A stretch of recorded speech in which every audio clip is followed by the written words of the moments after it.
Chapter 398 Death Wish. Amy barely managed to pick herself up off the ground, but the injuries she had suffered weren't light. In fact, she even felt that her soul would blink out at any moment. Even though it wouldn't be a true death, it would most definitely leave a hidden injury on her soul. By then, cultivating into the future would grow ever more difficult. It had to be remembered that as an expert of the immortal ring realm, Amy had already entered the soul birth realm, so the penalty for harm to her soul was even greater. At the very least, someone who had yet to step into this mental realm could use the subsequent breakthrough to deal with any lingering injuries, but she didn't have such luxury. The truth was that only mental realm masters would ever care to cultivate past the soul birth realm.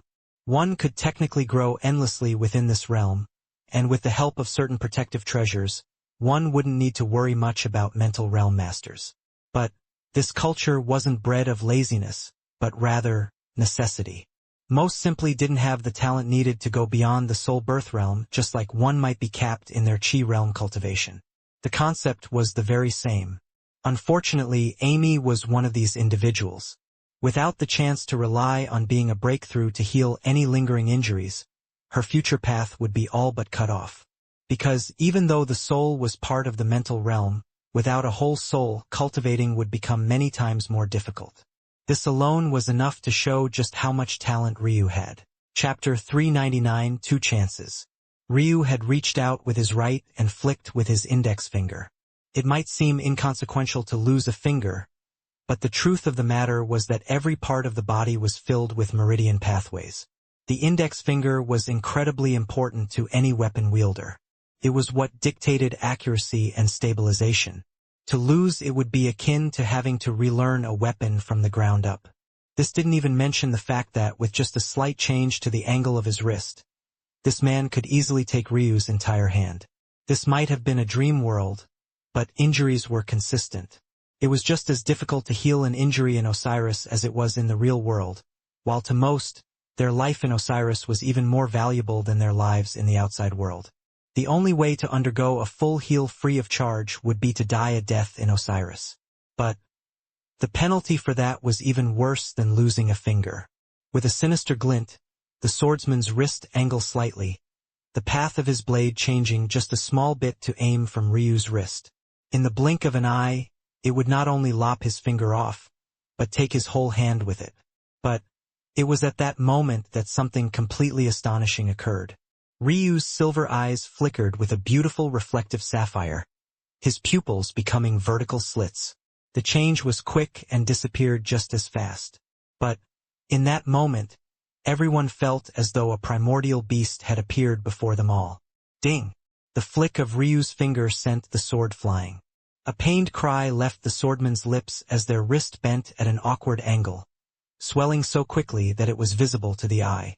The sword flipped continuously in the air amid the silence, its whistling seemingly becoming the only noise for hundreds of meters.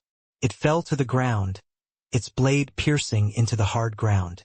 But at that moment it snapped, its hilt and part of a blade falling from the rest of it. The crowd sucked in a cold breath. Those who were sharp immediately realized that the break occurred at the very place Ryu had flicked it. What kind of monstrous strength did it take to snap a lower earth-grade treasure like that with a finger? Ryu's hand continued forward as though nothing had happened, grasping Amy's hand and helping her up.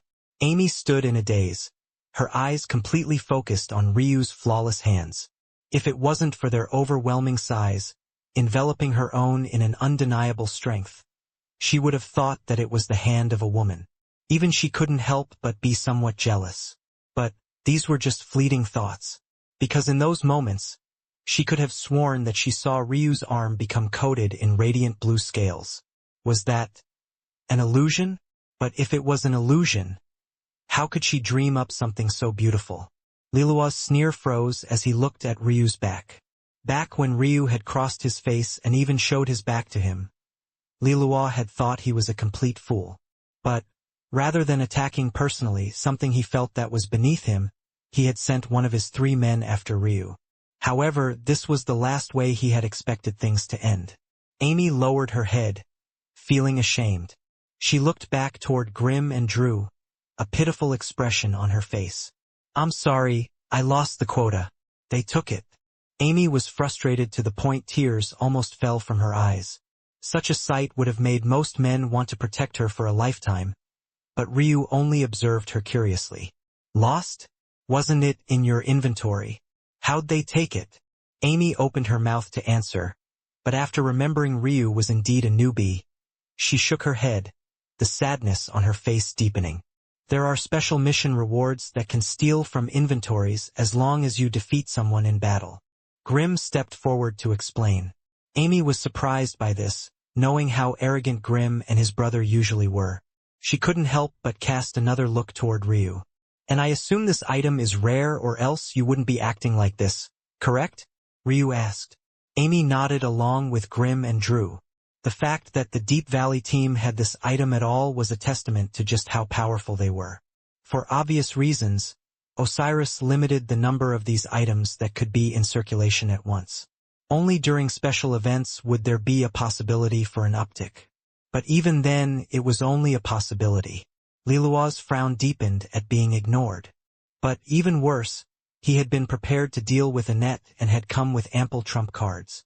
But this person was a complete unknown. Lilua had never even heard of him before. That's still not too big of a deal, right? Ryu said offhandedly. The three looked toward him with incredulous expressions. How was this not a big deal? Even though a single inventory steal treasure could only take 3 treasures at most, that had been the product of weeks of work. They had at most a few days until the quota was due. How could it not be? Ryu cracked his neck and reached for his twin great sword staffs. This matter was indeed easy to handle. Didn't he just have to make Lilua open up his inventory willingly? Lilua seemed to understand Ryu's intentions. His anger got the best of him to the point he began to just laugh. He was previously startled by Ryu's entrance. But now that he had time to settle, he realized. A mere lower connecting heaven realm expert dared to stand in his way. He was a step away from the half-step path extinction realm. But, before his sneer could deepen any more, Ryu's arm suddenly swung down from his back. The swordsman, yelping in pain, suddenly froze, his roars coming to a deathly silence. A moment later, the sound of a plop reverberated through the quiet city as a once whole man fell to the ground in 2 pieces. You have 2 more chances before I lose my patience, Ryu said evenly. The 2 who had followed Lilua here shivered. They suddenly realized that these 2 chances referred to themselves. Chapter 400 Prepared. Lilua's pupils constricted. That member might have not been very powerful, but he was still in the 6th immortal ring stage. To be clicked to a flick of a finger and the of the wrist, it was simply ridiculous, especially when the culprit was merely in the connecting heaven realm. You're a body realm cultivator. This was the only explanation Lilua could think of, and it was the only thing that made sense. Unlike in the lower planes of the shrine world, no one foolishly believed that chi realm cultivation was the only path to take. Though it was still considered to be the default, it was still a simple matter for someone with as wide a base of knowledge as Lilua to understand what he was facing. Of course, he was only partially correct. The truth was that Ryu's chi realm cultivation was likely no weaker than his body realm cultivation at this moment. But Lilua didn't need to know this. After realizing what he was facing, though, Lilua calmed down considerably. This was a bit outside of their expectations, and Ryu was in fact the exact opposite of what they had planned to deal with in Annette. But that didn't change the fact that they were prepared to deal with a powerful enemy. Lilua immediately understood that Ryu was most definitely at the pinnacle of the vessel-tempering body realm, and if not, he was infinitely close to it. He shouldn't have stepped into the blood-tempering body realm quite yet, or else the pressure he gave off would be even worse. After all, the beginning blood-tempering realm was the equivalent of the beginning of the path extinction realm. Not only this, but Ryu must have a special bloodline of at least the heaven grade, making him more powerful than a usual vessel-tempering realm expert. Fan out! Lilua barked as he shot backward. The 2 team members shot back along with Lilua, uncaring for the crowd that had begun to gather around him. Seemingly realizing that things were going south, the observers rushed to get out of the way, running out of the area of effect.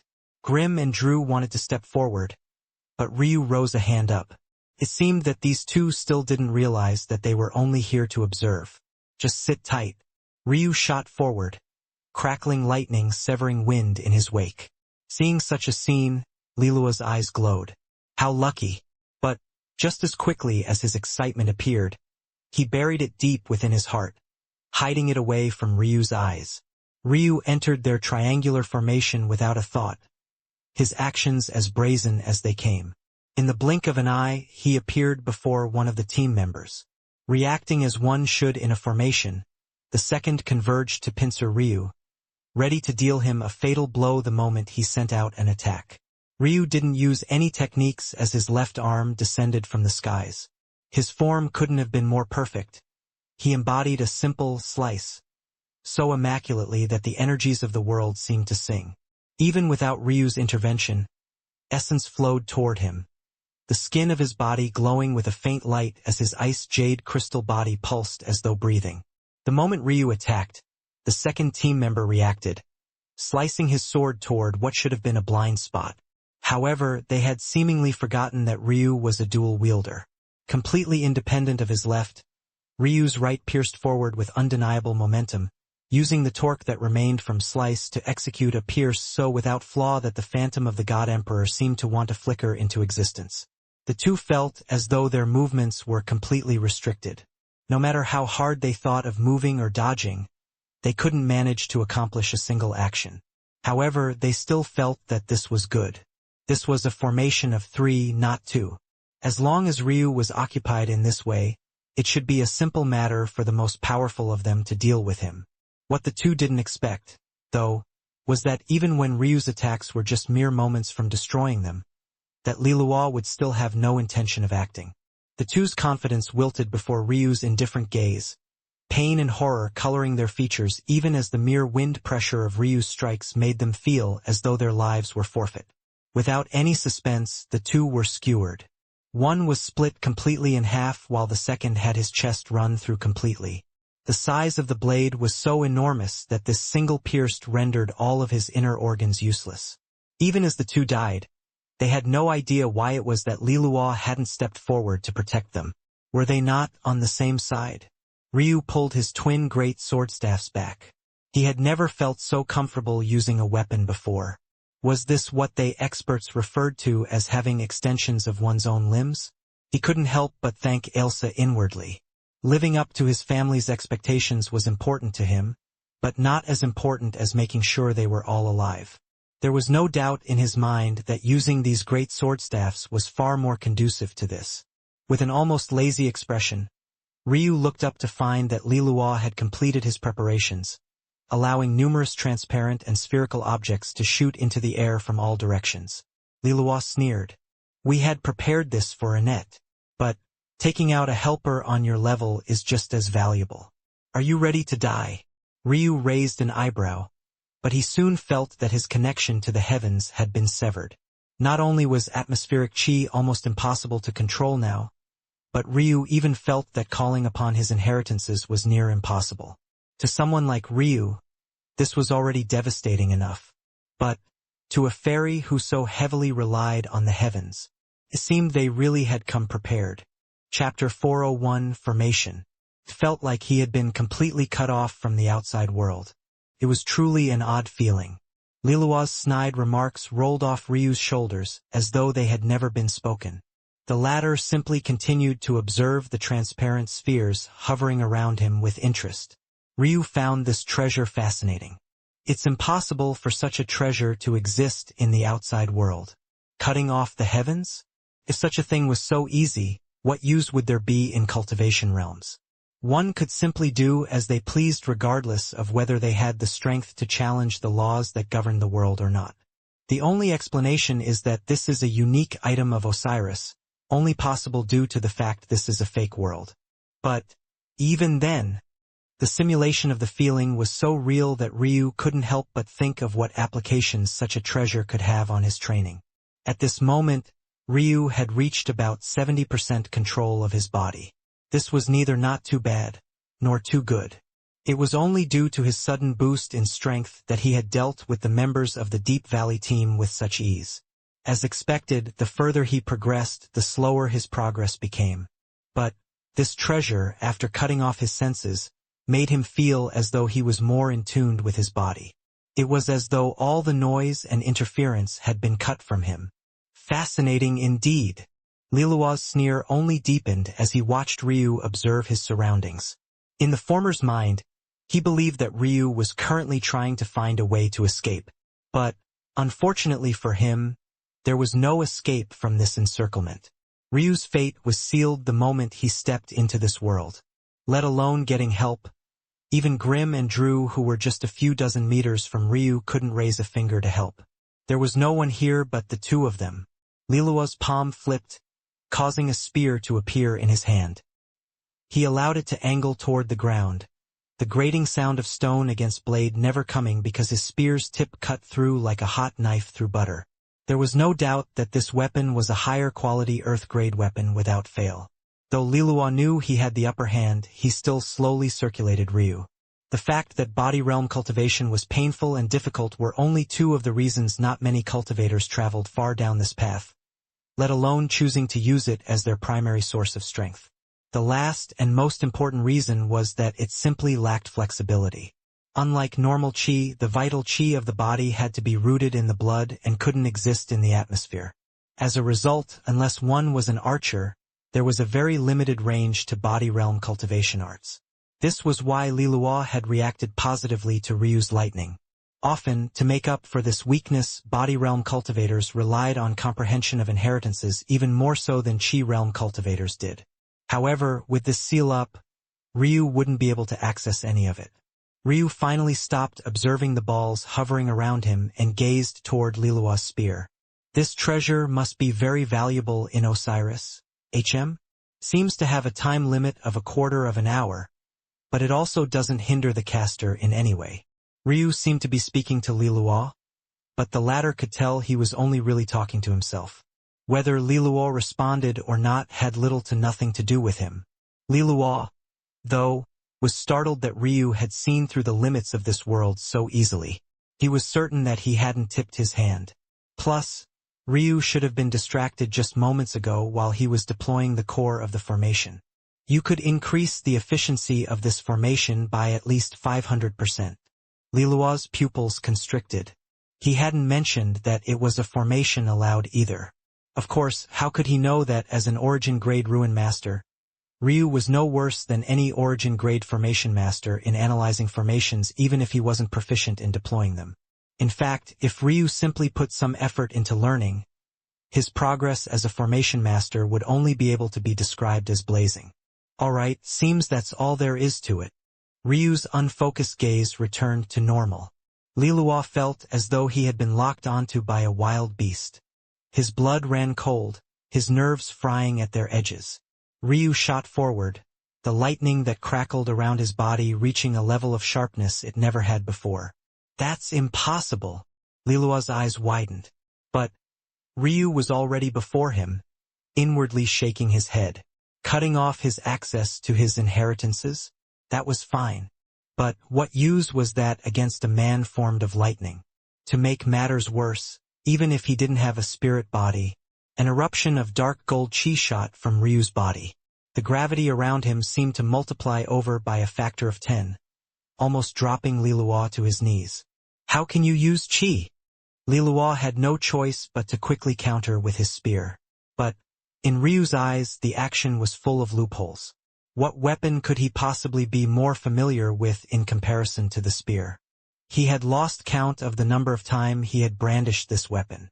In his view, Lilua was no different from a floundering child. But how could he not be? Lilua, despite being a 9th-grade Immortal Ring expert, hadn't even stepped into the rule realm yet. This was how difficult it was to progress in one's inheritances. Ryu's feet slid forward in a clean advance. His right arm flicked upward, sliding across Lilua's attack with a swift skim. His level of control was simply immaculate. To be able to move such heavy and large weapons with such nimbleness was nothing short of a spectacular feat. Though Ryu could have taken Lilua's arm at that moment, he refrained from doing so.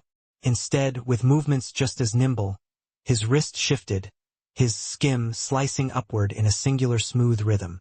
Ryu felt his bones crackle and pop, easing into his movements with a flexibility far beyond what another could manifest. A sharp jolt of pain awoke Lilua to the fact that this was, indeed, not a dream. He tried to hurriedly summon his immortal ring, having kept it secret so that Ryu wouldn't notice that he wasn't the only one disadvantaged. But, even though he was faster in this regard than those Zhu clan elders, why would Ryu give up an initiative he had already gained? The flat of Ryu's left blade followed up, smashing against Lilua's side and making him feel as though every bone in his body had been shattered. However, before he could fly very far away, Ryu's steps flickered once more, circulating fragrant breeze, as though there were no restrictions around him in the slightest. He appeared above Lilua, kicking him down into the ground below. All the air in Lilua's lungs flew out along with a mouthful of blood, his body betraying the pain he was under. Ryu stood above him, both blades on either side of the latter's head. Chapter 402 Runes. Hand it over, Ryu said plainly. Amy, Grim and Drew stood outside the formation, their eyes widened in shock. Was Ryu's body realm cultivation really so exaggerated? To be able to deal with such an existence with absolute ease? The truth was that Lilua was indeed a joke to Ryu. For one, the root of an immortal ring expert's strength was their immortal ring. The more powerful they were, the greater their foundation, the larger their immortal ring would be and the larger area of ambient chi they could gather to strengthen themselves. Previously, before his breakthrough, Ryu could control at most a quarter-meter radius of atmospheric chi. After his breakthrough, it had risen to about 1 meter's worth. These might sound like small numbers, but the truth was that this alone allowed his strength to rise exponentially. A warrior with a common-grade immortal ring would have an immortal ring of half a meter in size. This would allow them to control the radius of about half-meter around them. A warrior with a black-grade immortal ring like those Zhu elders Ryu had faced would have an immortal ring of a meter in size and would be able to control a meter radius around them. This was a small change, yet an immortal ring expert with a common-grade ring didn't stand a chance against one with a black-grade ring, all things being equal. The fact Ryu could control a quarter-meter radius around him at all would be shocking enough. But now that he could control a full meter, he was already no worse than any black-grade immortal ring expert. What was this all to say? It was to point out the fact that the strength of an immortal ring expert was almost inextricably linked to their immortal ring.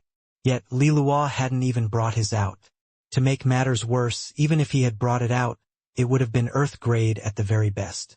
Such an existence was nothing more than a joke before Ryu. There was a valuable hidden secret here, though. The Zhu ancestors, they were measured in terms of lower, middle, higher, and peak. However, all the experts Ryu had run into in Osiris so far were measure from 1 to 9. However, to the current Ryu, he had yet to find a single individual worthy of making this difference matter. Lilua coughed, blood flowing from his lips. "Fuck you," he said with a sneer hanging from his lips. "Oh." Ryu pursed in his lips and nodded as though this response wasn't a big deal. "All right." With a wave of his hand, the spheres floating in the air suddenly converged, being pulled toward Ryu as though they were his own to begin with. "You!" Lilua felt as though he had experienced a lifetime's worth of shock in just this single day. Those treasures were his. It didn't make sense for Ryu to just be able to take them as he pleased. But the truth was that Ryu hadn't just taken them. Rather, this formation, as Ryu had speculated, was designed to suppress not the heavens, but rather the normal functions of Osiris. If there really was a treasure that existed to cut off the heavens, it would be at the pinnacle of the origin grade at worst. In fact, it might even have to be something beyond that. This aside, in order to suppress the normal function of Osiris, the formation was deployed very cleverly and would have to change depending on the environment. Ryu simply shifted the tides of chi such that the formation would converge toward him of its own accord. Of course, this required both understanding the principles of Osiris and the formation being deployed as well. The second was easy enough, but even Ryu shouldn't have been able to see through Osiris so easily. Or rather, he normally wouldn't have been able to until his eyes evolved. Even without trying, Ryu could see the fundamental runes of Osiris with such utter ease that he could probably display strength far beyond his means in this world in comparison to anywhere else. At first, Ryu had thought that his ability to see floating fundamental runes would mean that he could do so in the outside world as well.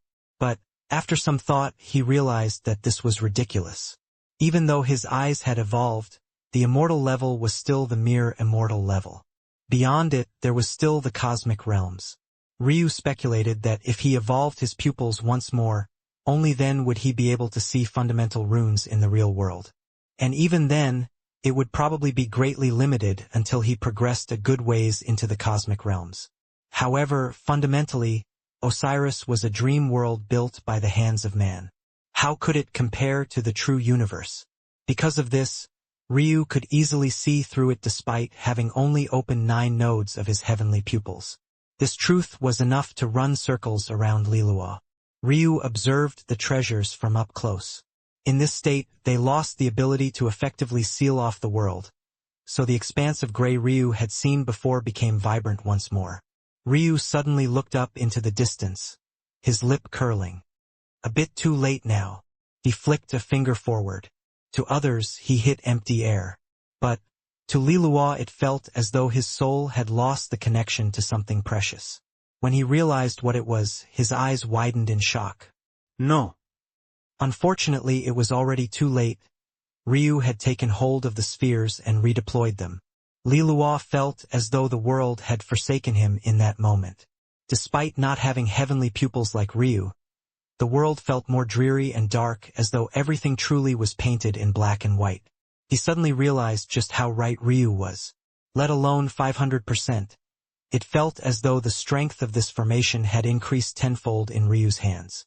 At that moment, several lurking auras entered the range of the group, each of them just as powerful and a few even more so than Lilua. The elites of Deep Valley had appeared. Chapter 403 Acupoints. A vicious assault was levied against the barrier, but Ryu didn't even flinch. In fact, he didn't take his eyes off of Lilua, who was beneath him. Amy, Grim and Drew, though, couldn't help but shiver as they met the gaze of a burly man with eyes lit with fury. Brat, if you know what's good for you, you'll undo this barrier this instant. The burly man growled, but Ryu didn't even turn his attention toward him. Unfortunately, these words only made the 3 members of the Violet Olive team who follow Ryu feel even more stifled. Though Ryu had allowed them into the barrier, were they supposed to stay here forever? Also, didn't Ryu also say this barrier had a time limit? The worst part of it was that they recognized each and every single individual standing outside the barrier at this moment. Aside from Deep Valley's 3 vice leaders and their leader, it seemed as though they had sent all their powerhouses here as a contingency. Unfortunately for them, with third perspective, Ryu would have never missed them regardless of how they hid. Their strength was practically like a beacon in an otherwise normal city. Are you going to hand it over? Ryu asked lightly. Lilua, who seemed to have regained his confidence after the other members of his team had made their way over, only sneered at these words. Let me go and maybe the others won't humiliate you too much. If you insist on being obstinate, be prepared to deal with the consequences. What a joke. Ryu couldn't stay here forever, and just like he had said before, there was a time limit. Lilua just had to only hold out for 15 minutes and the barrier would fade. Ryu was practically signing his own death certificate. Be prepared to deal with the consequences. I'm sure that means you are also prepared as well, right? Ryu put his 2 blades away and kneeled down. Before the eyes of all the spectators, he began to take off Lilua's clothing. Lilua's face stiffened, but in the end he only harumphed and looked away. He was a man, what did he care if he was exposed for all to see? He had nothing to be ashamed of down there either. Ryu could have at it. If he thought that embarrassment would be enough to push him off of this course, he was sorely mistaken. In fact, Lilua would just thoroughly enjoy his revenge in just a few more minutes. Ryu. Grim hesitated. He feared Ryu, but he also feared the ones outside the barrier at this moment. Lilua's humiliation would be more than his own. At this moment, they were attacking the dignity of the Deep Valley team as well. They would have more than enough reason to go all out with them. The big burly man might not have been a vice leader, but that was because he was too brutish to be a leader of men. Everyone knew that his actual strength would rank favorably amongst the other 3. He was known as Grinder. Just his name alone made Grim, Drew, and Amy feel as though their bone marrow was being extracted. Yet, not only was Ryu ignoring this man, he was blatantly humiliating one of his own before his eyes without a care in the world. Grim thought that Ryu was only acting like this because he didn't know the kind of monster Grinder was. But what he didn't expect was that even before he could explain, Ryu would raise a hand. I may have only just joined Violet Olive, but I would hope that you all have more backbone than this, Ryu said coldly.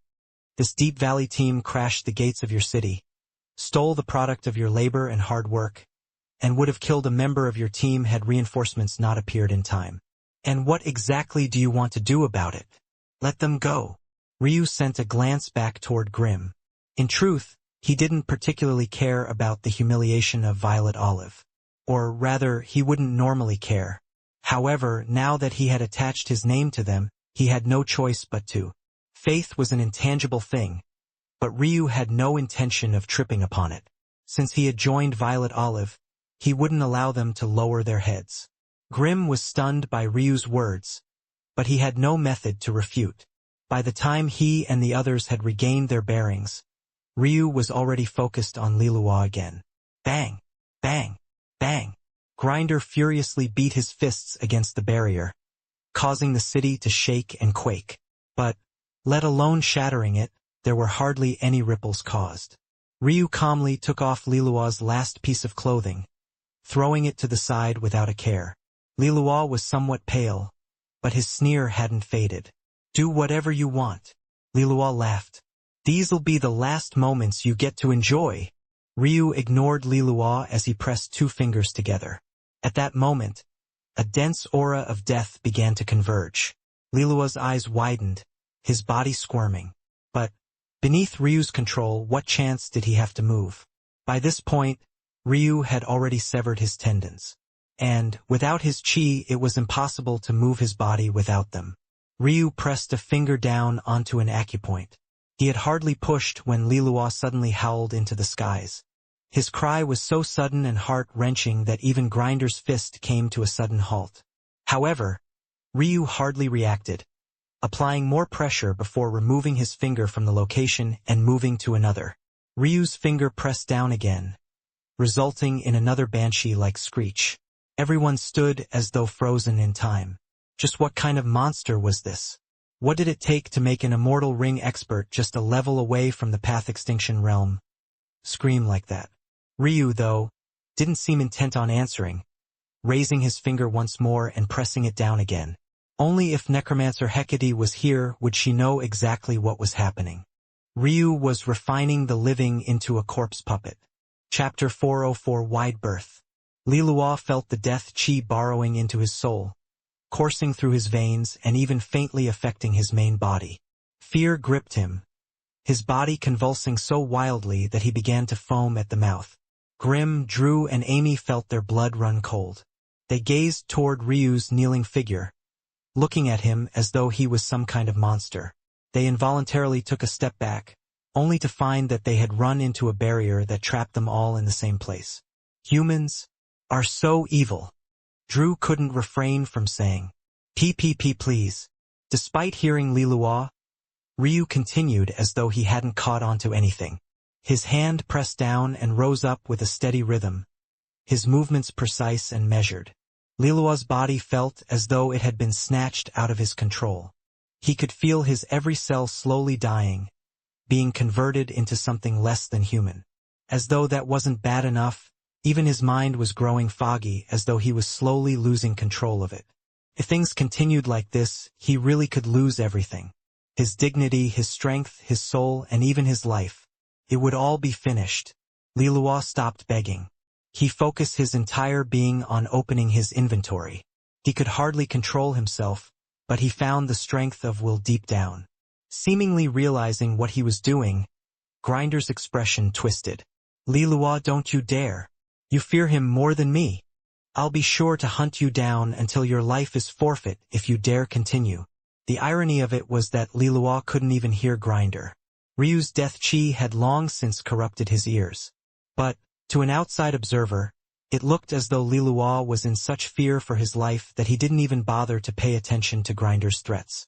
This sort of display was nothing less than a slap to the face. Grinder's fury reached a fever pitch and he began to bang against the barrier once again. But it was to no avail. The barrier didn't even tremble under Ryu's control, making Grinder look like even more of a joke. Items began to spill out one after another from seemingly empty space. Lilua's senses were almost completely cut off, so all he could do was pour out everything he had, hoping that Ryu would be satisfied before he breathed his last breath. Please. Please. Ryu looked around, a slight hint of disappointment in his gaze. Unfortunately, the crowd didn't miss this. It made them feel as though the young man before them, regardless of how handsome he was truly a monster. With a calm expression, Ryu rose from Lilua's convulsing body and picked up the treasures he had dropped one after another, not minding Grinder's roars in the slightest. You need to bring the quota to the city hall, correct? Ryu asked Amy. Yes. All right. Ryu nodded, tossing over Lilua's things. But. Amy was shocked. She was still meant to bring these things over? How was she supposed to get through all of them? Was Ryu asking her to die? What the hell was this? Ryu, however, only flicked a finger. In the next moment, the three that had once been inside the barrier suddenly found themselves outside. And Grinder and the others, which had just found themselves outside, were suddenly inside. Grinder's eyes widened, feeling his body weaken considerably without the free use of chi. He didn't understand. This treasure shouldn't have such flexibility. If it did, Lilua wouldn't have had to sacrifice the lives of two of his men. Grinder clenched his jaw, his eyes lit with fury. There were many times he had asked Lilua to hand this treasure over to the team leader. The truth was that though Lilua spoke of leaving Violet Olive due to unrequited love, the real reason was for this very treasure. It was most definitely one of the legendary weapons of Osiris. But Lilua wasn't a fool. He knew that as a traitor, he wouldn't be able to climb up very high in Deep Valley. The only leverage he had was this treasure, so how could he hand it over so easily? Logically, one would think that Deep Valley would then use the very same treasure they had used against Amy on Lilua. But if they did so, how would they continue to poach members of other teams? It would be near impossible to do so if they suddenly gained the title of ally killer. In the end, Deep Valley's team leader had no choice but to place Lilua in important positions so he could continue to use this treasure on their behalf. But now, he had actually lost control of it. In a fit of rage, Grinder's palm flipped over to reveal a heavy hammer. He smashed it down over Lilua's body, causing bits and pieces of his body to squirt out like paste.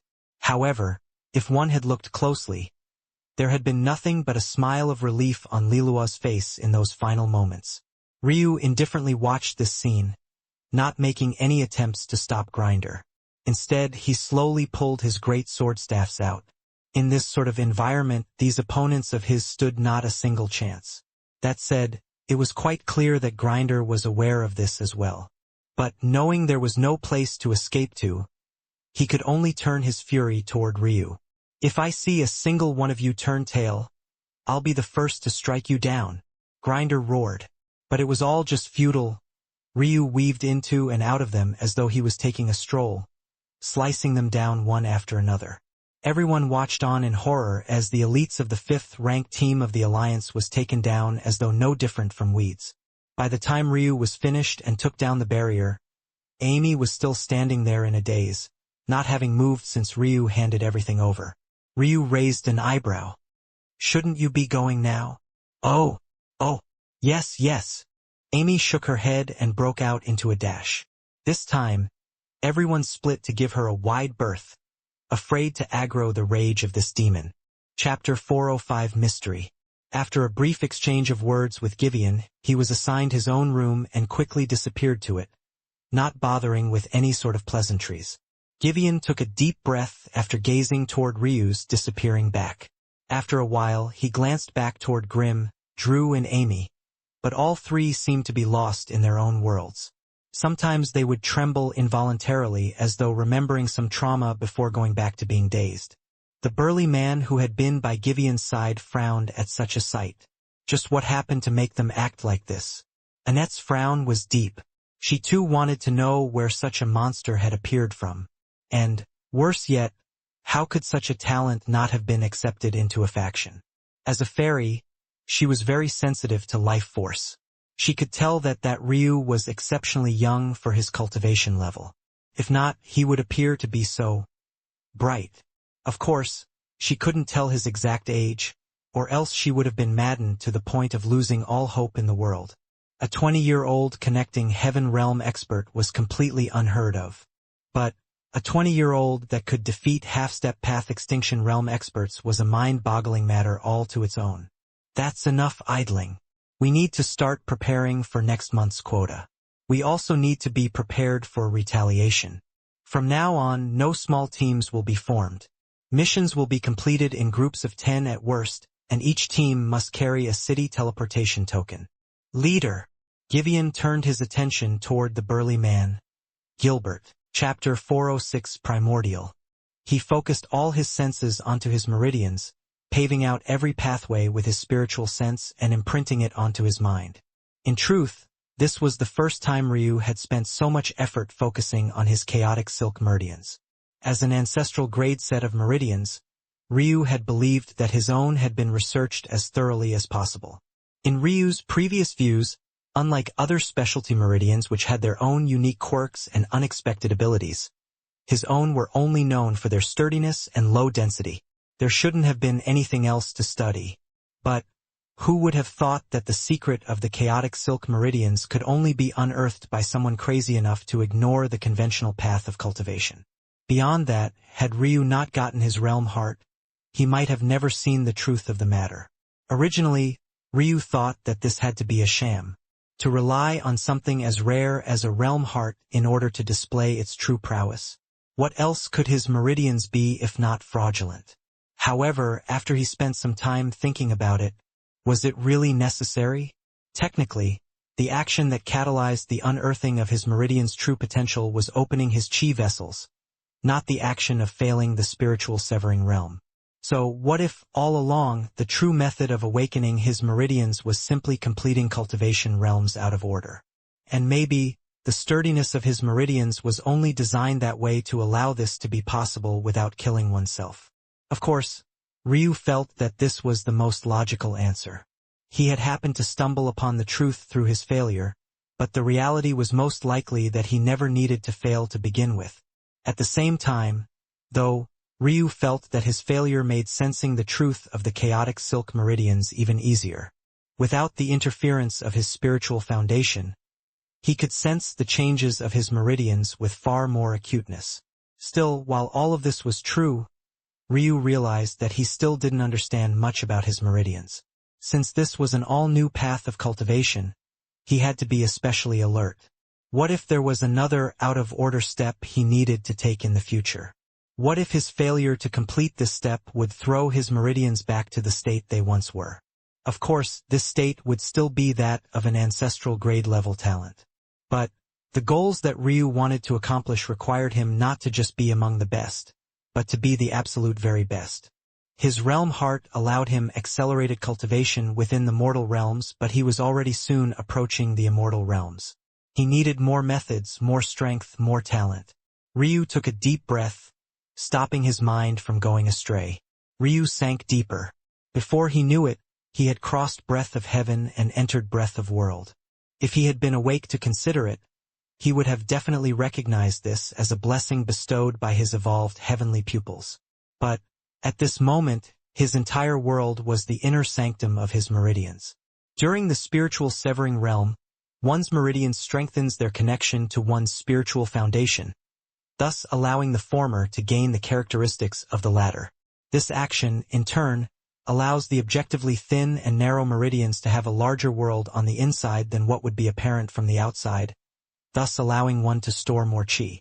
Ryu had thought that since he skipped this cultivation realm, the space within his meridians would be relatively narrow still with hardly any space. He also believed that the only reason he was still so powerful and his stamina was still so great was because of chaos chi. Ryu believed that due to chaos chi's great density and quality, It simply took less of it to accomplish the same action. And in fact, Ryu wasn't wrong. However, what he was wrong about were his meridians being narrow. When Ryu entered the world of his meridians, or, rather, observed it, he was stunned beyond belief. At the very center of his meridians, running through his body like a long meandering string, there was chaos chi. This thin line of dark gold was the foundation of most of Ryu's strength. But, all around this thin line of dark gold was an endless expanse of darkness. Though Ryu could vaguely feel the edge of this expanse of darkness, he could tell that let alone just one thin line, the space within his meridians could accommodate as much as thousands of lines of this exact thickness without issue, all while hardly making a dent into this expanse of darkness. The darkness weighed heavily on Ryu's chaos chi, constantly suppressing it, refining it, and increasing its density. At first Ryu had thought that this darkness was just a waste of space, but the more he observed it, the more he understood that it was a necessary part of the process. If it wasn't for this darkness, catalyzing regular chi into chaos chi would be impossible. But the trade-off was obviously that Ryu would have to make do with less chi overall. Obviously, Ryu was doing just fine with such restrictions, so he didn't mind. But this darkness kept reeling him in as though calling out to him. There was a sense of familiarity that gripped at his soul, refusing to let go. This is primordial essence, or should I call it primordial chaos? Primordial essence was the root of all chi in the real plane, and, most importantly of all, it was responsible for the creation of essence. Essence, the purest form of chi, could then be released and influenced by the world, thus resulting in the countless variations of chi in existence. None of these chis, though, could match up to essence in overall strength. However, according to historical records, there are chis that, while not as powerful as essence, are uniquely structured such that their use is no less potent than that of essence. They're called the primordial chi and are the only origin-grade chis in all of existence. However, much like essence, they disperse not long after being created. But, unlike essence, they can't be called down via inheritances, thus, ironically, making them even more rare than essence itself. Ryu's heartbeat slowed to a crawl. If this was really the Chaos Plane's equivalent of primordial essence, then would it be possible to touch upon the chaos equivalent of primordial chi as well? Chapter 407 Subconscious. However, after Ryu awakened to the truth of his meridians, it became less and less possible to use this ability. Even when he stored grave chi within his chi pulses, he had to continuously pay attention to it to ensure that it wasn't catalyzed back into chaos chi. This was the truth of the catalyzation into chaos chi. But, if Ryu was able to form primordial chaos chi, though his battle prowess wouldn't increase fundamentally situationally, he would definitely be able to produce a greater impact on any given battlefield. For example, primordial death chi, the root of all death chis, would have an astounding effect on Ryu's necromancy. And, because of the fact it was primordial death chi, unlike other death chis which needed specific techniques to be used properly, primordial death chi could be used with any technique regardless of the requirements. If this primordial chaos chi could produce an equivalent, the help to Ryu would most definitely not be small. However, even after over a day of observing in silence and with patience, Ryu couldn't find any method of fulfilling these dreams of his. In truth, he should have known. Something like refining primordial chi wasn't so simple. In fact, even if he managed to succeed, there was no telling what level of control it would take to maintain the production. As of now, everything happened passively. But if Ryu wanted to consciously form a type of chi, who knew how much more difficult that would become? The strain on his focus chi would most definitely not be small.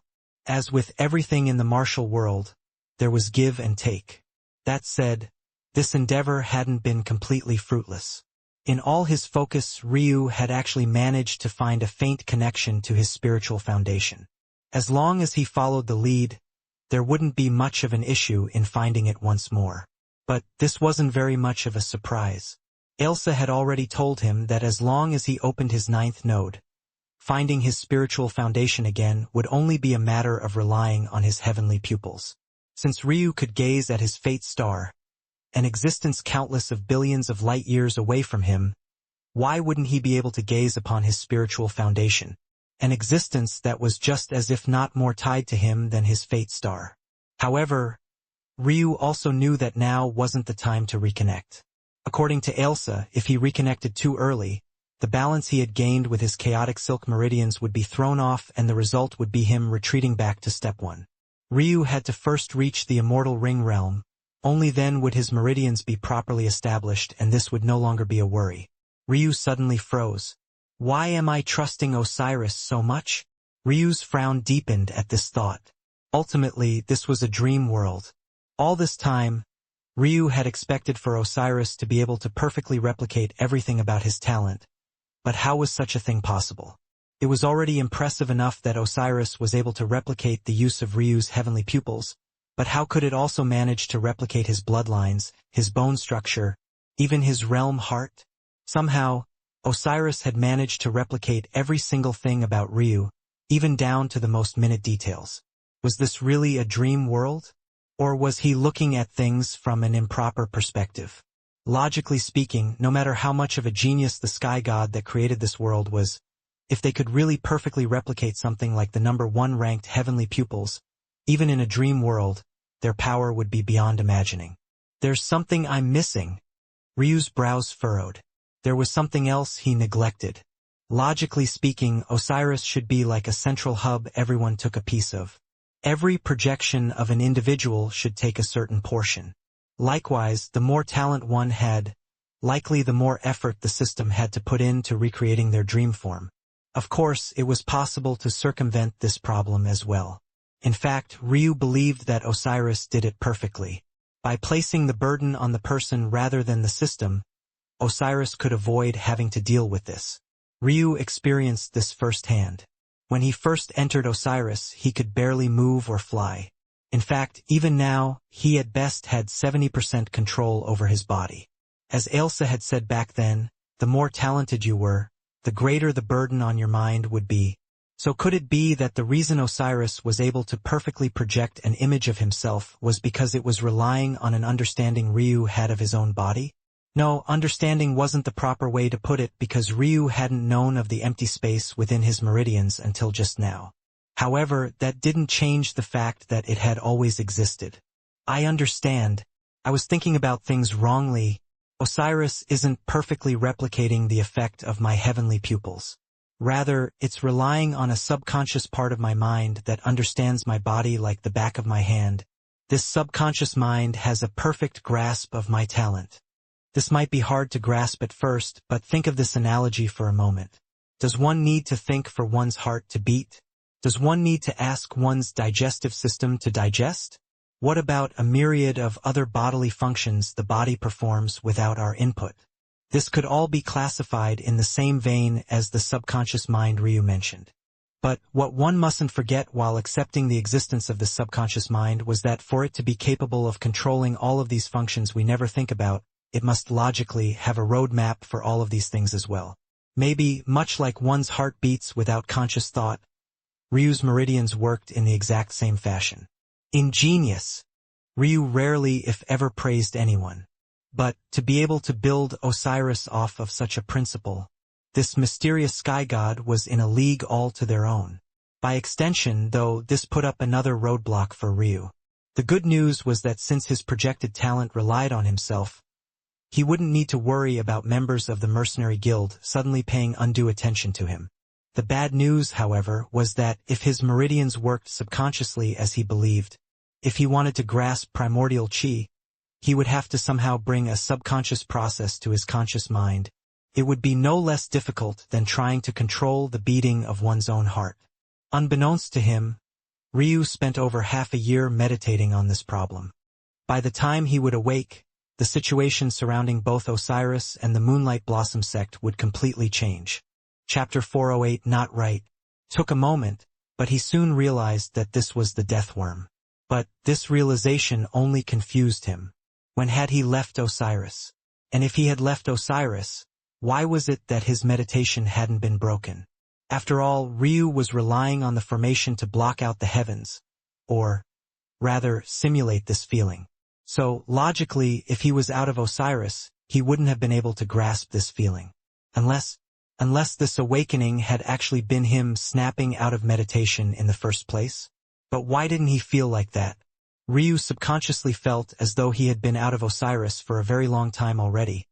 But he couldn't pinpoint exactly why he had this feeling or why this intuition seemed to grip him so firmly. Just as Ryu was planning on thinking a bit more, a furry ball of white suddenly jumped out and into his arms.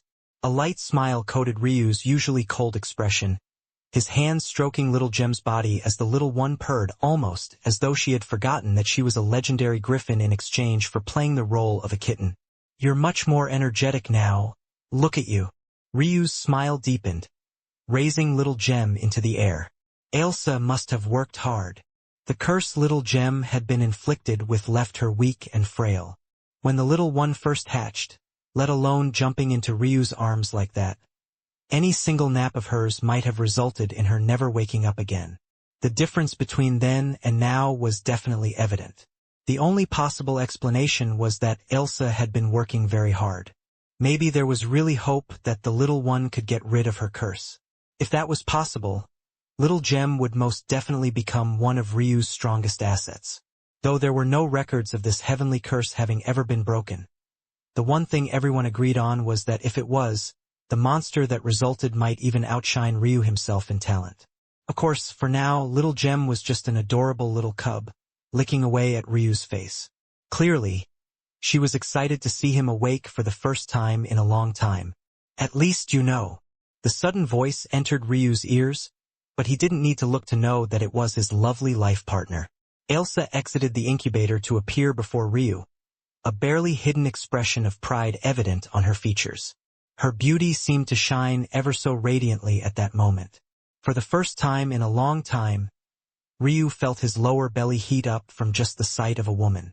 The reaction left him so astonished that he practically froze. He had always been so excellent at controlling himself, even when it came to his innate desires. But, at that moment, it felt like if it wasn't for the fact little Gem was in his arms, he would have pounced on Ailsa and ravaged her for days on end. Scenes of Ailsa's naked body down to even the small birthmark on her left hip suddenly replayed in his mind. He could see every movement of her long limbs, even down to the trembling of her slender fingers, each perfectly reflected in his memories thanks to his origin flame. "Ho ho ho! I didn't know my little Ryu was such a pervert." Ailsa covered her cherry lips and laughed. But the movement only served to further entice Ryu. The way her curves clung to her white dress, the way her ample bosom rippled with her every breath and chortle, it was almost too much for a man to handle. Unfortunately, this reaction only made Ailsa laugh even harder. "If you want me so badly, little Ryu, I can let you eat big sis up. Come. I'm right here. What are you waiting for?" Ailsa blinked innocently, a slight shy expression coloring her usually confident features. This act, whether it was real or not, almost made Ryu spill over. In the end, he bit down on his own tongue furiously, holding little Gem in one arm and his forehead in the other. A drizzle of blood fell from his lips down his chin, but the little one licked it up much to his surprise. Just as Ryu was about to pursue why little Gem had just lapped up his blood, Ailsa stopped playing around and giggled lightly. "You know the reason why ancient beasts are so promiscuous? It's not only because their bloodlines are so powerful that if they aren't hopping around in each other's beds so often, they'd never conceive. It's also because the strongest cultivation methods of beasts are all dual cultivation methods. Even the ones that can be used without intercourse would be made more powerful if dual cultivation was added on top. At the same time, you just had yet another massive upgrade to your bloodlines. If you weren't reacting like this, I'd have to assume that there was something wrong with you." Ryu sighed. No wonder he had been able to so easily control himself in the past. It wasn't only because his self-control was great, but it was also because he was just a mortal. His bloodlines could have been considered to be dormant. But now, Ryu's bloodlines had already crossed the immortal levels and were even on the verge of breaking the mold of the vessel-tempering realm entirely. It was no wonder they would act as though beasts about to be let loose from a chain. "Is there no way to handle this?" Ryu asked. Ryu had accepted Ailsa as his woman. Logically speaking, there shouldn't be a problem. There was no better partner to dual cultivate with. In fact, even if Elena was here just due to the string of fate that connected Elsa and Ryu, Elsa would still be the better option. However, even if it was necessary, Ryu didn't feel right using Elsa like this. Chapter 409 Intimacy. In the end, he was a man. Those actions simply meant less to him overall. But, now that he had accepted Elsa, he didn't want things to be like this. Their intimacy was still not deep enough, and he didn't view her as a tool like he had in the past. It just didn't feel right. Elsa's heart warmed seeing the thoughts in Ryu's mind. In truth, the moment she had chosen Ryu as her life partner, she had already given everything to him in her heart. Regardless of whether she gave him her virginity now or in the future, it didn't make a difference to her. They were tied as one from the very beginning. In that way, it could be said that Elsa could be as calculating as Ryu when she wanted to be. That said, what warmed Elsa's heart was that even though she could still see that she was under the shadow of another woman, Ryu was faintly placing them on par with one another.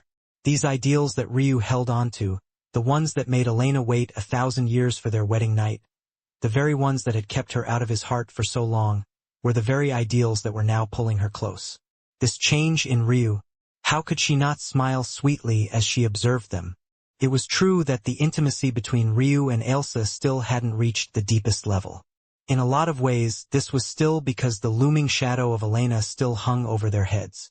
Elsa felt that until Ryu broke into the immortal ring realm and confirmed whether or not his wife was alive or dead, he would never be able to truly open up his heart to her. But this was fine as well. Even like things were now, Elsa was satisfied. At the very least, she could now confirm that she had a place with him. Elsa? Why are you crying? Ryu looked up, only to find a scene that left him almost panicked. Somewhere deep inside, he felt lucky that Elena wasn't a crier. If she had turned on the waterworks instead of trying to seduce him, who knew if he would have been able to protect his virginity for so long? Crying? Who's crying? I'm not crying. As though by magic, the tears that had just been on Elsa's face evaporated into thin air. Also, you little fool, what were you thinking staying in Osiris for so long? Didn't I tell you that the longer you stayed in there, the greater the burden on your mind? Didn't I also tell you about crystals and how lower-ranking individuals needed to gather them so they could stay in Osiris for longer? But did you listen to me? Nope. Did you gather even a single crystal? Nope. All you did was sit in a room meditating away in a place I couldn't even enter because of the formations you, yourself, set up. Do you know how worried I was? Ryu was speechless. When had Elsa become a tsundere? Was he imagining things? Also, the formation could stop even Elsa from entering Osiris? Was that because she was his partner and entered through him? Or would it work to stop anyone from entering Osiris? What an interesting tidbit. Elsa avoided reading Ryu's thoughts for the first time, afraid that she would only grow more flustered if she did. Who knew how she would react if she knew that Ryu had labeled her a tsundere? Maybe she would throw a real tantrum. On top of that, you disappeared for half a year without even telling me you were going into seclusion. Do you know the kind of upheaval you've missed in the moon world? The date of the Tri-Palace's opening has been moved up and is only 2 months from now. What would you have done had you missed it? The more Elsa spoke, the more embarrassed she became. It was as though she had hopped on a tiger and couldn't get off its back, leaving her in a state of perpetual ranting, as though she was hoping Ryu wouldn't notice her odd behavior. Still, by the time she got to this point, Ryu was only smiling lightly, watching her continue to rant. When Elsa saw Ryu's gaze, her expression became as red as a tomato. That look of his seemed to speak 1,000 words. It practically breathed out the words, "I didn't know you could get flustered too? It's not my fault, damn it. Who asked you to think of all those sweet things?" Elsa was used to Ryu being cold and unmoving, but he had suddenly gone from that to a horny womanizer in the blink of an eye. Damn it, he had probably smiled more today than he had in his entire 2 lives. Doesn't he realize he's too handsome when he does that? Forget it. Forget it. Elsa waved a hand, retrieving her dignified big sister appearance and coughing the awkwardness away. Since you're so considerate, Big Sis will just have to bring you to a brothel. Ryu coughed at the sudden words. What? You heard me. Elsa stuck her proud chest out, having finally regained the upper hand. If you keep holding yourself back, it wouldn't be long before you undergo cultivation deviation. Or, even worse, pounce on some innocent woman. It's best if we bring you to a brothel to vent out everything you've got in there. Elsa pointed a slender finger toward Ryu's crotch, her eyes sparkling. Ryu shook his head. Absolutely not. There's another way, right? Maybe. Elsa batted her eyelashes, taking advantage of the fact Ryu never read her mind to tease him. But the words Ryu spoke next left her feeling stunned. The yang circulation massage, let's do that, Ryu said with a smile. You. Elsa choked on her own breath. You read my thoughts. Can't I? Ryu responded, his smile not fading. Elsa felt as though she had suffered a fatal blow. That smile, it was too much. At that same moment, Elsa felt her body flooding with strength, growing past the first path extinction stage all the way to the 9th in the blink of an eye. She didn't even need to think to understand. Her and Ryu's intimacy had increased once again, so she could show more of her true strength. Elsa fell silent, her gaze landing on Ryu's as though this was the first time she was truly seeing him. However, before she could put her emotions into words, something that was completely unnecessary now that Ryu was reading her thoughts, Little Gem suddenly began to cough violently. Little Gem? The little griffin didn't seem to be able to hear any of Ryu and Elsa's calls as she continued to cough. Mouthfuls of black blood began to fly. Chapter 410 Little Griffin. Elsa's panic soon gave way to calm as she analyzed the situation. Panic would do them no good at this moment. A strong soul pressure came from her, enveloping the little cub as she continued to cough. Little Gem hacked and wheezed, her little mouth continuously pushing out volumes of black blood. But after a long while, Elsa just continued to hold her, allowing the little one to cough as much as she pleased. Ryu couldn't help but raise an eyebrow. Why wasn't Elsa doing anything? He still hadn't quite gotten into the habit of always reading Elsa's thoughts, so his subconscious mind caused him to leave his own self in the dark. Maybe one of these days he would be able to accept these things with more ease. Elsa? What's wrong? Elsa hesitated, her delicate brows furrowing. The little one is expelling waste. But I can't pinpoint the reason why. Ryu and Elsa both looked toward one another. Expelling waste was a great sign for cultivators. Ryu still remembered spending months excreting toxins from his body after fusing with the realm heart. In a lot of ways, that process had helped a lot with his cultivation. If not for this waste expulsion laying out a broad path forward for him, it would have been impossible for the essence of his monarch realm breakthrough to allow him such a great leap forward. By Elsa's calculation, if not for the expelling of waste making it easier for Ryu to traverse through the mortal realms at best, she would have been able to unlock only 1 or 2 chi vessels with the amount of essence that had descended. This was, of course, a striking difference compared to the 4 that had been opened, not to mention the breakthrough into the connecting heaven realm. This was all to say that the expelling of waste was a blessing of the heavens and was an incredibly rare event that usually only happened in thanks to reaching certain realms of cultivation. For example, the awakening realm and its rites, or after consuming great treasures like the realm heart. However, both Elsa and Ryu had infallible memories, perfect and without flaws. The little one was obviously not cultivating, so it was impossible to have reached a realm like the awakening realm. And the little griffin had obviously not ingested any treasures recently. Well, though Little Gem had been given the greatest delicacies a little beast could ever ask for, none of these were treasures in the sense that they could cause such a miraculous event. In fact, the only thing Little Gem had ingested was Ryu's blood. But Elsa and Ryu furrowed their brows. There shouldn't have been anything special enough about Ryu's blood to cause such a thing. It sounded ridiculous saying that a man born with 4 ancestral grade bloodlines didn't have special blood. But this was only for this particular context. If it was possible for Ryu's blood to help strengthen the little griffin, Elsa would have thought of it long ago. They wouldn't have waited to spontaneously stumble into this matter like they were now. It simply didn't make any sense. Beyond that, if Ryu's blood had such properties, he would probably be able to shoot through cultivation realms as though he was breathing. But, obviously, Ryu's blood didn't have such a waste expulsion effect on him. It was only after he made significant breakthroughs that his body would slowly expel such waste, but most definitely not in such an exaggerated manner. Many minutes later, the little griffin's coughing came to a stop. The little one adorably spat out a pink tongue as though saying gross.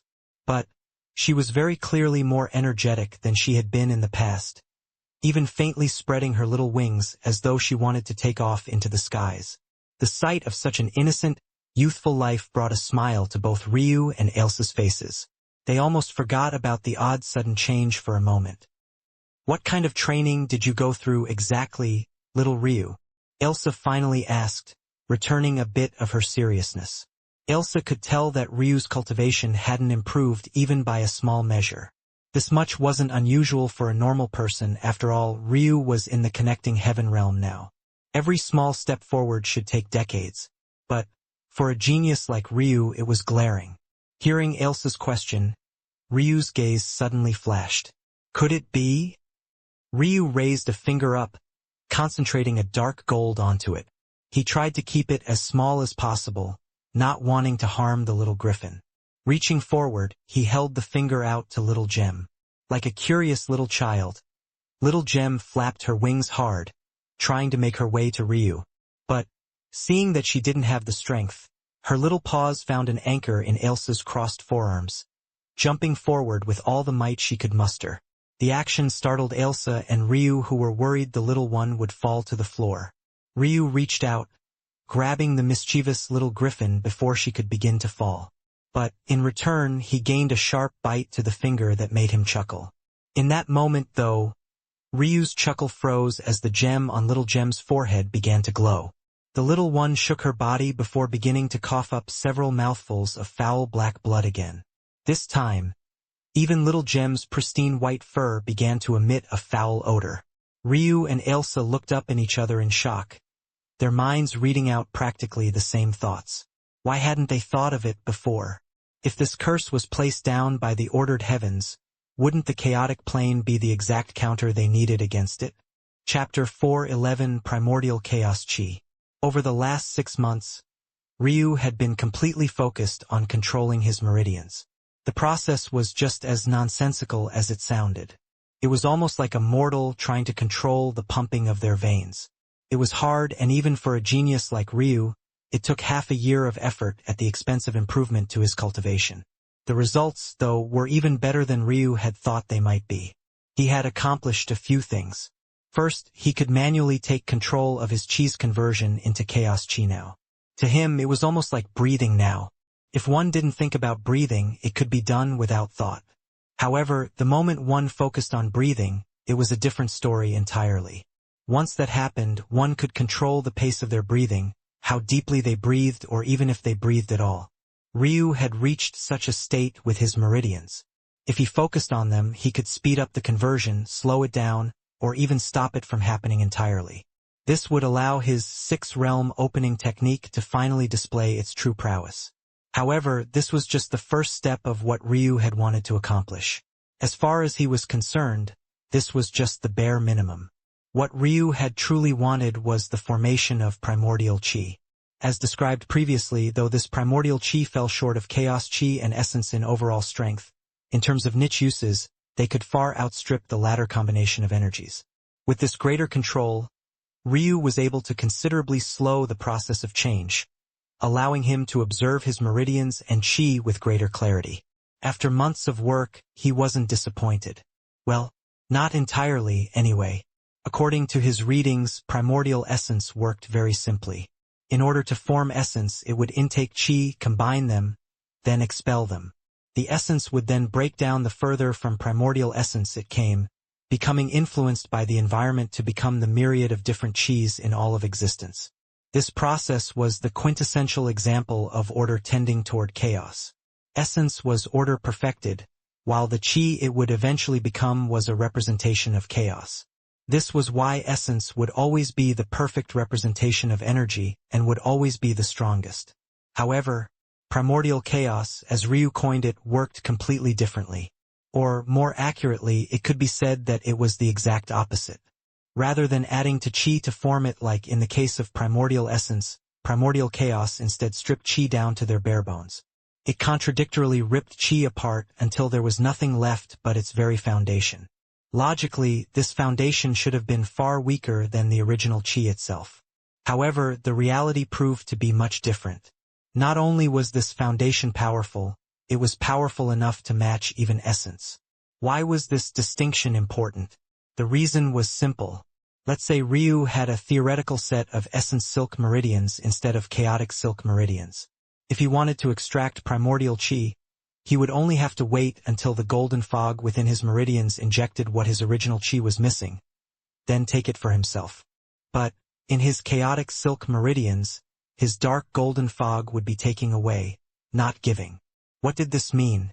It meant that what primordial Qi equivalent there was appeared not during the first steps, but during the very last.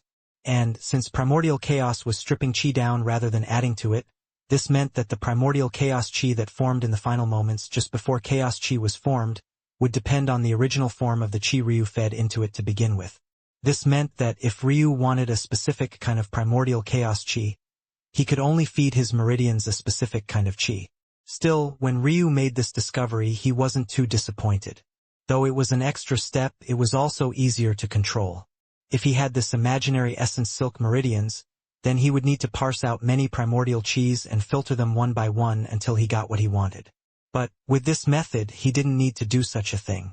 He could guarantee the kind of primordial chaos Qi he would get depending on the Qi that he absorbed in the first place. When Ryu figured this out, he had immediately used the one Qi type he still had to test his theories: Grave Qi. As expected, when he stopped the process of conversion just before chaos Qi was formed, Ryu ended up with a product of such dense death that even he felt as though he might die had it not been contained within his near-indestructible meridians. The Qi alone was so fearsome that Ryu was almost afraid to use it at all. The only saving grace was there was very little of this Qi within him currently, so it hadn't reached a level where he couldn't control it. The realization left Ryu wondering if this Qi was more or less powerful than the primordial death Qi he had read about. He wasn't sure. But if primordial death Qi wasn't at least half as powerful as this primordial death chaos Qi, it wouldn't be worthy of its title as a primordial Qi. It was at that point in his 6-month seclusion that Ryu realized just how dangerous his experiments had been. Though essence and chaos Qi were both extremely powerful, they were also unintuitively gentle, something that was especially shocking for the latter. However, primordial Qi was famous for being extraordinarily difficult to handle, and it seemed like this was even more so for primordial chaos Qi. Realizing his mistake, Ryu decided to instead take small steps, trying to see if he could take control of a less dangerous Qi. So, he turned his attention toward his vital Qi. Though vital Qi could only exist with blood as a medium, it was still a Qi. If not for this, how could essence help Ryu break through in his body realms? And it was the result of this experiment that had ironically led to the changes he and Ailsa were now seeing in Little Gem. It was a result that left Ryu's heart thumping for the future. Chapter 412 Bleed. Yi. The little one seemed so happy, hopping around in Ailsa's arms as she flapped her little wings. This time, however, Little Gem managed to catch air, lifting herself up with her relentless flapping. Ailsa smiled lightly, letting the little griffin struggle up. She felt like a mother bird watching on as her child grew up for the first time. Though she hadn't said much, Little Gem's sickly appearance had impacted her greatly. The little one hadn't been in their lives for very long, but who could watch on as a baby struggled so much just to hold on to their lives? The world was a cruel place, but when the harsh reality wasn't placed right before you, it was too easy to ignore. However, when it hung onto one's heart, pulling at its strings with weights of guilt. Ailsa had been racking her brain endlessly, trying to find a solution to help Little Gem. And luckily, they had finally found one. This is excellent. Ailsa smiled as Little Gem flopped back down into her arms. It seemed the little one was already puckered out. Little Gem yawned, squeezing herself a place on Ailsa's ample chest and closing her large, blinking eyes. Ailsa looked up to Ryu. Leave the rest to me, right now it's too inefficient. I'll have to design a few things around the use of your chaos Qi now that I know its usefulness. Aina's voice trailed off as she began to mumble about things far too complex for Ryu to understand. It wasn't because he wasn't smart enough, but rather because his range of expertise didn't overlap well with Aina's. Her words seemed to encompass everything from exercise routines to massage sequences and even ending in the formation of new cultivation methods. Maybe it was only after hearing such things that Ryu truly understood how monstrous cultist fairies were. Or rather, this was just the first time he deemed to look into Elsa's mind to get just a faint inkling of how she usually prepared things for him. Such a reality made him sigh. It seemed he owed this life partner of his much more than he knew. Elsa lay the little one to rest. "All right, you. Time for your massage. Right?" Ryu nodded, waking himself from his thoughts. It wasn't long before Ryu had been stripped and Elsa began to slowly knead his muscles, directing a very controlled stream of energy. Completely out of Ryu's control, a certain member of his stood at attention, causing Elsa to giggle at his expense. Ryu really didn't know how to react to such a thing. He could only change the subject and try to ignore the obviously misbehaving part of his body. "You said that there were changes to the moon world." "Yes," Elsa replied seriously. "The evolution of your heavenly pupils caused a massive shift in fate. They're all scrambling trying to take advantage of things now. The biggest change is that the opening of the Tri-Palace has been moved up considerably. Everyone is scrambling trying to find you." Ryu sneered inwardly. "Do they think that I'll give up my key? It's not just that. There's been a change to the rules of the Tri-Palace as well. It seems that the way it was designed, it was constructed such that it would react to such a shift in fate. From my understanding, the Tri-Key, rather than allowing the entrance of just a single person as it has done in the past, it will now allow a group of individuals recognized by the key wielder to do so." Ryu paused for a long while before speaking. "The Tri-Palace is an immortal abode that has existed for a very long time. Exploring it is no different from exploring any other ruin. I'm confident in not losing to anyone in that kind of environment. It doesn't matter how many come. It won't matter." Ryu, thanks to his young Lightning, was already confident in not losing to anyone beneath the Path Extinction realm in this place, and that was before his sudden boost in strength. Even if he couldn't win, he could definitely protect himself. Unfortunately, the increase in Ryu's strength hadn't come with a strengthening of his young Lightning since he hadn't spent much time on comprehending it. But, with Ryu's evolved pupils, he was confident in stepping into the ruler realm with just a few days of work. If it wasn't for the fact this was a world of extreme Yin, Ryu would have been confident in succeeding in just a few hours. This was how much confidence he had in his mysteries of heaven and earth pupils. Once Ryu succeeded, even Path Extinction realm experts of this world would have to tread carefully around him. His gaze became cold, the face of a certain man flashing in his mind. Zulfikar. Ryu would make sure he died a gruesome death. Just as Ryu was about to exude a murderous intent, Elsa pressed a finger into his lower belly, causing a certain member to convulse. A jet of white shot toward the ceiling with a surprising amount of strength. Laughing wildly, Elsa shot out of its range, her giggling filling the death worm. "Ah, little Ryu, don't be mad." Elsa held onto Ryu's arm, a bright smile on her face. Ryu's lips remained sealed, but his cold expression belied a brewing embarrassment in his mind. "Was that necessary?"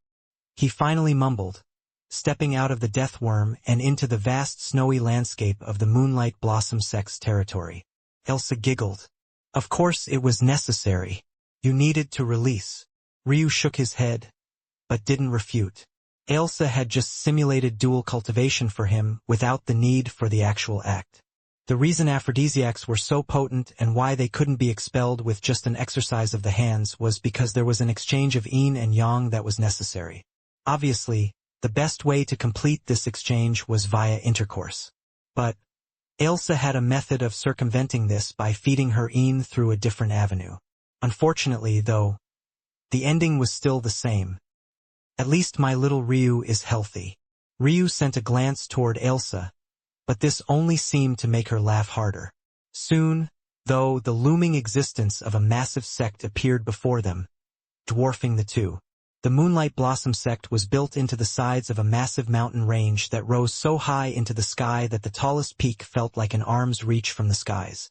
It might have been a formation or maybe an odd natural phenomena, but the sect itself was under a perpetual shade of darkness.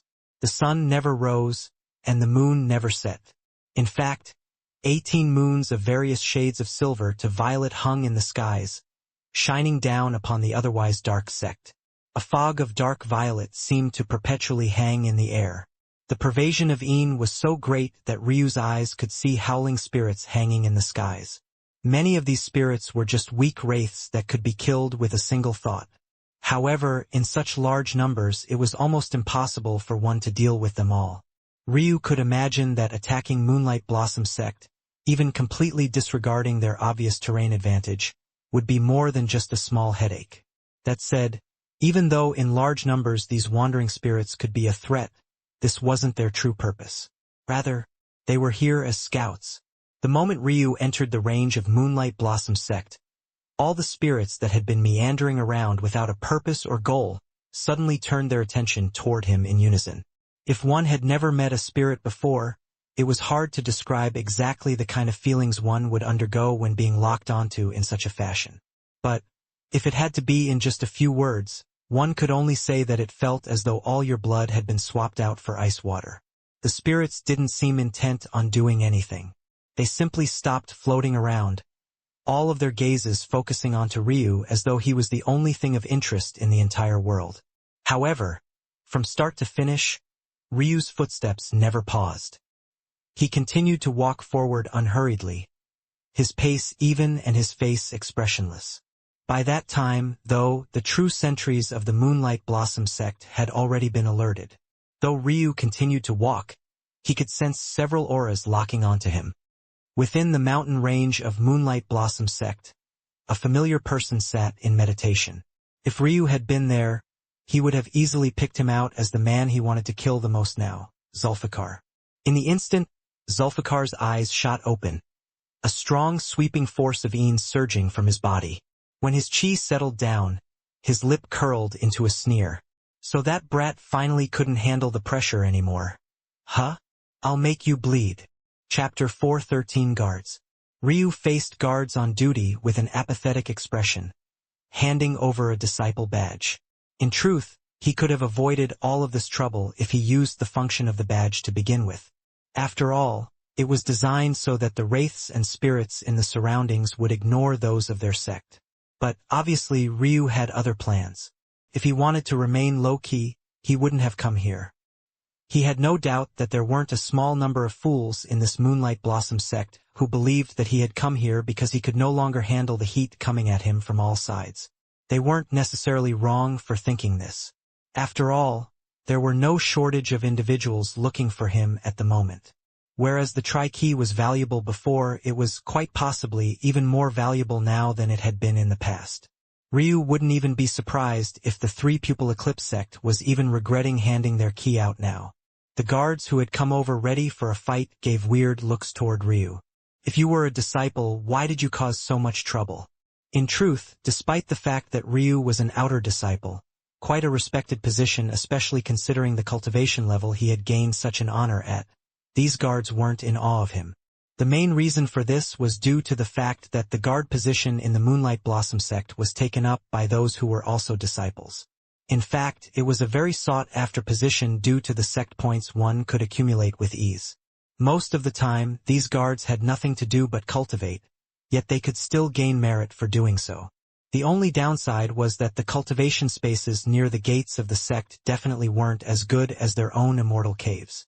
Plus, by now, Ailsa had already entered her small form and was sitting on Ryu's shoulder, unbeknownst to them. So, other than seeing that Ryu was a bit of a looker, they didn't see anything else that was special about him. This idiot! One of the guards mumbled under his breath, shaking his head. How do you plan on compensating us for this? You brought us out of our cultivation spots and wasted our precious time. The guard turned a downcast look toward Ryu. Clearly, he planned on extorting the latter. I don't. Ryu replied plainly. What did you say? Ryu didn't bother to respond. As much as he didn't like to explain himself, repeating himself also happened to fall into this category. You have a lot of guts, brat. A mere lower connecting heaven realm expert actually has such bluster. Ryu raised a foot. Before the guard could react, he found a soul planted into his chest. His body barreled backward with an inconceivable amount of speed, the air crackling and sparking as he shot out. Bang! The guard coughed out a projectile of blood, a dent forming in his chest even as his back practically shattered upon impact with the gate. Ryu never really had much patience for such nonsense. He also didn't feel like waiting to be attacked first. Plus, his path forward was blocked, so how else was he going to get through? He swept a glance over the other guards and continued to walk forward. You! The gazes of the guards lit up with fury. It seemed to be a matter of human nature that enforcers of any kind would have a close-knit relationship with one another. In the case of sex, it was even more so because their sense of superiority wasn't only rooted in political power, but also in strength. The only way to land such a cushy job was by having no small number of backers. In terms of positions of prestige, this guard role was only a step below that of the enforcer faction of the sect. In fact, there were no small number of guards who rose up to become enforcers, or guards who had gained this position in the first place by relying on the help of an enforcer. This was all to say that these guards were not used to being treated in this way in the slightest. Halt! You've broken the rules of the sect. Ryu continued to walk forward. Ironically, he was pretty sure the guards were acting in accordance with the rules now. There likely truly were rules against attacking guards. But why was it that they cared so much about the rules now, but not when their fellow guard was trying to extort him? Curious case, indeed. Ryu entered the range of the sect gates with ease. Though the guards to his back were screaming about conduct, they saw how their fellow man was treated. They had no intention of getting involved personally. They only bloviated from a distance to maintain their image while quickly contacting those who could deal with Ryu. Either way, in their minds, this new outer sect disciple was finished. If they blew this up enough, even having his cultivation crippled wouldn't be impossible. Behind the sect gates, there was a small city beneath the mountain. This place was where all sorts of trade occurred, and there were no small number of establishments for fine dining and entertainment. But, at that moment, everyone who would usually be going about their business, either taking a small break from endlessly cultivating, or finding more resources to continue doing exactly that, had almost all turned their attention toward the gate. In that instant, Ryu was walking by a guard who lay on all fours, hacking up blood even to this moment. If one looked closely, it would be a simple matter to find pieces of diced organs within the crimson. It was clear that Ryu's singular attack would leave this man bedridden for a long while. However, Ryu didn't spare him a glance. Numerous strong auras converged. Many looked into the skies, watching as a group of 3 flew over. Their hearts seized. The only ones allowed to fly within sect grounds were core disciples and above or enforcers. No matter which it was, it seemed there would be a show to watch today. Chapter 414 Sick Pervert. The enforcers landed heavily, each wearing a special badge on their lapels. With fierce momentum, they began to scan the situation, finding the guard heaving out blood just as quickly as they did so. Senior Brother Zarin. This bastard attacked is trying to kill fellow disciple Farron. If it wasn't for your timely arrival, we would have all lost a brother today. The guards that had been lagging far behind Ryu, scared to be his next target, suddenly gained a great deal of courage. In what felt like the blink of an eye, they had already caught up and begun to explain what had happened. However, anyone who heard this explanation would pale. The punishment for a battle amongst sect members without both parties signing a duel request was harsh enough. The punishment for one of said members attacking a guard was even worse. But attacking with the intent to kill would be among the worst sins a disciple could commit. It was clear and obvious that these guards didn't just want revenge. They wanted to ruin Ryu's life. No, to say ruin would be far too lenient. They wanted him dead. Nothing less would satiate them. As expected, upon hearing such words, the enforcers turned their blazing auras onto Ryu, their haughty expressions appearing all the more lofty. Are you aware of your crimes? The senior brother Zarin the guard had mentioned stood at the forefront, his strength being enough for most to take several steps back. With just a glance, Ryu was able to tell that this young man was in the higher immortal ring realm, a cultivation level that was most definitely well respected in the Moonlight Blossom sect. With his level of strength, Zarin didn't believe that he needed to bring forth his corpse puppets. To deal with a connecting heaven realm brat, he would hardly need to lift a finger.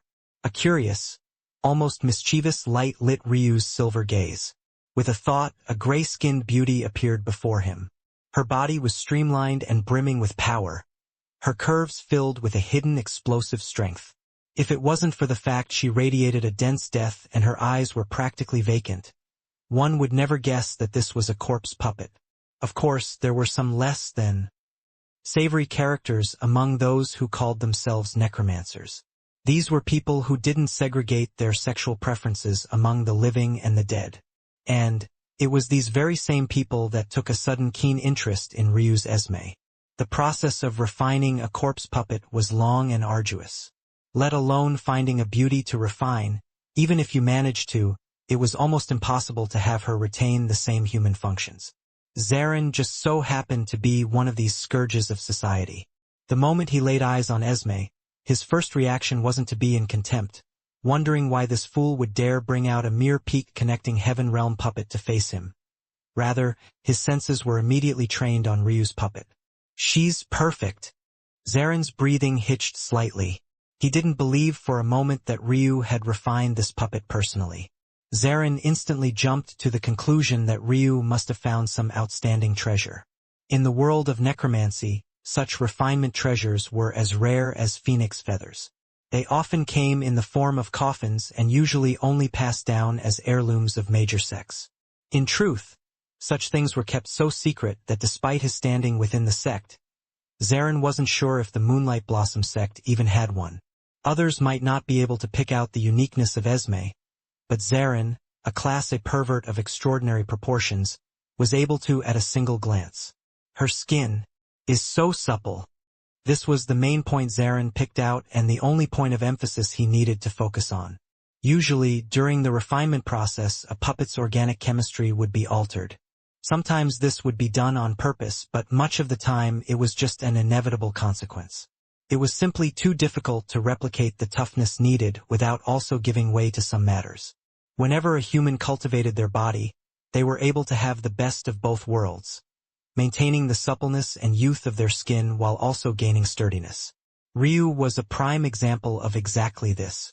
But this was difficult to replicate in puppets because they lacked the blessings of the heavens or, more simply, the life character that beasts and humans had. So, their end result was becoming far more like machines rather than the humans they had once been in life. But this Esme was different. She had such a powerful body, but Zarin was absolutely certain that everything that should be soft was exactly that. For a man with such urges as him, this was a treasure he couldn't turn his nose up at. He needed it before anyone else could notice. Esme, Ryu said offhandedly. As though she was truly alive, Esme turned toward Ryu on command, swiftly catching two streaks of blue that came her way. Many began to give Ryu weird looks when they saw this scene. After looking toward Esme's beauty, their disgust and disdain became evident on their faces. Who spoke to their corpse puppets in such a way? They had no way of knowing that Esme had a small consciousness of her own due to being refined via Hecate's method. So, everyone thought that Ryu was only pretending to have her react in such a way. Knowing this, it was no wonder they slotted him in as a pervert. But, while everyone else thought of Ryu in a lens of disgust, Zarin's eyes blazed with jealousy. He already saw Esme as his own. Esme glanced toward the twin daggers Ryu had given to her. Their crystalline blue edges glistened in the night, giving their jagged blades a gorgeous, dreamy appearance. They seemed to suit Esme perfectly. Ryu rarely used these daggers, but he knew that they held a strength he had yet to tap into. The fact that they could attack with spiritual chi directly was most definitely just the tip of the iceberg. But, even if he was wrong, so what? This ability alone was already devastating enough. And, in the hand of a corpse puppet refined from a mental master's body, it was akin to giving wings to a tiger, especially if it was used against other corpse puppets. Esme seemed to project the image of Ryu wielding two great sword staffs, her twin daggers twirling in her long, slender fingers with an elegance that seemed not suited for a puppet. This fluid control. The members of the Moonlight Blossom sect froze, their gazes locking onto Ryu. There was one realm that puppet masters and necromancers alike held in the highest regard. It was a realm many spent entire lifetimes trying to grasp, only to fail in the end. But never did they think that they would see it in this place, the Oneness Realm. Esme shot forward, her twin daggers gleaming beneath the moons. Chapter 4:15 Pound of Flesh. Not only was Ryu's control of his body far beyond what it had been in the past, due to the nature of Osiris, it finally allowed him to break past that final barrier of controlling corpse puppets that had left him stuck for so long. By now, let alone only being able to control 70% of his body in Osiris, if his previous calculations were used, he was closer to 120% control. It seemed insane to supersede a 100% control, but this simply went to portray Ryu's own ignorance. He hadn't even realized that the control he exercised on his own body was still limited in so many ways. But now, it was as though a whole new world was opened up to him. It felt like every time he breathed, he could make each one of his individual cells breathe with him. Every time he formed an attack, he could make each one of his muscle fibers vibrate with strength. It was as though his body could now truly move forward and back in unison, whereas in the past only a portion of it could. And the result?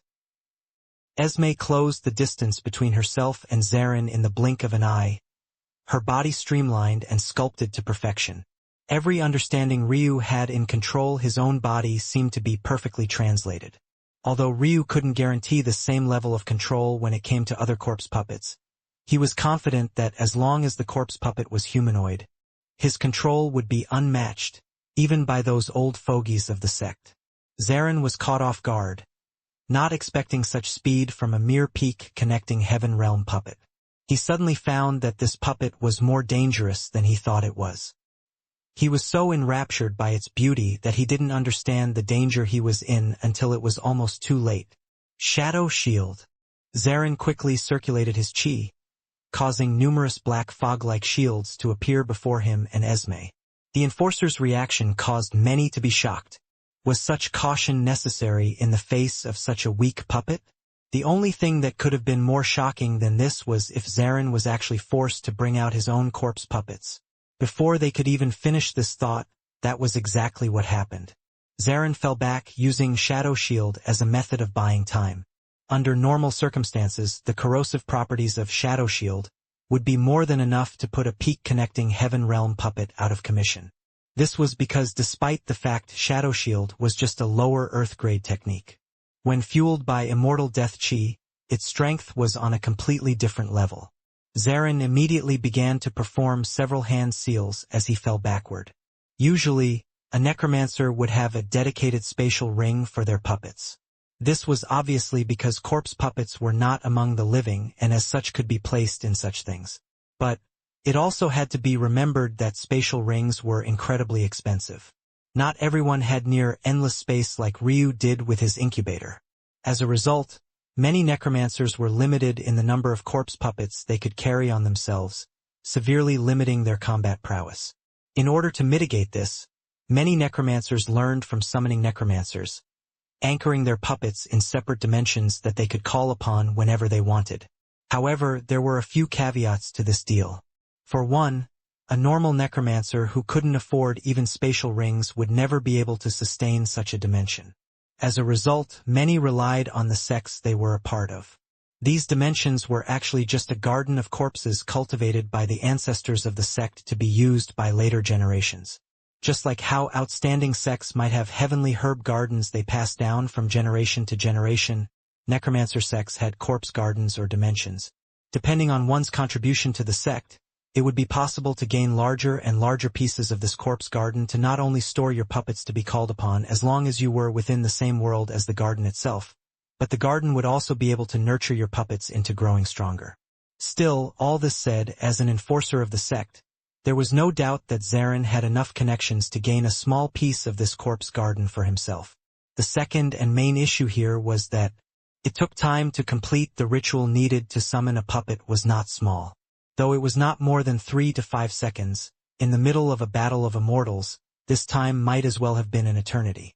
This was exactly why even if one stored your more powerful puppets within a corpse garden, You would keep a few decently powerful ones within a spatial ring or the death world Mattias mentioned during his battle with Ryu. Of course, only geniuses could complete the latter. There was one exception to all of this though, necromancers whose corpse puppets were simply too massive. Esme dodged the shadow shield with nimble steps, perfectly emulating Ryu's fragrant breeze, as though they were mirror images of one another. She seemed to become ethereal, her body disappearing into the wind only to appear before Zarin. Zarin, who was still in the middle of his hand seals, went stiff. Damn it! Help me stall her! The two enforcers who had followed Zarin finally snapped out of their daze. They were shocked into action, so they didn't even pause to consider the fact Zarin actually spoke about a corpse puppet as though it was really a person for a moment. Ryu stood in the distance with his arms crossed, his gaze flicking across the battlefield. In the blink of an eye, he saw through several weak points and attacked them. The daggers in Esme's palm flipped, one aiming for the neck of an enforcer and the other aiming for the Dantian. No matter which landed, and if both landed, there was no doubting their fatality. The two enforcers suddenly understood why Zarin had reacted the way he had. It was only after facing this monstrous corpse puppet for themselves that they finally saw the mountain looming over them. It was as though the massive shadow had always been there, but it was only at this exact moment that they deemed to look up, realizing the kind of mistake they had made. In the end, it wasn't their fault. Usually, one could feel the strength of a person by the chi that they leaked. Understanding someone's cultivation level wasn't an exact science and relied mostly on experience and context clues. But what would one do when you were facing a monster you never had before and a beast that didn't let you grasp any of its weaknesses? Esme's, or rather Ryu's, control of chi was so immaculate that not a single ounce of it leaked out from the start of the battle to the finish. It wasn't until you were targeted by her and realized that there was no place to dodge, nothing you could do to protect yourself, no holy savior coming to save you, that you would understand that it was all over. PCHU. With an elegant flicker, a slice was made across a neck and a Dantian was just barely punctured. Both men panicked, feeling as though their lives were suddenly forfeit. But, before they could even realize that they had been spared, Esme shot by them like a fleeting wind. Their noses were tickled with a peculiar scent. Rather than one of death and decay like they had become used to for so long, it was like an ever-blooming flower, taking hold of their senses. Esme appeared before Zarin in a flash, just as he was about to complete the last of his seals. But, unfortunately, he never got the chance. A grating scream shot through the small city as an arc of blood was drawn through the air. Zarin fell to the ground, grabbing onto the bloody stump where his hand had just been. "My hand! My hand!" Zarin roared. Everyone knew how important one's hands were in cultivation. A swordsman, or any weapon wielder for that matter, without a hand, was practically a cripple. But this was even more so for a necromancer. Without nimble fingers, how could one possibly take fine control of their puppets? Taking Zarin's hand was practically like cutting off his future. Even if he managed to regrow it, who knew how many centuries it would take for him to reach the same level of control he had once had? To attack an enforcer of my Moonlight Blossom sect for the sake of killing. You have guts. A voice boomed across the skies. But in return, Ryu's gaze flickered with cold killing intent. The first time, he was shot through the heart and only survived thanks to his realm heart. The second time, he barely avoided death thanks to his spirit body. But now, this was already the third time this man wanted to kill him. This time, Ryu would take a pound of flesh as interest. Sorry for the late chapters today, guys. Love y'all. Chapter 416 Thick Face. Esme retreated to Ryu's side before he had even appeared. While everyone else was enamored by the arrival of an inheritor disciple, Ryu was making sure that he didn't lose the only corpse puppet he had. Though he could bridge the immortal gap with the help of the Oneness Realm, he was definitely asking for too much if he thought that he could also use Esme to battle Zulfikar, a true Blue Path Extinction Realm expert. Ryu lazily looked up into the skies. Under normal circumstances, Zulfikar would have long since attacked him. This was a man that had no qualms about sneak attacking a person so much weaker than him in Ryu. The fact that he was speaking all this nonsense spoke volumes. The reason was simple. Zulfikar had no way of knowing if Ryu had brought the tri-key with him or not. In his mind, there was no way Ryu was foolish enough to come here, cause such commotion, yet also be stupid enough to bring the key with him. The fact that Ryu had come here with such bluster definitely meant that he likely didn't even have the key on him at this moment. However, in Zulfikar's mind, this was maybe the most foolish thing Ryu could have done. Did he really think that by hiding the key he would be safe? This was a sect of necromancers. Not only were they among the most adept at torture, one mustn't forget that the basic requirement to be a necromancer was a modicum of mental realm talent. With such a truth being so obvious, Zulfikar had lost count of the number of methods he had to make Ryu whine and plead. A piece of trash divine vessel realm brat actually dared to look down on me and not hide his killing intent. It's clear that you were never properly taught by your parents. However, just as Zulfikar was in his own dreamland, the words he heard next infuriated him to an extreme. Not going to sneak attack me this time? Or do you plan on standing in the air like a clown? Zulfikar, who had yet to look toward Ryu directly since he got here, looked down for the first time. But what he found instead was a streak of blue lightning. In the blink of an eye, Ryu had appeared before him. Zulfikar couldn't even react before he found a fist approaching his face. At that moment, Zulfikar's mind went blank. A weakling actually dared to attack him? Was he seeing this right? He was so stunned by the reality before him that he forgot to react. A fist collided with his face, twisting his neck back and turning his face to the side. Scorching marks of harsh yang lightning danced across his skin, leaving what was once pristine and elastic, charred and cracking. Ryu pulled his fist back. He hadn't expected Zulfikar to go flying back, but it was quite a surprise that the latter hardly moved. Of course, Ryu didn't exactly go all out either. He knew very little about hand-to-hand combat, so the fact he attacked with his fists at all was a testament to fact that he wasn't planning on going all in. Still, Zulfikar's strength was quite intriguing. Zulfikar stood in the air in a long, drawn-out silence. His head still turned away due to Ryu's punch. Eventually, he brought a hand to his face.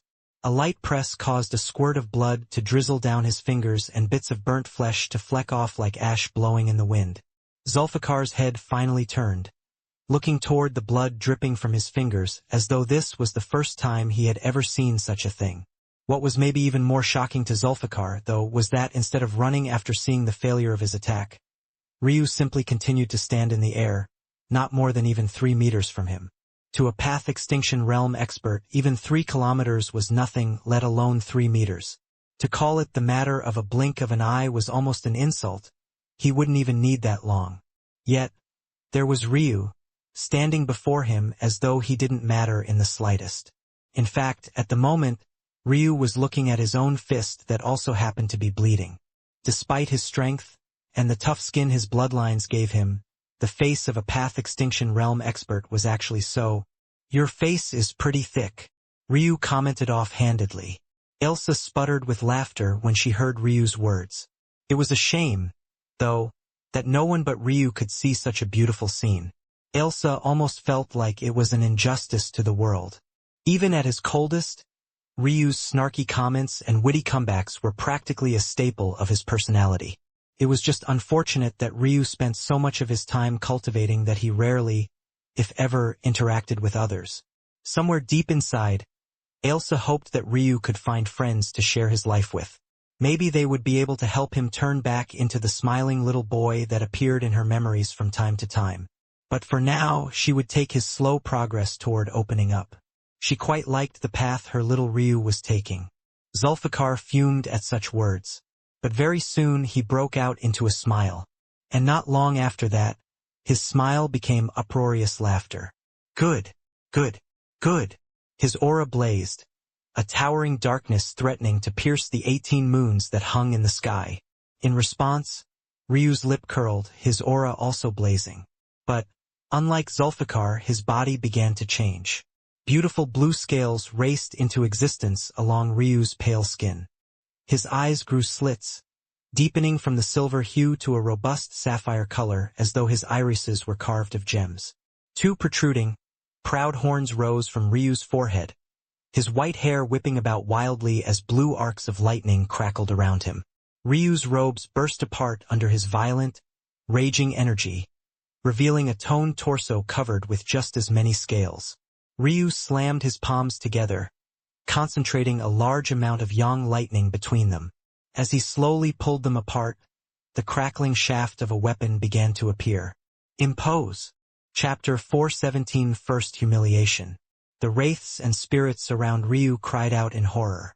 Each time an arc of lightning whipped around one, they would explode into a mist of darkness, never to appear in the world again.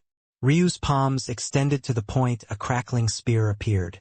In the next instant, a raging tempest of yang flames erupted, concentrating into the spear and encasing it into a red glow.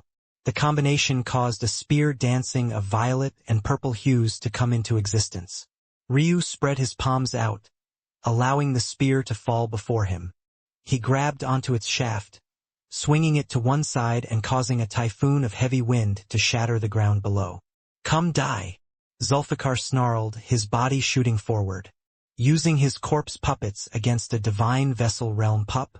Ridiculous. Zulfikar was so enamored by his rage that he had yet to realize that Ryu had long since entered the connecting heaven realm. Ryu shot forward.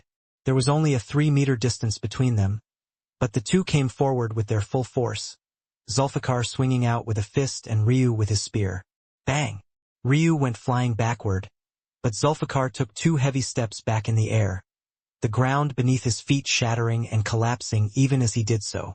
Ryu became a bundle of lightning, his backward momentum coming to a grinding halt the moment he touched the ground. He exploded forth, seemingly completely uninjured. In a flash, he had already appeared before Zulfikar, who had barely regained his bearings. Lines of fate. The world changed color before Ryu's eyes. Everything slowed and bore its truth on the surface, opening up to allow him to see what he pleased. Zulfikar's every action, his every usage of chi, every time he borrowed from the strength of the world around him, it was all clear to Ryu's eyes. His spear shot forward again. This time, when he felt Zulfikar's counter, his steps shifted, the shaft of his spear parrying the blow with a practiced ease. He appeared past Zulfikar's guard, striking out with his left palm. His body followed a natural rhythm. His feet shattered the air beneath his feet. His hips gathered the torque they provided, flexing along with his back as his hand, coated in crackling lightning and raging flames, descended. Bang! The air was knocked out of Zulfikar's body, his body bending into a bow as it shot backward. As though he wasn't satisfied, Ryu clenched his left hand into a fist, using the momentum of his left moving forward. He pulled back his right in one seamless motion. Anyone watching on from afar would believe that Ryu had already decided to combine his attacks in this fashion. But the truth was that this was just a result of the perfect control he had over himself. Ryu's back flexed once again, but this time it was his spear that was brandished. Ryu roared as his spear was cocked backward. To those who heard it, it felt as though a mythical beast had descended from the skies. It was so forceful that concentric circles of exploding air appeared around Ryu's lips, the canines his transformation had caused to elongate, glistening beneath the crackling lights of his lightning. Bang! Ryu's arm shot forward, his spear flying after Zulfikar's body. The whole sect entered a standstill. The battle between Path Extinction Realm experts was maybe something many of them would never experience in their lifetimes. There were no small number of individuals in this very sect who would never leave the Immortal Ring realm. Such a battle was simply outside of their scope of understanding. But matters were only made worse when one realized that there was only one Path Extinction Realm expert in the skies. The other was a mere connecting Heaven Realm expert. This sort of battle completely flipped their comprehension of the world on its head. Was it really possible for such a thing to happen? It was at that exact instant that Ryu's spear reached Zulfikar's flying body. The latter reached out, grabbing the shaft and causing sparks to fly. It was as though 2 metallic objects had met in the air, fighting for supremacy. However, it was then Ryu snapped his fingers. Explode! Zulfikar's eyes widened. But it was already too late. Bang! Bang! Bang! Those who were watching on weren't fools. They understood how volatile it was to concentrate two opposing qis into the same technique, and this was especially so for two strong yang elements like fire and lightning. However, due to how easily Ryu had balanced his control of them, despite the fact his fire was clearly so much more powerful than his lightning, many had forgotten in the heat of things that Ryu was practically wielding a ticking time bomb. The instant it exploded, it was as though the whole world had lost its color. All sound was seemingly wiped from existence, and the sect was awash with a sea of white that blotted out the senses.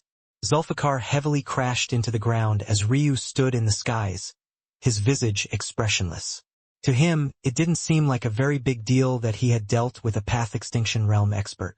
This fool was nothing but a stepping stone in Ryu's eyes, a whetstone that would sharpen his blade. Ryu was well aware that his attack was hardly enough to give Zulfikar superficial injuries. In fact, it wouldn't even put a dent in Zulfikar's battle prowess. However, if Ryu had really wanted to kill Zulfikar now, he wouldn't be using makeshift spears, nor would he be relying on a spirit body transformation he was using for the very first time. He would have brought out his great sword staffs and have long since begun to use the ability he had unlocked after his heavenly pupils evolved. But this wasn't the time for that. Ryu was only taking a bit of interest. Zulfikar had humiliated him twice now. This was just payment for the first time. Soon there would be a second. And, come the third, he would be snatching his life instead. The ground where Zulfikar landed suddenly exploded. "I'll kill you." Before Zulfikar could do much of anything, though, several powerful auras began to approach. Comparing them to Zulfikar would be akin to comparing a small puddle to a vast ocean. It seemed that the true powerhouses of the Moonlight Blossom sect had appeared. Chapter 418. Simple enough? He knew at that moment that he was being warned. There was no one but himself who was aware of the pressure weighing down on him. It was clear that the elders felt that he had embarrassed himself enough. As for the elder who was holding him back now, it was none other than his own master, Grand Elder Ballas. Much like disciples, elders had their own rankings as well. Back on the shrine plane, from least powerful to most, one had elder, grand elder, supreme elder, priest, grand priest, supreme priest, and finally priest saint. That said, most sects didn't have this many rankings, and the number of said rankings a sect had was usually dependent on their strength. As a result, an 8th order sect like the Moonlight Blossom sect would likely only have up to supreme elder in rank. They may, potentially, also have a priest if they were shameless enough. One had to have faith of a certain level to title a priest in your sect or clan. But there were no shortage of shameless clans and sects who named their own priests without meeting this standard. After all, in a small world like this one, who would dare to correct them? This was to say that a grand elder, though not of much stature in Ryu's mind, would have great status within this sect. So, for Zulfikar to have one as a master, his standing was most definitely not small. Even with all of this being said, Ryu might be semi-surprised that Zulfikar was only the disciple of a grand elder. With his talent, at least in this world, it seemed that he would have at least been the disciple of a supreme elder, if not the sect head. Ryu took a deep breath, his scales slowly fading and his horns, still sparking with lightning, receding into his forehead. By the time his canines had shortened to their original length, the elders were already in sight. Among them, Ryu noticed a familiar face who was trying to continuously wink at him. This was none other than Neil, the very man who helped him join the Moonlight Blossom sect to begin with. It seemed that Ryu was right. Neil was most definitely an inheritor disciple. If not for this, there was no way that he'd be able to come with such a throng of elders. With their standing, they wouldn't allow someone who hadn't even stepped into the path extinction realm yet the quarter to stand by them unless said person was exceptionally talented. Ryu gave Neil a light nod in greeting. But other than that, he didn't say much more. He could tell that Neil wanted him to tread carefully. But, if that was his goal in all of this, he wouldn't have caused such a commotion to begin with. Ryu stood in the air along with the elders. He didn't seem keen on lowering himself, even when they had stopped no more than 10 meters from him. A silence fell over the sect. There were at least 12 elders that had come. Such a lineup was enough to even put pressure on another sect, let alone a single child in Ryu. In fact, the fact so many had come was a surprise to many. Most elders could only be seen by the sect members once or twice every few decades. To see so many of them at once was nothing less than surprising. However, even before these elders, Ryu maintained his silence. Each and every one of these elders thought that Ryu would take the initiative to explain himself, maybe soften whatever blow he might receive. Yet he didn't say a single thing. It was as though the movement of these elders was meaningless to Ryu. And in a way, they truly were. One had to remember that an 8th Order sect had at least 10 Path Extinction Realm experts and 1 Tao Pedestal Realm expert. There were obviously separations in strength between 8th Order sects, so if one considered the fact they even had an inheritor disciple like Zulfikar who was also in the Path Extinction Realm, it was safe to say that the Moonlight Blossom sect was among the most powerful 8th Order sects that there was. But, even in this situation, Ryu wasn't worried. If one thought the reason was because of his ki, they'd be sorely mistaken. In the cultivation world, all schemes were worthless in the face of absolute power. So what was the real reason? Taking this into account, it was obvious. His source of confidence was none other than the little fairy sitting on his shoulder at this very moment. Seeing Ryu remain silent, the elders began to feel more and more dissatisfied. Leading the elders were 2 old men. They seemed to be standing side by side. But the truth was that the one with an amicable smile on his face was a half-step behind the elder Neil was hiding behind. Compared to the amicable elder, this person, who Ryu assumed was Neil's master, looked as though he was a tyrant. Of all the elders, it was only these 2 that didn't seem uncomfortable given the current situation. After a long while, seeing that Ryu really wasn't going to say anything, Neil couldn't help but scream in his heart. Was this young man really trying to die? Clearing his throat, Neil tried to begin saying something. But before he could, he was stopped by his master. "Boy, what is your goal here exactly?" Ryu's lip curled. Finally someone chose to speak. "It's simple, really," Ryu replied. "I want to be recognized as your throne, but I don't want to take your test. In exchange, I'll allow your disciples to enter the Tri-Palace along with me, and I will only take advantage of your resources for the 2-month period that there is between now and then. Simple enough, right?" Chapter 419 Step Down. "What did you just say?" At that moment, even the amicable elder raised an eyebrow before an amused smile crossed his lips. Though the 2 had relatively benign reactions, the elders to their backs seemed as though they might blow their tops off at any moment. "You dare ask for such things, brat? You have a lot of audacity for a connecting heaven realm ant. Do you think you truly have the right to negotiate with an entire sect on your own?" In the distance, Zulfikar's eyes flashed. Connecting heaven realm? It wasn't just him, but Neil as well. They both looked toward Ryu with serious expressions. Was he hiding his cultivation back then? And was he maybe still hiding it even now? Wasn't that the only possible explanation for what they were seeing currently? How else could you explain it? If Ryu was hiding it back then, what was stopping him from hiding it now? The answer was exactly that. Nothing. As necromancers, they were quite proud of their senses and their mental realm. For them to be tricked so thoroughly, there was no doubt that Ryu could do it again if he wanted to. The only thing remaining was understanding why. What did he gain from this? Of course, these 2 had no way of knowing that Ryu truly was in the Divine Vessel realm back then. But this was even more difficult to accept than the idea that he simply hid his cultivation. For Zulfikar, it was especially important to him that Ryu hid his strength. Because if this wasn't the case, that would mean that he had truly lost to a connecting heaven realm pup. Though this wasn't as bad as losing to someone in the Divine Vessel realm, the sting was no different in Zulfikar's eyes. "Are you done?" Ryu said offhandedly. "Your Supreme Elder asked me a question, yet instead of allowing me to answer, you jumped in with all your nonsense. A sect without hierarchy might as well not exist at all. How are you any different from a pack of rogue cultivators? You!" However, they truly didn't dare to say much more. They also had no idea how Ryu could tell that the man who spoke was the Supreme Elder. How could they know that Ryu could easily see the flow of faith thanks to his eyes? Why were priests called priests when they were technically just elders of a sect? Well, that was obviously because at a certain level, a sect was no different from a religion. Faith was so important to the cultivation world that a sect might as well have been a church. Of course, it wasn't a one-to-one comparison, but this was the core of it. By extension, then, each member of a sect had a certain amount of faith allocated to them. The higher your standing, the more you would have. For Ryu, reading through this amount and making deductions, especially after the evolution of his pupils, was as easy as breathing. Before, Ryu could only guess that Neil was an inheritor disciple. But now, even if he didn't meet Neil by means of recruitment for a sect, he would have known that Neil had high standing within one with just a glance.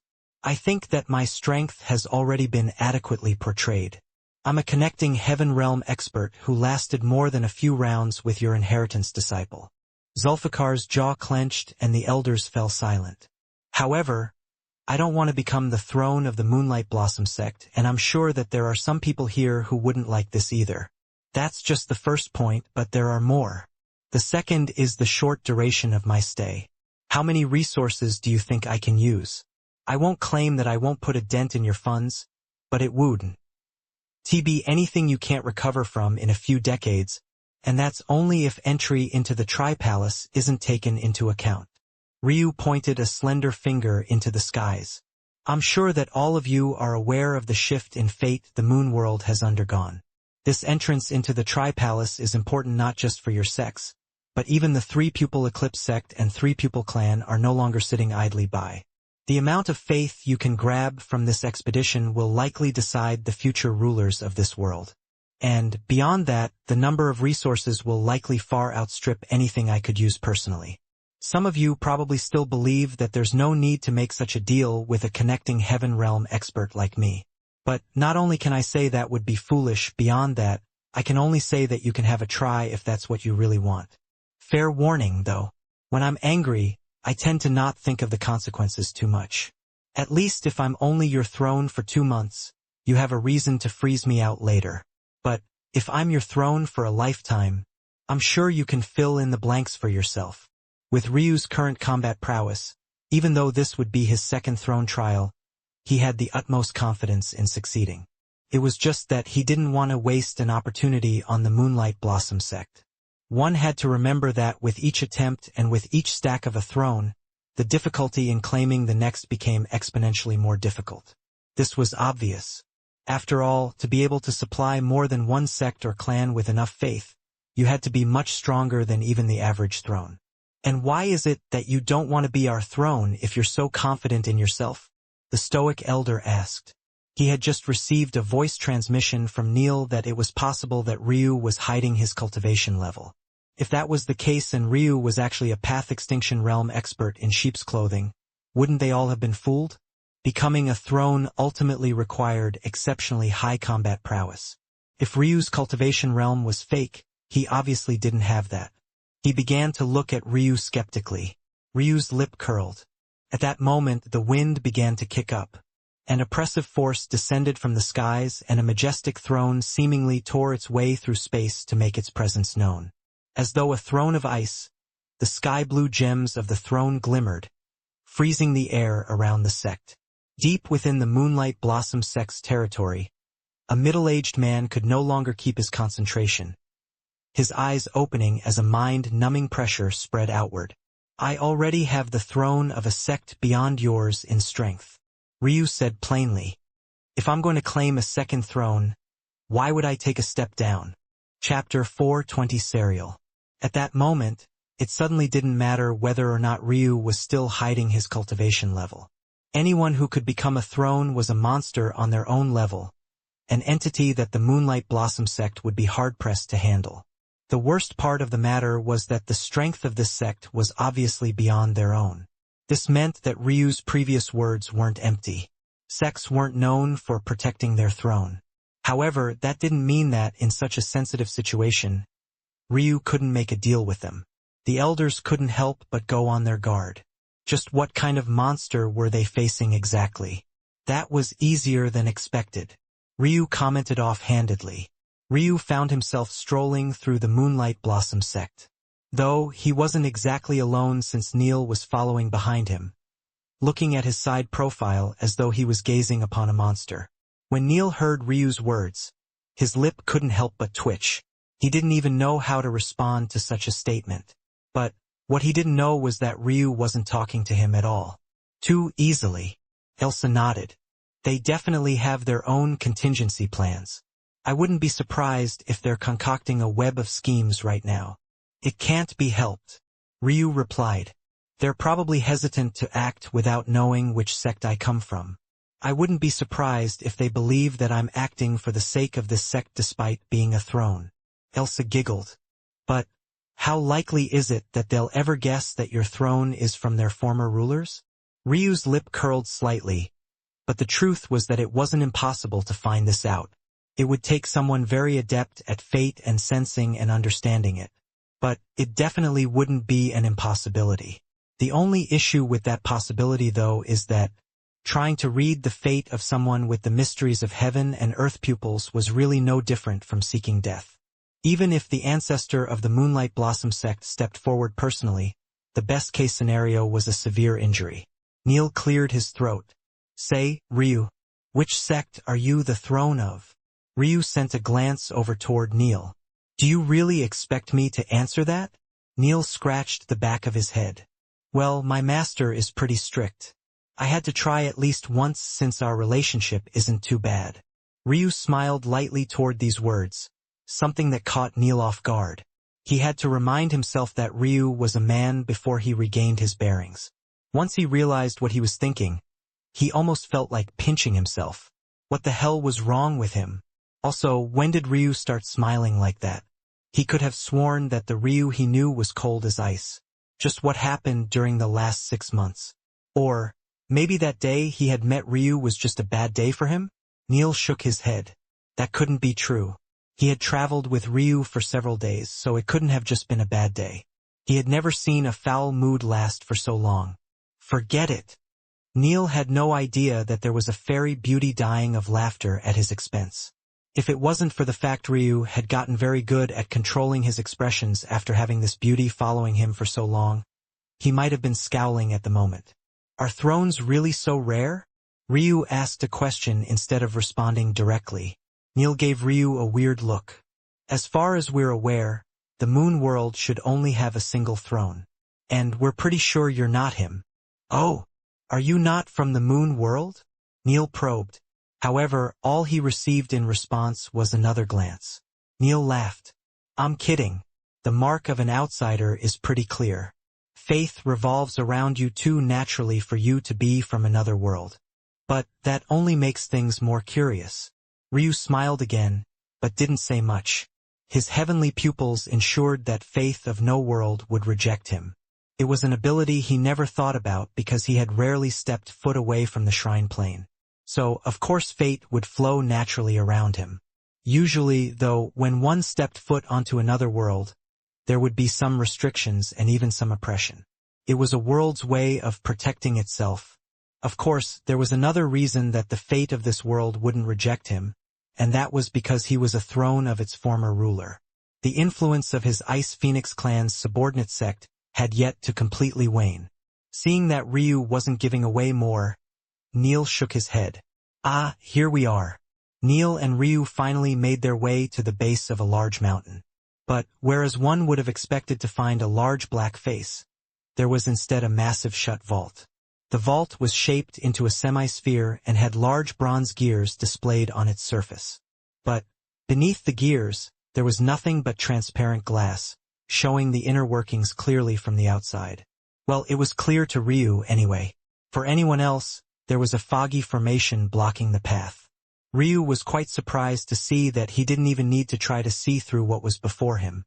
Usually, though he'd be able to tell that there was a formation, it would take some time to decipher it and find a hole. Yet, for this large-scale peak Earth-grade formation, it might as well have not been there at all. Neil felt a bit of pride seeing Ryu's surprise, clearly misinterpreting what it meant. This is a place reserved for core disciples and inheritor disciples. As of now, our sect only has Zulfikar and me as inheritor disciples, but there are many more candidates amongst the core disciples. We have exactly 48 core disciples, and they're all vying for position to enter the Tri-Palace. There are about 3 confirmed candidates, so everyone is fighting for the remaining spots. Ryu couldn't help but be amused when he saw Neil's pride, but he didn't stomp on the young man's parade. So, the atmosphere is a bit tense right now. We'll probably have to try not to poke at any sleeping bears. Neil stepped toward the formation with his badge and began to open the mechanisms. The doors had only barely opened when a figure dashed out, their speed so quick that Neil almost couldn't react at all. The figure came to a grinding halt, standing before Ryu. Their eyes lit up like two saucers, their breathing becoming somewhat labored. The figure's eyes scanned Ryu up and down, gulping every so often as though they couldn't control a certain urge.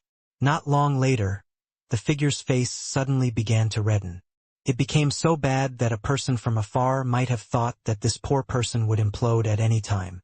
Ah!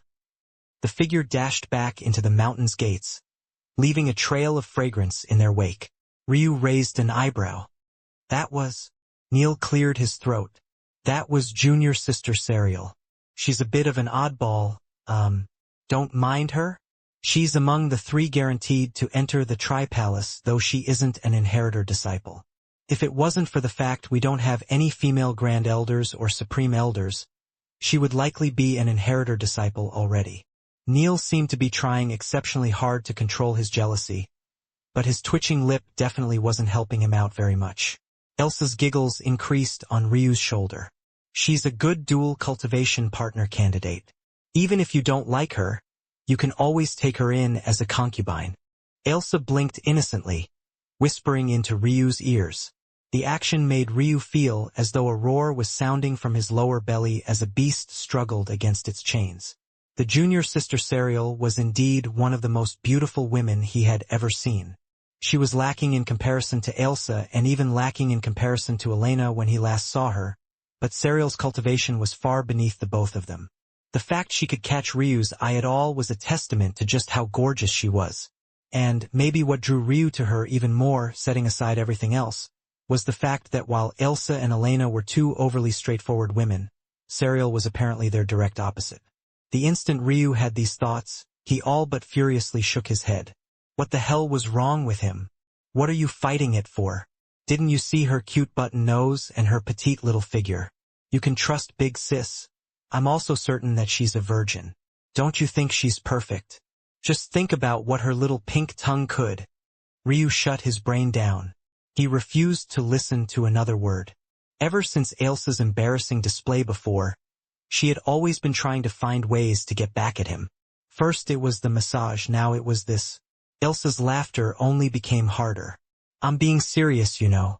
The massage will only work so effectively for so long. There's a reason it can't replace true dual cultivation. Ryu frowned when he heard these words. He could tell that Elsa was serious beneath that cheery demeanor of hers. If I'm going to dual cultivate with anyone, it's going to be with my woman, Ryu said plainly. In his seriousness, he missed Elsa completing her best Serial impression. Chapter 421, Fragments. Ryu could only shake her head. Is that really the way a virgin should react? You're judging virgins now? If that's the logic you need to use, then what would you say about your wife? Ryu opened his mouth to respond. But in the end, he found that he couldn't say much of anything to that. If there were a list of actions one shouldn't take as a virgin, Elena would probably have crossed them all off. Yet, Ryu knew for a fact that she had been one until that night. TCH, such a shame. The primordial een of little Elena would be very useful. Little? You know that she's older than you, right? Elsa picked at her ears, as though she couldn't hear what Lionel had said. Did you say something? Ryu smiled but didn't say anything else. It seemed that as open as Elsa was to sharing him, she had a small bit of jealousy of her own. Ryu wondered if Elena would be jealous too. What an amusing sight that would be. These 2 women always seemed to have the upper hand. Maybe he could finally win a few rounds now. Elsa pretended as though she didn't see through Ryu's thoughts. That Serial is a bit of a special case, though. She practices a special art and she sensed a path to breakthrough in you. That was why she reacted before she could even think. She just didn't expect for the breakthrough opportunity to be a living, breathing person. And apparently, she has a weakness for handsome men. Ryu nodded. It seemed that cultist fairies were indeed formidable. She was able to see through Serial's special state with a single glance. Ilsa chortled, feeling no small bit of arrogance. Ryu swept his gaze over the youths who were still staring at him. He met each one of their gazes, his unperturbed expression searing into their souls. Without even lasting a few seconds, many looked away first, unable to sustain his look. All right, stop bullying my juniors. Neil patted Ryu's shoulder, laughing. Bring me to your summoning necromancer fragmented techniques. Neil froze when he heard these words. Let alone him, the entire library seemed to come to a grinding halt. Still, having expected such a reaction, Ryu didn't retract his statement, just waiting patiently until Neil gathered himself. This? Ryu sent Neil a glance. Though he didn't say anything, his look alone spoke volumes. Did they take him for a joke? Did they think that they could accept his offer on the surface and not have to truly give up anything in return? A small sect like this one would never have a full summoning necromancer legacy. Ryu wouldn't expect one to appear even within a ninth order sect. They were that rare. However, there were many fragmented legacies within these smaller sects. In fact, many of these fragments were duplicates shared by many sects. Yet, these fools actually treated them as utmost treasures to be protected. Ryu was certain that no true legacy would land in the hands of these sects. In fact, he wasn't too interested in looking through these fragments either. The only reason he demanded to look was to show his stance. Neil took a deep breath. All right, follow me. As expected, they were already prepared to make this concession. Ryu thought without much surprise. What he hated the most was being tested, yet all these people seemed intent on doing exactly that. He truly didn't have the patience for it. Ryu and Neil vanished toward the upper levels. It wasn't long before they entered a region where only inheritor disciples and elders were allowed. In fact, not all elders were allowed here either. Only those at and above the Grand Elder level were. But oddly enough, there was a petite young woman sitting amidst several pedestals. These pedestals all had what looked like ancient relics on them. Some were partial tomes, some were broken rock fragments, and still others were dry and cracking scrolls. The young woman didn't seem to hear anyone enter. She was completely focused on a particular rock fragment, her violet eyes flickering beneath her cascading black hair. The dim lights bounced off her silhouette just right, revealing an elegant figure. Even the heavy black robes couldn't hide much when she bent over like that. Ryu was a bit surprised to see that this was actually the very same Serial he had just met. Wasn't she a core disciple? Why was she allowed here? Junior sister Serial. Serial was startled. Seeing Neil, she smiled a bit shyly. Senior brother. Her voice was soft and light, tickling the heartstrings. Sorry, I've been here for a while. I must be in your way. Serial froze when she saw that Neil wasn't alone. Her face, which had just been a nice, neutral tone, suddenly flushed once again. Neil smiled bitterly. It's okay, you don't need to go anywhere. Ryu just wants to take a look around. There's been an exception made for him like there was one for you. Ah, okay. Ryu couldn't help but chuckle. Serial reminded him a lot of Nuri. The only difference was that Nuri vanished into the void whenever she was shy. Serial, unfortunately, didn't have this ability. Serial wanted to find a hole to hide in hearing Ryu laugh, but Neil and him were currently blocking the only exit. Ryu took his gaze off of Serial, scanning the fragments one by one. His pupils seemed to see through everything with just a single glance. There was nothing that could hide from his gaze. With just a single look, Ryu was certain he had already gained more from these fragments than anyone of the Moonlight Blossom sect had over thousands of years. Oh! Ryu raised a brow. Chapter 422 twice as fast? That should be the method of forming the corpse garden. Do you want to build one within the incubator? It might be difficult to balance it so that it doesn't affect the growth of the spiritual herbs. But it wouldn't be impossible. Ryu thought for a moment before shaking his head. It's not worth it. Esme has the ability to improve by swallowing her opponents. I can still tweak it so that she becomes more efficient at it too. I'll simply build all of my future corpse puppets like that. there's no need to make sacrifices. Well, taking that path is its own form of sacrifice. It's impossible to give your corpse puppets every evolution pathway there is. If you're giving them the ability to grow through battle, you're giving up immediate and more potent strength. Not necessarily, Ryu said after a while. You've been grooming the spiritual herbs I pointed out, right? Elsa nodded. Then, I'll be able to give you a surprise very soon. Ryu's lip curled. He hadn't forgotten the tome of human skin that rested in his spatial ring. The body of an herbologist tome was a godsend to Ryu. The more time he spent reading it, the more of a genius he felt its creator was. Ryu rarely, if ever, felt inferior. But he realized that it seemed that even as an origin-grade herbologist, he still had so much to learn. Not only was the creator of the tome able to come up with ingenious methods, but most of the ones Ryu could use immediately required exceptionally cheap herbs. The combination of these two things seemed almost impossible to accept, but this was his reality. Oh, Elsa giggled. Elsa was quite a good herbologist herself. But she always felt inferior to Ryu in this regard for whatever reason. She felt that in this regard, the very thing that made humans the enemies of fairies was the very thing that made Ryu such a good herbologist.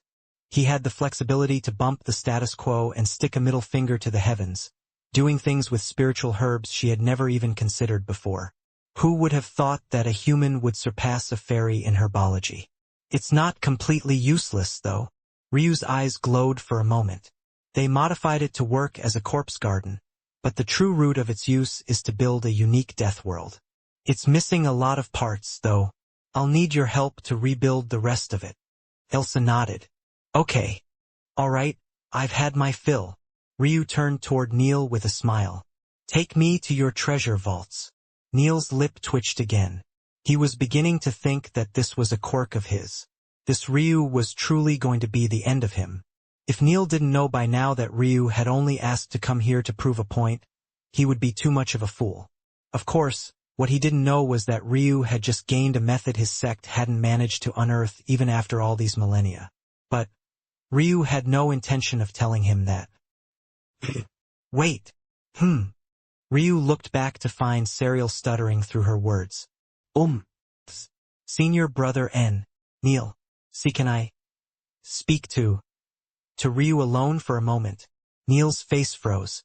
He looked like he wanted to shed tears, but didn't dare to do so at this moment.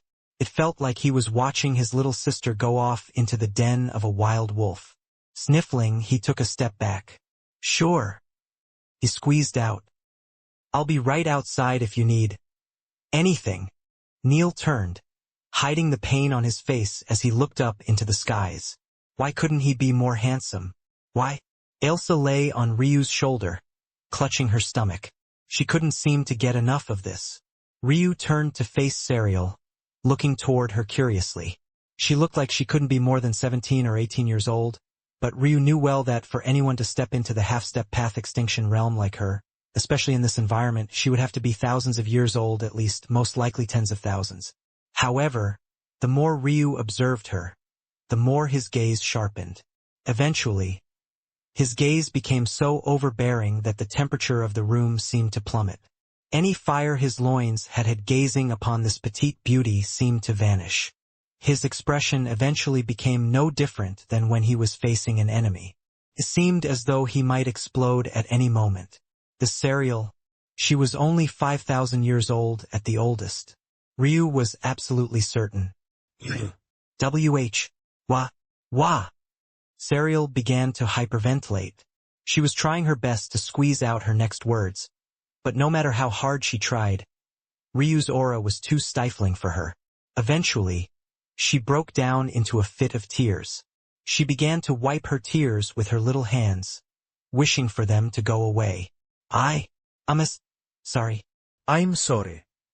These were the only words she was able to squeeze out. She was practically bawling. Maybe it was just an illusion, but it even seemed like her violet eyes dimmed considerably the harder she cried. It seemed like the only thing keeping her up from collapsing was her fear of moving. She was more scared of Ryu than her legs were weak. Ryu frowned, retracting his aura. He even began to feel somewhat guilty. Damn it. What the hell is going on? Ryu couldn't wrap his head around what was going on. Serial was at most 5,000 years old. Yet, she was already a step away from the path extinction realm. In fact, Ryu could tell that she was even suppressing her cultivation. But the issue was that even the preeminent geniuses of the Shrine Plane only stepped into the path extinction realm at 10,000 years old. How was Serial twice as fast as those geniuses? And how exactly was such a talent in a middling 8th Order sect that could only be considered top 5 in this weak world? Chapter 423, Serial 2. Ryu didn't even know how to respond to that. He was the reason she was in this state to begin with, so how would he gain brownie points for comforting her? Ryu shook his head. You have nothing to apologize for. I may have jumped to conclusions a bit too quickly. I'm sorry. What is it that you wanted to speak with me about? Serial sniffled, looking up at Ryu as though to make sure that he really wasn't mad. It was only then that she sighed a breath of relief and tried to regain her bearings. Ryu's aura was really too scary. Of course, her reaction seemed to be odd itself. After all, she was ultimately the core disciple of an 8th Order sect and had been dealing with corpses all her life. Should she really have been scared so easily? That said, none of that considered the steadily growing strength of Ryu's bloodlines. It likely wouldn't be much longer until they could truly display their strength. Though Ryu had 4 full bloodlines, they manifested themselves in a far weaker fashion than even some beasts who only had a wisp. Little Rock was just one example of this. Unfortunately, this was the weakness of being a human. But, as Ryu's body grew stronger, there would come a day where it unleashed a might not many could stand before. Right? I need your help. With. Ryu raised an eyebrow. In truth, he had to admit that Serial's innocence was grating on him, and not exactly in a bad way. In the cultivation world, asking a person for a favor, especially when this person was a stranger, was an exceptionally odd thing. This was a world where the strong ruled. Asking for a favor was no different than exposing your weakness to someone. That said, a favor wasn't always just dangerous for the person asking. So, Ryu would normally have put up his guard again the moment Serial deemed to ask something of him. But, maybe due to the awkward experience the last time he chose to be patient this time around. Serial hesitated. It was clear that she hadn't had much time to think about this. She had only just met Ryu, so there wasn't exactly a long period of reflection she could have taken. However, it also seemed that whatever it was she was laboring over was exceptionally important to her, or else she wouldn't have taken this step. Can you? Serial fiddled with her black disciple robes, looking down at the ground. Protect me. Her last 2 words were spoken so softly that even Ryu almost didn't pick up on them.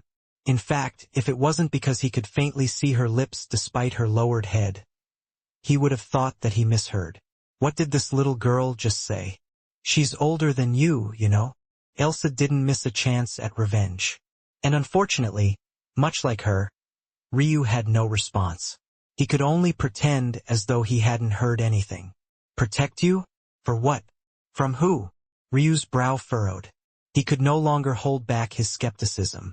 The beauty of a woman didn't decide whether she had a vicious nature or not. In fact, his grandpa Qilin always used to say to be extremely wary of beautiful women. Of course, that was because he had to deal with Mistress Holy Wing all his life, another beautiful woman who had kept his daughter from him. So, it was only right that his worldview was a bit jaded. Serial could feel that Ryu wanted to reject. Maybe if it wasn't for the fact she looked so pitiful, he already would have. The Tri-Palace. I don't know if I can survive. I'm very worried, but I don't have anyone I can trust. Ryu's brow only knit further. Why do you think that you can trust me but not people who have been in your sect with you from the very beginning? No matter how you looked at it, this all seemed to be ridiculous. Well, that was the best-case scenario. The worst case was that this was a poor attempt to lure him into a trap. But that was exactly the problem. It was far too poor an attempt. What kind of unsophisticated, unprofessional try at entrapment was this? Because Ryu froze. The reason he froze was because at the very moment, Serial was no longer looking at him. No, she was looking at him. But She wasn't looking at his face. Instead, her gaze was very clearly on his shoulder, and it was obvious to Ryu that she wasn't looking over it. The only thing on his shoulder right now. Ryu's aura became cold once more, causing Serial to stumble backward and fall. This time, she couldn't hold her legs up no matter how hard she tried. "Are you threatening me?" Ryu's voice came out like a bestial growl. Almost as though he was a prowling tiger stalking his prey, he stood over Serial. If she said just one word out of turn, he might very well decide to end her life here. Elsa's existence was a great secret to Ryu. Her appearing in her full form was fine because it was simply impossible to differentiate her from humans in that state unless you had special abilities. But her miniature form made her identity as obvious as it could be. Truthfully, the Ryu of now versus back then couldn't be compared. At least now, he had the capital to protect himself. So the consequences weren't as dire as they had once been, especially when the apostles had been chasing him. It could be said that his current reaction was less about how dangerous it was for someone else to know of Elsa, and much more about how suddenly protective of her he had become. Serial's petite body trembled. She found it far too difficult to control her chi in such a state, and she burst into another fit of tears. Unable to say anything, there was a sudden change in Serial. Her skin became fairer, her features sharper and her cheekbones higher. What once was a face reserved for a cute girl next door became the face of a city-toppling beauty. Everything from her elegant pointed nose to the proud point of her chin painted the image of a goddess descended from above. From within her hair, 2 pointed ears became much more prominent.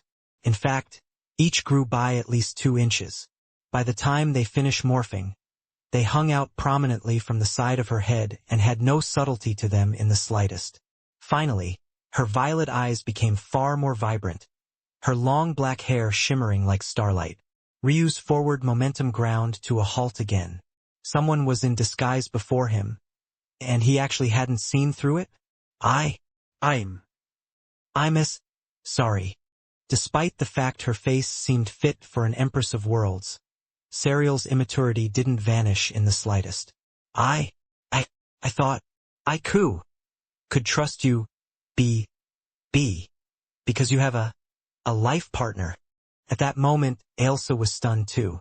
She hadn't expected such a thing. After a moment of hesitation, she entered her full form, standing beside Ryu as the grown woman bawled her eyes out. "An elf." "No. She's a fae," Elsa responded after a while. Ryu's pupils constricted. He should have known that too, but something seemed to be messing with his judgment. Elves had sharp ears, but they were nowhere near as large as Serial's. However, the differences between the two races didn't end there. The Fae were a race no less ancient than the ancestral beasts. In fact, it was from them that elves and fairies were birthed. As a result of this, they surpassed both races in almost all aspects, making them a monstrous existence. However, much like all other ancient races, they should have been practically drowned out, left by the passage of time in the annals of history. But here one was, and she very clearly wasn't of mixed blood, or else she would look no different from an elf and the two wouldn't be able to tell the difference. Ryu knew some things about Fae, but he had unfortunately never gotten the chance to explore any ruins left behind by them. So he was still in the dark about most things. That said, what he did know was, Ryu kneeled down beside Serial, feeling a headache about how to deal with this woman. He felt contradictory thoughts about wanting to kill her right now and protect her at all costs. "You may be a Fae, but that doesn't explain why you can see Elsa." Serial hiccuped, trying to regain her bearings again. But, when she saw Ryu's face so close to her, she began to blush profusely, going from streaming tears to flushing red in the blink of an eye. Her nose couldn't help but twitch as she took a deep breath of Ryu's scent. The instant she did, she almost felt as though she was getting high on a drug. Why did he smell so good? Ryu frowned but could only turn to Elsa helplessly. "The nature's friend part of your ice jade crystal body. Well, there's no race closer to nature than the Fae." Hearing this, Ryu felt another headache coming on. Shaking his head, he looked back toward Serial. "If this is all you can give me, I reject your proposal," Ryu said plainly. Serial snapped awake. And no, wait, I can. Just look into my eyes. Ryu opened his mouth to reply only for his thought process to come to a grinding halt. Serial's violet eyes seemed to have lost a hidden fogginess that had once covered them, leaving them exposed for Ryu to see through the core of. The result left him stunned. The 7th-ranked Heavenly Pupils. Truth Pupils. Chapter 424 Truth. He kneeled before Serial, his mouth partially open as the words he had planned on speaking hung in silence. One would think that the owner of the 1st-ranked Heavenly Pupils shouldn't be shocked when meeting someone who was his inferior in every way. But Ryu didn't think about things like this, nor should anyone, for that matter. The ranking of the Heavenly Pupils was ultimately reliant on the amount of fate its predecessors had accumulated over time. What the rankings functionally represented was the likelihood of reaching a certain level of strength rather than an actual strength. To understand why Ryu didn't have the capital to look down on Serial, one only needed to consider a single thing. In the past, the mysteries of heaven and earth pupils used to be ranked dead last. It was only after many of those birthed with these pupils reached the pinnacle of the martial world that the rankings began to slowly shift. Could be said, then, that any one of these powerful eyes could accomplish this feat. However, there was one thing many didn't consider when they thought of this. The reason the mysteries of heaven and earth pupils was able to turn the table was because the lower on the list a set of heavenly pupils was, the more frequently it would be born into the world. Or, rather, the higher a set of heavenly pupils was ranked, the least likely it would be to appear. Every set of heavenly pupils seemed to follow this rule, even Lionel's own. The only exception seemed to be the truth pupils. For whatever reason, the truth pupils seemed to always maintain a similar rank, never moving from 7th. Yet, at the same time, it also maintained a level of rarity that surpassed even Ryu's own set. Listening to all of this, one would think that the reason Ryu was so shocked was because he was facing the truth pupils themselves. But this wasn't the case at all. If Ryu had been faced with any set of heavenly pupils, regardless of which they were, he would be astonished. To put the rarity of heavenly pupils into perspective, one needs to understand how they are formed. Some pupils were formed spontaneously from the heavens, while others were the product of talents taken from ancestral beasts who had evolved their bloodlines. An example of the latter would be Little Gem and her Griffin clan's 2nd-ranked heavenly pupils. Heavenly pupils thus blessed by the heavens could only be bestowed to those born in high-level worlds like the Shrine Plane. In addition, any given world could only sustain the birth of a single set of heavenly pupils for a set period of time. As for how long this period was, it depended on the world. But a median number would easily cross into the trillions of years. At the very least, the lifespan of a sky god. Of the countless worlds in existence, there were definitely no more than 30 on the level of Ryu's shrine world. This meant, even if there was the greatest luck imaginable, there would at most be 30 heavenly pupils wielders at any given time. But this was only theoretical. In practice, though there didn't seem to be any rule against it, there were no historical records of 2 pupils of the same kind appearing at once. Having reached this point, the reason for Ryu's shock should be self-evident. Beneath the heavens, there were trillions upon trillions of worlds. Each world, even the smallest, had billions upon billions of people. Even middle-sized worlds had trillions, let alone the largest worlds there were. Yet, at any given time, there were likely to be less than 5 heavenly pupils wielders. Why wouldn't Ryu be shocked? When Ryu regained his bearings, he couldn't help but look at this hopeless young woman and shake his head. Do you have any idea what kind of information you just gave me? Ryu had already been chased down once for his pupils, and that old bastard hadn't even known which type he had. But now Ryu knew exactly what pupil Serial had. One might think that the truth pupils were useless to Ryu, but this wasn't true in the slightest. When doing research to learn how to best effectively use his mysteries of heaven and earth pupils as a mortal, he had stumbled upon quite a few archives. Among them, many described the close relationship between his eyes and Serial's. But, even if there wasn't such a special case, how valuable would Serial's pupils be? What if he wanted to refine her into a corpse puppet? What if he just wanted to sell her on the black market? Forgetting all of this, just her Fey bloodline would make her a hotly sought-after commodity. Just revealing these things to him was practically like handing her life over on a silver platter.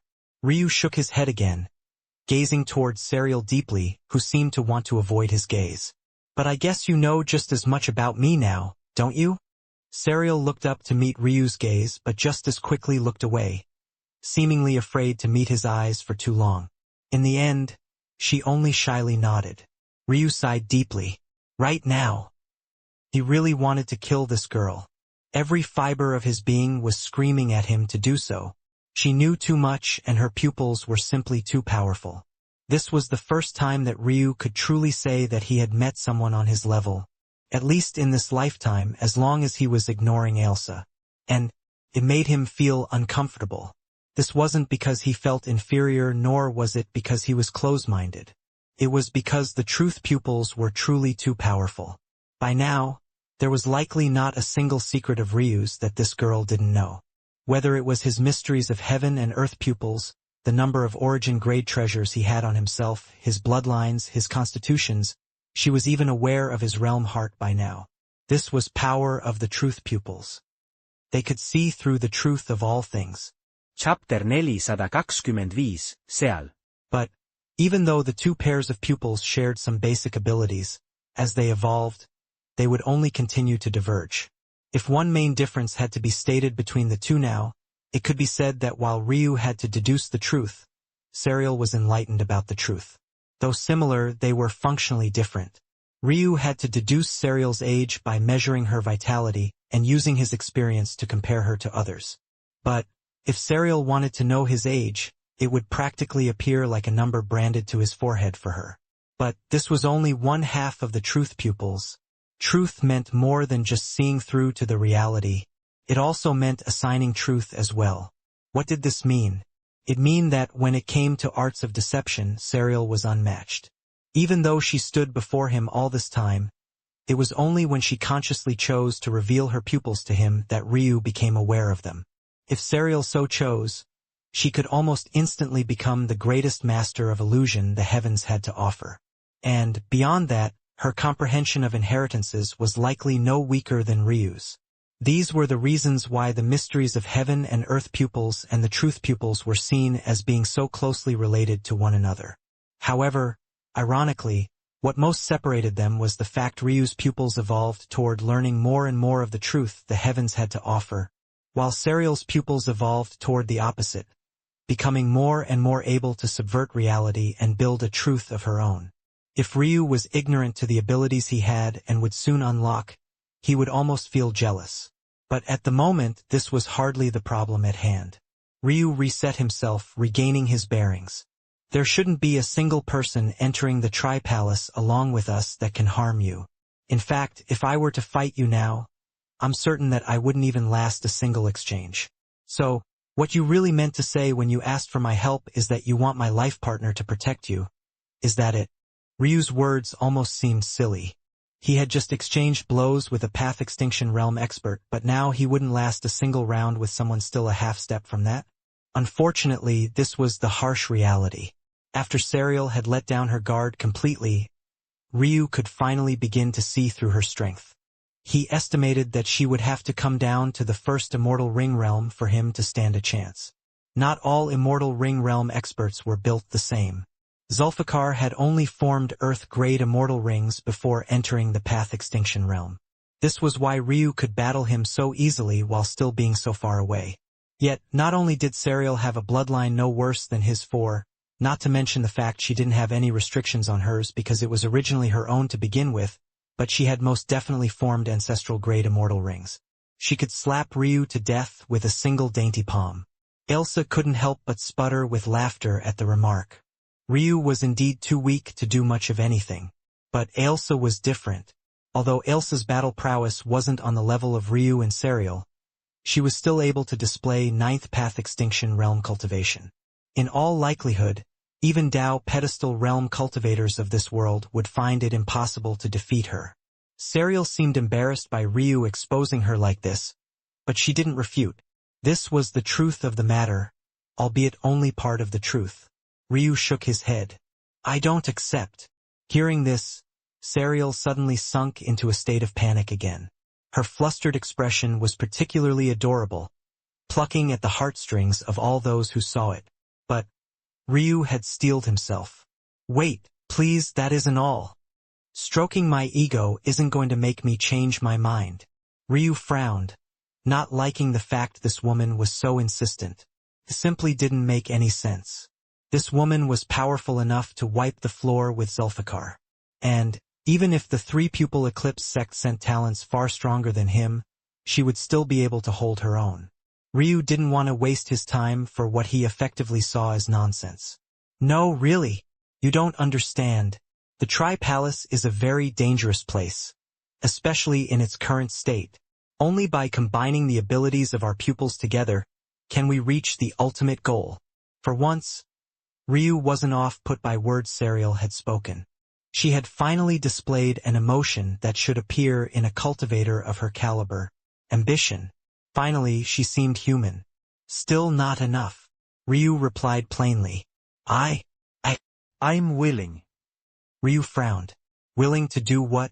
Ryu was confused until he saw Serial's face suddenly flush completely red and heard Elsa's laughter sputter again. I heard you two talking. I'm willing. See, she's willing. Didn't I say to trust Big Sis? Go ahead and ravage her. Hearing such words, Ryu couldn't help but turn his attention to Serial again. A blazing fire lighting in his belly. Chapter 426 Choice. As a cultist fairy, there was very little about the bodies of others that Elsa didn't understand. To now stand here, only to be told that there was something so fundamental about her own that she didn't even aware of, well, it was hard to accept to say the least. Ryu hesitated. This woman, he really didn't like being around her. It was already taking more than just a little bit out of him not to go all out in killing her right here and now.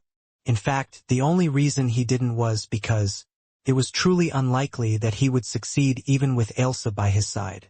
This wasn't to say that Elsa was no match for her. Ryu didn't believe that Serial stood a chance against Elsa. The gap should be too big even for her to cross. But if there was one person in the martial world who had a chance at having an even greater pool of treasures than Ryu himself, it was Serial. With her eyes, if there was a fortuitous encounter to take advantage of, she would take advantage of it. He simply didn't believe that she would approach him like this, while knowing of Elsa's existence, and not have contingency plans.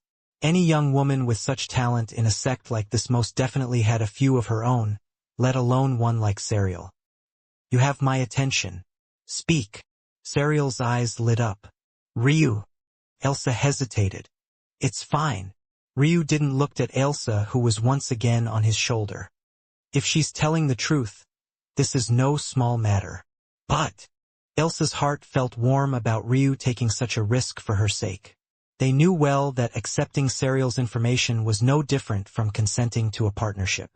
Nothing came free in the martial world. Serial's happiness said it all. Yet Ryu was willing to do this anyway. The issue was, even though Elsa didn't know there was such a seal on her, that didn't mean she didn't have any idea where it might have come from. She knew her own life better than anyone else, so how could she not have a few guesses? And if she was right, it might not be worth it to undo the seal at all. In fact, the trouble it might bring would be worse than if they just ignored it entirely. Do you want to forget we ever heard anything? Having come to understand Elsa's thoughts, Ryu stopped. To the previous him, anything he could do to make Elsa stronger, he would do. The Elsa he originally met was nothing more than a pawn or tool to him. No different from a treasure he could make use of to get the things he wanted. But now, he didn't have it within himself to treat her like this any longer. She had done too much for him, slaved away too much, worked too hard. From the very beginning, she had been as unselfish as she could be. Even the mistakes she had made were all for the sake of helping him reach the ultimate goal of saving his family. Yet, Ryu was only just now learning that Elsa had had an elder brother. He was only now learning about the sickliness of her mother, and only just now seeing the face of her father. There were so many things about her life that he had no idea about until this very moment.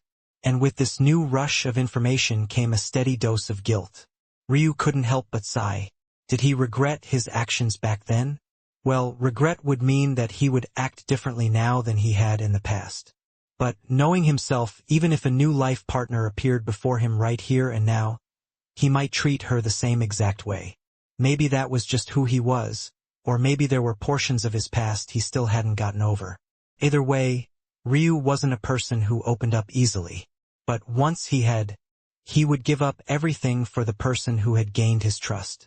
Elsa hesitated again, her mind a whirlwind of emotions. Inwardly, Isla knew that Ryu was a softie. He found it easy to be cold toward outsiders, but those he deemed to be his loved ones would receive his everything. It was this alone that made Elsa feel as though she was choking on her own emotions, but she also felt that this wasn't a time for her to cry again. It was true. Elsa had chosen to leave the ethereal plane to find Ryu after finding her brother's diary. As for what she found inside, maybe at this very moment that didn't matter much. At the very least, the thoughts going through her mind now weren't of the exact contents of the diary, but rather the ending sentiment. Her elder brother, a big brother she loved oh so dearly, had always been a man of adventure. If Elsa thought about it, he was unlike any other fairy. He wasn't content with watching things play out and going with the flow of the heavens. He always sought to carve out his own path. Unfortunately, carving out this path got him killed. What lay before Elsa now was a choice. Would she follow in her brother's footsteps? Or would she cower? I made my decision a long time ago, Elsa said with a light smile. The source of her hesitation hadn't been fear. What she least wanted was to interfere with Ryu's progress and ruin his chances of saving his family. Maybe her past self didn't want to admit it, but hadn't she been using Ryu too? She came to him not because he wanted to be with him, but rather to fulfill the ideals her brother had left behind and hopefully succeed where he had failed. Though their approaches were different, their level of selfishness was the same. But now, she was actually hesitating when one of the key steps of achieving her goal was right before her. And why? All for this life partner of hers who she once saw as a means to an end too. Elsa couldn't remember when she had shifted her perspective on Ryu, but what she did know was that it was long before he had changed his perspective on her. Watching him work every day was like a constant chisel to her heart, ebbing away at what preconceived conclusions she had once had. This wasn't to say that Elsa's original feelings were fake. She had come here expecting to be Ryu's wife in every way, shape and form. It was just that now it was far different from just a sense of duty to her. Ryu finally turned his gaze toward Elsa. Seeing the look in her eye, he nodded and the two of them turned toward Serial. Serial blinked, having gone through her own whirlwind of emotions. For a moment there, she thought that her final trump card would fail too. The Fae bloodline has 2 branches. Serial took a deep breath and began to explain. The Sun Fae is the first. They are creatures of the light and have a great affinity for all that is young. They are exceptionally strong in the day and have impossible to imagine power over the stars. The second branch is of the Moon Fae. They are creatures of the darkness and have great affinity for all that is een. They are exceptionally strong in the night and have impossible to imagine power over celestial bodies. Author's note: in our astronomy, celestial bodies also include stars. But just assume, in the case of Jade, that they aren't included. I am of the Moon Fae. My name is Serial of the Moon. The seal on your life partner is one that even my truth pupils didn't pick up on initially. If it wasn't for my Moon Fae bloodline picking up a strong een signature from her, I would have never investigated further. It simply didn't make sense to me that a cultist fairy would have such strong dark energies within her. Cultist fairies are known as nurturers, and among the 3 king fairy clans, they represented the balance between the yang of the Fishia fairies and the een of the Kabus fairies. It didn't make sense for one to so heavily lean toward one in comparison to the other. Usually, I'm able to grasp information I want with a simple look. But, if it's something I have to focus for, it likely means that it's far beyond my understanding. Still, I was able to tell that whatever strong een character your life partner has, it has been tempered down and sealed for whatever reason. That said, as hidden as this seal is, I can also tell that it's exceptionally fragile. If I have some time to observe your life partner, I can likely find its weakest point, Ryu remained silent for a long while before taking a slight breath. "That won't be necessary," he replied. Serial was shocked by this and opened her mouth to say something, but Ryu only shook his head. "We'll cooperate with you within the Tri-Palace."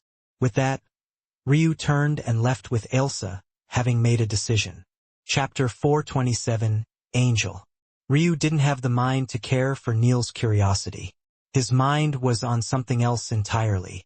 So, even after Neil led them to the treasure vaults, his lip twitching all while watching Ryu practically clear them out, Ryu didn't speak a single word. In fact, even up until the point Neil brought him to one of the best immortal caves the sect had to offer, the former still didn't manage to get a word out of him. With a dull thud, the door of the immortal cave shut, leaving Neil stranded outside, his lip absent-mindedly twitching. Did she taste that good? These were the only words Neil could think. Luckily Ryu didn't hear them, or else he might lash out with his signature cold glare. Without a choice, Neil could only choose to turn and leave. Ryu began to silently arrange the haul he had gotten from the Moonlight Blossom Sect's vaults. The immortal cave he was given was quite spacious indeed. It had room for leisure, sleep, meditation and training, all of which was illuminated by a dim violet light.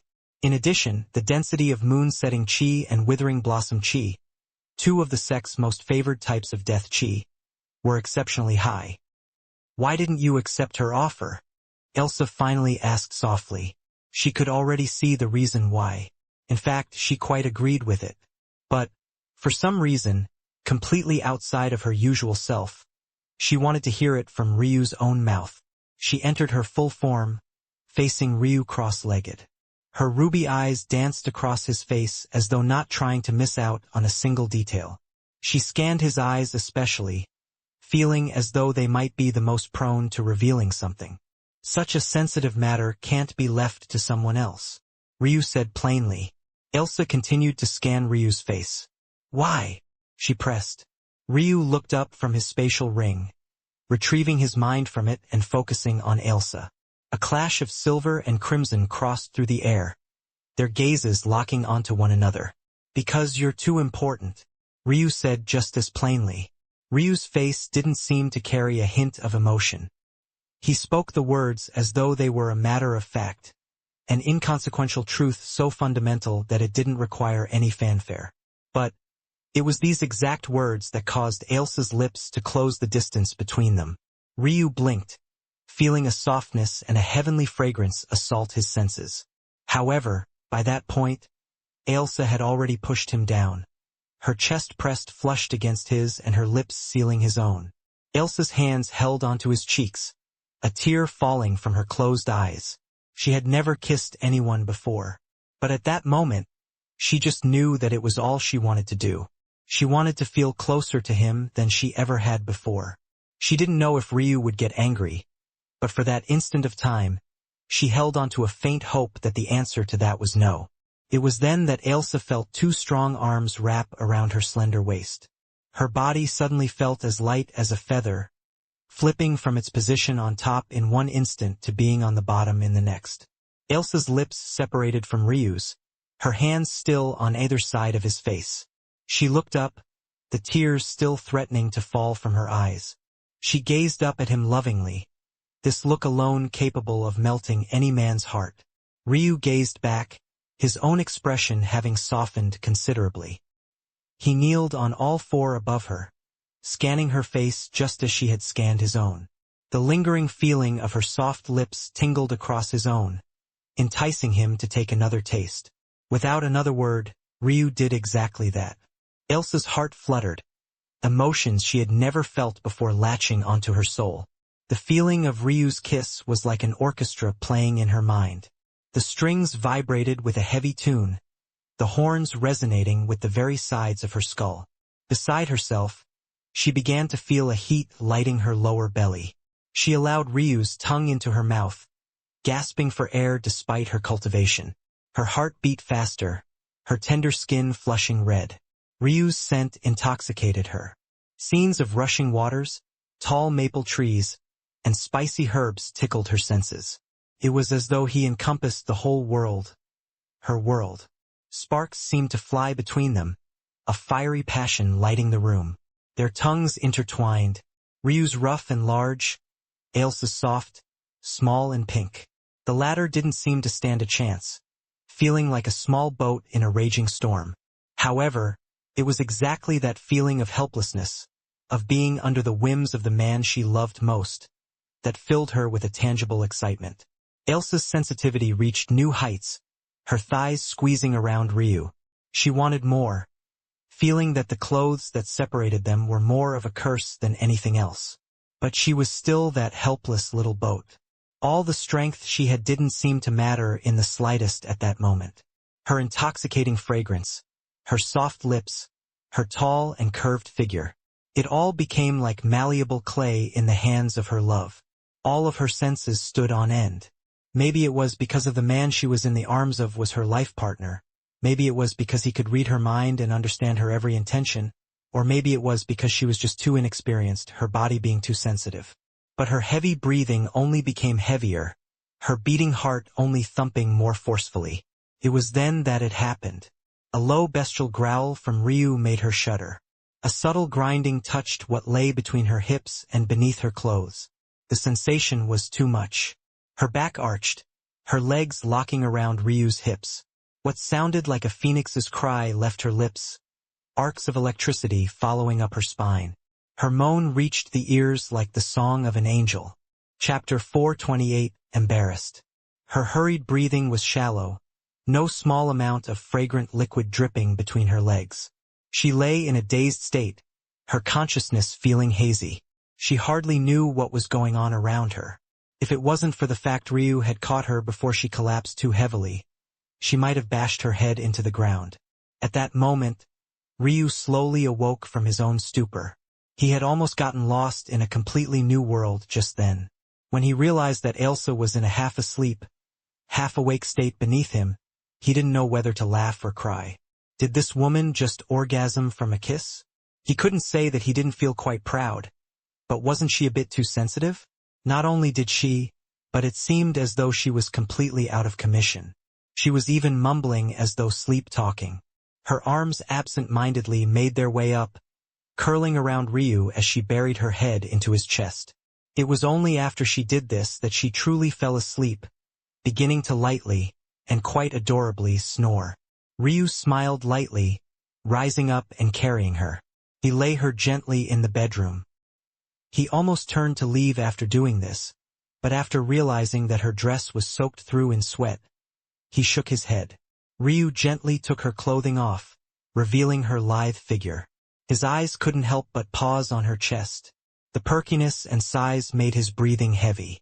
They had the perfect amount of elasticity, the kind of buoyancy Ryu was certain could float on water. Even now, they were still flushed red and covered in sweat, giving them a particularly enticing visual. Ryu's hand only barely brushed against them. But not only did the softness make him swallow hard, the movement itself caused Ailsa's body to shudder. He shook his head. She really was too sensitive. Ryu's gaze drifted down to a pair of white lace panties. Through their see-through fabric, he could see a delicate blonde bush that plucked on his heartstrings. That was bad enough, but the faint trail of moistness only made it all worse. Ryu cursed his bloodlines. This was really too much. It wasn't as though he had never seen Ailsa naked before. If he hadn't, he wouldn't have so casually decided to take her clothes off. Shaking his head, Ryu slowly pulled them down, avoiding direct eye contact. What he couldn't see wouldn't hurt him. He would just leave what was beneath that blonde bush to his dreams. After he was done, Ryu placed a palm on Ailsa's lower belly, a faint frosting spreading out from his hand. To a mortal, this amount would be enough to freeze them to death. But, for Ailsa, it was no different from a cool breeze. Her sweat was evaporated and purified all while her expression relaxed. Then, Ryu covered her in thick sheets. Soon, she fell into a deep sleep, leaving Ryu satisfied. Ryu took a deep breath, trying to clear his mind. Unfortunately, there was a raging beast below his belt that didn't seem intent on lying down for the day. But he couldn't very well ravage an unconscious woman. Now could he? Ryu shook his head again. His beast blood was truly beginning to be a problem. Luckily, he had things to keep his mind off of it. Once again, Ryu began to arrange treasures. In truth, there was nothing that really caught Ryu's eye. This was to be expected. As someone who had a whole host of origin grade treasures, it was no wonder that a treasure vault of that caliber didn't catch his attention. But he still managed to find some of the more rare items he might need to refine corpses in the future, and even a few things that would be helpful in nurturing Esme. With this, he should be able to help Esme reach the immortal ring realm finally. Ryu summoned the death worm. His immortal cave was indeed large enough to accommodate it with ease. Not long later, he had Esme strapped to a table in the nude once again. Despite the enticement her body provided, Ryu would never stoop so low as to covet a corpse. He gazed at Esme no differently from the way he would gaze at a block of wood. Plus, even if Ryu was so inclined to do something so disgusting, exchanging yin and yang with a corpse would not only cripple the corpse, but it would shave years off his lifespan, for men anyway. One could only do so with either very special and sinister cultivation method, or by avoiding the exchange at all. But, as one might expect, avoiding the exchange wouldn't help the build-up. As cultivators, one's stamina was practically endless, physiologically speaking. What limited the sexual escapades of cultivators was the exchange of yang and yin. If this step was avoided, Ryu would never be satiated. That was part of the reason those who had such fetishes could only be seen as deviants. Unlike when she was alive, Esme showed no fear in this position. To one side of him, he had the body of an herbologist tome open, and on the other, he had numerous herbs carefully picked out and prepared. This trip to Tri-Palace should provide me some good corpse puppets. With my level of control currently, it's a shame that I only have one, but lowering my quality is unacceptable. Esme was a surprising talent that Ryu had stumbled upon, but he wouldn't get so lucky in the future. He would have to actively search for his next puppets. Ryu got to work, the days ticking by. Every so often, he would laugh to himself, realizing that Ailsa was definitely avoiding him. It seemed that she was very embarrassed about her previous display. Almost 2 weeks later, Ryu suddenly felt a vibration from his Osiris ring. HM? Seems they need help again. Chapter 429 Madman. But he didn't receive a response in return, causing him to shake his head and smile. For a woman whose first meeting with him was in the nude, Ailsa was far more shy than he thought she would be.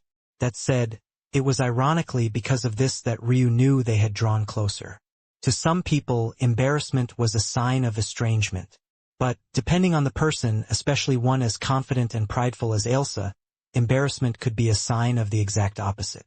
The only reason she was acting like this was because she was even more worried about what Ryu was thinking. With a light smile, his mood feeling quite good, Ryu entered Osiris once again, immediately finding himself in the same room he had left from. It was only then that Ailsa finally peeked into his room and sighed a breath of relief. Suddenly remembering what happened all those days ago, she flushed red again and scurried away. Covering her face with her hands, she began to berate herself again. She was supposed to be the big sister in this relationship. How had she had such a poor showing? How embarrassing. It was impossible for her to keep up her mystique now. Ryu rose, feeling the weight of his great sword staffs on his back. "Oh, you decided to come?" Ryu smiled, realizing that a wild Ailsa has silently appeared on his shoulder. "HM? Are you talking to me?"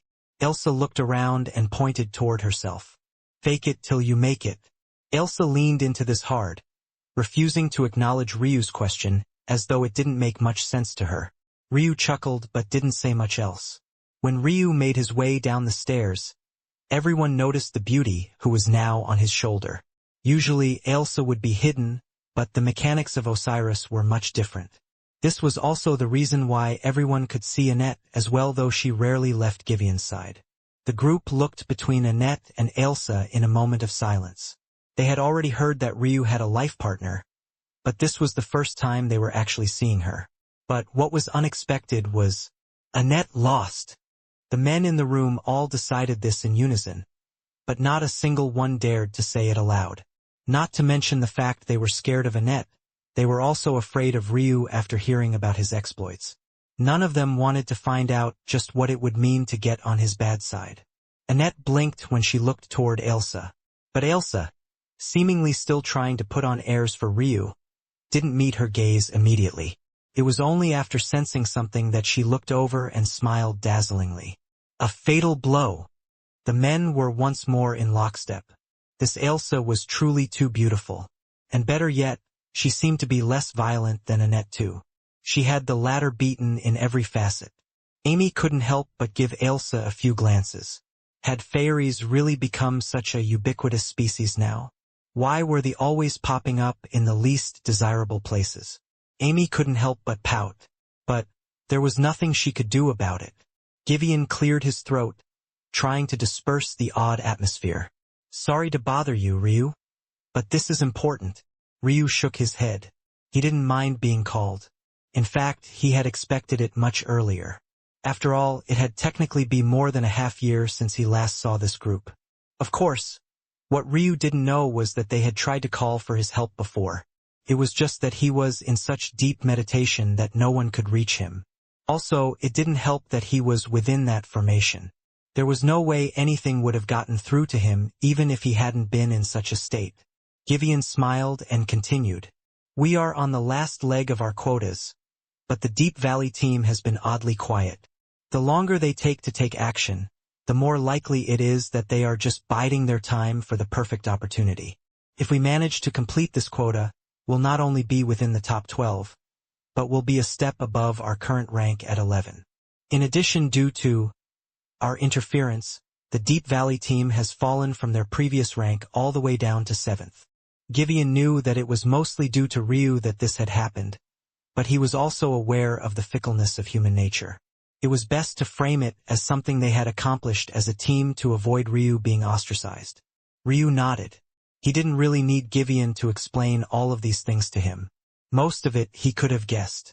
As for the little details, he didn't particularly care.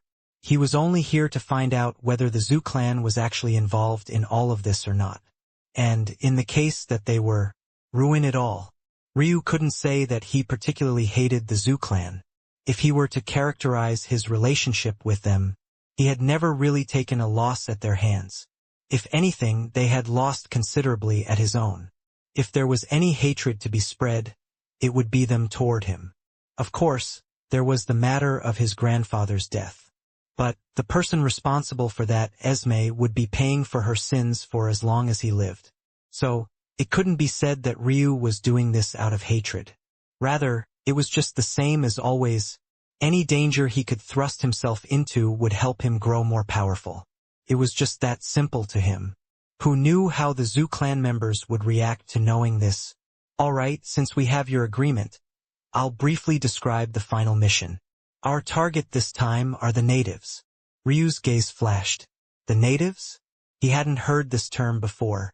But, according to Ailsa's memories that surfaced the moment Givian spoke these words, the natives were essentially the residents of Osiris. Much like the beast Ryu had fought, they weren't real, but they were a part of many of the obstacles the members of the mercenary guild had to deal with. Are we talking? Knights? Nobles? Grimm perked up to ask. Barbarian natives. Specifically, the mountain barbarian natives. The group was instantly filled with a whole host of ugly expressions. Anyone who knew about natives would react in the same way. Despite being just compilations of runes to create fake persons, barbarian natives were the last group any of them wanted to deal with. Those bunch of bastards were crazy. They spoke in grunts and whistles as though they were beasts. They had an unmitigatedly savage culture, and were obscenely powerful in bodily strength. Just trying to cut into them felt like trying to slice apart a refined weapon. It was beyond the limits one should expect for a living creature.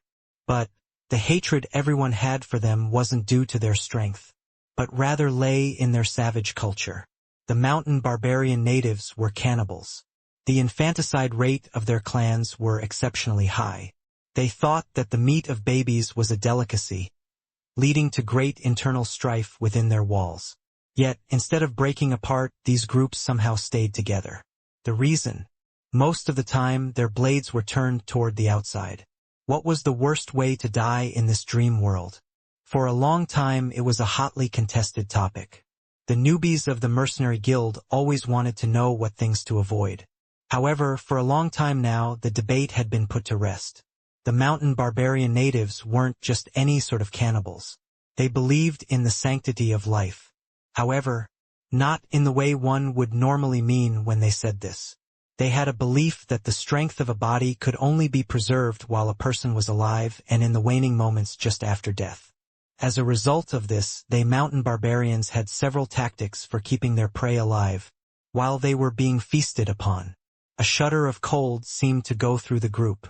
At that moment, despite how annoying noble natives were, they would rather deal with 10 times the number of them as opposed to a fraction of mountain barbarian natives.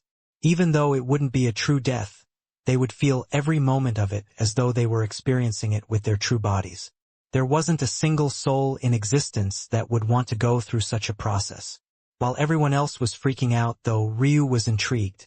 When he had refined Esme into a corpse, he had kept her awake and alive for as long as possible. This seemed to be just to torture her for what she did to his grandfather, but there was a deeper reason as well. The biological conversions he forced Esme to undergo worked more smoothly when her body was still functionally alive. With her cells still active, causing them to mutate and change was obviously easier. Ryu wondered, this eating ritual of the mountain barbarians, was there anything he could learn from them? Unfortunately for the Violet Olive team, they had no idea that there was a madman amongst them. Even Ailsa couldn't help but look at Ryu weirdly, but he pretended as though he hadn't sensed a single thing. With that, the team set off, their nerves standing on end. The mountain barbarians were just one worry. Their main source of anxiety was the Deep Valley team. Would they appear? Or not? What the unworried Ryu didn't know was that there was also a guillotine hanging over his own neck as well. Chapter 430 Spores. Compared to the lush forests they had just been a part of, this place seemed to be teeming with death. The sparse plants they found planted in the hardened land were withering and half dead. The sun beat across their heads, bearing toward them with untold pressure now that the tall canopies could no longer protect them. And the air seemed to hold miniature particles of dust that made them want to cough every so often. Don't breathe too heavily. In fact, if you can help it, don't breathe at all, Qilin warned. This dusty air was both the source of the mountain barbarian's strength, but simultaneously a poison to practically every other creature. Ironically, it was because of the existence of this dust that the mountain barbarians couldn't live long-term in the much more lush and fertile forest. Much like everything else in the world, there was a balance of give and take. As cultivators of such high realms, they could obviously go even weeks without breathing as long as they had an ample supply of qi. So this wasn't much of a problem. Immediately, everyone held their breath and began to walk toward the looming mountain range not far in the distance. Ryu curiously observed the floating dust particles. They were impossible for anyone else to see with the naked eye, but his eyes were obviously not normal. This isn't dust. Ryu was somewhat surprised. If it wasn't for his boredom, he would have taken Givian's words at face value. These are spores. Specifically, a fungal spore. What an innovative idea. Do these mountain barbarians exist in real life? Or were they casually created by the sky god who built this world? Despite being an origin-grade ruin master, Ryu would never claim to have more worldly experience than a sky god who had lived trillions of years of life. For him to do so would be nothing short of foolish. As knowledgeable as he was, Ryu was certain that he didn't know everything. It was very possible for the sky god who built this world to have come across such a clan in their travels. And, since these mountain barbarians wouldn't be able to leave their small corners, they were likely hidden from the rest of the world as well. Ryu's eyes glowed. Without anyone but Ailsa being any wiser, he took a deep breath, allowing a whole colony of these spores into his lungs. Ailsa shook her head. You're always so reckless. It's fine, I need to witness how they work personally. I've never seen a fungus like this before, Ryu said softly. Worst come to worst, this is just a projection of my body. I'll heal whatever injuries that come when I cross into the soul birth realm. Ryu began to observe the changes the fungus brought about. If it wasn't for the training he had undergone with his Meridians, he would have never been able to do this. Watching the changes his individual cells underwent was ridiculous. By Ryu's measurements, he had allowed about 100,000 spores into his body on just one inhale. Each one immediately latched onto an individual cell, boring into it and beginning to sprout. Ryu was unmoved by the change. Most would be freaked out watching what amounted to a fungal infection growing inside their bodies. But to Ryu, it was as though he was observing someone else undergo such a thing. Elsa's face warped. Gross. Did you have to do that? You're ruining my image of you. Ryu smiled, but didn't say much in response. He was entirely focused on the changes. It breaks down the cell's wall, takes over the organelles to produce sustenance for its growth. Once it reaches a certain size, it rebuilds the cell wall much sturdier than it had in the past before dying. It doesn't seem capable of continuing the process? Ryu came to a sudden understanding. This was why Givian had said not to breathe. If Ryu's conjecture was correct, there was something special about the cells and organelles of the mountain barbarians that allowed this process to not stop at the spore's death. Whatever this difference was, it allowed the spore to remain alive and continue to reproduce. This is ingenious. So this was the creator of body of an herbologist's ultimate goal. Ryu's gaze flashed as he seemed to understand something. In fact, it felt like every page of that human skin tome had compiled into a single roadmap, forming a vibrant future like a blinding light at the end of the path. If things are like this, whether I'm able to keep my corpse puppets alive during the refinement process would be meaningless. No, it wouldn't be meaningless. The most important thing would be finding ways to make sure that the spores were all evenly distributed. The easiest way to do this would be by having the future corpse puppet remain alive and continuously inhale these spores. That way, it would be able to enter the lungs and follow oxygen along every pathway of the body. Only then would it reach perfect coverage. Suddenly, finding a method of keeping the body alive for as long as possible had become even more important. Unless, Ryu fell into deep thought. If he simulated the beating of a heart and the expansion and contraction of the lungs, it might still be possible. I need to do experiments. Just as Ryu was falling deeper and deeper into thought, the roar of what sounded like a beast sounded up ahead. We've been found, Givian called out. Prepare for battle. Ryu calmly looked up before a sharp icy air surrounded him. The spores that had been growing in his lungs were frozen away and healed in the blink of an eye with the use of his ice flame. Compared to the number of spores he had inhaled, the number of cells in his body were countless times more numerous. He wasn't even worried about dealing with any aftereffects. At that moment, Annette entered her full form, a vibrant violet dress flowing around her as arcs of lightning crackled. Remember our goal. The relic should be located at the center of their village. Avoid as many battles as you can and reach their shrine as quickly as possible. Charge. Chapter 431. Fall.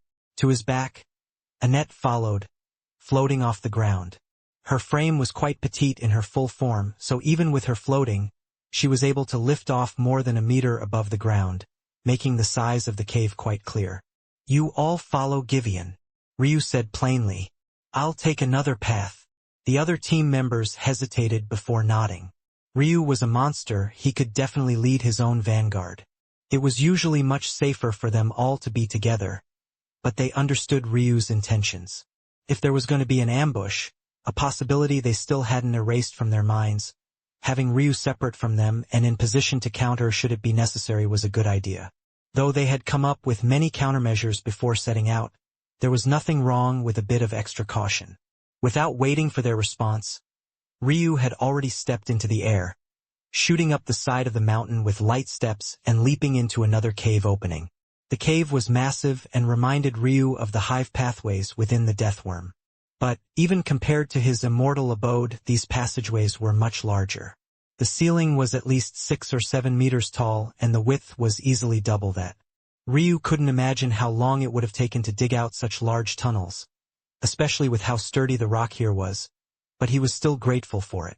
If not for this, how could he make full use of his great sword staffs? Ryu dashed forward, half his body becoming no different from illusory streaks of lightning. With his added control over his body, he obviously gained the same level of finesse over his spirit body. At that moment, he looked no different from a humanoid bundle of lightning, his arms stretched out to hold onto two great sword staffs. Though Ryu couldn't use fragrant breeze in this state, he had reached a point where it didn't even matter. His speed had long since surpassed his previous cap.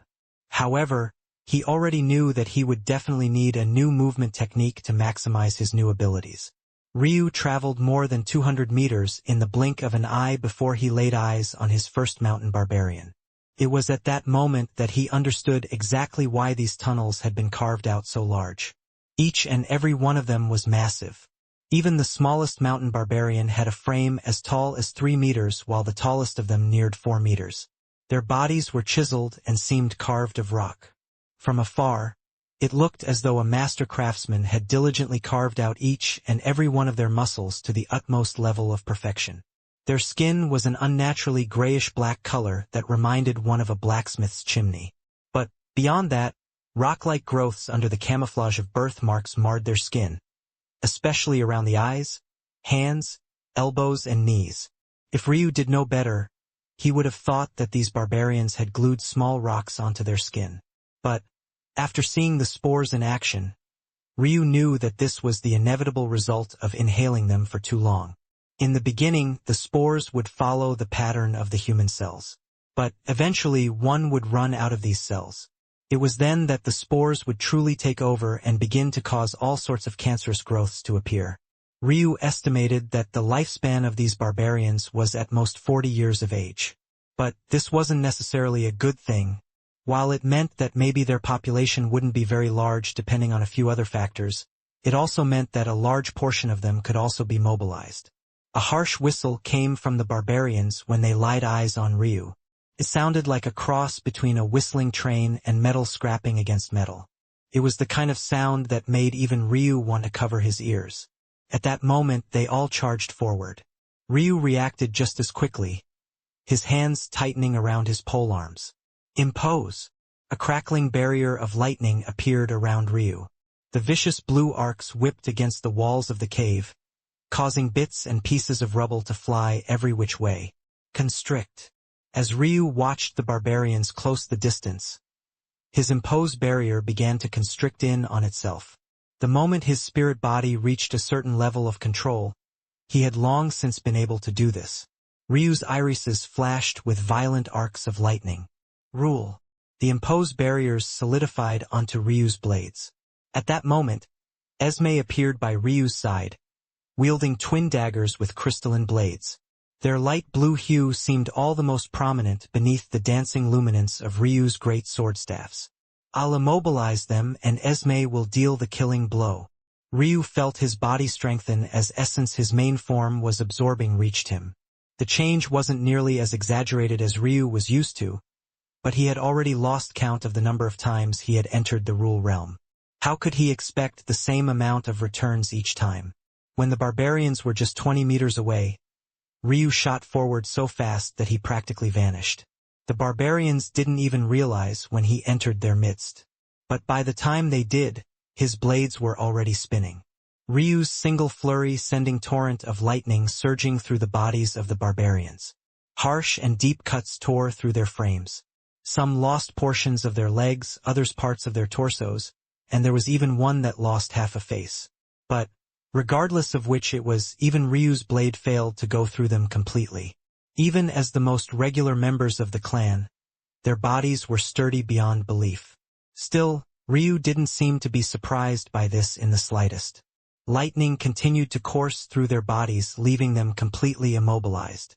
It was in that instant that Esme acted, violent surges of spiritual chi ripping through her twin blades. One after another, the barbarians began to fall. Chapter 432. Extreme Een. As expected, the unique gray daggers his wife had given him as a birthday present on that faithful night were indeed the bane of these mountain barbarians. The ability to directly attack with spiritual chi was already a shocking one, and was enough to make this pair of daggers a treasure rarely seen in the world. However, it was especially useful in a battle where the mental realm was a severe weakness of the opponents. At the moment, Esme had a strong mental capacity due to Hecate's refinement method, allowing her to maintain some of her awareness even after death. But, Compared to a living, breathing human, Esme's mental realm couldn't possibly match up to them. The only reason she was even close was due to the fact she was a mental realm master before her death. However, against the mountain barbarians, this weakness hardly mattered since their minds hadn't seen any improvement since their birth. With a medium like the daggers in combination with Ryu tying the down, it would practically be like slaughtering a group of chickens. Even Ryu couldn't cut all the way through the bodies of these barbarians. If it wasn't for Esme, he would likely still be in battle. But now, Ryu made a mental note to also adjust some of his formulas to find a way to strengthen the spiritual chi Esme could store before jetting down the pathway. He came across several groups, but just as easily he took them down. The combination of himself and Esme was unstoppable. In another tunnel, the others were struggling much more. Annette was able to paralyze the movements of the barbarians. As monstrous as they weren't able to use chi and also had enough organic body parts remaining for it to work. However, the step of actually killing them were too difficult. Oftentimes, the group ended up simply crippling them as best they could and rushing past. As Givian had said, speed was of the utmost importance. The twin treefolk brothers ran their hands along the cave walls, strong surges of natural chi flowing out from them. Strong vines blooming with flowers began to grow along their forward route, wrapping around the mountain barbarians as they barged past. What the twins didn't notice, though, was that as they rushed past, the sprouts began to accumulate on their vines one after another. So what do you want to do about the seal? Compared to the struggling team, Ryu was having a leisurely enough time that Ailsa actually thought that this was the best time to ask such an important question. Ryu, though, couldn't help but chuckle. If you didn't spend the last few weeks avoiding me, we could have talked about this a long time ago. Who was avoiding you? This big sis here was just afraid of her perverted life partner taking away all of her innocence. A woman is never safe in such a cruel world. Ryu almost choked on air. Wasn't she the one who kissed him? How had it become the other way around all of a sudden? Ryu had always thought that Elena and Ailsa were quite alike. And truthfully, they were in a lot of ways, especially their confidence when it came to most things. But it seemed they deviated when it came to matters of the heart. Chapter 433, Israel. The homes were shabby, the streets were unkempt, and even the temple at the very center looked like it was nothing more than a few large slabs of rock piled on top of one another. However, Ryu didn't spend much time at all observing the landscape. With his origin flame, his memory was infallible down to the smallest of details. He was easily able to pick out the fact that this was the very center of the mountain range despite the fact he had been underground the whole time. According to Givian's information, this was exactly the location of the altar they were aiming for. So Ryu found no reason to hesitate. At that moment, the shrieks, grating whistles and roars of the barbarian people shook this city. It was clear that they were already aware that there was an intruder in their midst. Ryu's lip curled. He had yet to be able to go all out since he gained this new strength. Maybe it was finally time to blow some steam. His body grew a size, beautiful sapphire scales racing across his skin. He roared into the skies, his hot breath booming to the point the underground city quaked. Outside the mountain range, a familiar group of individuals was steadily moving. They didn't seem to be trying very hard to hide their presence. But given the current situation, it didn't seem necessary. You were right, leader. They've chosen speed ahead of precaution. It seems that they're aware they don't really stand a chance to begin with. The man who they referred to as leader didn't seem to react very much to this praise. He gazed toward the mountain range silently, his eyes hiding his thoughts behind a veil of emotionless indifference. I still don't understand why we didn't just snatch the item before they could even get here. Why even risk all of this? One of the team members mumbled. Idiot. The mountain barbarians aren't a real people. Their culture and customs are all made up. The item won't even appear unless someone who's accepted the mission clears certain requirements. They would have tried something like sabotaging the group from the inside out, but Givian had actually killed the spy they managed to leave behind. That idiot had clearly exposed his tail. Since then, no one else dared to risk joining over to their side secretly, so the Violet Olive team had forged themselves into a steel plate. Even then, we should have just blown up the mountain or something. His words received a slap to the back of the head. It was clear the woman was getting impatient and was also far too lazy to explain. With the resources they'd need to blow up the mountain, they wouldn't even have to care about the event that was quickly coming up. If they had such resources, why would they even have gotten into any conflict to begin with? You died once and you suddenly became an idiot. The woman snorted. You! It was then that the identity of the man became clear. He was none other than Grinder, a man who was just as strong as any one of Deep Valley's 3 vice leaders and also the man Ryu had taken the life of. Unfortunately, ever since Grinder died in such horrible and embarrassing fashion, everyone seemed to have forgotten how powerful he was. Or, rather, an injury to one's soul was far too great of an impact on one's talent to be ignored. It wasn't that they had forgotten how powerful he was, but rather that he was truly much weaker than he had been in the past. With a damaged soul, one's senses become duller, comprehension speed is slowed, and even cultivation speed is directly affected. Beyond that, communicating with one's inheritances also became many times more difficult as well. Even though Grinder had finally gotten to the point where an aching pain didn't have to haunt him at every moment of every day, he still was nowhere near recovered. At this moment, he needed the rewards of the event far more than anyone else.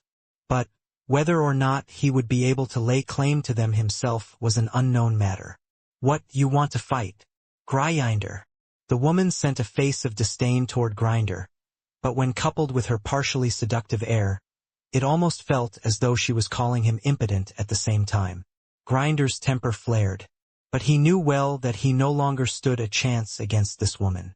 He ground his teeth, his rage boiling over. His mind flashed with the image of a young man with a head of white hair.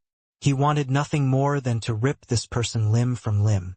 The team leader of Deep Valley pretended as though he hadn't heard or seen any of this. In fact, he looked as though he was the only person in the vicinity. Nothing could rattle his concentration. At that moment, a floating panel only visible to his eye appeared before him. On the other side of it, there was another man who seemed almost as stoic as he was. Are you in position? Yes. And on your side? Yes. Ready. Ready. Just as quickly as the call began, it ended just as fast with almost no one being any wiser that such communication had occurred. Move out. The team leader of Deep Valley finally spoke out. The moment he did, all chattering fell into a deep silence. It was as though his voice was an ultimate commandment none of them could ignore. This man was Israel, an undefeated legend of Osiris no less lofty than the leaders of the top 3 teams of the Immortal Sakura Alliance. However, for whatever reason, he hadn't participated in any missions in decades, causing his Deep Valley squad to fall down the rankings. Yet, for some reason, he had finally decided to step into the sun today. Chapter 434. Dance. Esme followed to his back like a shadow, cleaving the minds of their enemies with a practiced ease. Ryu could feel his blood surging throughout his body. Emotions that wanted to bask in the feeling of the blood pooling at his feet clashed against his cold personality. They pulled and tugged, trying to prove which was the true Ryu. One part of Ryu's mind became a minefield of barbaric thoughts. Images of ripping flesh apart with his bare hands, bedding countless women, and standing atop a mountain of corpses flashed by one after another. The other part of Ryu's mind told a completely different tale. It was cold and calculating, menacing but silent, measured and focused. It was the kind of muted assassin that crept through the darkness, basking in the coldness of the world as though it exuded nothing but pleasantry. Sweep, slice, pierce. Sweep, slice, pierce. Crimson flames so dark they almost looked black erupted around Ryu's body. They rose off his skin, snaking into the skies and forming the head of a roaring dragon. The dichotomy between Ryu's beautiful sapphire-like scales and the crimson flames enveloped him in a dark violet light that exuded a sinister air. Ryu's mouth opened, his throat flexing, his chest expanding and his back widening almost like the wings of a dragon. He roared, just the hot air of his howl tearing a cyclone through the underground city. Ryu's strength reached such a saturated peak that the scraps remaining for Esme became rarer and rarer. His blade, which was only barely able to leave nicks behind before, suddenly took limbs and bisected bodies as though a hot knife through butter. At that moment, when Ryu was halfway to the shrine, the hurried breathing of the Violet Olive team coalesced near one of the many tunnel entrances. They finally reached the city, only to find that Ryu had long since made it here before them and had already torn a path through more than half of the ancient city. The eyes of all but Annette and Givian widened. At that moment, Ryu looked no different from a humanoid beast. His breath was so hot that flames spontaneously combusted into existence every time he roared, filling the city with a rain of fire and heat that made the atmosphere almost unbearable. At the same time, the lightning around Ryu seemed to only be growing more and more violent. Every time the lightning met the flames, they would implode, making it feel as though miniature bombs were always being set off around him. The two extreme yang elements seemed to repel each other like oil and water, except unlike either one of those comparisons, lightning and fire were two of the most powerful elements in all of existence. The Tribulation 9 clouds arrays within Ryu's spiritual sea seemed to react to the strong lightning chi wafting off his body, making the already powerful Lightning Qilin chi gain a destructive character it had never had before. At the same time, Ryu's rage flame fed off the pumping of his bloodlines. Even without needing to be fueled by his emotions, the competition between the Qilin and dragon was a battle long since told in the annals of history. There was no doubt that as well as the dragons and phoenixes were known for being partners, the Qilins and dragons were equally as known for butting heads. The feedback loop resulting in Ryu's rage flame continuously growing more powerful, feeding off the evolution of his lightning. The synergy caused Ryu's strength to reach an all-new level. He didn't even care to notice the arrival of the other members of Violet Olive. He basked in the feeling of his strength, his rampage causing the earth to quake with a single step and the sky to split with a single blade. Ryu's breath came out in a hot steam, his clothing combusting to reveal scales that covered the rest of his body.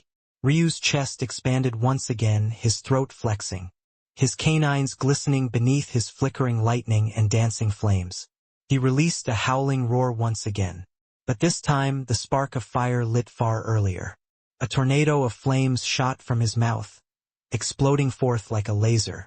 It tore its way across the ground, piercing through the tough rock and blasting apart the barbarians who had taken up the area before him. The beam of crimson ripped through the air. It blazed through several hundred meters worth of space, slicing a straight path through everything. It seemed as though it would reach the altar in just another blink. At that moment, even the other members of Violet Olive panicked. If the altar fell, how would they be able to fulfill their quota? They thought that Ryu must have lost his reason, but his strength made a cold shiver crawl up their spine. But it was at that moment that 7 chief barbarians made their presence known. Their roars sounded no different from the howls of beasts, their rage palpable. They formed a group, swinging their massive axes toward the beam of crimson simultaneously. Bang! Ryu's crimson beam was instantly shattered. But even after he had sent out such a strike, he hadn't paused. He could feel his throat scorching, his lips practically cracking beneath the dryness. Breathing fire wasn't a talent, it was simply another application of rage flames, likely the most powerful application there was. It was just that Ryu had never expected to master it in this fashion.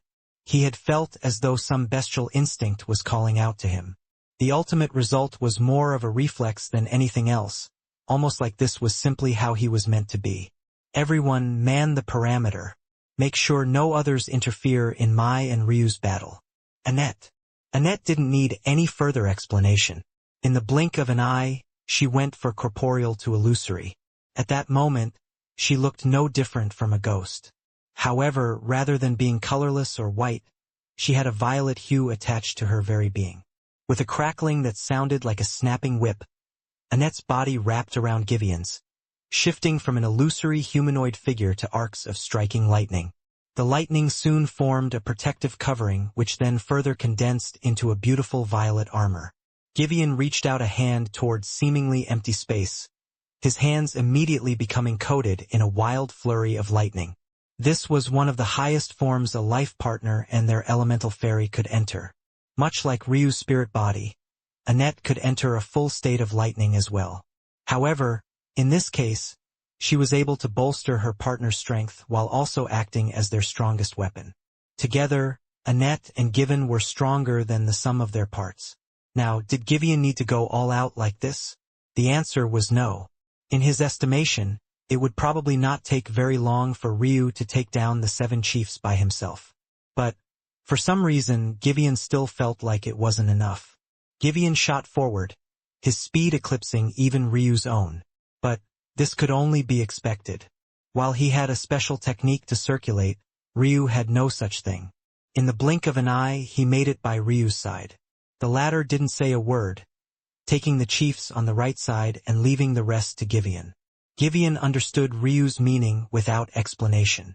They both shot forward, one a streak of violet lightning, the other a trail of crimson flames and blue lightning. Ryu's 2 great sword staffs swung downward simultaneously, crossing 2 fists at once. His gaze flashed, realizing that he had actually only left a small nick on the thick skin of these 2 chiefs. Esme, who had taken a back seat, immediately reacted to Ryu's command, following after him. Ryu's arms blurred, steamy breaths leaving his lips. His breath was so hot that the spores couldn't even survive long enough to latch onto his lungs. Esme shadowed Ryu's movement, standing barely a meter to his back. They moved as one, the former waiting for an opportune time to strike. Ryu unleashed a flurry of strikes, fighting back against 4 chiefs at once. His movements were the epitome of simplicity, not a single one of his actions feeling out of place or of excess effort. It was as though he could see through everything, even the perfect counter to every strike he faced. Ryu's sapphire gaze glowed, blood rushing throughout his pupils. He could feel his eyes throbbing. Ryu knew that this was his warning for danger, but he couldn't stop now. I thought I could push the basic stances further, but it seems I'm still lacking. I guess I'll have to push past them for now. A heavy, heated breath left Ryu's lips. Sparks of flames lit along the corner of his mouth, his chest running so hot that his heart felt as though it might explode at any moment. White Serpent's Dance. The Awoken Moon Sect's legacy technique had finally appeared in the world again. Chapter 435, Curious. Lurking Shadow. The first strike of White Serpent's Dance. It emphasized speed and stealthiness. Someone who wasn't familiar with the moveset would find themselves caught completely off guard. Ryu's great sword staffs became like winding snakes hidden in the wind. Compared to before when Ryu could only eke out a single strike in this state, he instantly strung together what felt like an endless combination of movements. His steps, his demeanor, his presence all became like a fleeting wind, difficult to catch a trace of and even harder to counter even if you managed to do so. Every time Ryu's blade flickered back into existence, an arc of blood and screeching roars would sound. In what felt like the blink of an eye, for chiefs who had just been standing perfectly fine found themselves covered in crisscrossing blades. Lurking Shadow is meant to be a spear technique. To dual-wield its use, though. Elsa's eyes glowed. All this time, she seemed completely unaffected by Ryu's rampage. She sat idly on his shoulder, enjoying the spectacle. Of course, she wasn't exactly doing nothing. Whenever Ryu battled, Elsa was always focusing on finding his weaknesses and understanding how best to help him take a next step forward. Ryu's strength had increased explosively recently, so she found that it was for the best if he spent some time learning where his limits were. But it seemed that even now, he hadn't quite dug deep enough to reach that quite yet. Elsa found this conclusion to be obvious. White Serpent's Dance might have been a powerful mystical grade legacy technique of the Awoken Moon Sect, but Ryu hardly if ever practiced it. Though this was mostly due to the fact that the technique was too burdensome for Ryu to do so, this was the truth nonetheless. This was all to say that while it seemed like Ryu was using this technique because he had been forced into a corner, the truth was that in Elsa's eye, he was just using the chiefs as a convenient whetstone. The secret to the power of White Serpent's Dance was right there in its name. Names held strength and power. Ignoring them would only result in one missing something important. Dance. To believe that Lurking Shadow was just a single strike was a mistake. However, with the evolution of his pupils, Ryu seemed to see through this with a single thought. Immediately, he shifted his thought process, stringing lurking shadow, together in a flurry of steps and strikes. The atmospheric qi reacted, causing a smoky fog to hang around Ryu. The flexibility of his body made its presence known. His steps bending and bowing, his arms whipping and snapping. This was originally a technique created for women to use. This much was obvious as it came from an all-female sect. As such, it emphasized an elegance and grace, along with a lithe disposition that most male cultivators simply wouldn't have. But Ryu wasn't one of these males. Ryu's figure flickered, the movement of his body so enrapturing that his blades were almost forgotten. For rock-hard heads shot in the sky. Ryu landed before the shrine before their heads even touched the ground. His steps light and unhurried. However, his breathing was slightly labored, sparks of flames lighting his surroundings. Though he had only used the first dance, White Serpent's dance, was still a mystical grade technique far beyond his means. The only reason he was able to use the first dance in the past was because its simplified version was just barely at the level of an Earth grade technique, but even then he could only use a single strike. It was part of the reason he rarely brought it out. Luckily, Ryu was now able to supplement his strength with atmospheric qi, so it was much easier. But, since he hadn't deployed his small realm and only relied on ethereal tapestry, the results weren't as exaggerated as he had hoped. It seemed that if he wanted to use White Serpent's dance as second dance, he would definitely have to use his status as a monarch. This wasn't too surprising, though. All heaven-grade techniques and above relied on the use of atmospheric qi. This made sense. After all, the heaven grade was the dividing line for the immortal realms. Only immortal ring experts and above could use such a level of technique. But, after becoming a monarch, Ryu didn't have to worry about these restrictions too much. He could be a bit more liberal when choosing his techniques.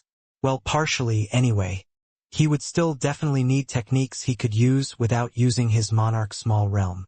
If he had to activate it every time he wanted to use a technique, he would drain himself completely.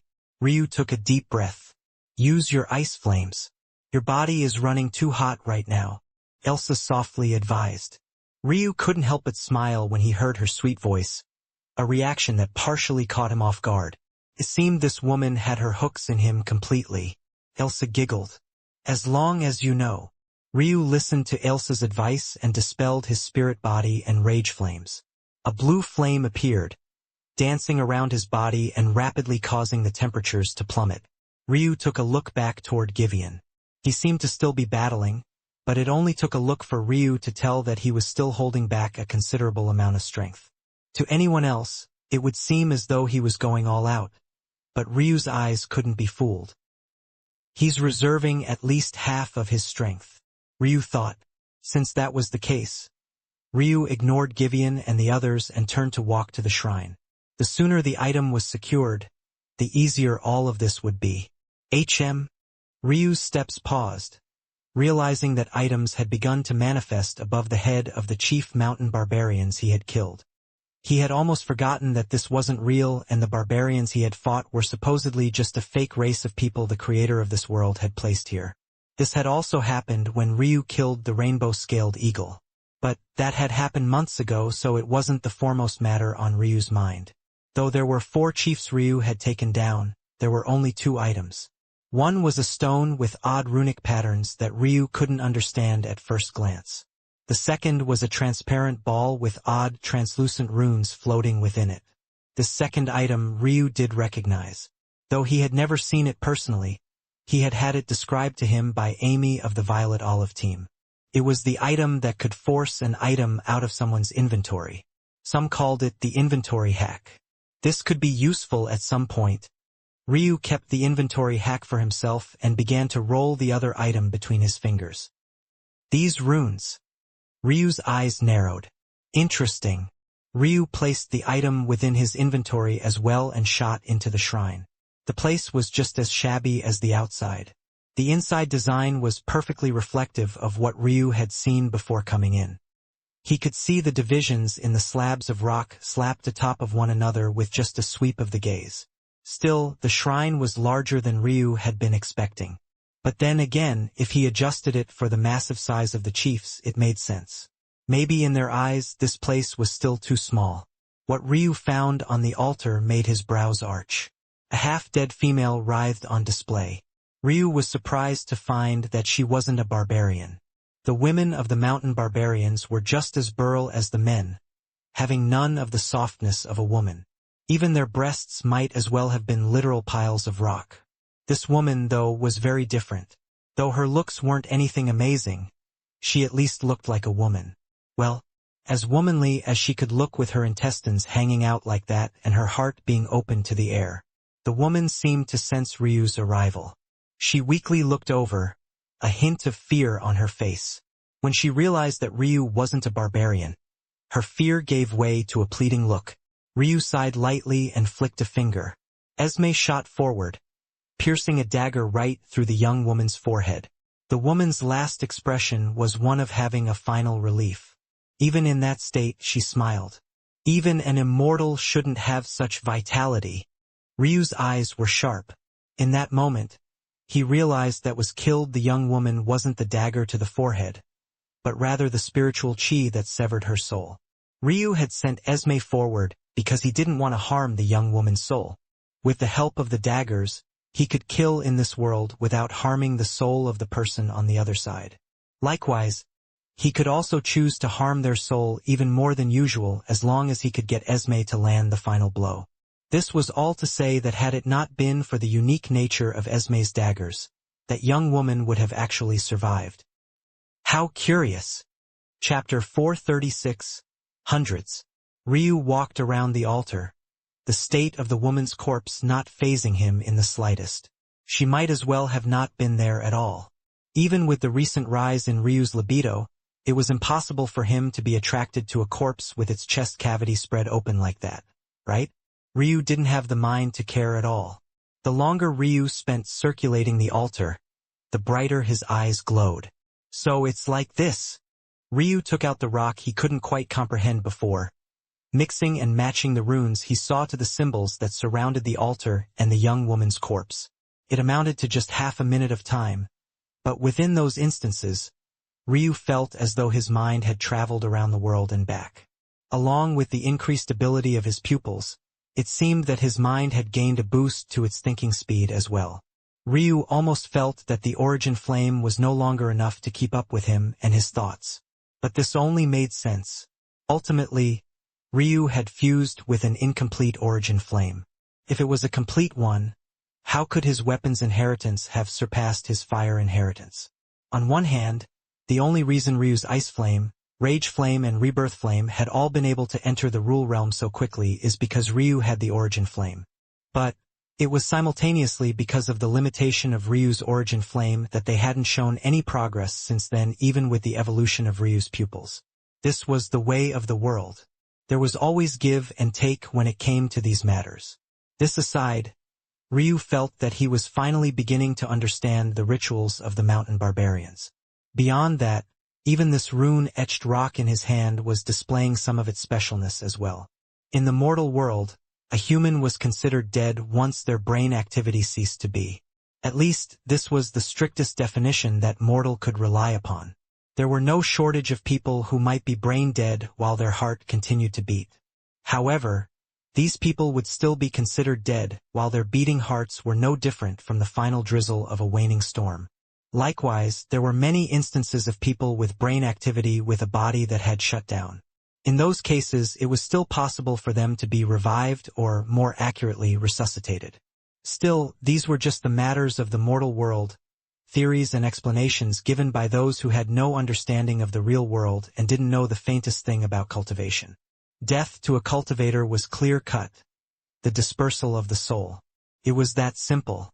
But the paths toward this were numerous, and this was especially so after the soul birth realm. Before the soul birth realm, it was impossible for a soul to exist without a body. The moment the body shut down and the brain ceased to function, so would the soul disperse. After the soul birth realm, though, an immortal cultivator gained some resistance to their soul's dispersal. It was possible to fight back and even strong-arm one's soul into staying put, depending on one's level of talent and achievement level in the mental realm, and keeping oneself alive for a period of time until the body could be restored. The more powerful one's soul, the easier it was to accomplish this and the more horrid kind of damage one could survive through. The most extreme examples of this were the Lich, a special branch of necromancy which fell under the refinement necromancer category. Except this time, rather than refining other corpses, one would refine oneself into a corpse puppet to be manipulated. Most couldn't reach this level, though.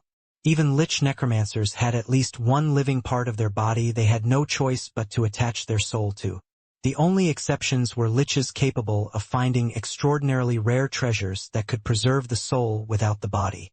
But, as one could see from the weakening of the Zhu clan ancestors, this method wouldn't last forever. They had already been greatly weakened from their peak states. What exactly was the point of all this? It was to put into perspective just how pleasantly surprised Ryu was to find an altar of runes that seemed capable of stopping the soul from dispersing under even more strenuous circumstances like being eaten alive. I didn't think I'd actually find something so comprehensive. I thought that at best, they'd know which organs to avoid to slow the process down as best as possible. But to think that their method would be so sophisticated. Is this really a fake civilization? Ryu had a hard time believing this. He guessed that it might still be possible, but did the creator of this dream world really put so much thought into this matter rather than just copying? Or was it that Ryu was still underestimating sky gods? Ryu didn't have a propensity to look up toward anyone or anything. To others, the sky god realm was a realm the likes of which countless individuals, even geniuses, revered. But to him, it was just another realm he would eventually enter. No, one he would enter for the sake of saving his family. However, this mentality also made it a bit difficult for him to put matters into perspective. He couldn't quite decide. Ryu shook his head. It doesn't matter if they're real or not. What does matter is that these runes should theoretically be effective outside of Osiris as well. Like this, it will be much easier to deal with corpse refinement. Ryu's gaze suddenly sharpened. With calm movements, he turned toward Esme. Ryu's eye throbbed slightly, causing a whirlpool of space chi to form around Esme. In the blink of an eye, she vanished. It had been a long time since Ryu used this ability of heavenly pupils wielders. Compared to the past, he could accept much larger objects with hardly any effort into his pupil's inner world. He previously had to rely on Ailsa to achieve this, but now it wasn't a problem at all. Ryu wasn't intent on exposing the fact he had heavenly pupils. But, if he used this ability cleverly, he would both be able to keep this secret and catch an enemy off guard. Ryu circled around the altar one more time and snatched a tome open on the podium behind it. After placing it into this inventory, he walked out with light steps. By now, Givian was standing above 3 mountain barbarian corpses, his breathing somewhat heavy. But, Ryu could tell that this was still an act. "You got it." Ryu nodded. "No issues." As they had agreed upon before, Ryu kept the item and didn't try to hand it over. If all their other plans fell through, it would be Ryu's task to run back to the city and hand in their quota. While everyone would think that Givian as the leader would have it, Ryu might have an easier time slipping through. Givian weighed what looked like a heart with 8 chambers in his hand. It was the size of his head and had a shell of rock around it. Even now, it continued to beat, spreading out the scales of rock and revealing the flesh beneath. It was quite an odd sight to behold. Ryu caught the heart without a word and placed it into his inventory as well. These 2 items were their mission. With them in Ryu's hands, he considered these matters as good as over. Their enemies weren't even aware of what they needed to fulfill their quota. For all they knew, even if they saw Ryu with the heart, they might assume it was just like the other rewards Ryu casually picked up. This was why the 2 didn't bother to conceal their actions in the slightest. Both Givian and Ryu looked into the distance, watching as several unknown individuals began to make their presence known. It felt as though every cave entrance was barred by at least 3 individuals, looking down toward the half-burned-down city with hints of subterfuge in their eyes. Ryu immediately senses a heated gaze on him, causing him to curiously turn in that direction, only to find Grinder staring at him like a cornered animal. The former powerful individual of the Deep Valley team gripped at the opening of the tunnel. His grip so strong that the edges cracked and folded, fusing with the blood from his fingernails. The rest of the Violet Olive team continued to fight the lingering members of the mountain barbarians, still fulfilling their task to keep them away from Qilin and Ryu. But by now, their expressions were truly unsightly to behold. They knew a lot about the Deep Valley team, more than enough to know that their numbers should only total around 40 to 50. This was about the same for every team under the alliance. None was too big. So where had these few hundred individuals come from? Chapter 437, Heaven and Earth Gate 1. It seemed that his libido wasn't the only thing affected by his strengthening bloodlines.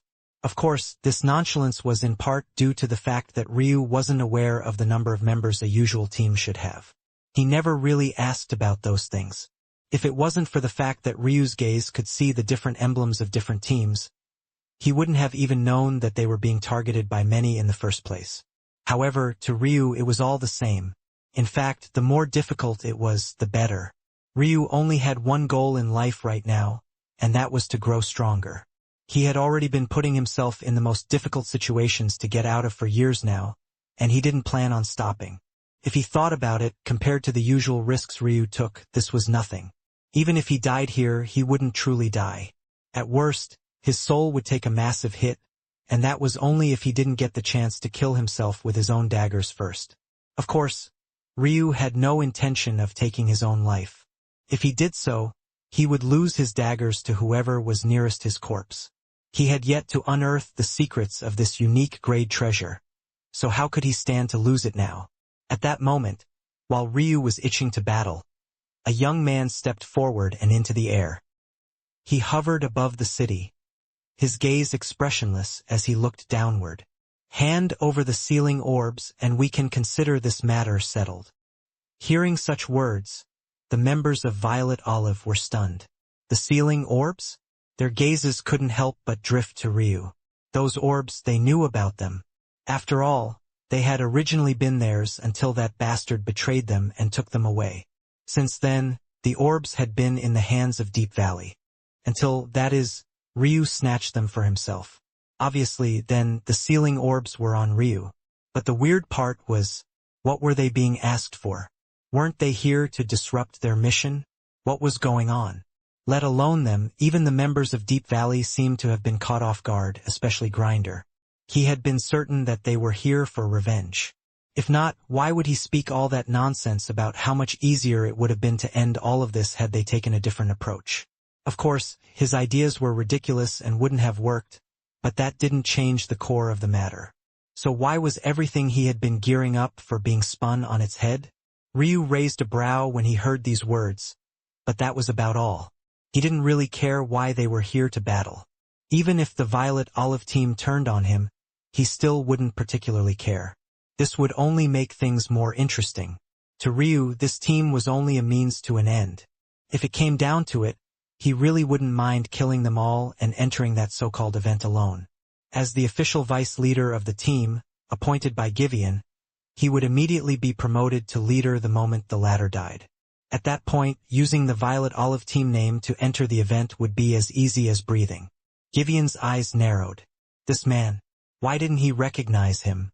To make matters worse, he seemed to be the leader here. Could he be the team leader of Deep Valley?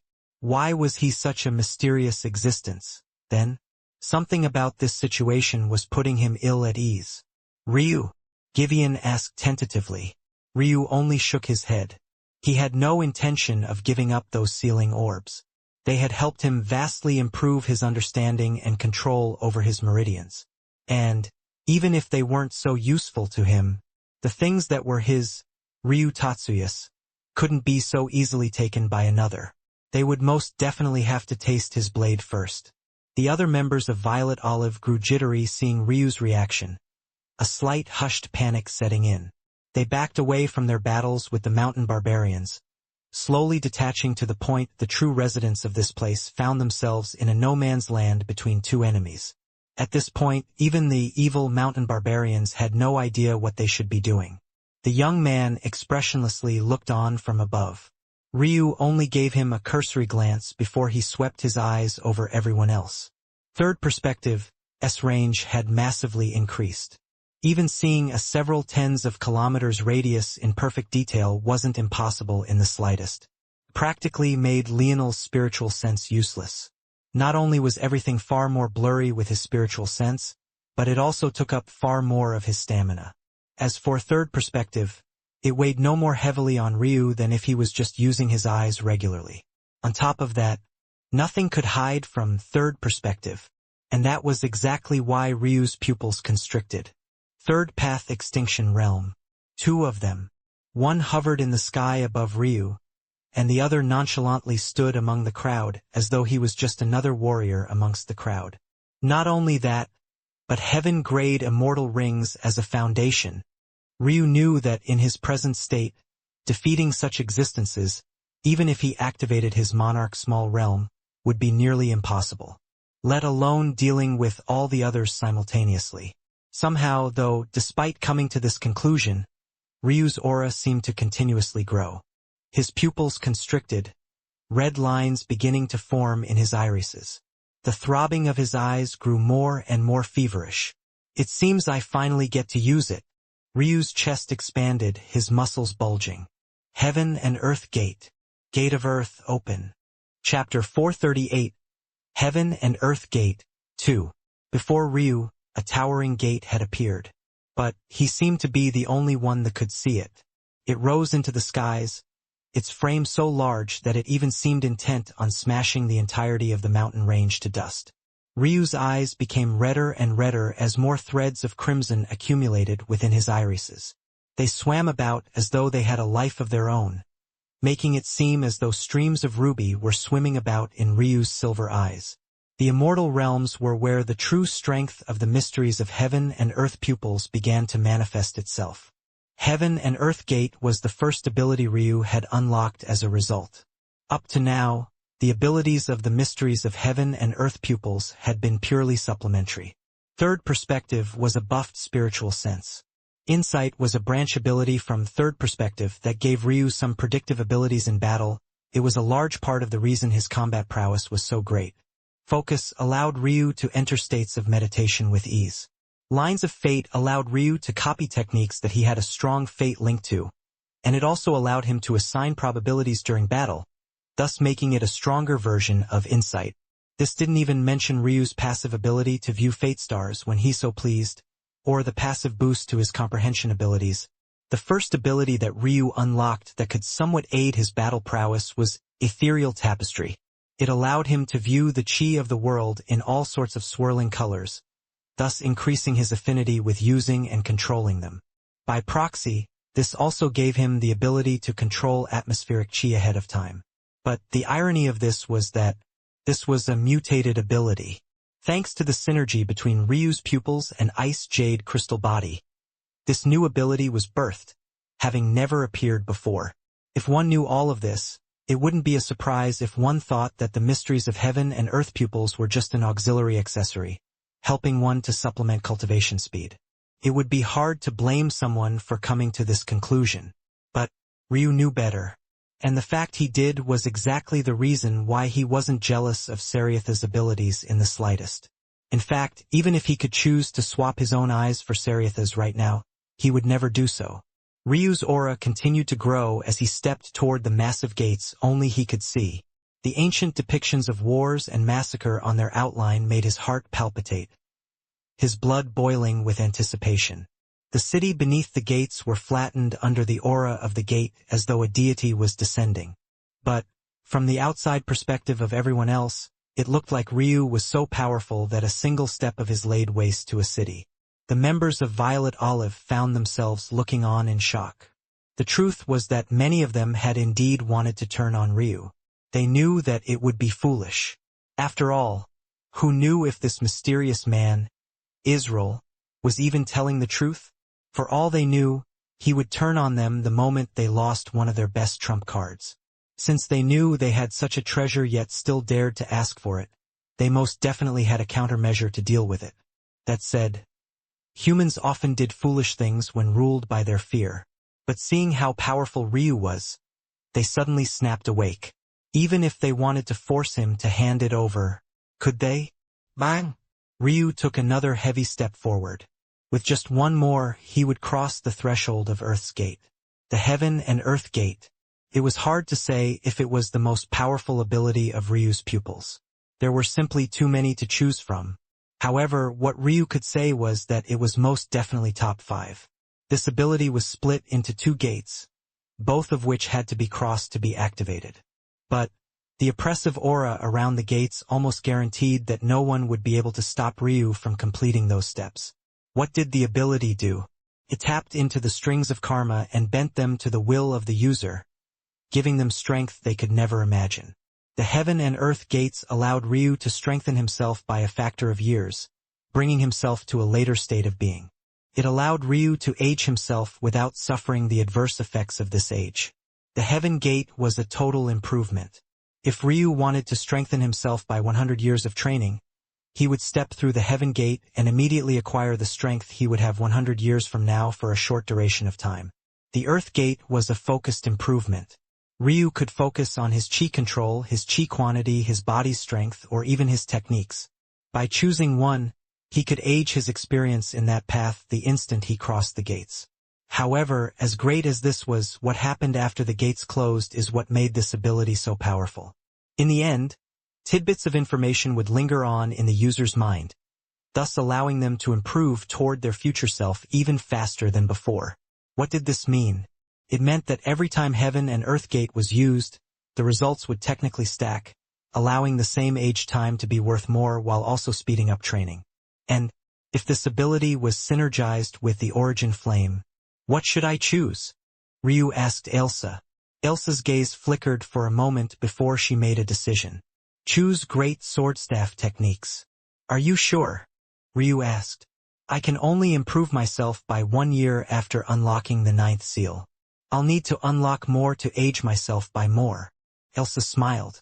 Since when was 1 year a small time for my little Ryu? Elsa had another reason for making this decision. After watching Ryu's battle, she immediately knew how best to improve him. Ryu's body flexed, his expressionless gaze looking up and meeting Israel's, whose brow was now furrowed. It seemed that the happenings were out of Israel's expectations. With that, Ryu crossed the final barrier. Bang! A flood of information tunneled through Ryu's mind.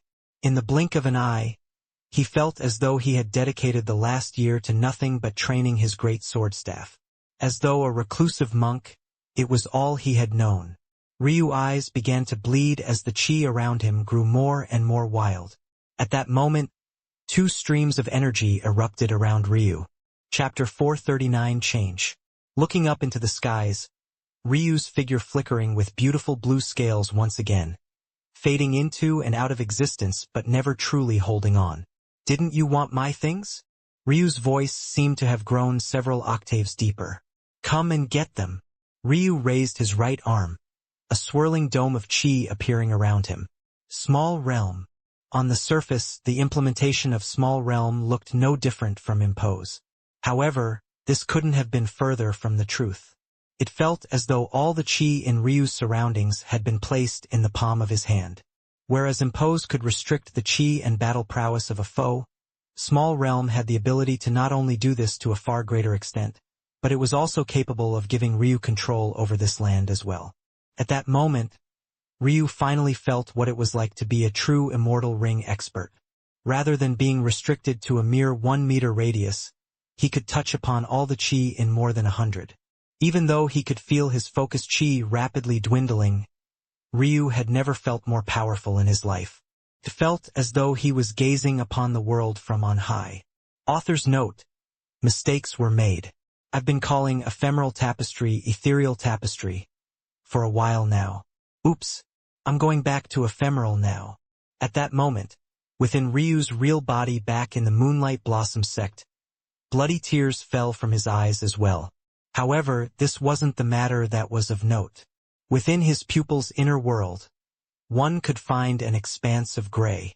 Compared to the past, Ryu's inner world was much larger than it had been, now stretching out more than a kilometer in every direction.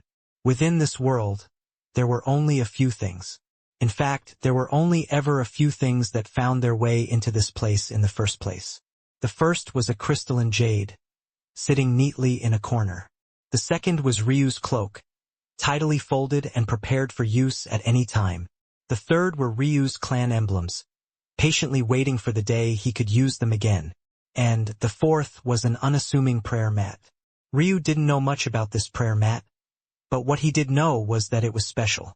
For it to be able to block out the energies of an entire large world without imploding, it most definitely was. All Ryu could manage to learn about it was the fact it helped him recover his focus chi, something that should have been impossible without rest. However, by this point, Ryu had almost forgotten about it. It passively helped him all the time, silently sitting within his inner world without a care. But at that moment it seemed moved. A strong ancient energy rooted itself deeply, vibrating with a keen resonance. Ryu exploded forward, appearing before Israel in the blink of an eye, his great sword staff still raised. Israel's gaze narrowed, his thin sword appearing in his hand instantaneously. For an unassuming observer, it felt as though it had always been in his hand, as though it had never left. Ryu's arm descended, his gaze pulsing with crimson streams. The streaks of red drizzled down his cheeks, giving his handsome features a demonic character, the likes of could send shivers down one's spine. Bang! Israel's eye twitched, his arm flexing hard against Ryu's strike. They paused for a moment in the air before Israel found himself careening toward the ground. The team leader landed heavily, a massive crater of earth surging around him. The impact was so great that his feet dug into the ground, not stopping even after his knees were buried deep. However, this didn't change the fact that Israel landed feet first. Looking up into the skies, his eyes narrowed. "Everyone, attack," he said expressionlessly. He had hardly said the words before Ryu appeared before him. In truth, Ryu could control this battlefield with much more ease. If he activated Immortal Sakura, he could simultaneously protect and support everyone. If he synergized this with his small realm to absorb chi and divine chaotic annihilation to turn that chi into spiritual chi, then he might even be able to sustain the third tier of Immortal Sakura right this moment. But Ryu couldn't do that. He had come here not only to push himself to his limits, but also to find out if this Immortal Sakura alliance was related to the Zu clan or not. If it was related to the Zu clan, wouldn't he be exposing himself by using Immortal Sakura? If these people knew enough to use such a namesake, they most definitely knew enough to recognize the technique. Ryu wouldn't expose himself in such a way unless he absolutely had to or if he had gathered all the information he needed. As for the rage of the Zu clan, who cared about that? This time, Israel was more ready for Ryu's strike. With a long step, he ripped his leg out from the ground with absolute ease, parrying Ryu's strike and snaking his sword toward the latter's throat. However, Ryu's blue flame-infused blade was already prepared, blocking Israel even as his right arm recovered, swinging down with even more force. One side carried the perfect defense, freezing all attempts at a forward press. The other carried the perfect offense, explosive, swift, and relentless.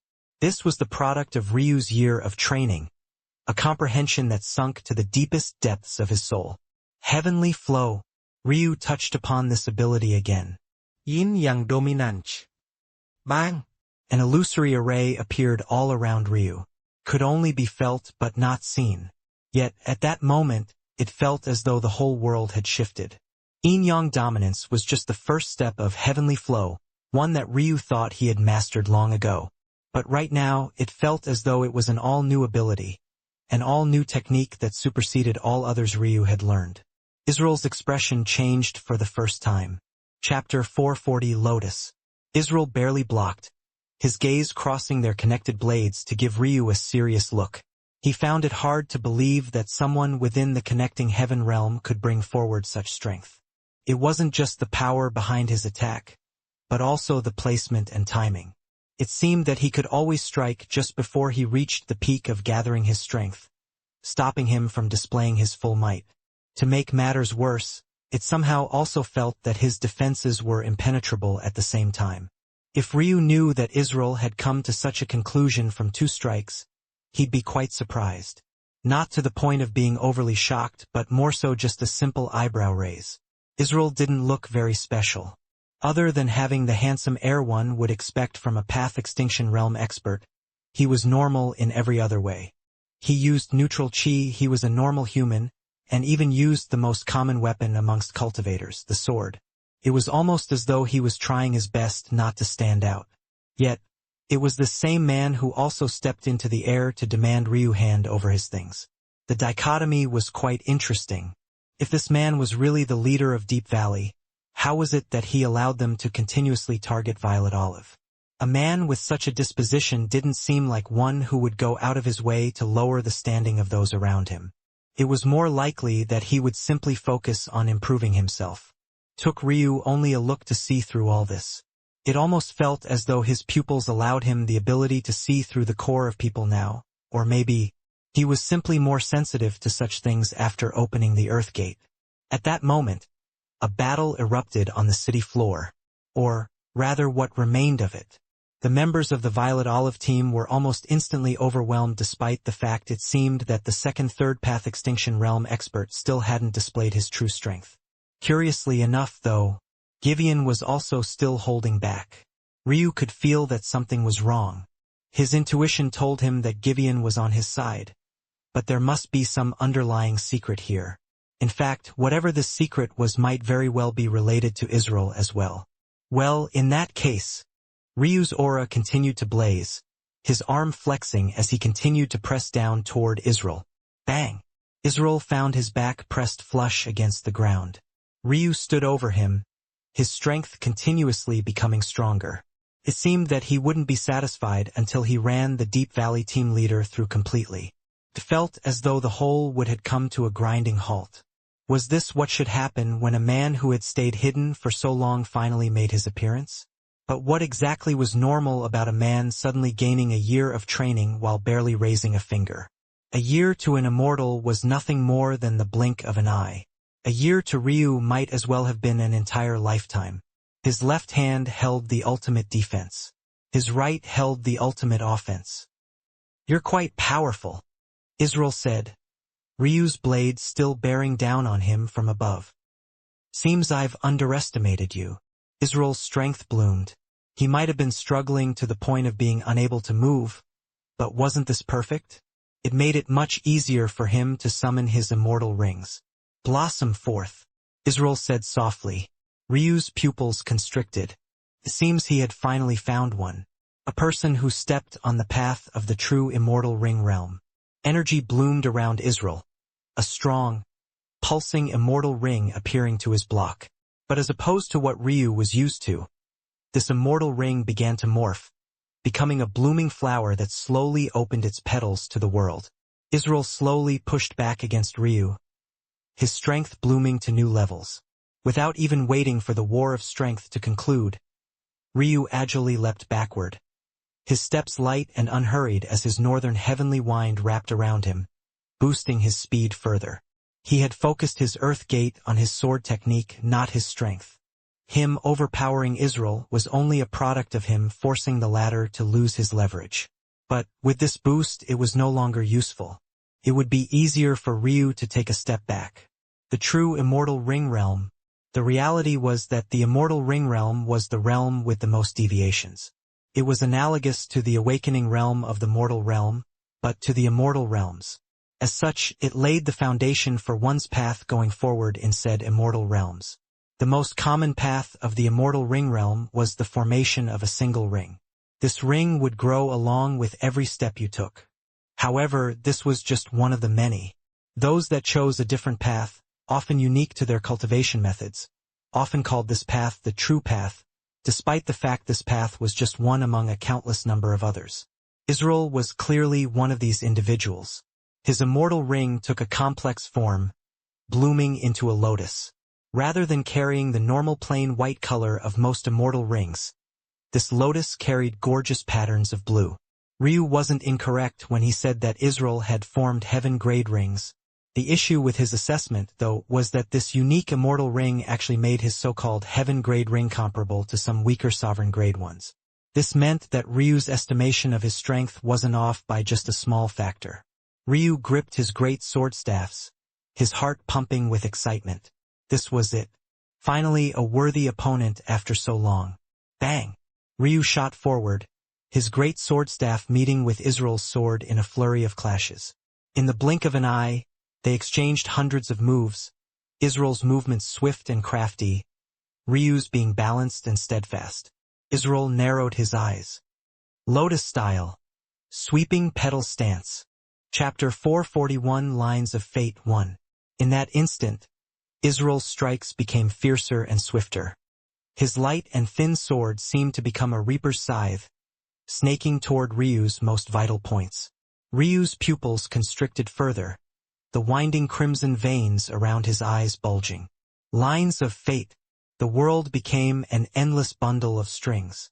However, right in the center, a large mass of blue formed Israel and his immortal ring.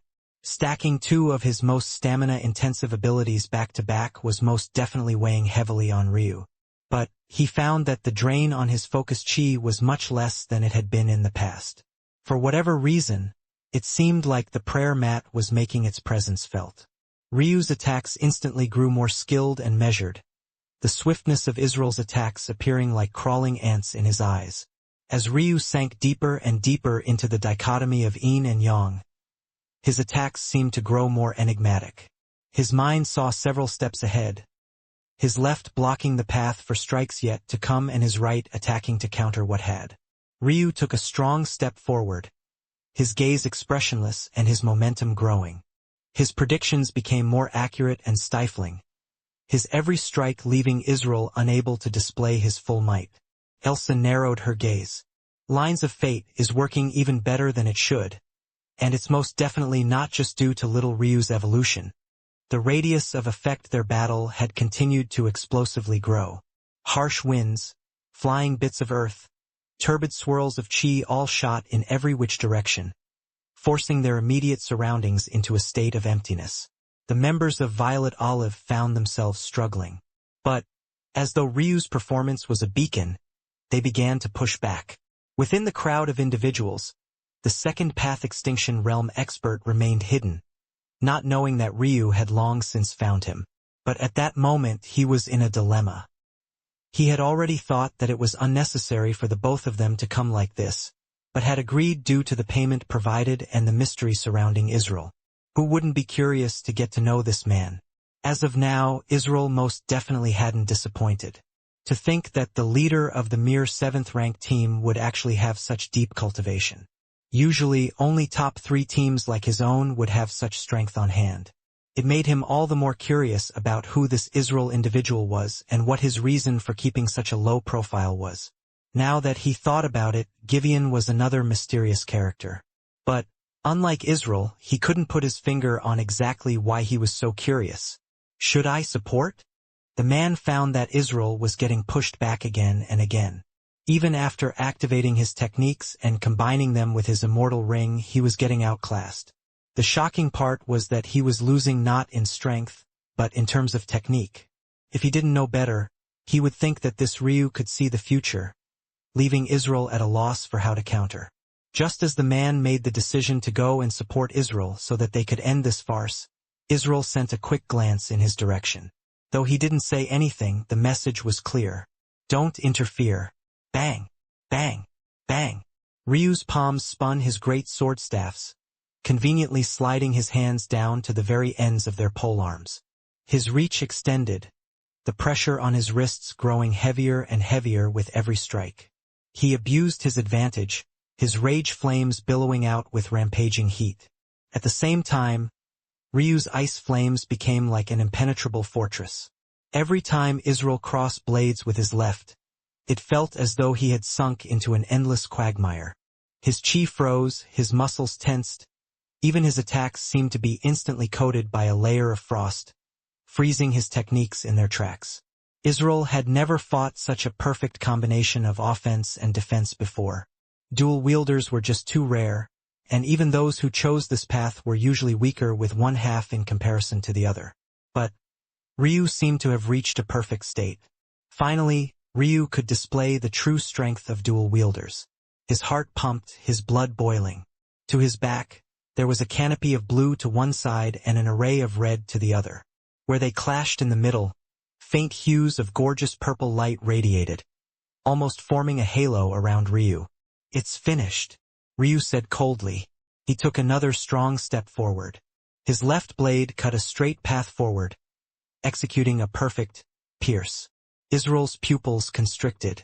He felt as though he had been cornered on a chessboard, his every move leading to checkmate. However, unlike in a game of chess, Ryu had no need to wait for Israel's turn to expire.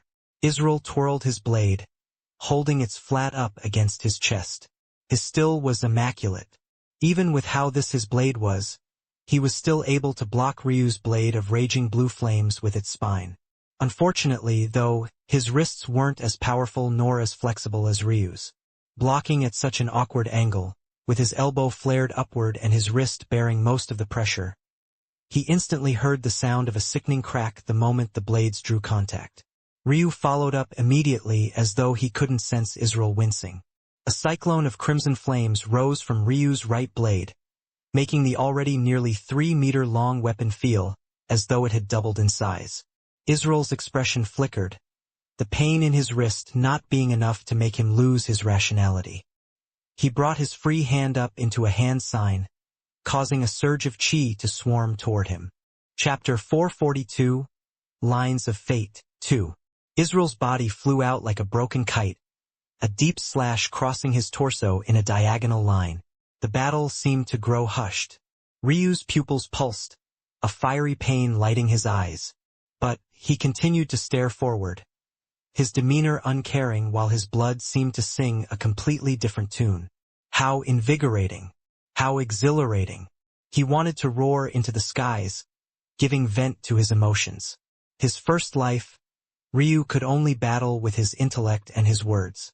But he was a man. He didn't always want to rely on a duel of wits to assert his dominance. Sometimes, he just wanted to meet his blade with another's, tearing down their will as they attempted to do the same to him. But at this moment, rationality was what stopped Ryu from basking in such an intoxicating feeling. As excited as this battle made him feel, it still ended far too easily, and that was the source of his current stoicism despite the happiness blooming on the faces of the Violet Olive team members. One might think that Ryu's worry stemmed from the fact the Second Path Extinction Realm expert still hadn't acted despite the fact Israel was in such a state. But, if one could believe it, this was only a minuscule part of the reason. For all Ryu knew, these two could have a grudge. Considering the inner struggle between teams that Ryu had already seen to this point, was it really so surprising? As a result, the non-interference was easy to explain away. What wasn't easy to explain away, though, was how effective Lines of Fate had been against Israel. One had to remember that Lines of Fate wasn't a simple copying or predictive technique. It worked by reading the lines of karma, allowing the wielder of the mysteries of heaven and earth pupils to read them and thus grasp hidden truths others couldn't see. The core of the issue wasn't in this explanation, but rather in a resultant of this explanation. Due to this, the more fate Ryu had in connection to a person, the better Lines of Fate worked. This was why Lionel was able to perfectly copy White Serpent's dance. It was also the reason he was able to perfectly copy Edwin's sacrificial technique as well. The fate that tied to a former subordinate clan of his as well as the fate that tied him to the apostles was too great. As such, it only took a few exchanges for Ryu to grasp their truths. The more ties of karma Ryu had with a person, the easier it was to see through them and copy their techniques. Likewise, it also became easier to use the predictive capabilities of Lines of Fate, to guess a person's next attack and counter before they could use it. By now, the problem should be obvious. This was the first time Ryu was meeting Israel, yet there was apparently a strong enough line of fate to connect them that it took no more than 10 minutes for Ryu to defeat him. Simply, didn't make any sense. By the end of their battle, Ryu could see through Israel so thoroughly that he was thinking 10, 20, even 50 exchanges ahead. Israel coughed violently, but was completely unable to get up. Ryu's slash was indeed quite sinister. Not only did it slice through his organs, but it even nicked his dantian. Of course, this was just a dream world, so he wasn't too worried about it. But it was plain and obvious that had Ryu wanted to kill him with that strike, he could have. Even Israel was surprised by this. Chapter 443, Anti. Despite being raised as the Tatsuya clan scion, Ryu had dealt with love rivals before. It was just that none of them dared to try to blatantly snatch Elena away from him. Ryu had yet to have to deal with such things in this life, partly because usually no one could see Elsa, and another part due to the fact that he was always getting into trouble for other reasons anyway. He almost didn't have the time to get into any love rivalries. But it took Ryu just a moment to dispel this idea completely. The gaze these two youths had wasn't like lust at all. Rather, it seemed to be genuine happiness. Ryu's expression flickered. From Elsa's mind, he knew that she didn't recognize these two at all. But if she didn't recognize them, how could they recognize her?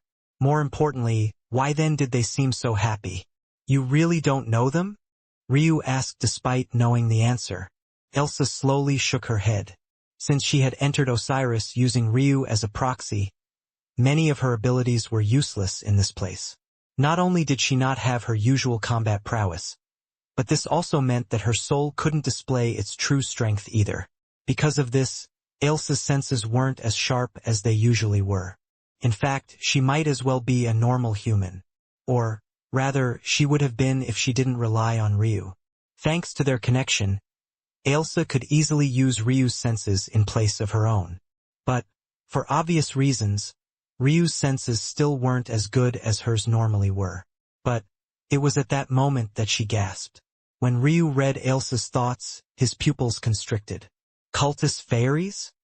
Ryu didn't believe that Elsa would make a mistake in this regard.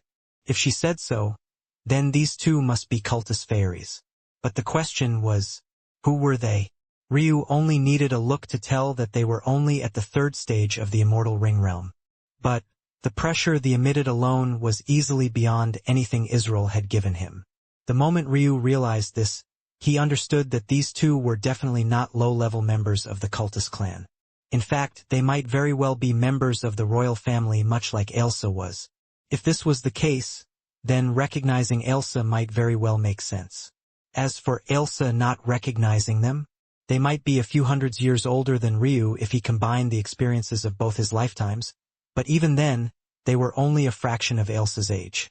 It had been millions of years since Elsa last set foot in her clan, so how could she possibly recognize these juniors?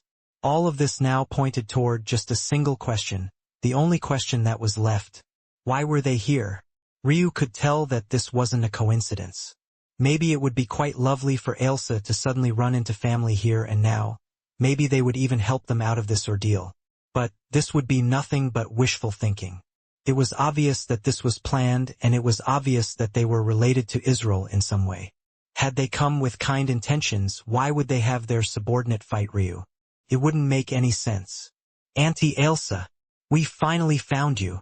Ralith and Sanrith had been looking for almost a year now. They really hadn't thought it would take so long.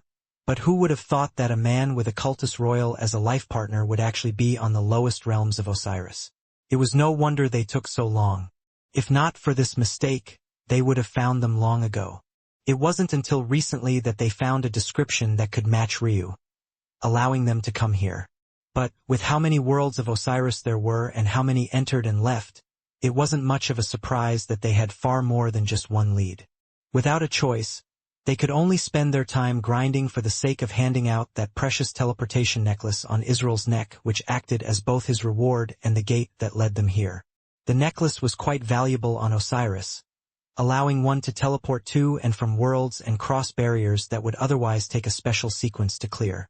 However, it was useless in the outside world, so the pair of nephews didn't even care as they handed them out. The only thing they lamented was how much work it had taken to earn these necklaces. It was even more of a pain to actually activate the necklaces. When being used personally, it worked quite quickly.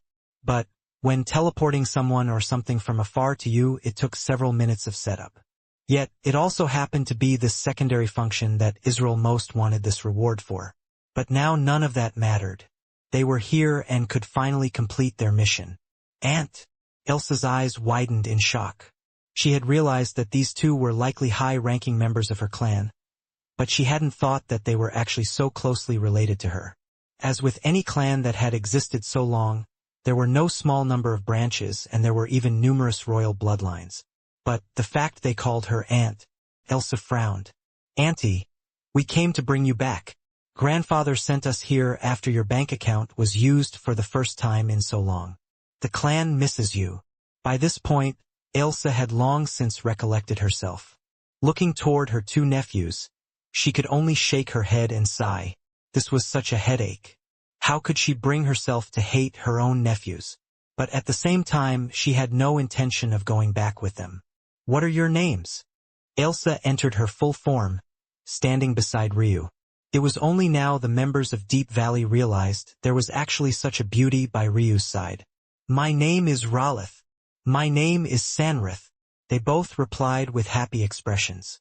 Ralith, Sanrith, your aunt still has many things she has yet to accomplish. Please send the clan my well wishes. I will visit you all when the time is appropriate. For the first time, the smiles of the two froze. Chapter 444 Lesson. In truth, they should have already expected this much. But they couldn't help but be overrun with a whole host of complex emotions when it actually happened. Auntie? Sanrith stepped forward, descending from the air. You have to listen to us. I know that he's your life partner, but staying with him is dangerous. After your link was formed, your fate will remain stagnant. You understand how dangerous that is, right? Ailsa frowned when she heard this. How could she not understand? Ryu lacking talent obviously wasn't the problem. That meant that the only remaining possibility was that Ryu's life was destined to be cut short. But how was that possible? It would make sense if this was still Ryu's first life, but he should have been able to unwind his fate during his second. He could now cultivate, so there shouldn't be anything still restricting his life. Unless, Ailsa's frown deepened even further. Her worries about Ryu's mental realm began to resurface. After she couldn't find any leads, Ailsa had had no choice but to leave those matters aside. But those repressed thoughts had begun bubbling up once again. Ryu's poor mental realm talent simply didn't make any sense. Even if it wasn't the elite amongst the elite, it should have, at the very least, been above average. Most geniuses didn't choose to focus on the soul, but that didn't stop their souls from growing along with their chi realm cultivation in a natural fashion. This was a choice many could make because they could afford to. The mental realm was the only one of the three paths that could grow on its own without outside interference. As long as one was improving in other facets, that is. Yet, Ryu didn't have such a luxury. His mental realm talent was so poor that he had no choice but to temper himself continuously with tribulation lightning. It was almost comically poor. The main issue, though, wasn't how bad it was, but rather how many reasons there were for it not to be. Whether it was Ryu's mental fortitude, his heavenly pupils, or even his inheritance comprehension, all of them pointed toward a man with excellent soul potential. First, the mental realm was so synonymous with mental fortitude that back when such cultivation was still banned, the terms had become interchangeable to the upper echelon of the shrine plane. Second, through all the records Ailsa had gone through, she hadn't found even a single instance of a heavenly pupils wielder having a poor mental realm. In fact, it was the exact opposite for those with the first-ranked heavenly pupils. And third, one had to remember that when an inheritance was comprehended, the soul was used as a proxy to communicate with the heavens and gift essence to fuel one's strength. It was almost impossible to sustain powerful inheritances without an equally powerful soul. Yet, even with all this evidence, it was all meaningless. At this moment, Ryu's spiritual sense could expand for hundreds of kilometers. It seemed impressive, but it was so useless to Ryu that he never used it. It was nothing more than a hodgepodge of cobbled-together, unrefined spiritual chi that was of no use to Ryu. Once again, it was almost comically bad. Even when Ryu suffered through the tempering of tribulation lightning, nothing seemed capable of fixing his mental realm. All these thoughts Ailsa had suppressed for so long came roaring forth the moment Sanrith spoke, like tidal waves and rising tsunamis ready to wash everything away. Auntie, he's just going to weigh you down. Your future is much brighter than this. Just tell us your location and grandfather will come to get you. Ailsa looked toward Ryu, a complicated look in her eye. Seeing such a scene, Ralith and Sanrith grew excited, believing that they had finally gotten through to their aunt. But Ailsa only stood there with a sad expression, seemingly on the brink of tears. From beginning to end, Ryu hadn't said anything. He didn't get annoyed when he had been ignored. He didn't get angry when the two spoke down to him. His expression didn't even shift when they said they would take Ailsa away. He simply stood there and waited, his mind calm and cool.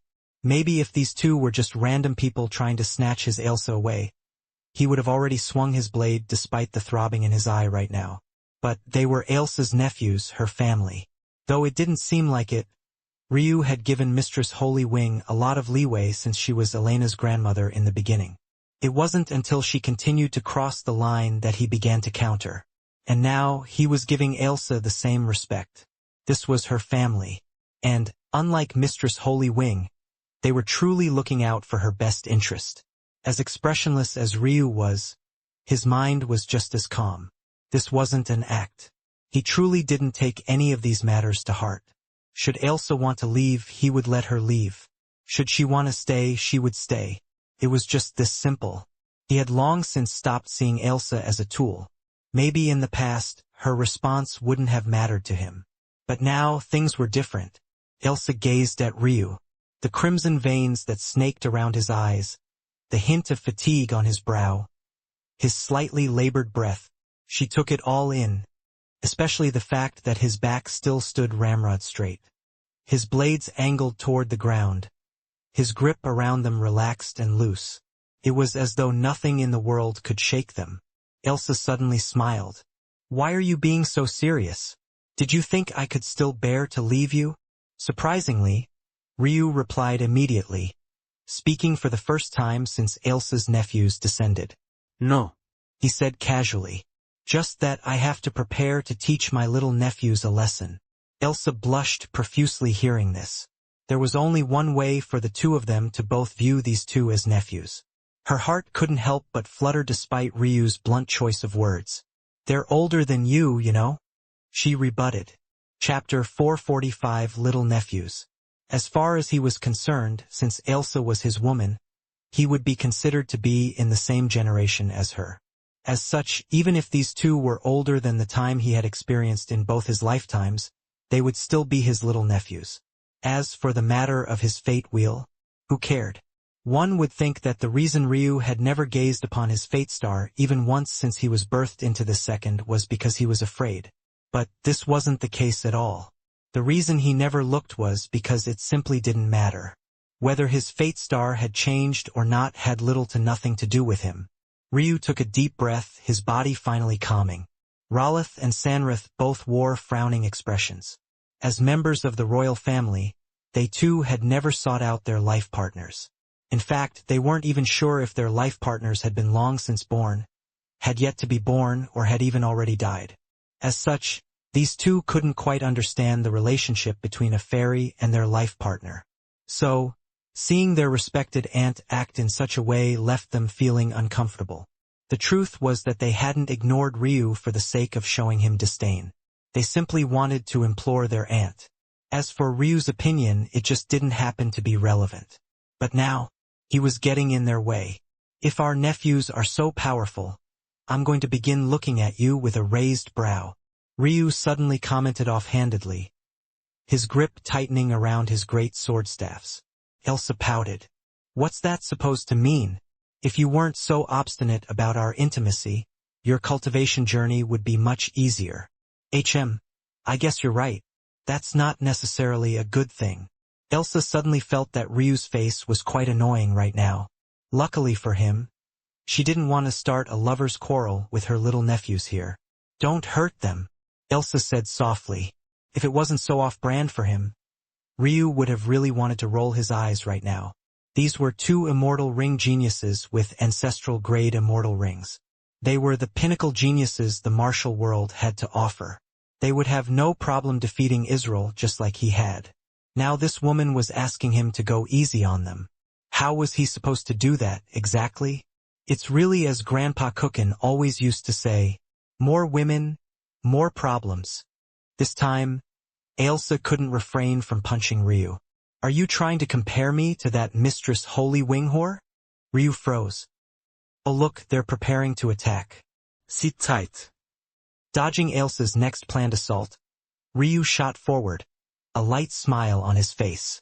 But, compared to the almost demonic crimson veins spreading from his eyes, it was almost too much of a dichotomy to accept. By now, the two little nephews were furious.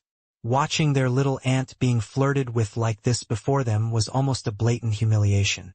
The two were practically in their own world. It wasn't as bad as disregard. No, they didn't feel as though the two were disrespecting them.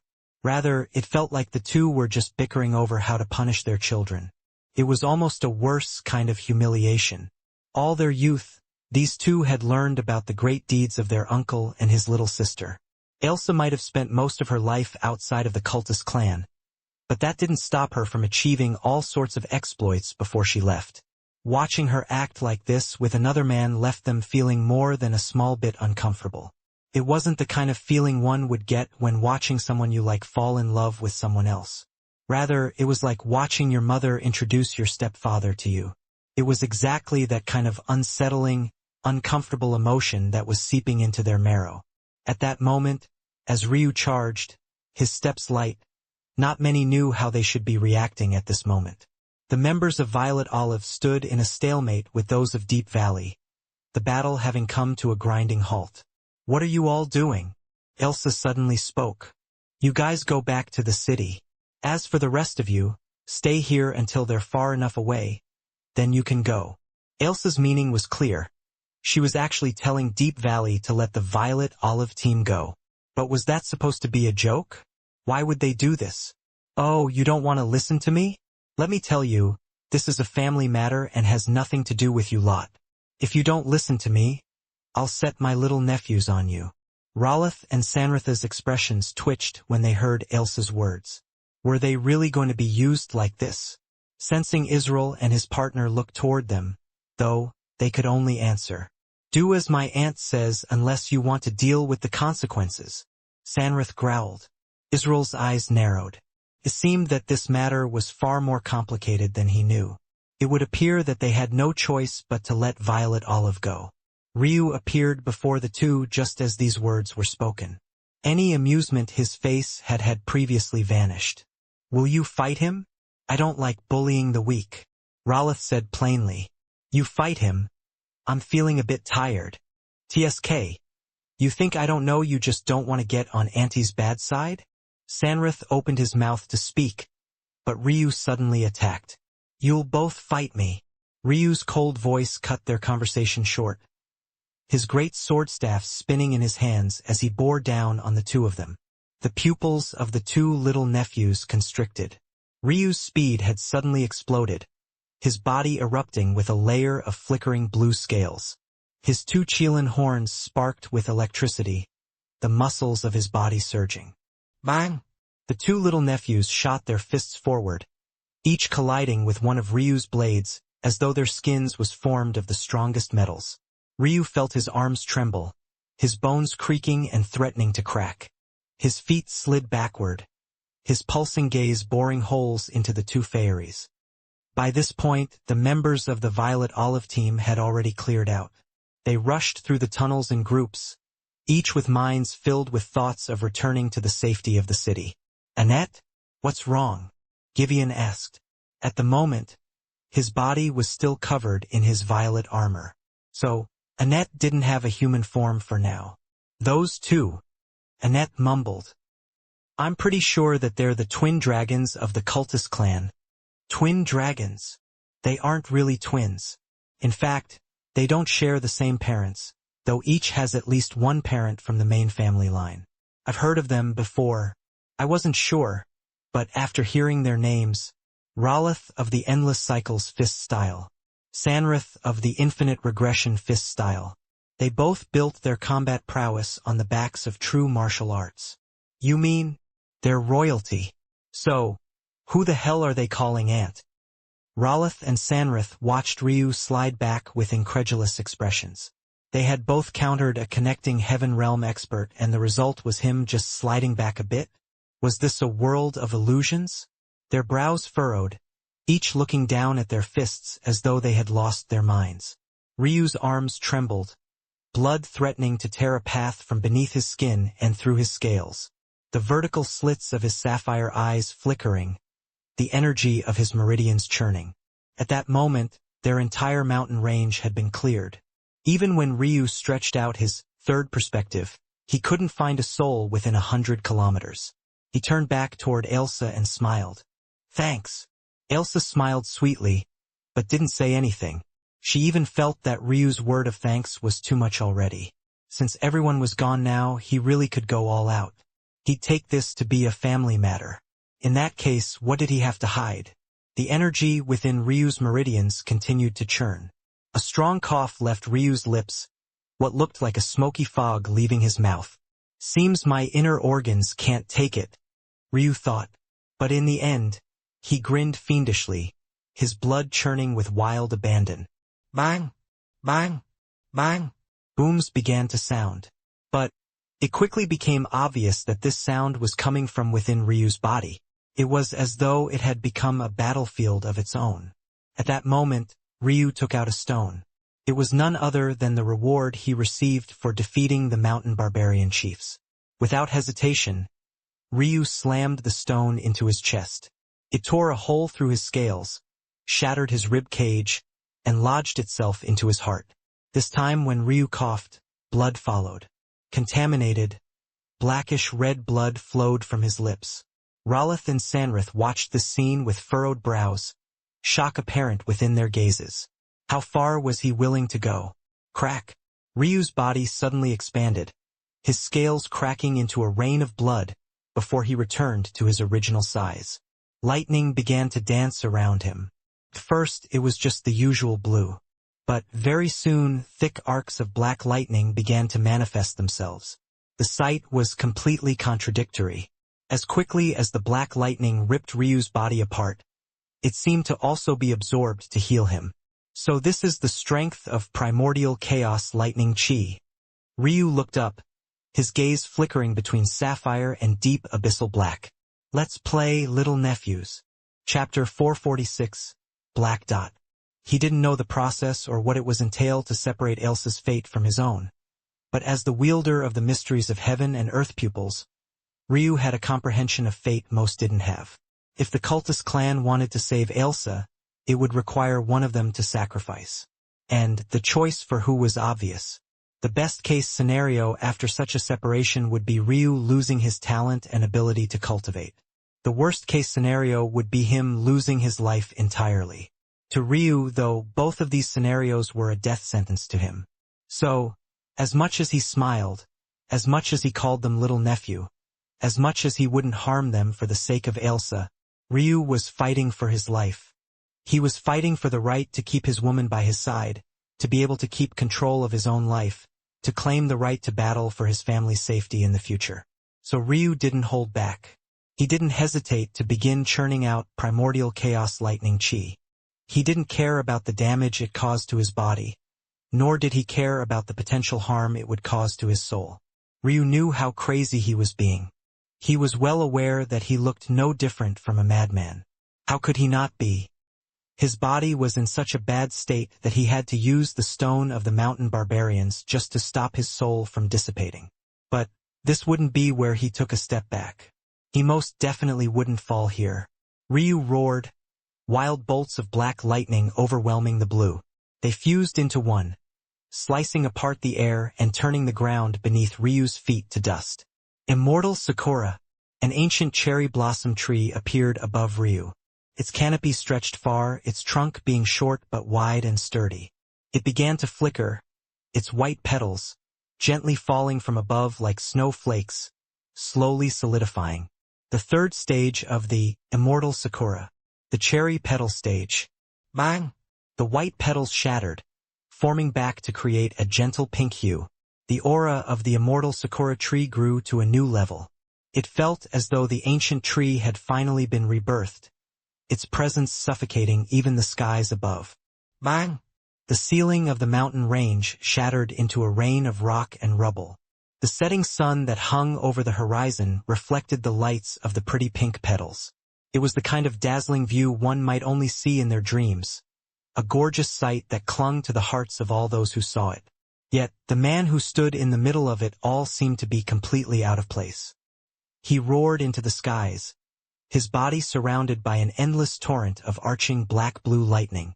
A vicious cold wind spread, wrapping the bark and branches of the Immortal Sakura in a thick layer of ice.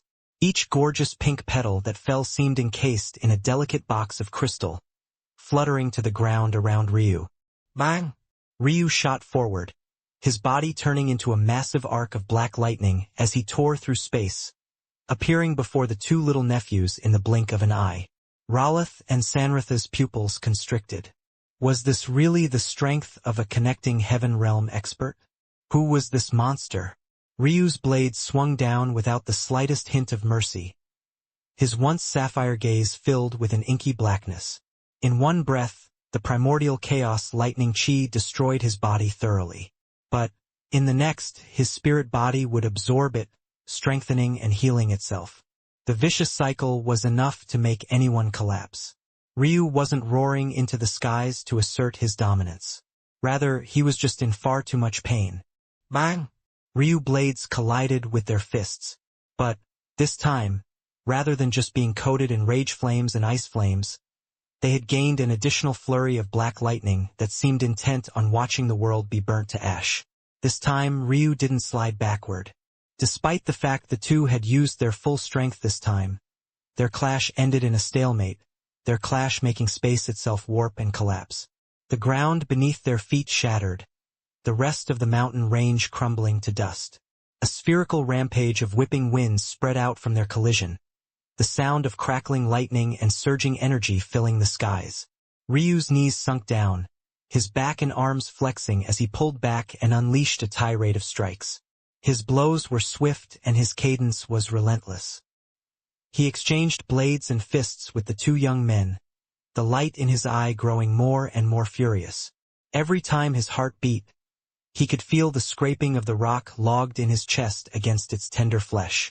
It seemed intent on keeping him awake, pumping his body with both blood and a level of pain he had never experienced before. White serpents dance. Lurking shadow, Ryu's strikes became more elegant.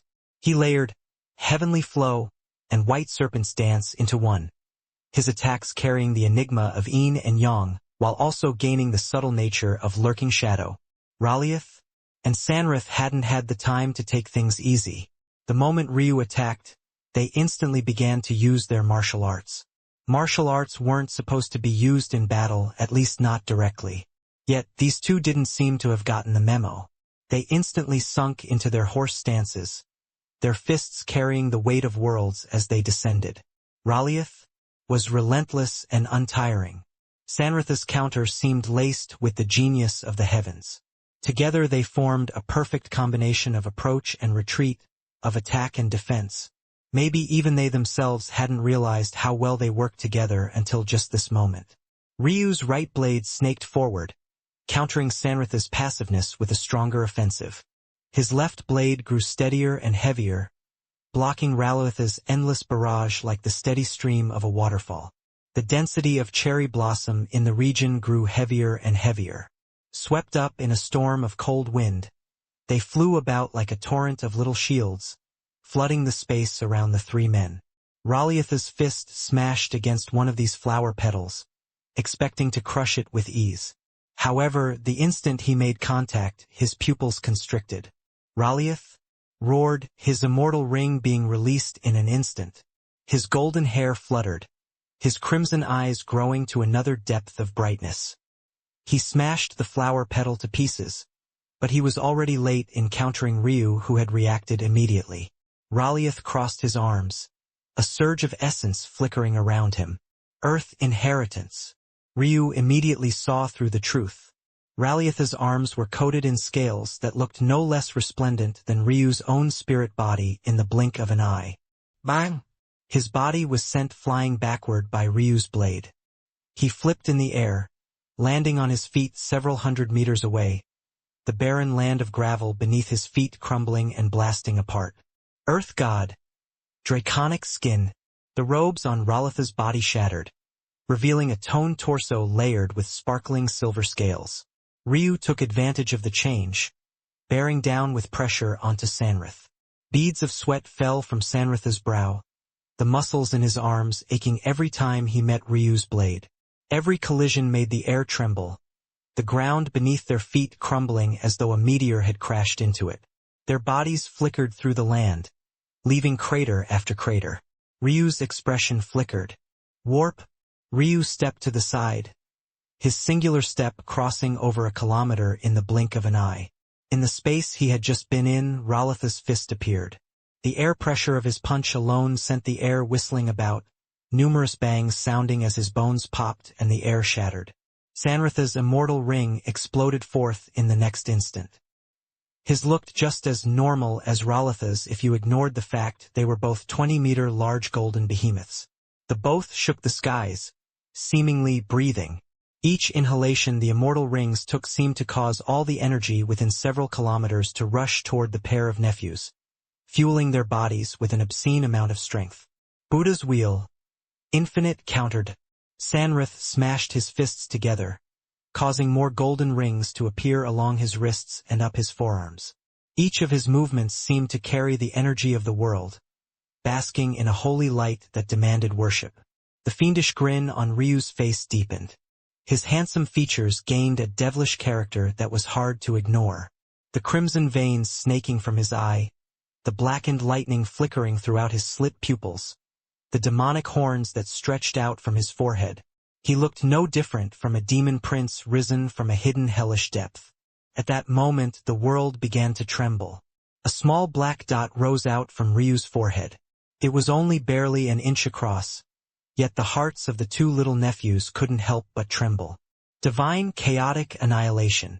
Space warped and trembled as the small black sphere began to spin.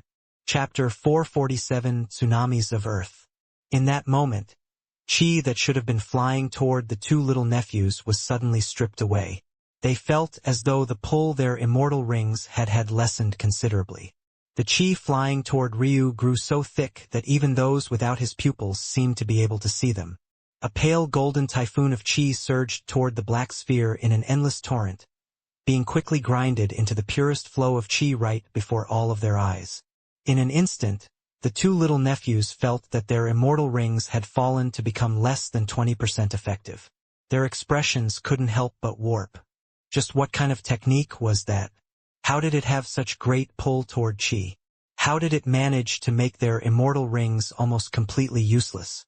The two little nephews flexed their bodies, their fists tightening to the point their every motion felt like the swing of a sledgehammer. Their chi surged, their immortal rings pulsing as they struggled to fight against the pull of Ryu's divine chaotic annihilation. Ryu's steps faltered slightly. If it wasn't for the crimson veins running across his face and the scale covering his body, the paling of his expression would have become that much more obvious. At this point, the focused chi he needed to manifest this black hole into reality was beyond any drain he had ever experienced before. If it wasn't for his willpower, he felt that he would have already collapsed. Without a choice, Ryu had to step through the threshold of the divine chaotic pestle stage and enter the fourth chaotic birth stage. If Flora knew that her technique was being used to the fourth stage by a brat not even in the soul birth realm, she might go insane. But Ryu was keenly aware that using this in the real world was impossible. In fact, he had sacrificed his ability to evoke the divine chaotic annihilation in the real world entirely. Now that he had crossed the chaotic birth stage, the stamina that was needed to support it was far beyond him. This was the same reason he hadn't crossed the threshold of his immortal Sakura technique either, even though he had already comprehended it.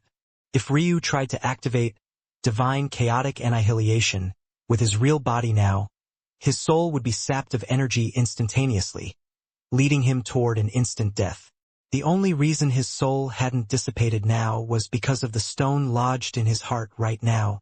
Ryu was truly giving this his everything. Yet, even at this moment he felt his blood pumping.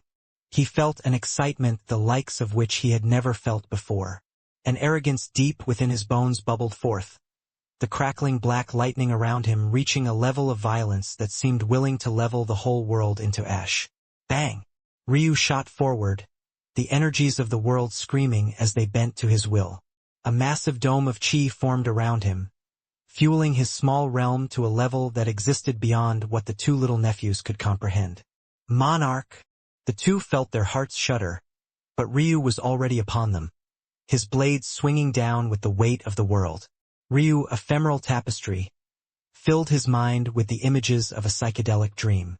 His blades whistled and whined, all sorts of wondrous colors wrapping around them. It looked as though someone had colored the air in vibrant pinks and warm blues. And in that instant, Ryu was cutting through the smoky winds.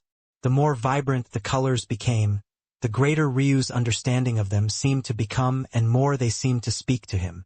Ryu's ice jade crystal body pulsed, shimmering.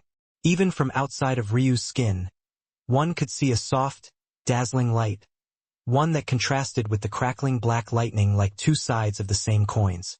Ryu's body breathed in the chi taken in so violently by this spinning black sphere, his body bursting with energy as he bore down. Bang! The two little nephews were sent flying into the ground below, their body puncturing holes so deep that it looked as though they wanted to travel to the other side of the world in a single bound.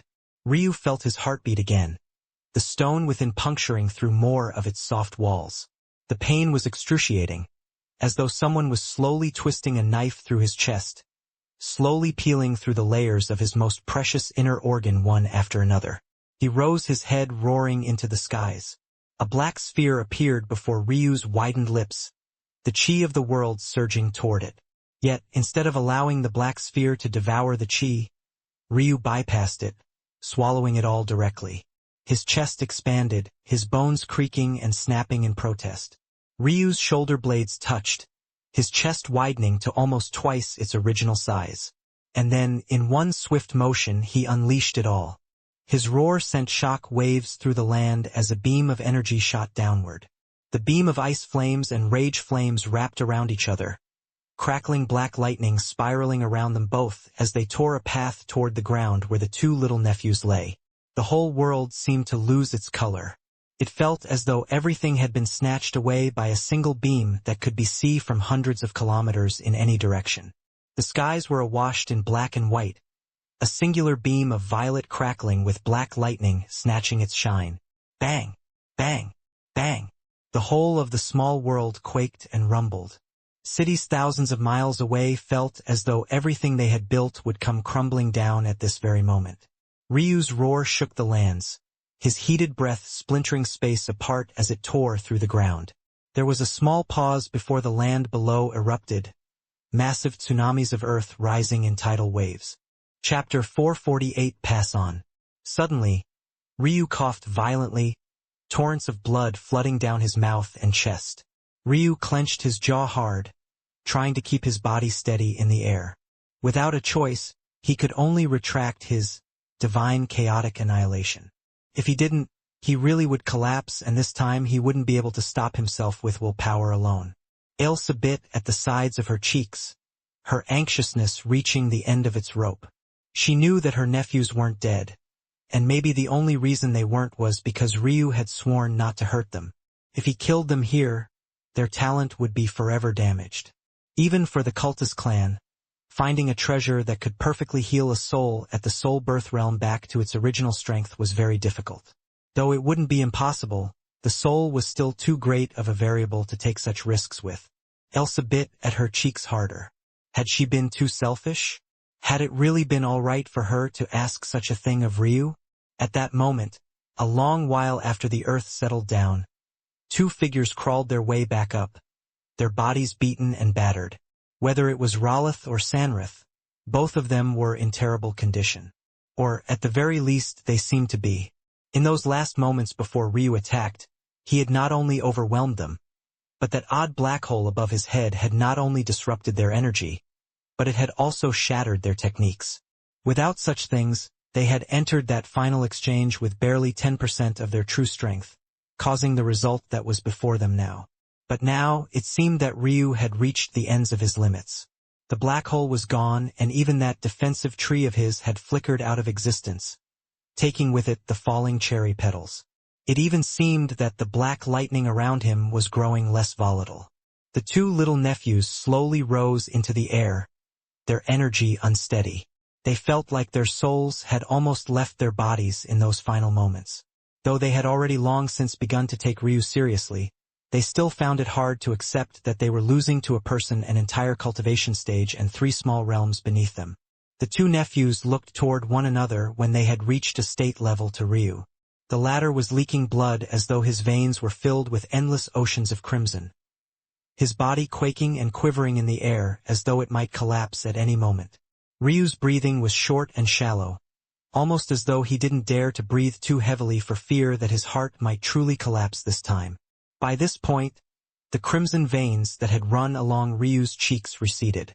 Let alone continuing to use Earth Gate, he could hardly keep his eyes open at all. All the lights around him seemed far too bright despite the fact the sun had actually long since set. If they banded together now, it would only take them a few exchanges to defeat Ryu.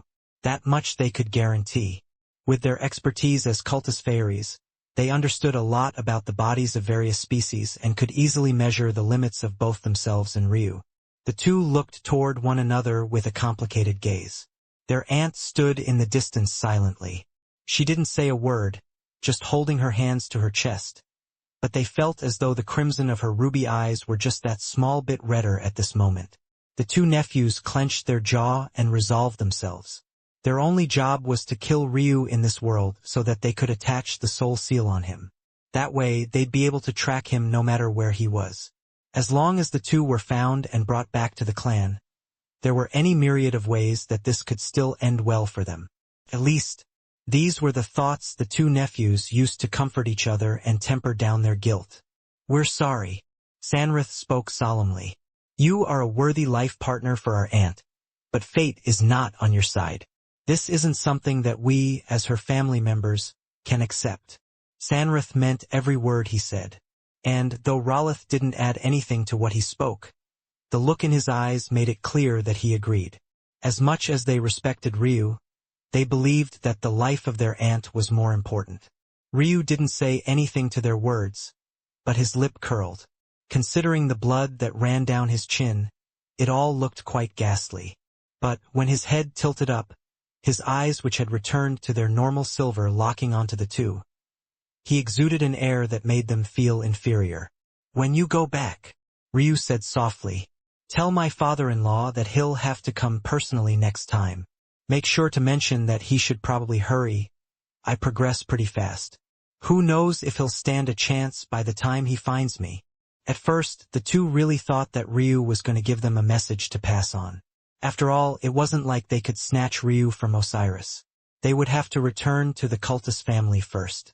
Well, not return since at this very moment, they were meditating within the cultist clan lands. But, when they paired the words with Ryu's smile, they grew confused. What was happening here?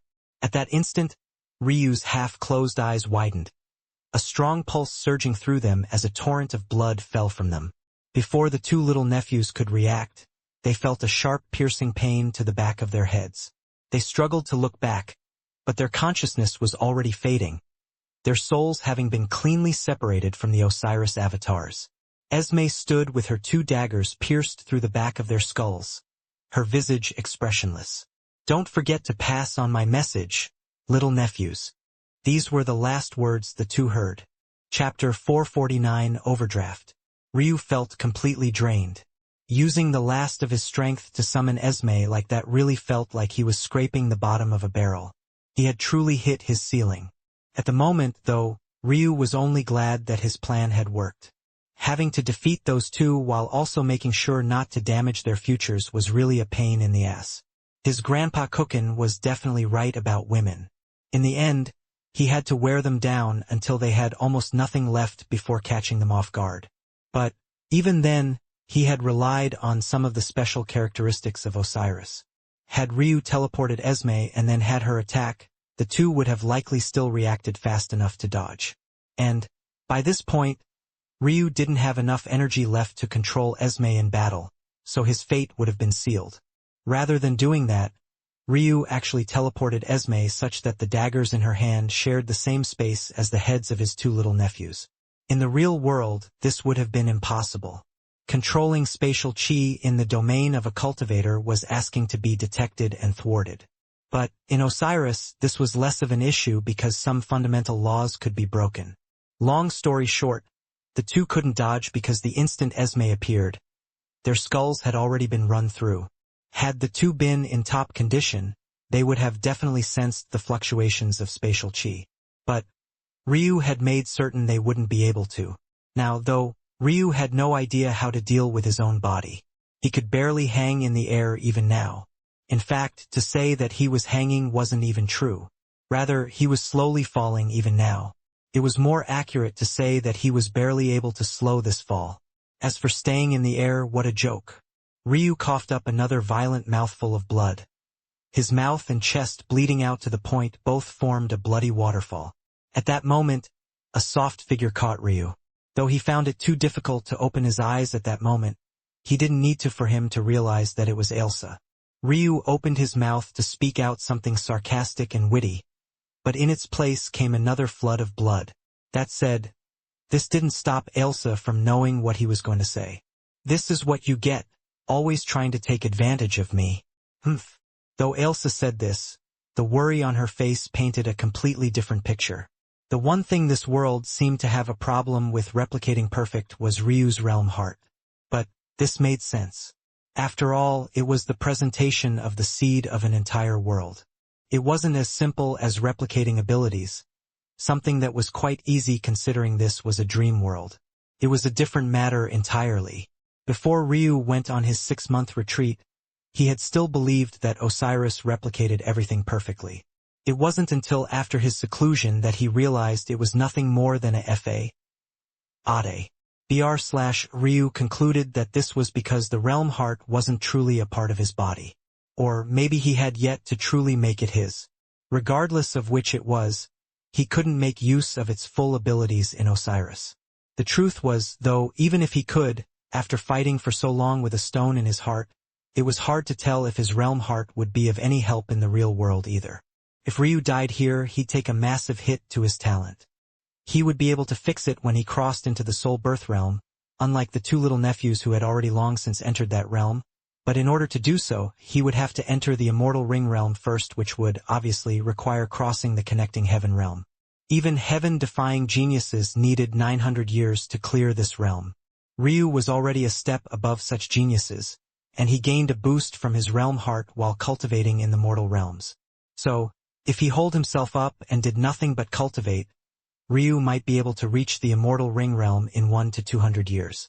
Of course, none of this accounted for breakthroughs in comprehension, nor did it involve fortuitous encounters or even Elsa's interference. Still, this sort of boost in speed was more than just a little obscene. Yet, all of this was only true if Ryu's soul wasn't harmed. If it was, let alone 900 years, even 10 times that might not be enough to enter the immortal ring realm. To Ryu, 200 years was already way too long.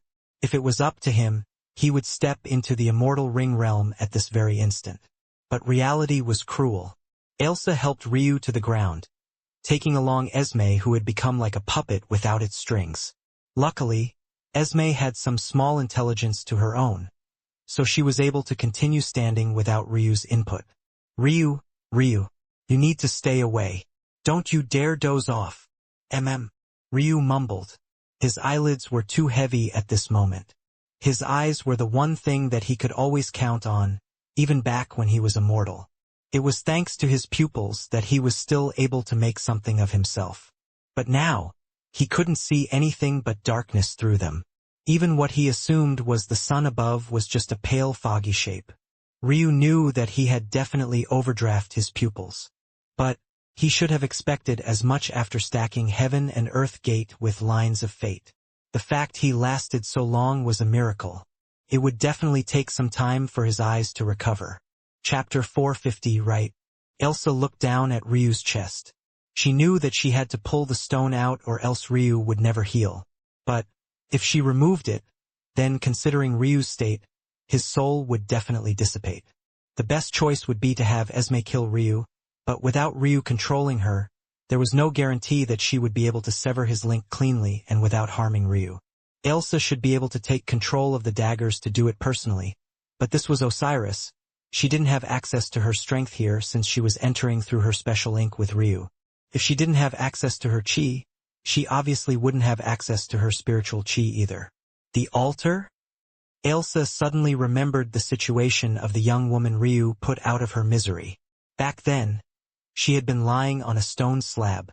Obviously, she hadn't had a stone lodged in her heart, but her soul still hadn't dissipated. Elsa's heart grew agitated when she thought of this. But when she looked around, she suddenly remembered a horrific fact. The battle between the three had been so violent that there was nothing left of the mountain range, let alone the altar that had been beneath it. How could Ryu had spared time to care about an altar when he was fighting with his life on the line? Even if his strikes didn't destroy it, the strikes of the two little nephews definitely would have. Let alone the fact Ailsa didn't have the physical strength she needed to dig through such heavy piles of rubble in this state. Even if she tasked Esme with doing it, what were the odds the altar would really still be intact? Ailsa's frown only grew deeper. She sat on her knees in the middle of the carnage. Not a single soul within hundreds of kilometers of her. She rested Ryu's head on her lap, her furrowed brows scrunching up her delicate features. At that moment, Ryu's mind was practically blank. He was entirely focused on making sure he took in his next breath. He couldn't afford to die here, definitely not. He couldn't. Ailsa realized then that Ryu had placed all his trust in her. Whether he would be able to pull out of this was something he placed on her shoulders. It was a kind of heartwarming trust, but it filled Ailsa with guilt and anxiety. She had no idea what she should do. Wait! Ryu's pupils. Ailsa suddenly thought of something. This was a dream world. The reason things were so difficult for Ailsa to fix was because just exiting to the real world where she had access to all of her strength would be meaningless. Ryu's body on the outside should be perfectly fine. It was his body in Osiris that had a problem, and neither should be related to one another. But Ailsa brought Esme over to hold up Ryu's head and exited Osiris. When she saw Ryu on the outside, she became certain. Ryu was completely fine. There was no blood, and either than a slight paleness to his face. He seemed as though he was simply meditating. But there was one difference. His cheeks. Those crimson veins, even though they had receded mostly after the Earthgate closed, they were still there. Ailsa had a sudden enlightenment. There were truly some abilities so heaven-defying that Osiris couldn't replicate them. How could Osiris possibly simulate a year of training for Ryu? It was beyond its ability to do so. Then how had Ryu done it? He activated the ability from the outside, and it reflected in his abilities in Osiris. Ailsa took a deep breath before a light smile spread across her face. With delicate and gentle motions, Ailsa allowed her flowing white dress to fall to her ankles, revealing a sight that could make one's blood boil. Her breasts had a gentle slope to them, rising to a mountainous peak. Her pretty pink nipples stood at attention, a fleshly mound of fair skin surrounding it from all sides. Though they didn't have the alluring sweat on them from when Ryu last laid eyes on them, they still held a proportion most men could only dream of seeing and most women could only dream of having. Ailsa had always been tall for a woman, standing a half head shorter than Ryu at about 6 feet 2 inches. But she filled out her tall frame curves that enchanted the mind and plucked the strings of the soul. Her ruby eyes twinkled, her golden hair sparkling beneath the dim lights of the immortal cave. Her slender fingers played with the band of her white-laced panties, the movement of the fabric causing the faint outline of 2 delicate lips to flash in and out of sight. A slight blush colored Ailsa's features, leaving her at quite a loss. It wasn't like this was the first time she had gotten naked in front of Ryu. In fact, he had met her like this. But there was something very different about this moment that left her feeling incredibly bashful. It was only the memory of the struggle Ryu was currently experiencing at this time that snapped her out of it. She pulled down the last bit of fabric that hid her figure. A delicate patch of golden hair hung between her legs, obscuring a partial view of what was below. Ailsa moved Ryu and set him down, her slender hands pulling at his pants. Her face turned such a bright shade of red that it seemed like she might just pop at any moment. When she finally got over her emotions, what she found beneath wasn't what she had expected. "I'm such an idiot." Ailsa shook her head. Ryu was currently in an incredible amount of pain. His mind wasn't even aware of what was happening on the outside. Or maybe it was, but it was just that he trusted her enough to not worry about what she might be doing. In his state, how could he possibly be hard right now?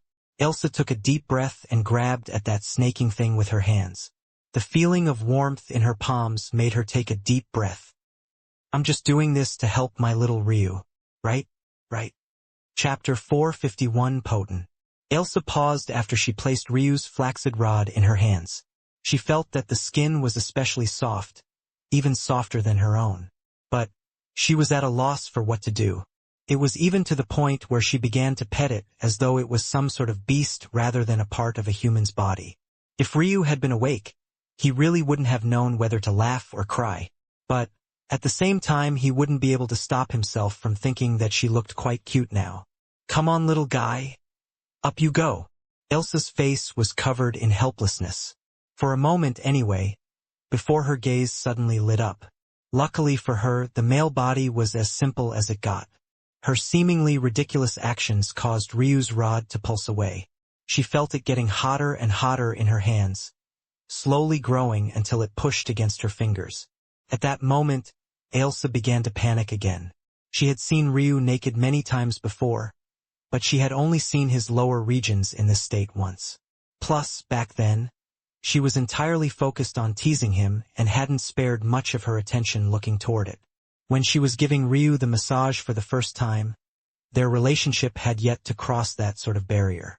But now, she found almost anything like this to be far too embarrassing. Why is it still growing? Is something wrong? Stop! This is big enough. Elsa's face was flushed as she sat upon Ryu's thighs. Had it always been this large? Did this really have to go inside of her? Could she do something else with it? Who was the sick bastard who decided women had to receive this monstrosity? Elsa bit her lip, keeping one hand on the vein pulsing mountain before her and placing the other down below. She was a bit shocked to feel a faint wetness. When had she become so lewd? She couldn't even remember feeling such a sensation down there before. Elsa took a deep breath. Taking advantage of this big sister even while you're asleep. Elsa seemed to have completely forgotten that Ryu wasn't asleep at all. Rather, his mind was in a completely different world and couldn't pay attention to what was happening here. For all he knew, Elsa was using any number of methods. After Elsa finished complaining, a small smile spread across her face. She touched Ryu's cheeks, her heart blooming with a hint of happiness. She didn't feel that she was sacrificing herself at all.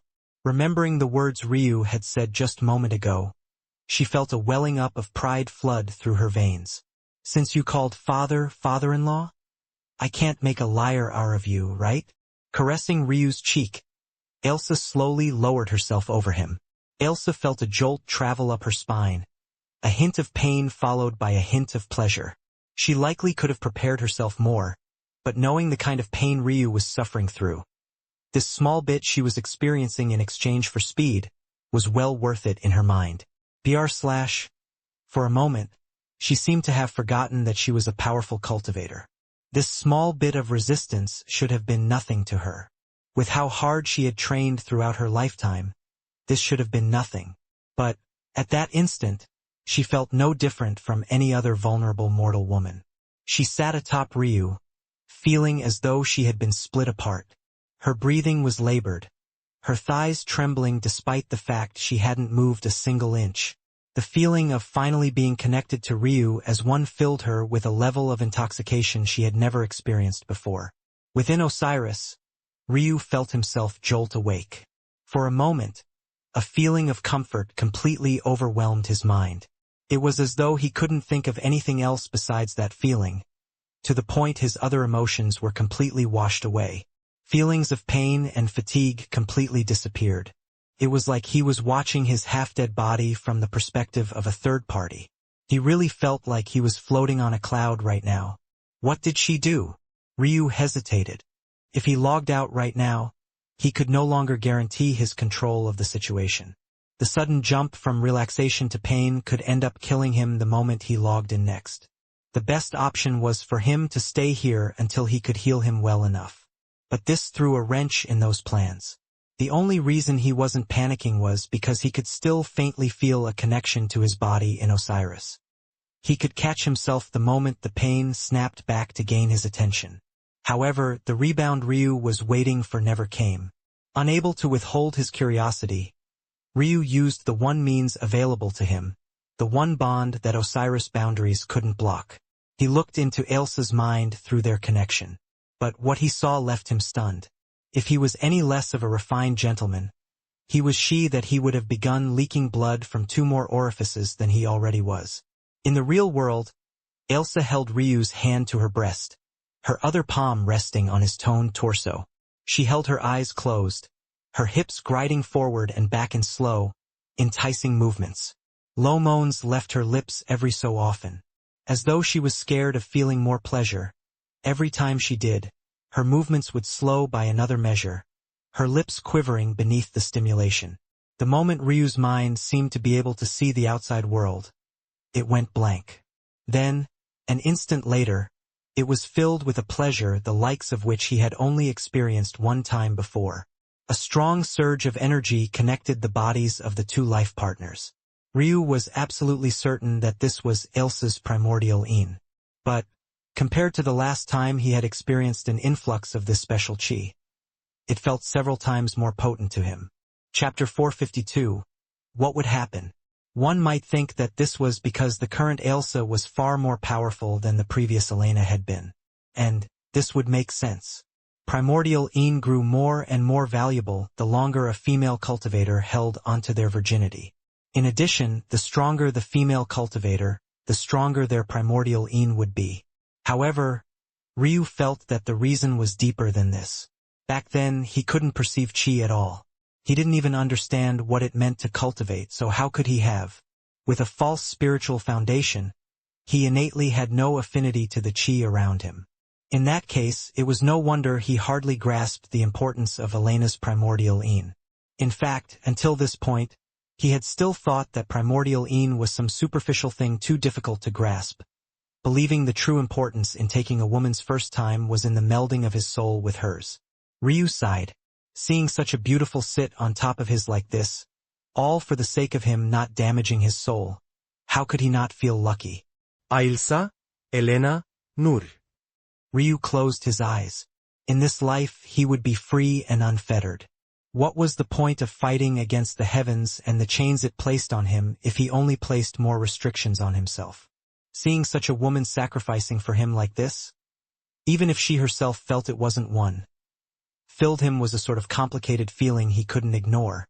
Ryu felt Elsa's primordial Qilin circulate around his body before surging into his eyes. The sound of shattering barriers reverberated in his mind as one seal after another was shattered completely.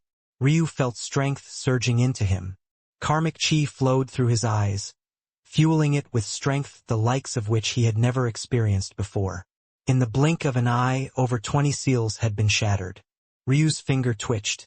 However, Elsa was too lost in her own world to notice. To split my mind between 2 worlds? Is that even difficult? Ryu's body suddenly shot up. Elsa squealed, but found herself wrapped up in a tight grasp before she could react. Realizing that Ryu was awake, her body flushed completely scarlet. It looked as though she was trying to make her skin tone match her eyes as closely as possible. Soon she quickly recovered. "You idiot! If you leave that world now." Elsa's words were caught in a moan. Ryu only slightly shifted, but she was caught completely off guard. It was completely different from controlling the pace herself. "You decided to do this on your own?" Ryu asked. Elsa felt that something was different about Ryu for some reason. But her blush couldn't help but deepen at that moment. Speaking to Ryu while they were connected like this was too dangerous. She simply didn't trust her voice in the slightest. "BR/? And were you planning on taking my virginity away without taking responsibility?" Ryu continued. Elsa was speechless. Sure, Ryu was considered a virgin in this lifetime. She could feel his pure primordial yang nurturing her body right now. If she wasn't taking things so slowly, she would have been intoxicated by the feeling long ago. Plus, weren't these words she should be saying? "Why are you looking away?" Ryu pressed. "You didn't even try to fuse our souls." "Why?" Elsa buried her head in Ryu's chest. Of course she understood why he was saying all of these things. And, considering the smile on his face right now, he obviously wasn't angry. But none of that stopped her heart from beating like a wild rabbit's, pumping at a speed she didn't even think was possible. "You idiot?" Elsa said softly, her words coming out between gasps. "I was supposed to help raise your ice flame to the next level, so that you could heal yourself? You're wasting all of my efforts? I'll be fine. Ryu smiled. You, however? I'm not sure. What do you? Ah. Elsa found herself pinned beneath Ryu, the feeling of his cock slowly sliding out of her making her mind go blank. Ryu's lips covered her own, masking the moans she would have made when she felt him slide forward again. Elsa's mind went blank. She had no ability to accomplish what she wanted to in this state. However, Ryu didn't seem to mind in the slightest. His hips moved like an eternal piston.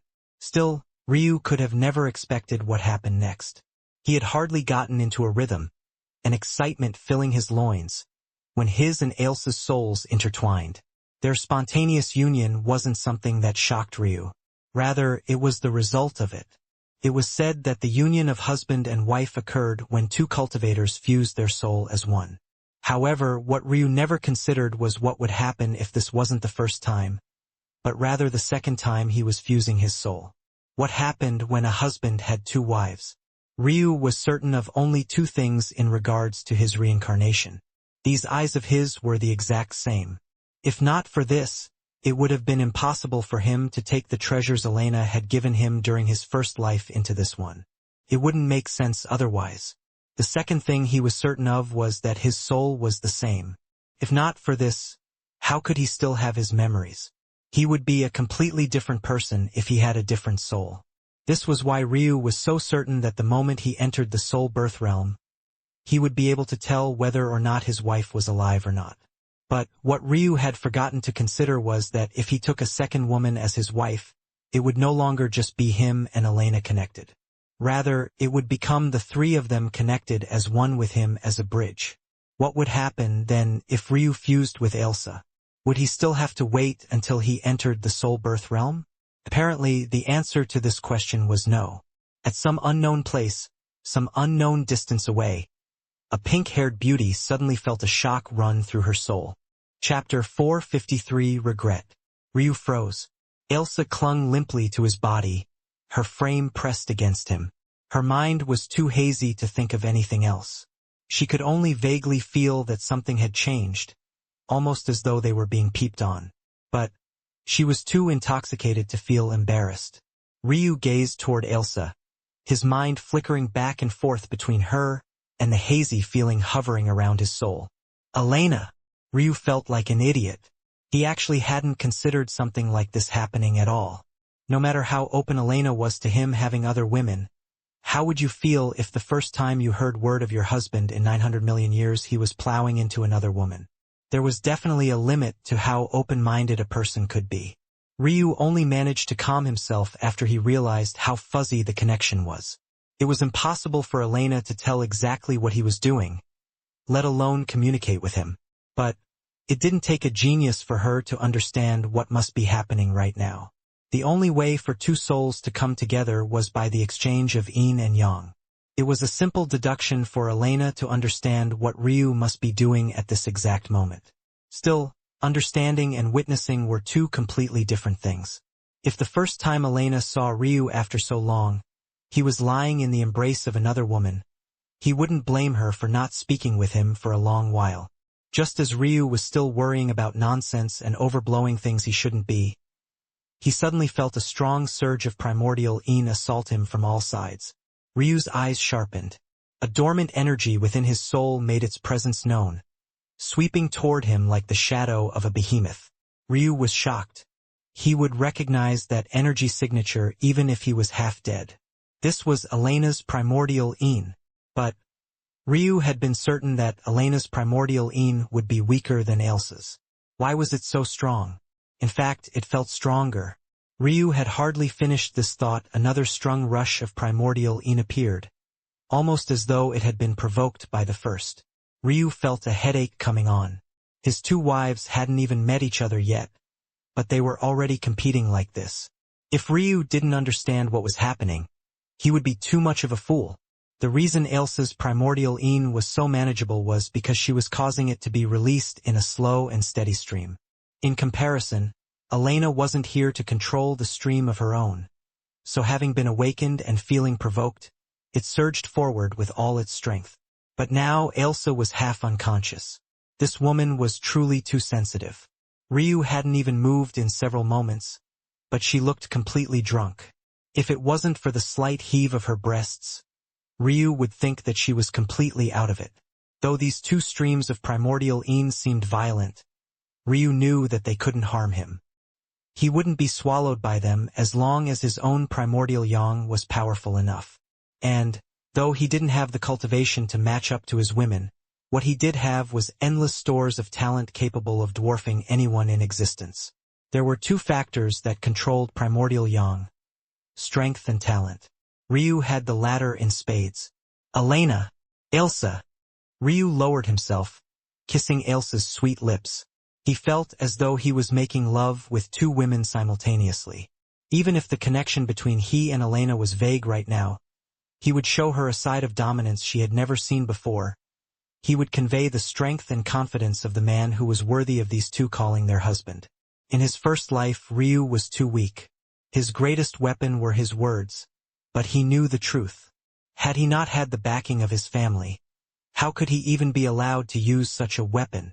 Ultimately, he had been protected all his life, slinking around in the shadows and living under the wing of his wife, his parents and his grandparents.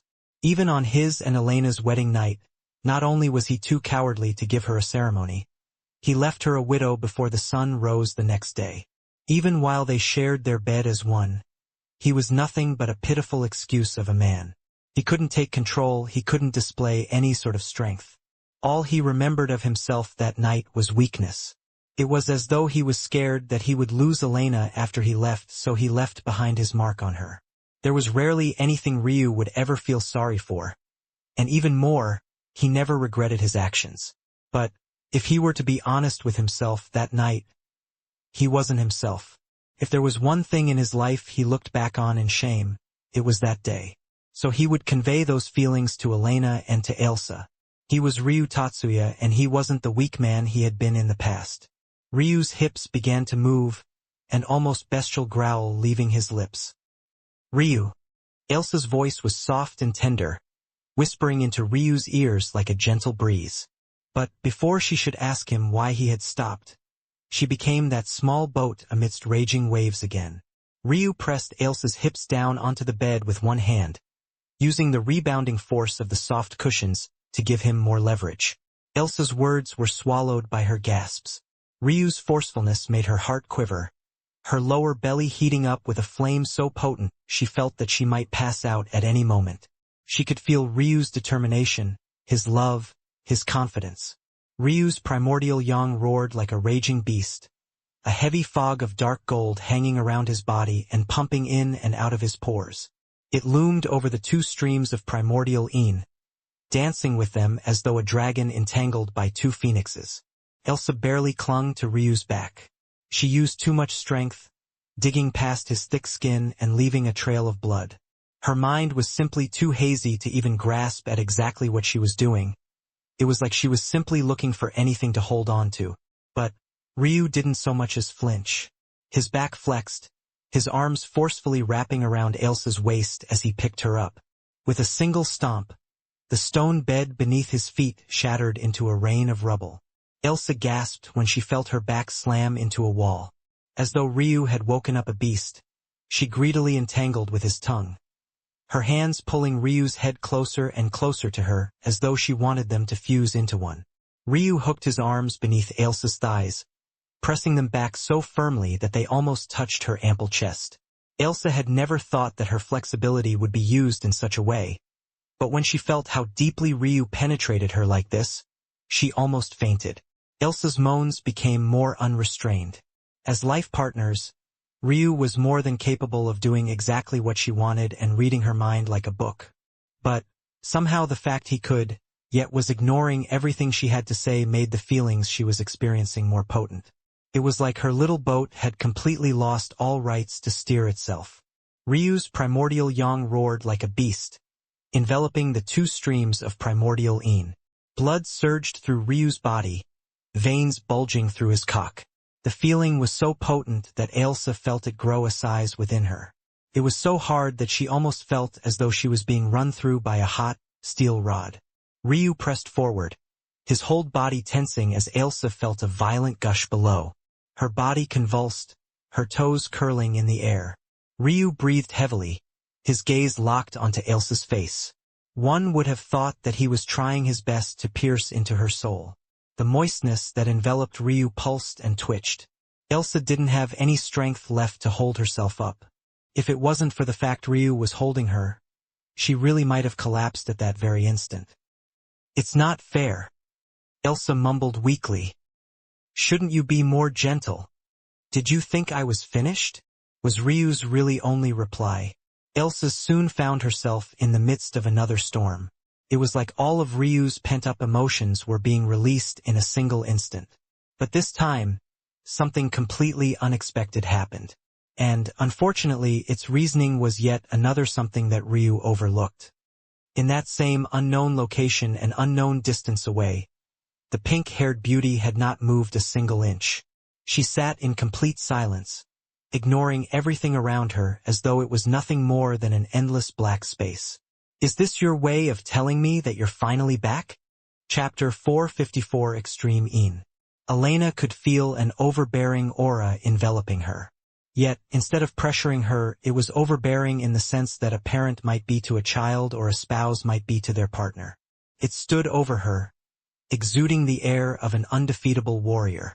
For a long time, she had thought that she would never experience such a thing. And as for this energy signature, she thought she would never sense it again. But here it was all these years later. "You're a bit late, hubby." Ryu couldn't hear Elena's thoughts. But at that moment, even if he could, it would be hard to say if he could spare them any mind. Ailsa had gone from laying limply in his arms to suddenly violently convulsing. She coughed up a mouthful of blood, the crimson dyeing Ryu's chest in a rain of red. Ryu's expression changed. Any thoughts he had of continuing were completely thrown to the back of his mind. Without even bothering to wipe the blood from his chest, he rushed into another room without a shattered bed, placing Ailsa down. Though his visage was cold, a hint of a panicked light could be seen deep within his eye. This change was far too abrupt. He had no idea how things had suddenly turned out this way. Had he really been too rough with her? No, that was impossible. Let alone the fact he hadn't been too abrasive, even if he was going all out in an attempt to kill Ailsa and she just stood there, allowing him to do as he pleased. It was impossible for him to kill her even in that case. By now, his and Ailsa's intimacy was so deep that she could touch upon more than 90% of her strength even without being in the ethereal realm. Even though her body and chi realms were far weaker than her main focus, her mental realm, it was still enough for her to have stepped into the Tao pedestal realm. Compared to Ailsa's soul ascension realm cultivation, this was pitiful. In fact, now that Ryu thought about it, it was far too weak for someone who had lived for so long. This was especially so because Ailsa had focused all her mental realm cultivation on her nurturing abilities as a cultist fairy. As such, her actual attacking ability was very limited. Before, Ryu had simply assumed that Ailsa's chi realm cultivation was just as high as her mental realm cultivation. After all, for the human race, a powerful soul couldn't be stored without a powerful body. As such, every step within the mental realm had to be supplemented with a step in body or chi. But Ryu hadn't considered the special abilities of different races. As a fairy, Ailsa's soul wasn't limited by her body or chi realm.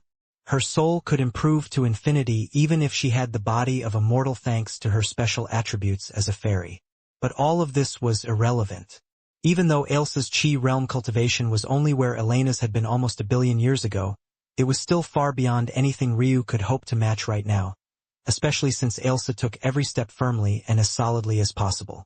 As Ryu scanned Ailsa's body, he came to realize why it was her chi realm cultivation was so slow. To put matters into perspective, an absolute genius would reach the Tao pedestal realm at just 1 million years old. This same genius would reach the cosmic seed realm at 100 million years old and the world sea realm at 1 billion years old. Ailsa was already over 900 million years old, yet she was still in the Tao pedestal realm. Though her mental realm cultivation more than made up for this, being the equivalent of the peak cosmic seed realm, this didn't change this fact at all. When Ryu was trying to see what was wrong with Ailsa's body, He realized that she had actually taken her every step of cultivation as though she was a genius among geniuses, despite the fact her Qi realm talent seemed to be limited by something. Others would have moved on when they realized they couldn't take a perfect step forward. But Ailsa insisted on taking her Qi realm to the limits of absolute perfection, even if it slowed her down considerably. When Ryu wanted to understand why she had done this, he found a flood of emotions instead of coherent thought. He found everything from a will to accomplish her elder brother's legacy to wanting to be able to stand side by side with her life partner when she found him one day. The flood of emotions was like a wall of water slamming into Ryu. It was too difficult to put into words, so potent that his gaze reddened. Ryu shook his head, regaining his focus. None of this mattered. All he knew was that Ailsa's cultivation was too deep and powerful to ever have been harmed by him so easily. The only explanation then was the seal. Ailsa's body had something of extreme yin sealed within it. The only thing that could seal extreme yin was extreme yang. So, somewhat counterintuitively, the only way to release Ailsa's extreme yin was with more extreme yin. That would be the best way to destroy an extreme yang seal. However, Ryu never expected things to happen like this. Something had disrupted Ailsa's seal and the result was this. But Serial had never mentioned anything about the seal's release being dangerous. Of course, Ryu would never trust someone else. The issue was that before he could investigate the seal himself, it had begun to undo itself. Ryu believed that there were only two possibilities. The first was that while Ailsa was trying to nurture his life flame, its extreme yin character influenced this change. But that was impossible. Even if Ryu's flame entered the rule realm or beyond, it would be nowhere near strong enough to deal with a seal of this caliber. A seal he couldn't even see until this very moment. This only left the second possibility. Elena's primordial yin. Chapter 455 seal. Ryu felt his pupils pulsing. Compared to the past, he had shattered through many more seals. In fact, both Elena and Ailsa's primordial yins were still coursing through his body. He had been planning on continuing to dual cultivate with Ailsa so that he could resolve all of the energy. But now that this had happened, he no longer had the chance to. Ryu's comprehension of the human body wasn't shallow. After all, he was responsible for a lot of his parents' improvements during his lifetime. His research was especially focused on the spiritual foundation for obvious reasons. Though he never managed to fix his false spiritual foundation, he did manage to find several methods to improve normal spiritual foundations despite the fact that such a thing should have been impossible. However, when it came to a fairy's body, Ryu was at a complete loss. Initially, he even thought of swallowing his pride and taking the risk to call Serial here. Maybe if they worked together, they would be able to solve this. But Ryu decided against this for two main reasons. Firstly, it was far too dangerous. Having Serial here with Ailsa in such a vulnerable position, especially when Ryu couldn't guarantee his ability to defeat her on his own, it was too great of a risk and it couldn't be taken unless there really were no other paths to follow. The body of a fairy was incredibly valuable, and this was only more so to a necromancer. This was something that Ryu definitely couldn't allow. The second reason Ryu chose against this was because he wasn't as blind to a fairy's body as he thought. With his now deep intimacy with Ailsa, there was nothing she knew that he couldn't learn almost instantly. Even if he couldn't apply it as well as she could, with his foundation of expertise, he wouldn't be as blind as someone else would be. Realizing this, Ryu immediately took action. First, he placed his hand on Ailsa's lower belly, a strong blue diamond flame erupting around him. The surrounding temperature plummeted to the point that crystal formations began to grow along the walls. But Ryu didn't let up. When it came to defense and sealing, there was no stronger existence among the phoenixes in this regard outside of the ice phoenix. The ice element alone was already exceptionally good at these things. But when combined with the life character of the ice flame, it gained a unique synergy that allowed sealing on a level rarely seen in the martial world. Ryu didn't really want to seal Ailsa, but he had no choice. Of course, this wouldn't be a true seal. Ryu didn't have the expertise nor the strength to succeed. However, combining his comprehension of formations with Ailsa's own, he was able to create a makeshift stopgap to give him some room to breathe. Even though this was the first time Ryu had ever attempted to draw a formation, it was completed so simply and casually that it might as well have been another form of breathing. In just a moment, Ailsa's convulsing frame regained some strength, her haggard breathing growing steady. Ryu didn't relax, though. His gaze became piercing, redirecting the primordial Qilin still circulating throughout his body toward his pupils. Popping noises and the sound of shattering glass resounded. In just a few breaths, Ryu had gone from just over 30 undone seals to crossing over 50. If the world had been clear before, it practically played out frame by slow frame for Ryu now. Everything seemed to become so simple and plain. The feeling was intoxicating, as though the whole world was in the palm of his hands. But Ryu didn't bask in it. As much as he wanted to break more seals, trying to break down his 67th seal took just as much energy as he had spent on unsealing his 10th to 66th. It simply wasn't worth the trade-off anymore. Ryu knew that he could undo all of his immortal seals and reach the barrier to his cosmic seals if he used all of the primordial Qilin right now. But if he did so, how would he have any left to finish dealing with Ailsa's seals? Ryu hadn't wasted this chi at all. Now that his vision was so clear, he could finally see what Serial had seen. Ephemeral tapestry painted his world all sorts of colors, including his beautiful life partner. Seeing Ailsa now, Ryu felt that he could peer into her soul. Deep within, Ryu saw all the vibrant golds associated with being a cultist fairy. But, hidden on a layer even deeper than that, there was a dense blackness. Separating the two halves of Ailsa was a vibrant seal. But, what shook Ryu to his core was the fact this seal used Ailsa's own meridians as its foundation. Ryu's jaw clenched. It was no wonder Ailsa's chi realm cultivation was so slow. It wasn't because she was untalented, but rather because 95% of her meridians were dormant, having its energies co-opted for the sake of powering this seal. The fact that Ailsa managed to make it to her current realm at all was nothing short of a miracle. With Ailsa's meridians in such a state, Ryu couldn't even see if she had a special set of them or not. It was all obscured by the energies of the seal. At the same time, it became obvious why neither Ryu nor Ailsa had ever detected this seal before. It was so ingrained into Ailsa that the two were practically inseparable.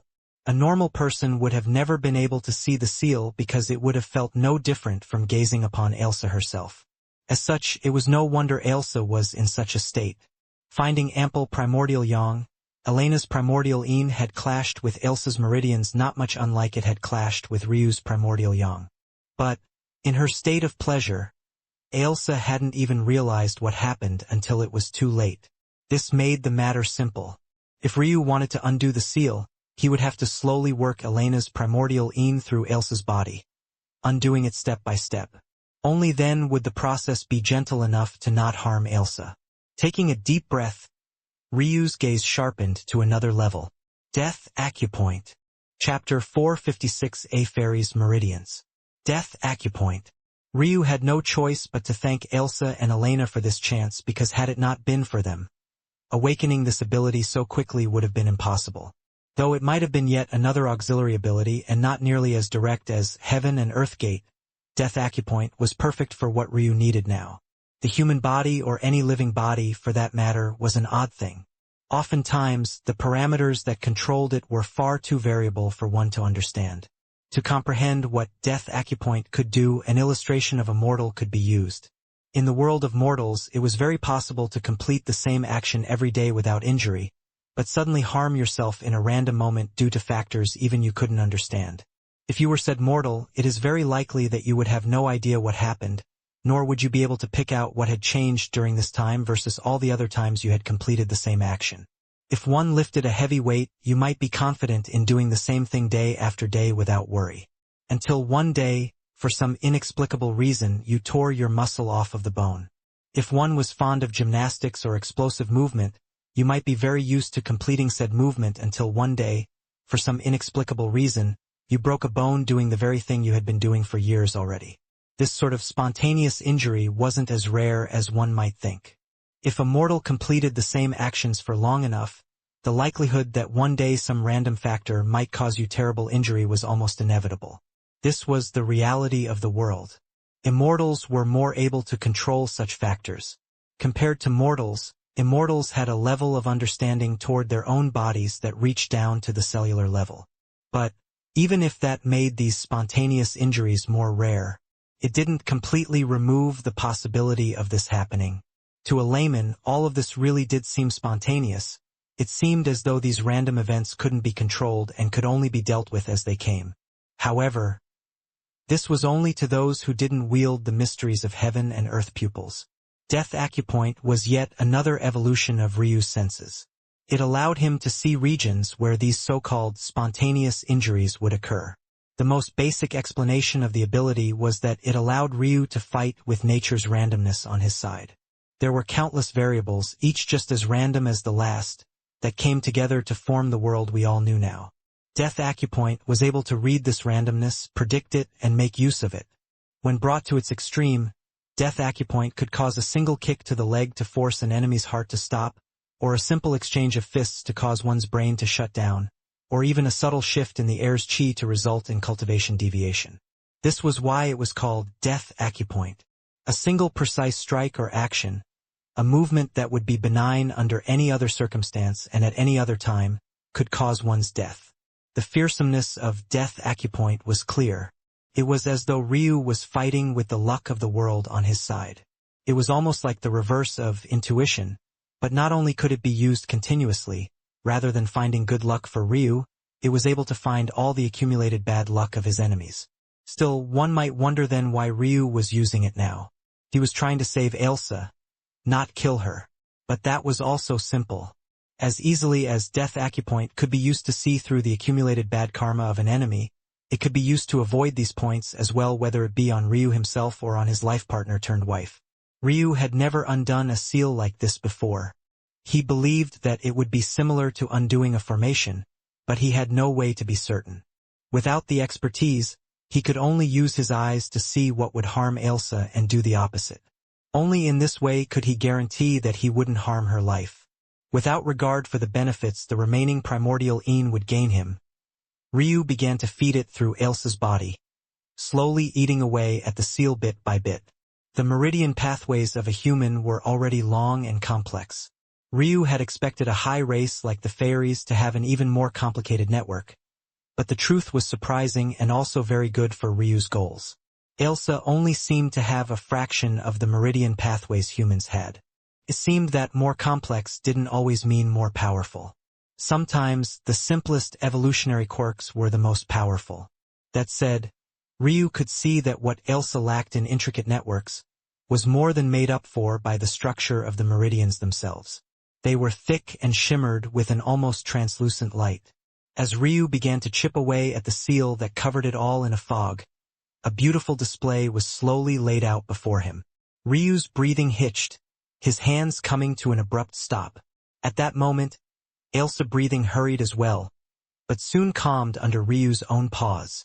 Reflected in Ryu's eye, a swirling black hole of death lay in his path. Compared to the other death acupoints he had seen, this one was exceptionally large. It meant that no amount of subtlety would allow him past this region. Taking the hint, Ryu delicately retracted his energy and began to chip away from another location. What shocked him this time, though, was that rather than a shimmering, crystal-like meridian pathway being revealed like it had from the other location, this part sparkled like black diamond, exuding a somewhat sinister light. Ryu was stunned. All the meridians he could think of were almost all completely uniform in appearance. He couldn't think of any meridians like this that looked like one thing from one angle, but like something completely different from another. For example, Ryu's own meridians looked like a woven and thin black silk coursing through his body. Even after he awakened to the true nature of his meridians, the only change was a slight dark gold hue. But that wasn't the product of his meridians themselves, but rather the chaos chi within them. Ryu's own experience didn't stop at his own meridians either. He had even extended the research of his parents' spiritual foundations to their meridians as well, and he was very familiar with them. The more Ryu unfurled, the deeper his shock became. He was certain that Ailsa might not even be aware of the true state of her meridians if she had had this seal from birth.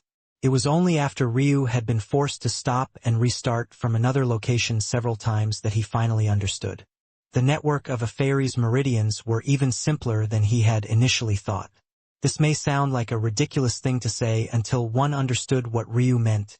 Elsa didn't have a single set of meridians. She had two. There was a rare talent one could be born with that doubled one's meridians. Ryu had been well aware of that this mutation was a possibility, but he had been so unfamiliar with the structure of a fairy's body that he hadn't noticed until he cross-referenced Elsa's memories with his own. This mutation, though, came with good and bad. The good was that one could store more energy and be far more explosive. In addition, one could use high-level techniques before reaching the appropriate cultivation level. One had to remember that with the opening of every pulse and vessel came the unlocking of hundreds of nodes. Qi realm techniques derive their strength from forming formations with these nodes to cause strong results. A person with this mutation would always have double the nodes of a person at their cultivation level. Beyond this, one could even separate one's meridians to cast the same technique at the same time, thus doubling its strength. Or one could cast two different techniques and do the impossible. With this, though, came the bad. It took double the time to cultivate, and it was far more difficult to avoid Qi deviation with such a set of meridians. In addition, the mutation didn't make one's meridians special, so if you happened to be born with a low grade of meridians for one or both sets, you would be screwed. One's cultivation speed with this mutation would always be decided by the weaker set of meridians. It didn't matter if you had one ancestral grade set if the other was common grade. This was an especially bad fate for fairies. Remembering his adopted sister, Nuri, Ryu knew that half-fairies couldn't progress in human cultivation techniques at all. In fact, if they tried to, they would only appear to be severely untalented and waste their years to become what amounted to basically being mortals. Fairies needed specially calibrated cultivation techniques for their individual talents. Even a slight deviation would result in their talent being wasted. Elsa was definitely aware that she had this meridian mutation. Yet, due to the seal, she had no idea what special attributes her meridians had and assumed she had normal, untalented, common-grade meridians. It was no wonder her cultivation speed was so slow. In fact, it was an outright miracle she had ever made it so far. But that begged the question. Just what were Elsa's twin set of meridians? Ryu continued to chip away. Chapter 457 Surrounded. Beads of sweat fell from Ryu's brow. Though his eyes had managed to recover after their breakthrough, using death acupoint for such a long time, even though the target wasn't moving, was continuously draining him. However, to this point it had already saved Elsa's life many times. He most definitely couldn't afford to turn it off. Even if he danced between life and death, he had to continue. The hours continued to tick by, and eventually it became days. As time passed, Ryu became more and more worried. Not only were death acupoints appearing more and more frequently, but, even now, Elsa didn't seem to show any signs of waking. In fact, Ryu could tell she was falling into a deeper and deeper sleep. Ryu's jaw clenched. This was why he hadn't wanted to rush to undo this seal. With Elsa's family background, such a seal wouldn't have been placed down casually, though Ryu somewhat hoped it was done with malicious intent, because at least then, undoing it would always be a net good. The reality might be the opposite of what he believed. If this seal was placed down by Elsa's parents rather than some malicious third party, it definitely meant that they had their reasons. That would mean that it wouldn't necessarily be a good thing if Ryu did this. Unfortunately, the moment the process began, Ryu had no choice but to see it through to the end. A partially undone seal was like a ticking time bomb. Ryu was forced into this future the instant Elena's primordial Een made contact with Elsa. There was no way that whoever laid this seal would think that Elsa would not only lose her virginity, but also do so to a man who had a wife with a powerful enough primordial Een to cause such a thing. If her father knew this, and he really was the one to lay the seal, he'd probably drop everything and hunt Ryu down like his life depended on it. Why is it like this? Ryu was finding it difficult to keep a cool head. He could feel Elsa's soul slipping into a deeper slumber, but nothing he tried seemed to bring her back. Could it be that this seal also has restraints on her soul? But Ryu was at a loss. Soul cultivation or mental realm cultivation was far more difficult than Qi realm cultivation. If Elsa had blockers on her soul and still managed to reach the soul ascension realm at such a young age, Ryu truly didn't know what to say. But Likewise, if he was actually undoing restraints on her soul right now, why was it falling into a deep sleep? Shouldn't it be the opposite? Ryu felt as though his years of theorizing and knowledge had suddenly become useless. He tried to use his thoughts to distract himself from his teetering body, but all he found was more and more frustration. What made it all worse was that the relief he thought he would feel after finding out his wife was alive wasn't as much of a relief as he thought it would be. Rather, he had only become more anxious, as though the time he had left had been halved again. The same way Elena could feel the vague emotions Ryu wanted to convey, so could he feel hers. Yet, not only had he felt that his connection to her was steadily growing weaker, he was certain that just before this began, he felt an emotion infinitesimally close to apathy before. Ryu knew that it hadn't exactly been apathy. It was something more complex than that. But the fact that Elena's emotions had been so close to such a thing after learning that he was truly alive made Ryu feel as though he was being eaten from the inside out. Had it not been for Ailsa ending up in such a state, the moment he realized such a thing, he really didn't know what he would be doing. A guilt gnawed at him. 900 million years. How much hardship had she gone through in this time? How many horrors? How much pain and suffering? A fury blazed within Ryu's heart. His blood felt like scorching lava, traveling through his veins and pumping through his chest. Ryu stopped his hands, clenching his teeth hard. His emotions were becoming more and more difficult to control lately. He looked up toward the ceiling of his immortal cave. He was better than this. Ryu's spiritual sea began to churn, that immortal sakura that took root within it shimmering with crystalline ice particles. Without hesitation, he sealed off his connection with Elena, trapping it within the immortal sakura visualization and cutting it off from his immediate thoughts and feelings. At this moment, being distracted by thoughts of Elena would only put Ailsa's life in more danger. Like I said that night, you, Elena Tatsuya, will forever be my Ryu Tatsuya's wife. In life and in death we walk together. In sadness and happiness we feel together. In this reincarnation and the next, our souls will always be one. Those were my vows and I will abide by them. I'll rip anyone who stands in my way apart. Sit tight and wait. If you dare to piss me off like this again, I swear I'll shave a layer of skin off of your pert bottom with my palm when next I see you. A coldness suffused Ryu's eyes. He was a man. All this unsubstantiated rage and irrational emotion was nothing but a burden. He wouldn't allow himself to be ruled by them. Ryu turned his attention back toward Ailsa, his gaze growing calmer and calmer. Every single one of his worries were thrown to the back of his mind, a state of absolute harmony coming over him. This was the second time Ryu had entered such a state. The first time was when he was stuck in the Loom Clan's dungeon. But once again, even he himself didn't seem to realize it. Instead, Ryu had slipped into breath of heaven. His movements became quicker, yet somehow less hurried. Each was completed with an air of added confidence, an absolute understanding of himself. As though a door had been opened, Ryu almost instantly grasped the truth of Ailsa's meridians. A twin set of sovereign-grade meridians. The Nightfall Meridians and the Light Feather Meridians. The Nightfall Meridians were a type of darkness set of meridians, while the Light Feather Meridians were a type of lightness. One catalyzed one's chi into a unique sovereign-grade chi, known as Nightfall Chi, while the latter catalyzed one's chi into a sovereign chi known as Light Feather Chi. Nightfall Chi was especially known for its heaviness and offensive output. Light Feather Chi was known for its lightness and its speed output. Alone, any child born with one of these two would be quite talented and even well received on the shrine plane.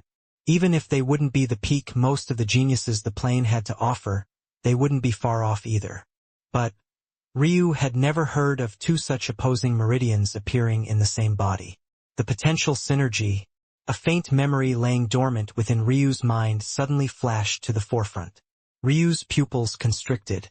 The odds of two such meridians appearing in one body was already astronomically low. But if he was correct, the kind of synergy they could display was most definitely on the level of an ancestral grade set of meridians. But all this time, Ailsa hadn't been using them properly at all, having no idea that this was the true state of her meridians. The issue was, though, that this wasn't a reason to seal Ailsa. Even if the combination of these meridians was quite powerful and also very difficult to control, for a cultist fairy whose chi control was definitely on a level all to her own, it shouldn't be impossible for Ailsa. In fact, Ryu even felt that Ailsa's chi control was beyond his own. Also, Serial had said that what was sealed was something of extreme een. The perfect balance of Ailsa's meridians couldn't possibly be that. If anything, that would only make things make even less sense. This meant only one thing. Ryu had yet to run into whatever this hidden secret of Ailsa's was.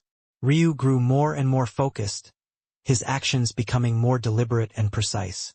The number of death acupoints he ran into continued to grow. Without a choice, he had to continuously change his angle, moving to a new spot again and again. The pressure seemed to make Ryu calmer and calmer. The rushing of his blood calmed. He realized at that moment that he truly cared for Ailsa. It wasn't an emotion rooted in the fact they were life partners, and this was maybe the first time he truly said as much in so many words. But this was his truth. If she died right here and now, he understood that the grief that he felt would be no less than his losing any one of his family members. There was no way he would allow her to die here. Sentiments were great, but unfortunately, reality was cruel. On the third week of his focused pursuit of freeing Ailsa, Ryu's hands came to a trembling stop. Looking down at Ailsa's body, he realized that there wasn't a single place on her meridians left that wasn't surrounded by a death acupoint. If he tried to continue now, Ailsa would die by his hand and be gone forever. Chapter 458 Massive. Ryu stood frozen, not knowing what to do. His mind churned, looking for a solution. But every avenue he thought of was instantly cut off by himself. Each seemed more impossible to execute than the last and would only result in Ailsa speeding toward her death even quicker. Ryu managed to maintain his calm. Despite the turmoil his emotions were currently under, he knew well that they would only hinder him. What good were they if they only made his situation worse? Ryu took deep breaths. There was less than 5% of the seal remaining, yet somehow this last small bit had closed itself off completely.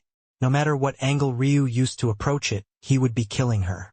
To have such expertise, such a great level of understanding, yet to not be able to use it to help the people you most care about. What a terrible feeling, indeed. The memories of that night Ryu took his own life seemed to want to play in his mind at this very moment. Wasn't this exactly how he had felt back then? He was so powerless that he knew that he would be of no use if he stayed alive. In fact, he didn't tell anyone what he was doing, only leaving vague clues behind for Elena. Because he was so weak he knew that it would be far too easy to stop him. Yet here he was again. Ryu almost laughed at himself. Every time he hit such a great roadblock, he would be transported back to the worst times of his life. His origin flame made certain that every emotion was painted as clearly for him as it had been on that day, ensuring that he would never forget. There is a way out of this. I'm certain. Ryu stood over Ailsa's naked body, his brows clenched in thought. A fairy's body was simply far too different from a human's. He was already dancing on a knife's edge, choosing to do things this way. But now he was teetering. Ailsa looked so peaceful, not like her life was in any danger at all. But Ryu could clearly see the slight mark of death hanging above her forehead. Even if he wanted to ignore it, he couldn't. It was the only imperfection on a visage that was otherwise flawless. It was like the heavens wanted to leave its mark on this beauty, forcing Ryu to remember that even a fairy princess wasn't eternal. I'll find a way. There is a way. Even if there isn't one, I'll make it. Breath of world. Ryu's gaze sharpened. He was a fool. As much nonsense as he said about not letting his emotions rule him, he had still allowed it to cloud his judgment. This should have been one of the very first things that he considered. There were indeed many differences between humans and fairies. This wasn't the first time Ryu had thought this since he began. But there was a massive difference that he hadn't even thought about until this very moment. Compared to this, the differences between their meridians were almost negligible. The fairies took the ethereal plane as their home while humans took the real plane. Yet, at this very moment Ryu was in the real plane trying to undo a seal that was likely laid in the ethereal plane. When it was put like this, it almost made Ryu look like a bumbling fool. For anyone else, finding a path to the ethereal plane would almost be impossible. Even now, Ryu had no way of personally entering this plane, and it was unknown what method the cultist clan planned to use to get him to enter their lands. But that was a matter Ryu couldn't be bothered to care about right now. While it might have been impossible for others, this wasn't the case for Ryu. With a thought, a swirl of spatial chi manifested, causing a crystalline jade to appear in Ryu's hand. This was the first time in years that he had even bothered to take it out of his inner world. But at this moment it was necessary. Taking a deep breath, Ryu pressed the crystalline jade to Ailsa's forehead.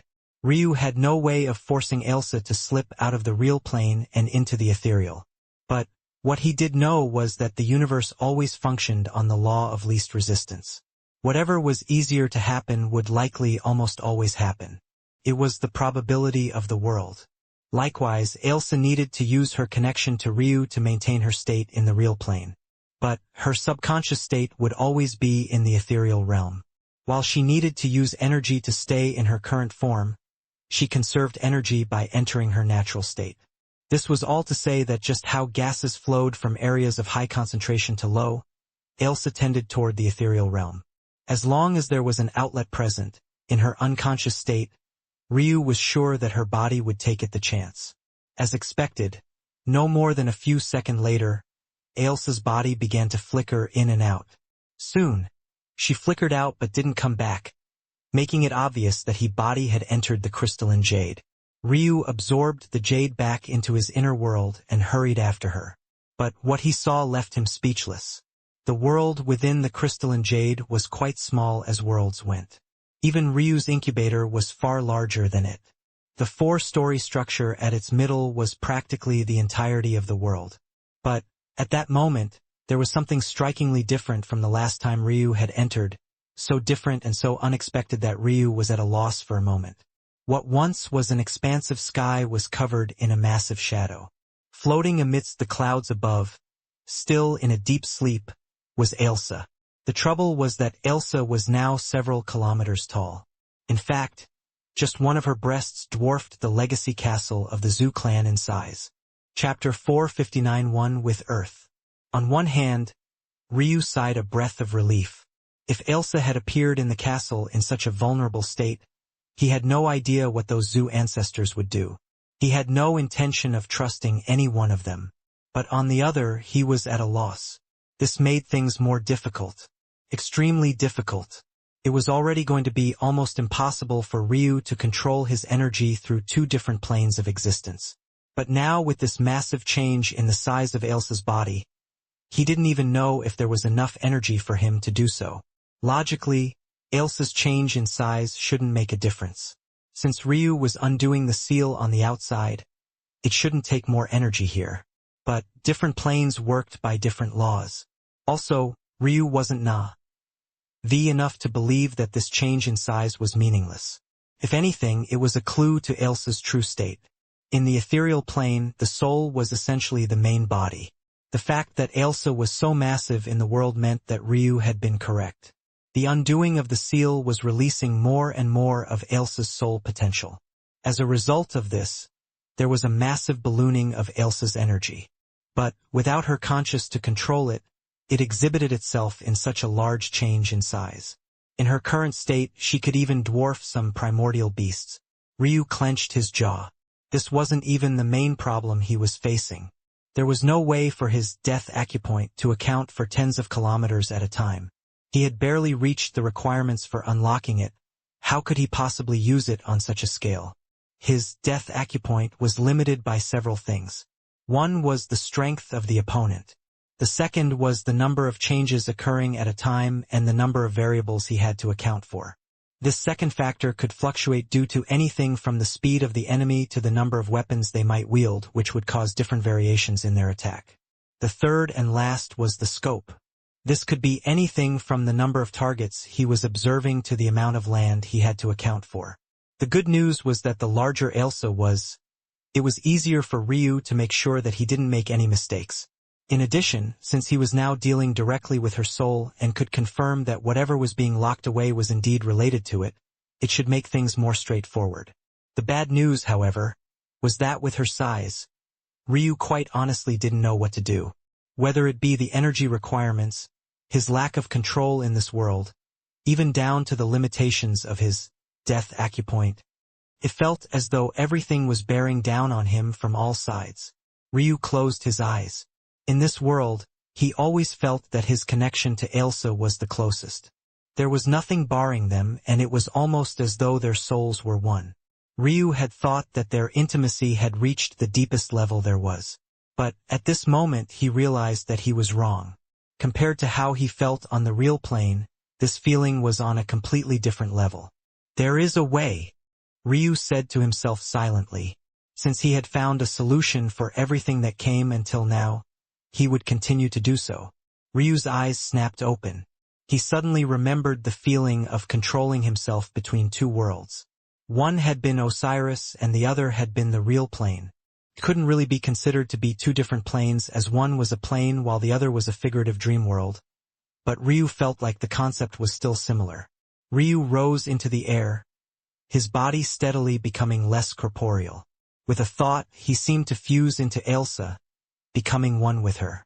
The fusion of the souls was something that any husband and wife could accomplish. But, to reach this state, it would require entering the ethereal plane. If Ryu was correct, he could become Ailsa, sensing what she sensed and feeling what she felt. Ultimately, he would be able to move her chi as though it was his own. If he did this without outside interference, it was likely that Ryu would easily lose himself, maybe even slipping into a coma right alongside Ailsa. But, if he was able to use his main body as an anchor and maintain his lucidity, it would almost become like he was guiding the primordial Yin within his own body, making the process far easier. In addition, it would also become easier to use death acupoint like this. Whenever Ryu used death acupoint on himself, the stamina consumption was much less. If he took advantage of this, the size of Ailsa's body shouldn't be a problem. Ryu felt a coldness grip at him the moment he fused with Ailsa's soul completely. A deep darkness latched onto him, pulling his soul down with it and trying to force into a slumber no less deep than Ailsa's. In the outside world, Ryu bit his tongue hard. If it wasn't for the sturdiness of his body, he likely would have chopped it cleanly in half. Focus! Ryu's spiritual sea rolled as though a violent storm was passing by. Without hesitation, Ryu brought out several petals of silver vein spirit-seeking lilies. He crossed breath of world, entering one with self. The energies around him reached a high level of resonance, practically singing. Ryu began to tear his way through what remained of Ailsa's seal. Step by step, as though a machine of efficiency, he poured his heart and soul into it. The cold became worse and worse. But as though he didn't notice his blood freezing over, or his skin turning a deathly sheen of white, Ryu pressed forward. 5%, 4%, 3%, 2%. Ailsa's body grew explosively in size, even to the point the boundaries of the crystalline jade world began to expand under her presence. A foggy breath left Ryu's body as his frame trembled. One with Earth. 1%, 0.7%, 0.4%, 0.1%. Ryu roared, his body convulsing madly. By this point, as Ailsa's body continued to grow in size, his eyes had flooded over with blood. With a final push, he shattered the last barrier. Chapter 469 The Wiser. Ryu's soul shot out of Ailsa's body. In that instant, his own collapsed in the real world. He clutched his chest, his breathing shallow and extremely cold. Even when he was a mortal, Ryu had never felt like this before. With his Ice Phoenix bloodline, even weather that could have killed a normal mortal was like a spring breeze to him. This only became more exaggerated after he began to truly train himself. Whether it was his ingestion of Yin blood or his practicing of the Ice Phoenix martial forms, each had made his bloodlines more and more robust. On top of this, Ryu had even awakened his ice flame, making him even more impervious to the cold. But at this moment, it felt as though his entire body was freezing. His blood slowed, the bumping of his heart reaching a state of lethargy. Every breath he took left a trail of icicles in its wake, almost turning his tongue into a solid block of frozen flesh. His body shivered down to its very soul. Even his spiritual sea was slowly icing over, becoming a land of snow outside of Ryu's control. Ryu curled into a ball, his body trembling hard. The blood that fell from his eyes froze over, falling to the ground like shards of ruby, while the rest latched onto his skin in clearly crimson veins. This sort of cold was on a level Ryu could hardly wrap his mind around.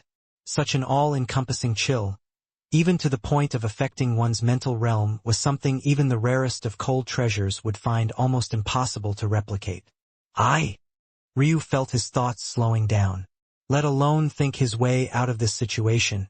He couldn't do any thinking in the first place.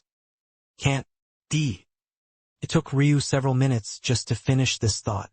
By the time he realized he might have just wasted his last moments on this almost meaningless statement, his consciousness slipped away. In the ethereal plane, a massive Ailsa continued to hang in the air, her consciousness in a deep state of dormancy. In the real plane, Ryu had collapsed, his skin freezing over. Icicles slowly formed over his body, encasing him in a cocoon of crystal.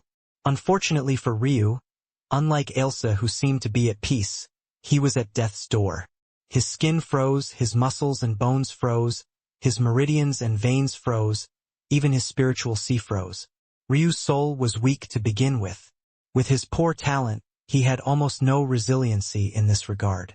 This was only made worse by the fact his soul had yet to take shape and enter the soul birth realm.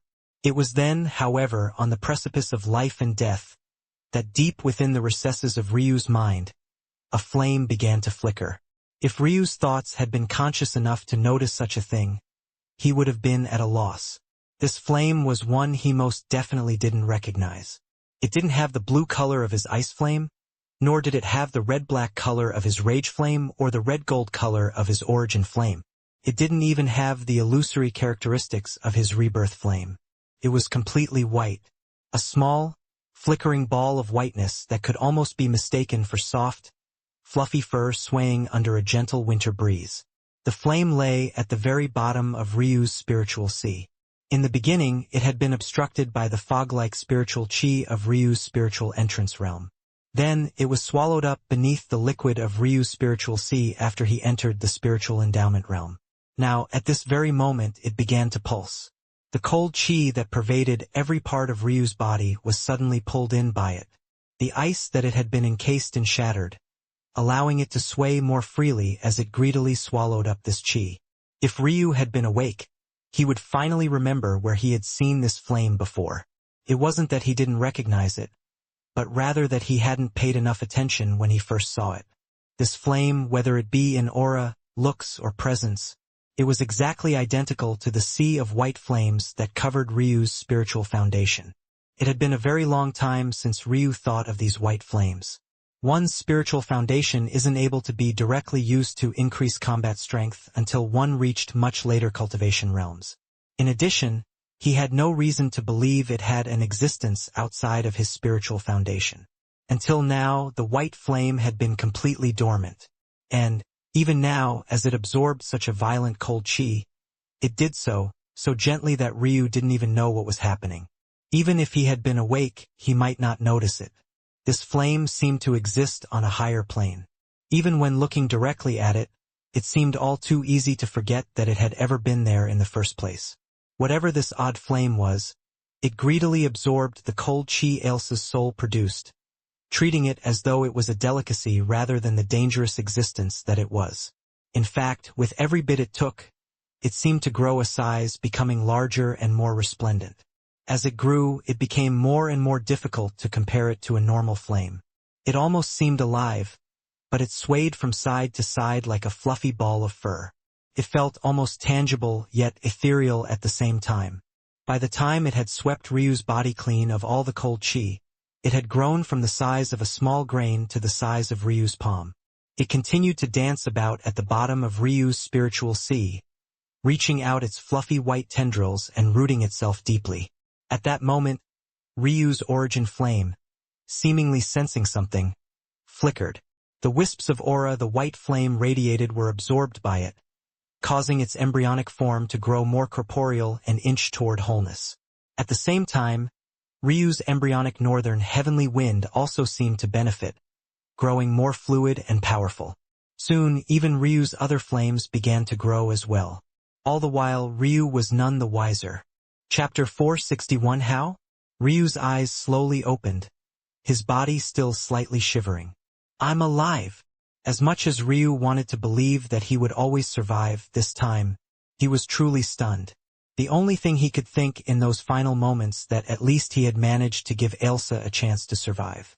But the result was far outside of his expectations. How? Ryu frowned. Nothing in this world happened by coincidence, and he didn't believe that he was so lucky either. That cold chi. Ryu was certain that even a Tao pedestal realm existence would have been helpless against it, let alone himself.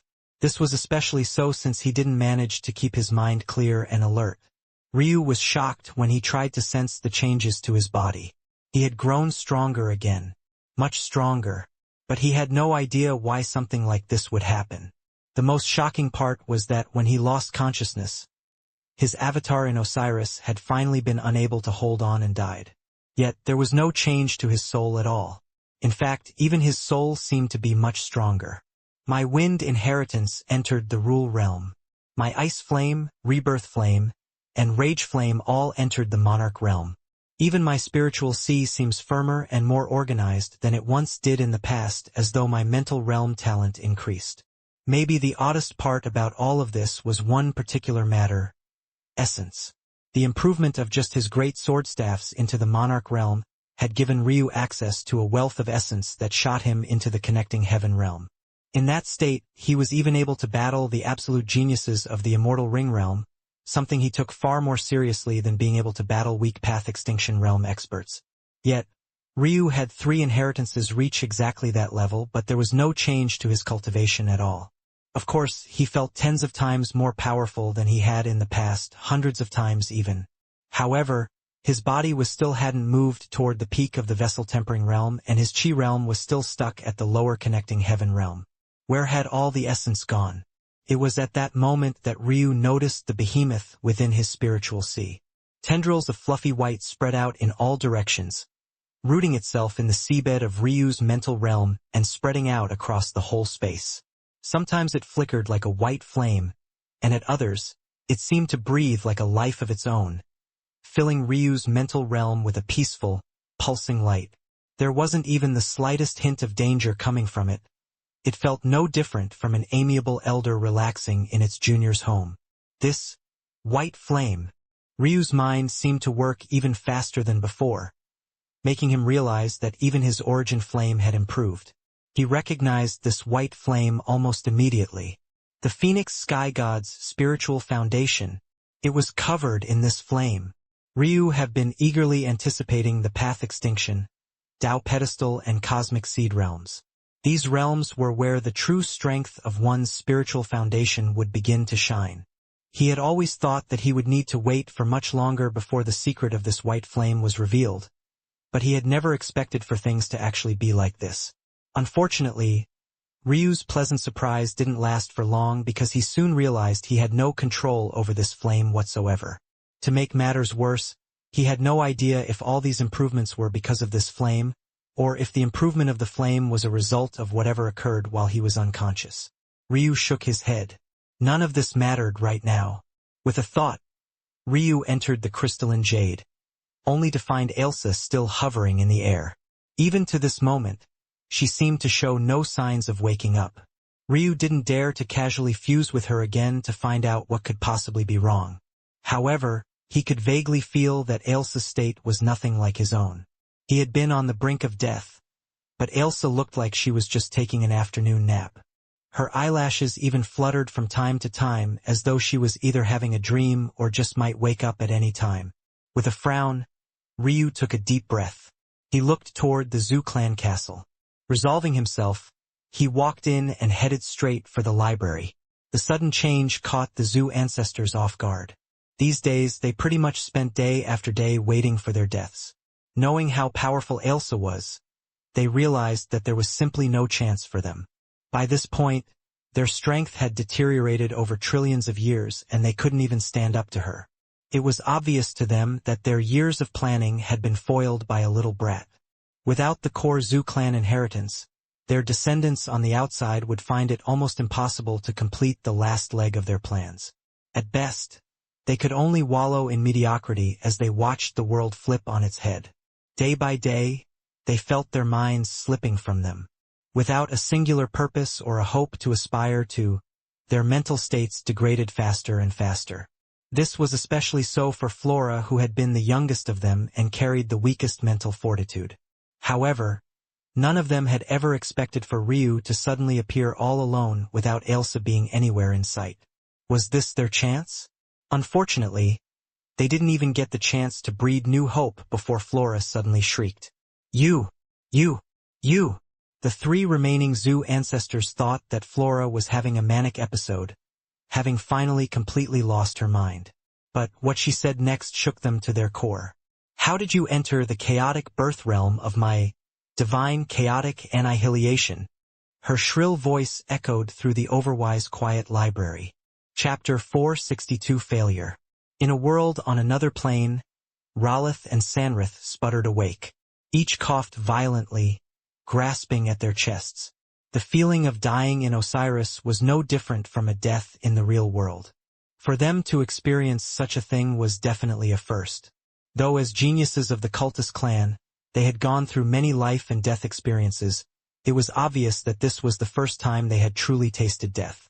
Unlike Ryu, who had experienced more deaths than he cared to count on the 4th floor of the crystalline Jade and thus was hardly fazed by his death in Osiris, these two were very different.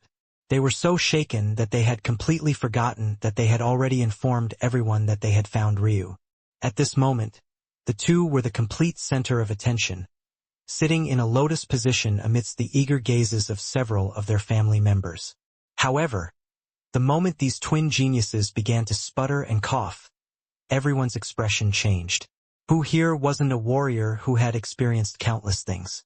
It didn't take much for them to understand that the only was that this could happen would be if those two died. How had this happened? At that moment, Ralith and Sanrith finally seemed to recover. However, now when they faced the looks of everyone, a deep shame welled up in their hearts.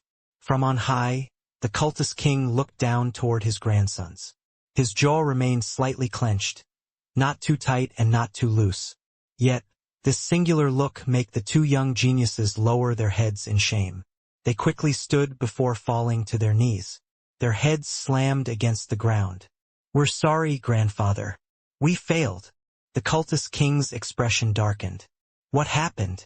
Did he already step into the path extinction realm? That's impossible. Did he have support we didn't account for? A cold voice filled the atmosphere.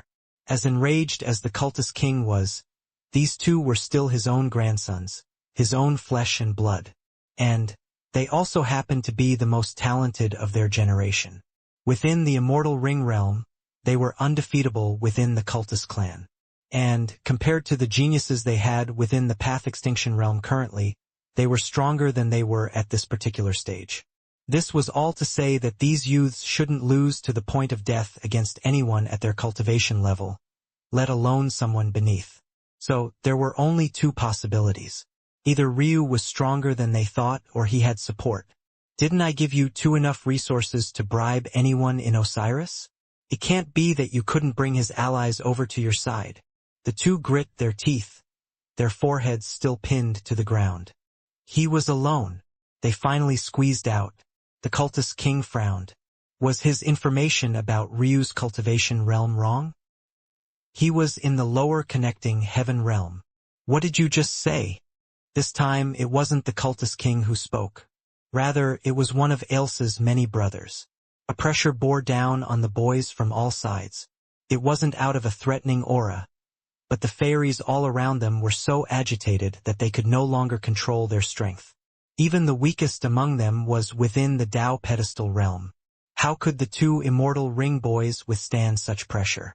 The cultist king's jaw became steely. He looked toward his first wife, his gaze flickering with complex lights. A connecting heaven realm human defeating an immortal ring genius, an entire realm and 3 small realms stronger than him? What kind of monster was this person? None of them had ever doubted Ryu's talent. The heavens didn't play such games. Since he was chosen as Ailsa's life partner, he couldn't possibly be untalented. But wasn't this too exaggerated? That was what any person would think. But when the husband and wife couple met each other's gaze, they seemed to have expected this much. That could only mean one thing. From what they knew about their daughter, this much was still not surprising. It had to be remembered that the cultist king's information on Ryu noted him down as a Qi refinement realm expert. Yet, he still sent 2 immortal ring absolute geniuses. By any metric, that was more than overkill, yet he had still done it. Now, he found out that the brat that had only registered at most a year or 2 ago had actually improved through 2 major realms that should have taken decades to cross. You all, leave, the cultist king said softly, his voice sounding somewhat deflated. Father, shouldn't we send more? For what purpose? Now that he knows we are coming, why would he need to continue to log into Osiris? If we're going to find them, we need another approach. Leave me. The fairies fell into silence. One after another, they left. Ralith and Sanrith clenched their fists. They had actually lost so miserably to someone far beneath them, despite the fact they even lowered their pride to work together. Since their youth, they had always taken exception to the fact cultist fairies had weak combat prowess. The idea that the elemental clans beneath them could produce geniuses who were far more powerful acted as their drive. Eventually, they reached a point where they could hold their heads high for more than just the noble blood that ran through their veins. But now they had lost. Resoundingly. It made their blood boil. They looked toward one another, a fire reflecting within each one of their gazes. This wasn't the end. They could feel the kind of hope the cultist clan was putting in them, especially after the disappearance of their aunt. Whatever was coming, they had to be ready for. Weakness wasn't something they could afford to accept with open arms. They had failed this time, but they wouldn't fail next time. The husband and wife couple watched the auras of their grandson's shifts, not saying a word even as they left with one step after another. Chapter 463 Undone. Even though I somewhat expected this, I was still caught unprepared. The cultist king said softly. He was prepared for Ryu's talent, but was still caught off guard by the sheer volume of it. At this moment, he really wasn't sure what to do. The world was simply too vast. He wasn't his daughter and as such didn't have a special connection with Ryu. How then could he find them as easily as Ailsa had found Ryu? It was like looking for a needle in the vast expanse of space. The cultist king sighed. I don't know if this boy was sending us a message or not, but despite the fact both of those brats died, I couldn't sense any injury to their souls. How could the 2 little nephews actually dare to repeat Ryu's words to their grandfather? They were just happy they weren't punished. They seemed to have gotten word. The queen seemed to shift the subject completely. Well, they've been looking for her as furiously as we have. It's not a surprise that they got word almost as soon as we did. But I'm afraid that this time, they'll truly be disappointed. It's impossible for my little girl to marry into their family now. Even if I wanted to allow it, it's certain that they wouldn't now. The king replied wearily.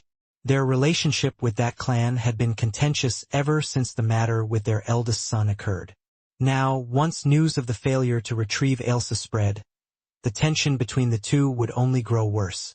Marrying off my daughter before she was even born was a foolish decision to begin with. In this regard, I will never stand on your side. The cultist queen spoke coolly, not holding back with her words. Just because she wanted to save Ailsa from Ryu, it didn't also follow that she wanted to ship her daughter off to someone else, especially with how many question marks there were about that clan. Having a few connections with that clan didn't seem like a bad idea at the time, the cultist king said. A clan on that level doesn't just pop up out of nowhere like this. Someone would have sensed them in the stream of fate long ago. Yet it's like they just appeared. There's a massive secret behind this. With our daughter's talent, she wouldn't have been a mere pawn. She would have been the right hand to an emperor among men. If you really believed what you were saying, why would you agree to seal her? You know that was different. It was simply a precautionary measure. I planned to undo the seal after she completed her immortal rings. But who would have thought that that lass would run away? It did her some good to gain some perseverance without relying on obscene talent. Who knew all my efforts would go to benefit an outsider? An outsider? And that clan isn't. They might not even be from any plane of existence we're aware of. How could that be any closer to being an outsider?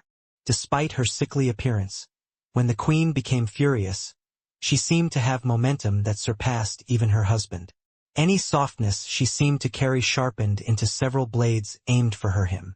The cultist king met his wife's eyes and sighed. Back then, his most talented son had still been alive and he hadn't been worried about the future. He thought he was only securing a path to the top for his daughter. But who knew she would actually be so talented? The moment Ailsa was born, he already had thoughts of annulling, but it was a delicate thing. So he chose to leave it in his daughter's hands. When the initial contract was signed, he had left a way out for his daughter, but that way out would require her to hold strength greater than her future husband.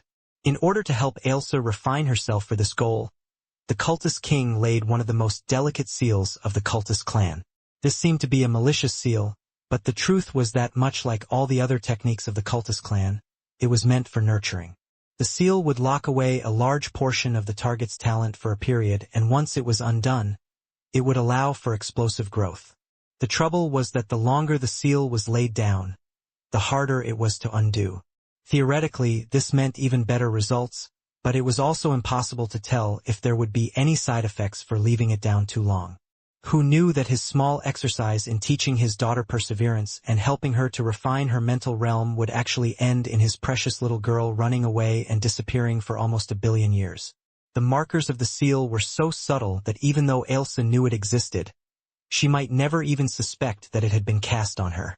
And now they were here almost 1 billion years later and the seal still laid down. And that clan, they called themselves the Martial Gods. Ha! The cultist king shot up right in the middle of his wife's enraged rant. The queen frowned, almost ready to snap for her husband cutting her off. She really didn't seem sickly at this moment at all. The seal was undone. However, these words caused her to freeze in her tracks. Ryu stood at the library entrance, unfazed by Flora's aggressive gaze. At the moment, she was completely unlike her usual and innocent self. Though Ryu knew that had been a Ade, seeing her in such a state almost made him sigh inwardly. Ah! Eska's exclamation truly caught them all off guard. If Flora's could have been ignored as a manic episode, what was Eska's exactly? Of them all, she had always been the calmest. What was happening here exactly? Of course, Ryu knew why.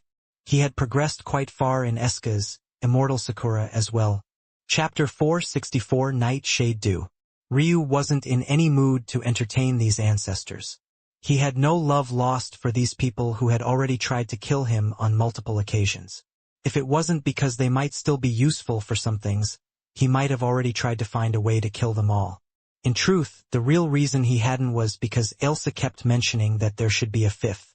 But, even until this point, Ryu had never laid eyes on this supposed fifth ancestor or even caught a faint wisp of them.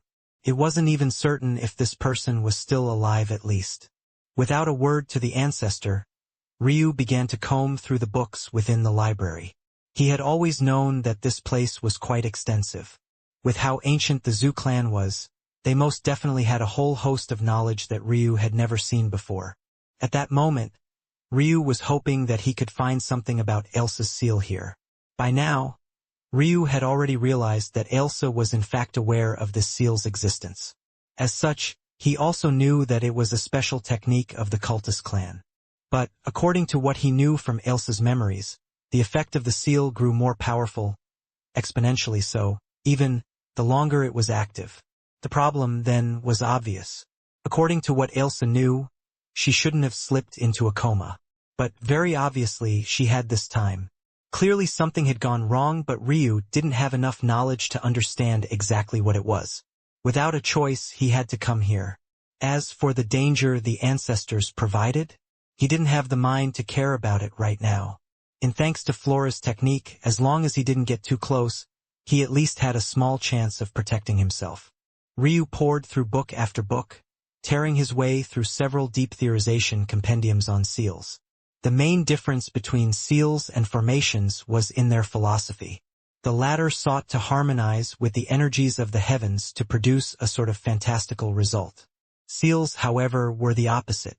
They disrupted the energies of the heavens in order to disrupt a sort of fantastical result. There were malicious seals that acted more like curses. There were defensive seals that were often used in battle. There were nurturing seals, preventative seals, even some rare offensive seals. The scope and range was just as endless as formations themselves. But, as far as Ryu saw it, formations and seals were just two sides of the same coin. He had such a deep understanding of one that grasping the other felt like breathing to him. In fact, Ryu felt that he somehow understood seals even more than he did formations. Without even testing it, Ryu knew. If he drew seals with his chaos chi, their potency would be beyond anything anyone had ever seen. The Zoo ancestors watched Ryu flip through tome after tome, their minds growing numb. The knowledge in those books were so densely packed that they knew it should have been impossible for anyone to go through them so quickly. If they hadn't known better, they would have thought that Ryu had come here purely to mess with them and show off. But this child who could hardly be bothered to show respect to them even as four sky gods, was he ever the type of person to do this? They knew deep in their hearts that Ryu was absorbing all of this information like a sponge. Ryu put down the last book, his brows furrowed into a tight crease. Even after all his reading, he only managed to boil it all down to a single point. Whatever was happening now had little to do with the seal itself and everything to do with whatever talent of Ailsa's it had been suppressing. More accurately, whatever backlash or unexpected symptom wouldn't be coming from the seal, but rather from Ailsa's talent itself. The seal functioned as a suppressant, but it wasn't a perfect one. Rather, it was designed to stir up the latent potential of one's talent and force it to fight back. Unfortunately, with the seal being anchored by your body itself, it was impossible for your talent to destroy it without believing that it was destroying itself. This led to a game of tug-of-war where one's talent continuously advanced and retreated. This back and forth and these ebbs and flows resulted in one's talent being purified and gradually being caused to mature. From Ryu's understanding, a few hundred to a couple thousand years was optimal for this seal for multiple reasons. Firstly, there was a limit to everyone's talent. Even with the seal, it couldn't be caused to grow indefinitely unless you were an extraordinary genius to begin with. In the latter case, your talent would have such great potential that having the seal would be more efficient than gradually improving your talent on your own. However, the second reason was what made it unfeasible to do so even in the latter case. The longer the seal was active, the deeper it would be engraved into your body. If not for Ryu's death acupoint and the fact he could fuse with Ailsa as one, the seal may have never been undone successfully. To make matters worse, there would soon be diminishing returns. Or, rather, the opposite depending on your perspective. Eventually, the growth of the talent would far outstrip the growth of its vessel, resulting in a situation where the talent was too much to handle for the host body. It was then that Ryu came to a chilling conclusion. Had Ailsa not been a fairy, and had her talent not been soul-related, undoing the seal after so long would have killed her. The unique characteristic of fairies was that they didn't need a strong vessel to contain their souls. Unlike humans who needed a strong enough body to house a strong soul, fairies didn't have this problem and could grow their souls indefinitely regardless of their chi or body realm cultivation. Had Ailsa been a human, the ballooning of her soul would have completely destroyed her body. Unless she had an origin-grade treasure like the immortal jades the Zoo ancestors used to maintain their forms, she would be finished. Luckily, Ailsa was a fairy. As a result, her body simply ballooned in size. And, even more luckily, Ailsa's pair of Meridians were only of the sovereign grade, or else who knows if they would have caused problems of their own. Ryu felt good that he understood this now, but it all still left him at a loss. He didn't understand what Ailsa's talent was even now, and he didn't dare to investigate it again for fear of falling into another coma. He wasn't afraid for himself. But, if he fell into another one, there would be no one left to protect his body. If he was unsafe, that also meant that Ailsa would be unsafe. That wasn't something that he could afford to allow. Ryu took a deep breath and closed his eyes. I know all of the important things. Firstly, I know Ailsa is a lower spiritual ascension realm expert. Second, I know that her talent is related to the soul. Thirdly, I know that it has an extreme yin characteristic. Fourthly, I know that she's fallen into a coma to acclimate herself to this. Fifth, she's a fairy. Taking all of these things into account, Ryu shot through a store of his memories. What he wanted was simple. He needed a soul-nurturing herb that functioned well for fairies, and also wouldn't agitate a soul with Yin characteristics. Lastly, it had to be a spiritual herb capable of being of benefit to a soul ascension realm expert. There are a few possible answers, but I can't risk Ailsa on anything less than the best. I need the higher mystical grade nightshade dew. When Ryu came to this conclusion, he put the final tome away and turned to leave the library. If others knew that a connecting heaven realm expert was thinking of laying hands on such an herb, who knew how they would react? Even Ailsa's bank in Osiris didn't have enough funds to so casually buy such an herb. Of course, this wasn't because the cultist clan couldn't afford it, but rather because they had never really put much effort into Osiris to begin with. It had always been a casual endeavor on their part. But Ryu didn't care. If he needed to rely on his woman's money to save her, what kind of man would he be? He simply had to enter Osiris again. Their trade market would definitely be the best way to find such a high-level herb. Even if he had to risk running into more cultist clan nephews, he would do it. Just as Ryu was about to leave the library, though, a voice suddenly called out to him. Maybe it was because of the almost pleading tone within it, but despite his poor mood, Ryu actually came to a stop and turned his head back. "Please hold on a minute, Ryu," Eska called out. Chapter 465, What Can You Provide? Eska felt her soul shudder when she met Ryu's gaze. For some reason, this connecting Heaven Realm Jr. made her feel as though she had been seen through completely. When Eska realized that Ryu was indeed in the connecting Heaven Realm, she couldn't help but suck in a cold breath. When she had met Ryu barely 3 years ago, if that, he was still in the pulse-opening realm.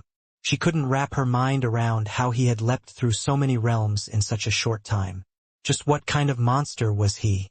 Even though the connecting heaven realm was worthless before a sky god like her, this didn't mean she had forgotten how long it should have taken to clear to this stage.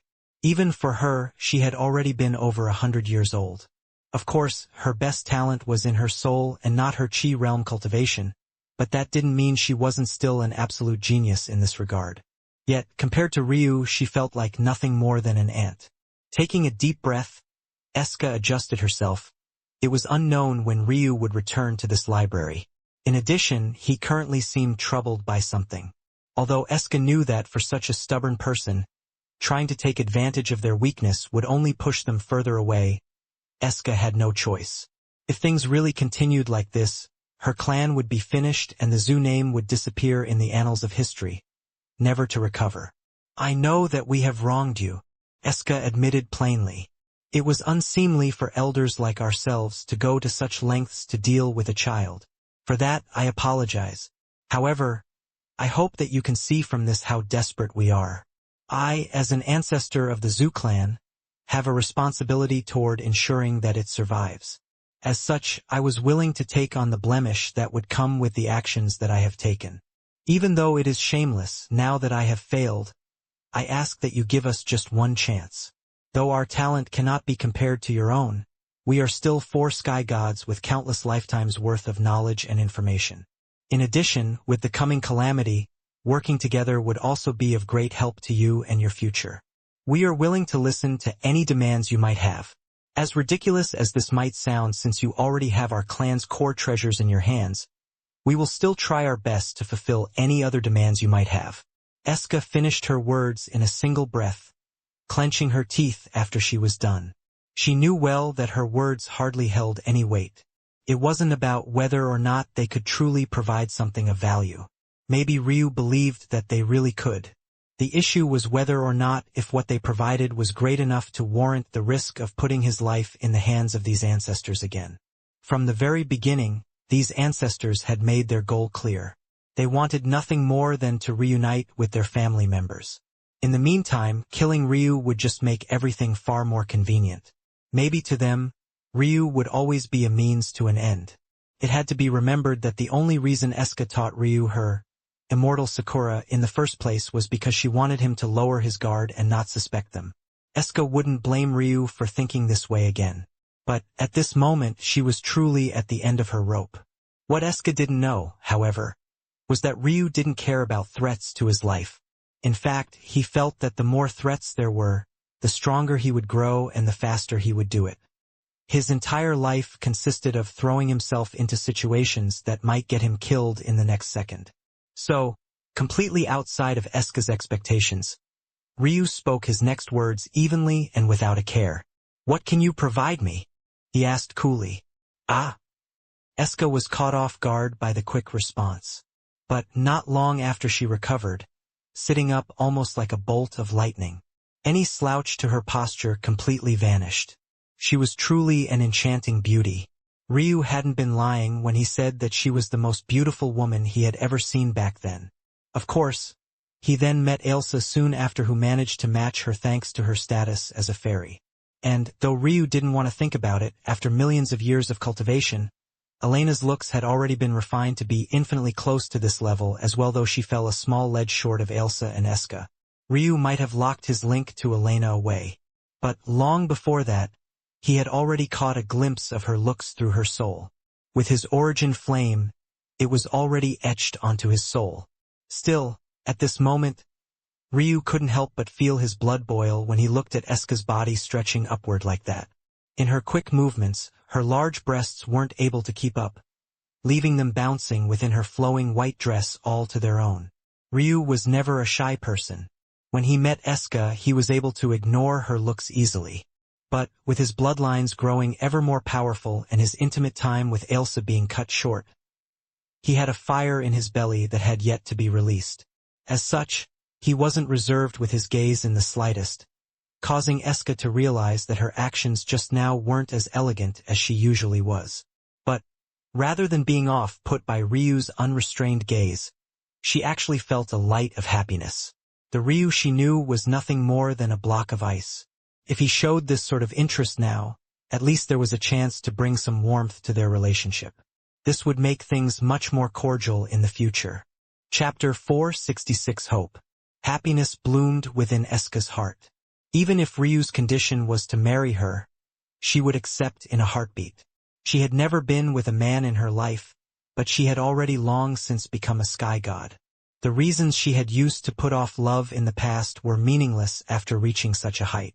How could she focus on cultivation anymore after reaching the pinnacle of all that there was? Maybe, somewhere deep within, she regretted never settling down and having a family of her own.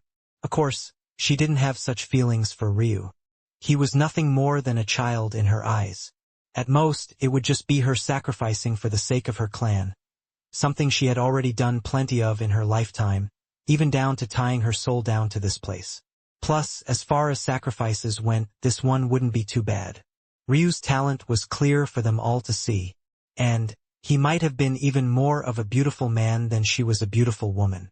Also, considering the fact she didn't have the inhibitions of a young woman as a seasoned elder, she didn't see anything wrong with giving herself away like this. She was mature. She had long since forgotten the childish dreams of love and Prince Charming she had in her youth. Taking a deep breath and regaining her composure and elegant demeanor, Eska began to speak. Her long white hair flowed, her graceful curves restraining themselves as though playing a game of cat and mouse with Ryu's libido. Firstly, you should know that though this crystalline jade contains all of our Zoo clan's most valuable teachings and training facilities, all of core importance to the rebuilding of a clan, what it doesn't have are true resources. There are endless techniques and fountains of knowledge here, but we can lead you to true wealth. The remnant of the Phoenix Heavenly Body technique I mentioned to you before is just one example of this. But that remnant is actually from one of the ruins our Zoo clan knows how to find the location of, all of which are related to the ancestral beasts. When Ryu heard this, his gaze rose from Eska's curves. One would never think that he was drinking in the sight of a beauty by his eyes which remained as cold as ever. However, Eska didn't mind this. As long as he was looking, that was enough for her. Ruins? Ryu said slowly. Yes, we have information on many such ancient ruins. Ryu's gaze narrowed. The further back a ruin was dated, the more difficult it was to find. The Dark Phoenix ruin was the oldest Ryu had ever found, but even then, it was only because he was looking for its shrine. As such, he had clues to work with many wouldn't have. There were 9 eras in history, From oldest to most recent, there was the Chaos Era, the Primordial Era, the Ancient Beast Era, the Sky God Era, the Shrine Era, the Blossoming Era, the Pedestal Era, the Golden Era, which Ryu was born in, and finally the current Martial Era. Of these, Ryu had the knowledge necessary to explore a ruin from almost any era. However, the oldest one he had ever found was from the Shrine Era. It was obvious. Usually, the older a ruin, the more valuable it was. From Ryu's understanding, these Zoo ancestors were from the Sky God Era. That meant that whatever ruins they were talking about had to be from that era at worst. Better yet, it might be from the Ancient Beast Era since Eska mentioned them. A faint excitement gripped at Ryu's chest. In his first life, he had always lamented not having strength of his own. The closest he could get to any sort of thrill was exploring ruins, even though he had always had Nuri by his side. It had been a long time since he discovered and explored a new ruin. He hardly counted Hecate's at all. Though, he had been planning on searching other death ruins he had in mind if the Tri-Palace couldn't give him any further clues about becoming a summoning necromancer. Seeing that Ryu was interested, Eska finally began to relax more and more. As long as they had something of value to give, there was always a chance. Even if it had just been herself, she would have been happy. But since Ryu was interested in more than just this, she finally felt true relief. The second help we can provide is with our unique visualizations. Though I guided you in my Immortal Sakura in the past, I held back a lot back then. With us, your already blazing speed will be even faster. Eska listed off many benefits. But, after the first, everything else paled in comparison. Even the second was almost meaningless to Ryu. If it wasn't for the fact that Ailsa was in a coma, he could learn their visualizations whenever he wanted. It was only slightly more enticing since he didn't know when Ailsa would awaken. After Eska finished, she fell into silence, waiting for Ryu's response. Ryu shifted his gaze away from Eska's body, something he found to have been too difficult. He found his current state to be ridiculous, but there was nothing he could do about it. A cauldron of emotions was stirring inside him already.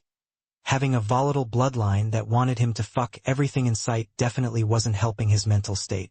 What is your visualization? Ryu turned toward Balor, asking a question he didn't know the answer to. Among the four ancestors, Balor was the only one that didn't look like a refined scholar. In fact, he was quite burly and brutish. If it wasn't for his flowing white hair and piercing white eyes, it would have been impossible to think of him as a Zoo. Balor, much like his other two companions, had been watching Eska's interaction with Ryu with complicated gazes. They were all seasoned veterans. How could they not see the sacrifice that Eska was willing to make? Even though they were all born in different generations, after so long of being stuck here together, how could they not grow close? To them, Eska was a big sister. Hearing Ryu's question, the usually boisterous Balor sighed in what almost looked like defeat. My visualization is called the Elemental War God. Its stages are Chapter 467 Greets, the Staff Stage, the Outline Stage, the Skeleton Stage, the Vein Stage, and finally the Wheel Stage. It wasn't only Ryu's face which became weird after hearing these names, but even the ancestors looked toward Balor, as though he was losing them a serious amount of face.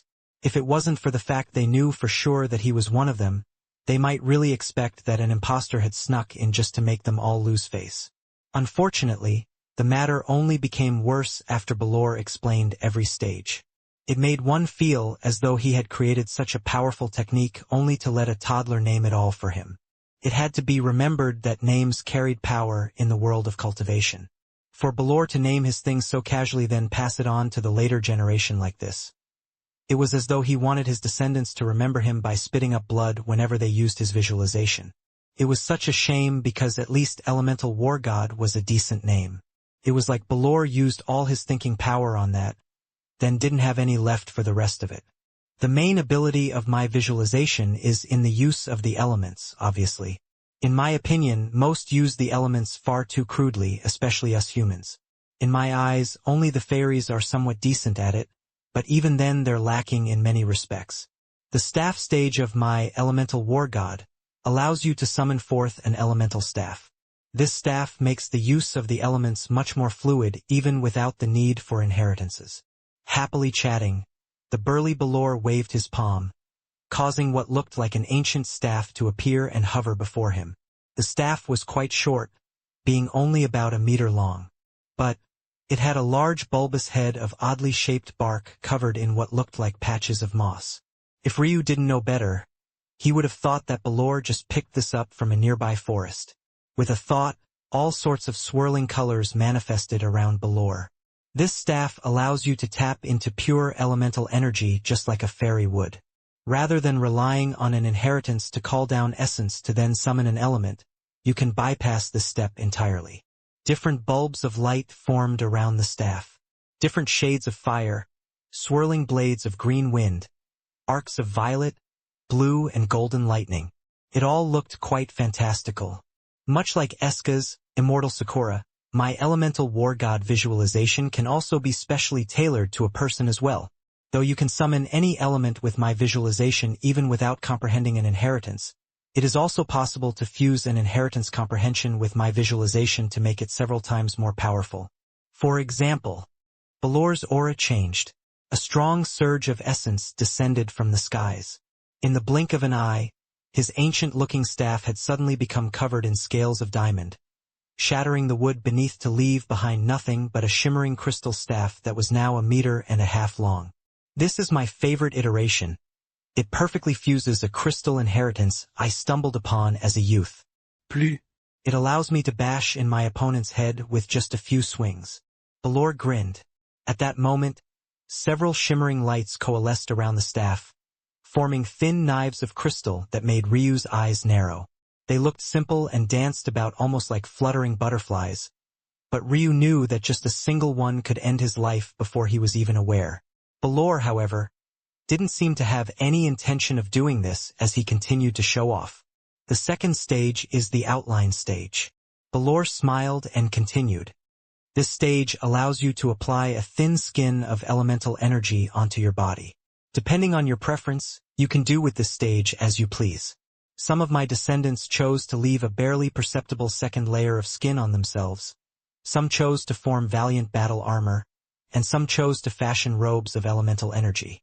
Regardless of what you choose, the ability you gain is the same.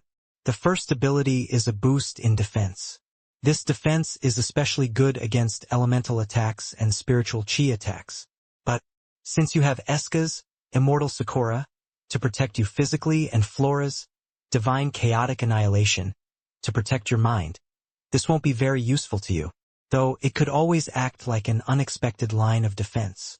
The second ability is a small domain that functions similarly to a Monarch Barrier. It can also synergize well with a Monarch Barrier as well, allowing you to accumulate more pure elemental energy more quickly. Balor lost himself in his explanations. He almost seemed eager for Ryu to learn his visualization as quickly as possible. He too wanted to see just how far Ryu could go with it. The third stage is the skeleton stage. This stage is invisible to the eye and can integrate directly with your body. But it's at this stage that most of my descendants reached a bottleneck. Without certain levels of bodily talent, it's basically impossible. This stage allows you to form the legendary spirit bodies usually exclusive to ancient beasts and fairies. If you succeed in mastering this stage, you can break your body down into pure elemental energy. This can be used to escape attacks and move faster. But this is only the tip of the iceberg. Once you succeed in this, your elemental affinities will skyrocket and your oneness with nature will also soar, boosting your chances of comprehending a natural enlightenment by several folds. Beyond this, you can passively absorb elemental energy to strengthen and heal yourself. You'll be more sensitive to elemental treasures, and you can even store energy in your very flesh and bones to be used as you see fit. Ryu raised an eyebrow. And, what if I already have a spirit body? Balor choked on his enthusiasm. What did you just say? Rather than responding, Ryu stretched out a hand. With a crackle, it disappeared into arcs of blue lightning only to quickly reform into his usual fair hand. Balor's eyes widened before he suddenly opened his mouth to roar. None of you bastards can fight me for him. The other ancestors were stunned before they looked at Balor like he was crazy. Seemingly realizing that he had stepped out of line, Balor coughed lightly and put on a refined appearance as though he had never had an outburst to begin with. This is perfect. This is beautiful. This is better than anything I ever thought I would get so long after I died. Balor almost wanted to shed real tears. And, in fact, he did. His so-called refined appearance didn't last long as sparkling tears fell down his cheeks. A soul shouldn't have been able to cry unless it was experiencing something truly beyond it, yet here it was happening now. If you use a spirit body as a base to enter the third stage, I've theorized that it should be possible to form a perfect spirit body. If you manage to break through as you form your soul for the soul birth realm, you can form your soul of the elements. This will remake your soul and give it the very same invulnerability your body has. In addition, even if your soul should be injured just like your body, it would be possible to heal it just as easily as absorbing more elemental energy. If you accomplish this, your spirit body will be more malleable and easy to control, because there will no longer be any disconnect between your soul and it. Ryu's pupils constricted when he heard this. If what Balor was saying was true, this matter wasn't just as simple as this.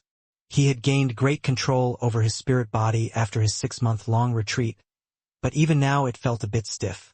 He couldn't use it as fluidly in battle as he wanted even now. But he had very quickly realized that he had reached the limit of he could do. That was just one aspect of it all. Beyond that, with Tribulation 9 clouds, Ryu was already absorbing lightning into his soul. However, in order to do this, he needed to draw specific formations and was greatly limited in the results he could receive. But, if his soul was made entirely of lightning, this would be a different matter entirely. He wouldn't need Tribulation 9 clouds to improve his soul because he could take this opportunity to rebuild his own soul from the ground up. At that point, whatever poor talent he had would be next to meaningless and Ryu's only weakness would be made up for in spades. Ryu took a deep breath, his gaze locking onto Balor. Seeing the tears and hope in the burly man's eyes, Ryu did something he never in his life thought he would do. He took slow steps forward. From his location hundreds of meters away, he was completely safe from the ancestors. With the Jades they were using to sustain their lives, they could only exhibit their strength within a small area. Yet, Ryu discarded all of this to step closer to all of them. From start to finish, his eyes were completely locked onto Balor as he entered the circle of the 4 ancestors. Then, Ryu fell to his knees and lowered his head to the ground. Disciple, Ryu Tatsuya, greets Master. Balor was stunned, the tears falling from his eyes sparkling beneath his shock. Then he began to laugh. He laughed so uproariously that the castle itself quaked. Chapter 468 Factory. Ryu never thought he would take such an action in his lifetime. There were many complicated reasons he chose to do so, each of which was dearly important to him. But, even with this being that case, he felt the most uncomfortable he ever had in his entire life at this very moment. Ryu had always believed that he would never need a master. He learned things far too easily and was often wholly unimpressed by whatever was put in front of him. Even when it came to impossibly great visualizations like the Immortal Sakura or the Divine Chaotic Annihilation, he could see through their depths with just a single glance. He had never really been impressed by any of them. This wasn't to say that Ryu felt as though Balor's visualization was so far beyond him. In fact, it was very much the same. Ryu believed that after a while, he would be able to see through it all just as easily. However, where the difference lay was in the significance of this technique to Ryu and, maybe just as importantly, the significance of this technique to Balor. Balor was a simple man. He had the same devilishly handsome looks one would expect from a zoo and a sky god, but he had a personality that made him almost seem like a brute. He had a thick face of facial hair that was such a blinding white it almost made him look like an incarnation of Zeus, and a bright smile and laugh that was almost childish in nature. It was because Balor cared so much even to the point of shedding tears that Ryu was so moved. On the one side, there was Ryu who saw this technique as the best method he had of healing his one true weakness. The filling in of this gap would make him a talent the likes of which the world had never seen before, and even more importantly, it would give him even more certainty in saving his family and seeking revenge for them. On the other, there was Balor. He was a man who had already reached the end of his lifespan and only carried the singular hope of helping his Zoo clan through this coming calamity. However, on a deeper level, he was the elemental war sky god, a man who at his deepest core wanted to see the technique he gave his whole life to reach its greatest potential. All of this sentiment sounded great, but ultimately, anyone observing this would still raise an eyebrow. Considering how eager Balor was, and how the five were currently in the middle of a negotiation, Ryu would have been able to learn this technique with ease even without going so far. In addition, considering the usual Ryu, something like sentiments and pity weren't things that he would ever make decisions on. Usually, Ryu had spent a lot of his life soaking in his own pride and arrogance. To him, the two words practically meant the same thing. However, for some reason at this moment, maybe because of his worry for Ailsa, maybe due to his complicated feelings for Elena, or maybe as a result of a combination of both, Ryu simply didn't feel right ignoring the tears of this sky god. It was probably yet another form of arrogance that Ryu believed that simply allowing this man to take him in as a disciple would fix everything. But, even now, there were certain bits of his pride that Ryu wouldn't ever let go of. Ultimately, maybe even Ryu couldn't quite put into words why he had chosen to do this. If there was any of the four Zu ancestors he would have chosen as a master from an initial look, it probably wouldn't have been Balor. But fate worked in mysterious ways. And maybe, a part of Ryu wanted to lay a burden down for once, even if that burden was simply his own arrogance. Ryu's demeanor seemed to change when his forehead touched the ground. His aura became deeper and fuller, his breath becoming more stable and unhurried. As though something had clicked, he felt a rush against a barrier he had sensed long ago, though this rush receded like a tide just as quickly as it came, only for it to be missed by Ryu once again. The pupils of the Zu ancestors still constricted into pinholes. The first time was within He-Loom clan dungeon. The second time was when his soul reconnected to Elena. And the third time was at this very moment. The ancestors looked toward one another, but Balor's laughter only became more boisterous. Come. Stand. You don't need to be so formal with me. Ryu felt a sweep of energy he couldn't even resist bring him up from his knees. The difference in strength between him and even these remnant spirits was so great that any fighting back he would have wanted to do wouldn't have been anything short of laughable. But he still didn't regret his decision to come here. Balor looked Ryu up and down, grinning wider and wider. Though he knew that they weren't of the same family, just the fact that Ryu shared their Zu clan's white hair and silver eyes made him especially pleasing to Balor. It almost felt like one of his descendants had finally come back home like a prodigal son. Ah! Balor smacked his forehead. What a blunder. Master is just a spirit and doesn't have any treasures to give you. Balor blushed with an adorable kind of embarrassment that made Ryu smile beside himself. Seeing such a scene, Flora, Eska and Morvar looked on in shock. This boy knew how to smile too? What was going on here exactly? Ah! How about I betroth you to Eska? This is the best Master can do for you. Of course, if you want Flora too, Master can give you her as well. Balor! Flora snapped. What? Did I say something wrong? Look at how handsome and talented my disciple is. You should be giddy with joy. The petite Flora shot up from her position, chaotic energy sweeping all around her. Ryu's pupils constricted. However, the energy never made it to him as Balor blocked it. What do you think you're doing, little lass? I would spank your bottom to teach you a lesson, but I'll leave that task to my disciple in the future. You! Balor erupted into another fit of laughter, hardly able to hold himself back. He looked as if he would take any chance he could get to call Ryu his disciple. All right, you all shut up. I've yet to finish guiding my precious disciple. I won't forgive anyone who interrupts me. Flora could only sit like a little bundle of rage. Who knew how such a small body could possibly hold so much energy in it? Hold on, Balor. What about me? Who knows? If I explain my visualization, maybe little Ryu will change his mind and take me as a master instead. Are you trying to fight me, Morvar? I have a club with your name on it if you say another word. Ah, you're finally calling that elemental staff by its appropriate name. You're a shame to all mental realm masters, actually using your visualization like a blunt weapon. Don't listen to him, little Ryu. Balor directly ignored Morvar. His visualization is called Infinite Formation Eye. His naming sense is even worse than mine. Its only use is in deploying formations quickly by forming many formation eyes at once. He's basically a glorified formation flag creator. He's useless. He doesn't even have any stages, you just spawn more and more formation eyes. Don't call him Morvar, just call him Factory. It's all he's good for. Morvar's lip twitched. His visualization was the dream of formation masters all over the world, but somehow it had been emasculated to a production factory in Balor's words. Wasn't this a bit too much? To be able to almost instantly deploy even large-scale formations in the middle of any battle could turn the tides of even a war, let alone against just a single enemy. How could Morvar not feel some resentment after hearing this? But Balor had continued right after ignoring him without a care in the world. Beyond the skeleton stage is the vein stage, little Ryu. Balor spoke with almost too much care and affection. The vein stage is something I created near the end of my life. Originally, the will stage came before it until I added this later on. Most of my descendants have skipped over it, and those that have tried to use it have only stumbled.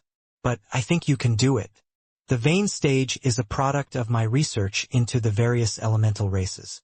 It fuses with the outline stage and allows a wielder of my elemental war god visualization to etch the meridian pathways of these special races of people and beasts into it. As you probably already know, the meridian pathways are simply the most ancient form of formations the heavens bestowed to the world. This is why techniques require you to circulate chi along certain pathways and through certain nodes in specific patterns. This action elicits the manifestation of a technique. The vein stage allows you to snatch the meridian patterns of races more talented in the elements than we are, and use them to boost the strength of your elements. For example, if you take the fire dragon, one of the most powerful elemental creatures in all of existence. If you mapped out its meridian pathways perfectly, it would be possible to reproduce the fire dragon's legendary rage flame, thus making the visualization infinitely more powerful. Ryu's brows raised. It seemed he had yet to give this master of is enough surprises today. Chapter 469 Guidance. Balor looked toward Ryu's flame blankly for a moment, not knowing what to say. It had to be remembered that when Ryu first came here, the ancestors had already seen through much of his talent. However, having ancient beast blood and actually awakening their talents were two completely different concepts entirely. Balor couldn't help but feel his lip twitch. How much was this brat hiding from them exactly? If he didn't for some reason choose him as a master, how many things would he be completely unaware of? Balor took a deep breath. I'm sure that, as of right now, using the rage flame is difficult for you, right? Though it's very powerful, the best you can do is probably use it to coat your weapons? Have you tried to fire breathe? Ryu nodded. He had indeed begun to fire breathe, and that was probably his strongest application of his rage flames. But, even in the dream world Osiris, it caused his body temperature to skyrocket. If he didn't also have his ice flame, his body would have collapsed due to overheating. I have. Ryu nodded. My body began to overheat. I have to use my ice flames to compensate. Balor sighed and shook his head. The casual reveal of yet another elemental energy on the same level as rage flames left him at a loss for whether to laugh or cry. This little disciple of his was truly too much. This makes sense. Balor nodded. Though you have fire dragon blood, you still have the meridians and body of a human. What they can take isn't necessarily something that you can. Even when your body reaches a pinnacle level, you will still fall short of them. Do you know why? Ryu nodded again. It's like the difference between soaking in water and drinking it. I am able to survive a long swim, maybe even for an extended period of time if need be. But I'll never be comparable to an ancient beast who could swallow the entire lake should they choose to do so. It's a matter of affinity. No matter how much an ancient beast uses their talent, it won't harm them in the slightest, and there won't be any limit other than their stamina. But, to you, even if you make your body several times more powerful, you will still be resisting rather than integrating. They are one with their flames, but you can only use their flames somewhat better than someone else could. However, if you use the vein stage, especially if it's combined with the next will stage, you can create the perfect vessel for your talent, thus relieving your body of the burden it needs to carry. In fact, with every talent you awaken, You can then add it to your vein stage and make it far easier for you to use. Ryu took a deep breath. This was all excellent. The difference between him passively using his rage flames and breathing it was like night and day. That day in the mountain barbarian city, the concentrated beam was so powerful that it could have collapsed the entire mountain had Ryu chosen to do so. The difference in strength between using his flames in that way versus just as a coat to his weapons was more than 100 times. Yet, breathing fire, at least at the level Ryu used it, was only the cheapest, simplest, and weakest method of flame control the fire dragons had. And this was just the fire dragon. What about the phoenix? What about the Lightning Qilin? There were too many things Ryu had yet to properly tap into. Balor grinned. Worry not, little Ryu. In order to perfect the vein stage, your master spent a lot of time traveling the world and beating up any suitable beasts I could find. All the ones I defeated have long since been thoroughly dissected by me and properly recorded. I also entered the record of a fair number of other species as well, even some humanoid. Here. Balor waved a hand and secret compartment of books Ryu would have never found opened. With a surge, a thick tome landed in Ryu's hands. Ryu's eyes widened. Even without opening the cover, he felt like a heavy weight had surrounded him. The roars of countless beasts shocked his ears, each of which wanted nothing more than to shatter his soul completely. The ancient beast I have the most knowledge on is the white tiger. It's them I received my crystal inheritance from. But this is not suitable for you. Your talents are already too great to deviate from the path before you. Flame, ice, lightning, and wind. These 4 elements will become the core of your elemental strength. They are very balanced in their uses. It's rare to have so many high affinities, so once you begin to practice, I believe your strength will touch upon a completely new level. The fire dragon is excellent in explosive, quick burst offensives, especially in close quarters. The fire phoenix is undefeatable in recovery. The ice phoenix is exceptional in defense and area control. The lightning Qilin is a king of long-ranged combat.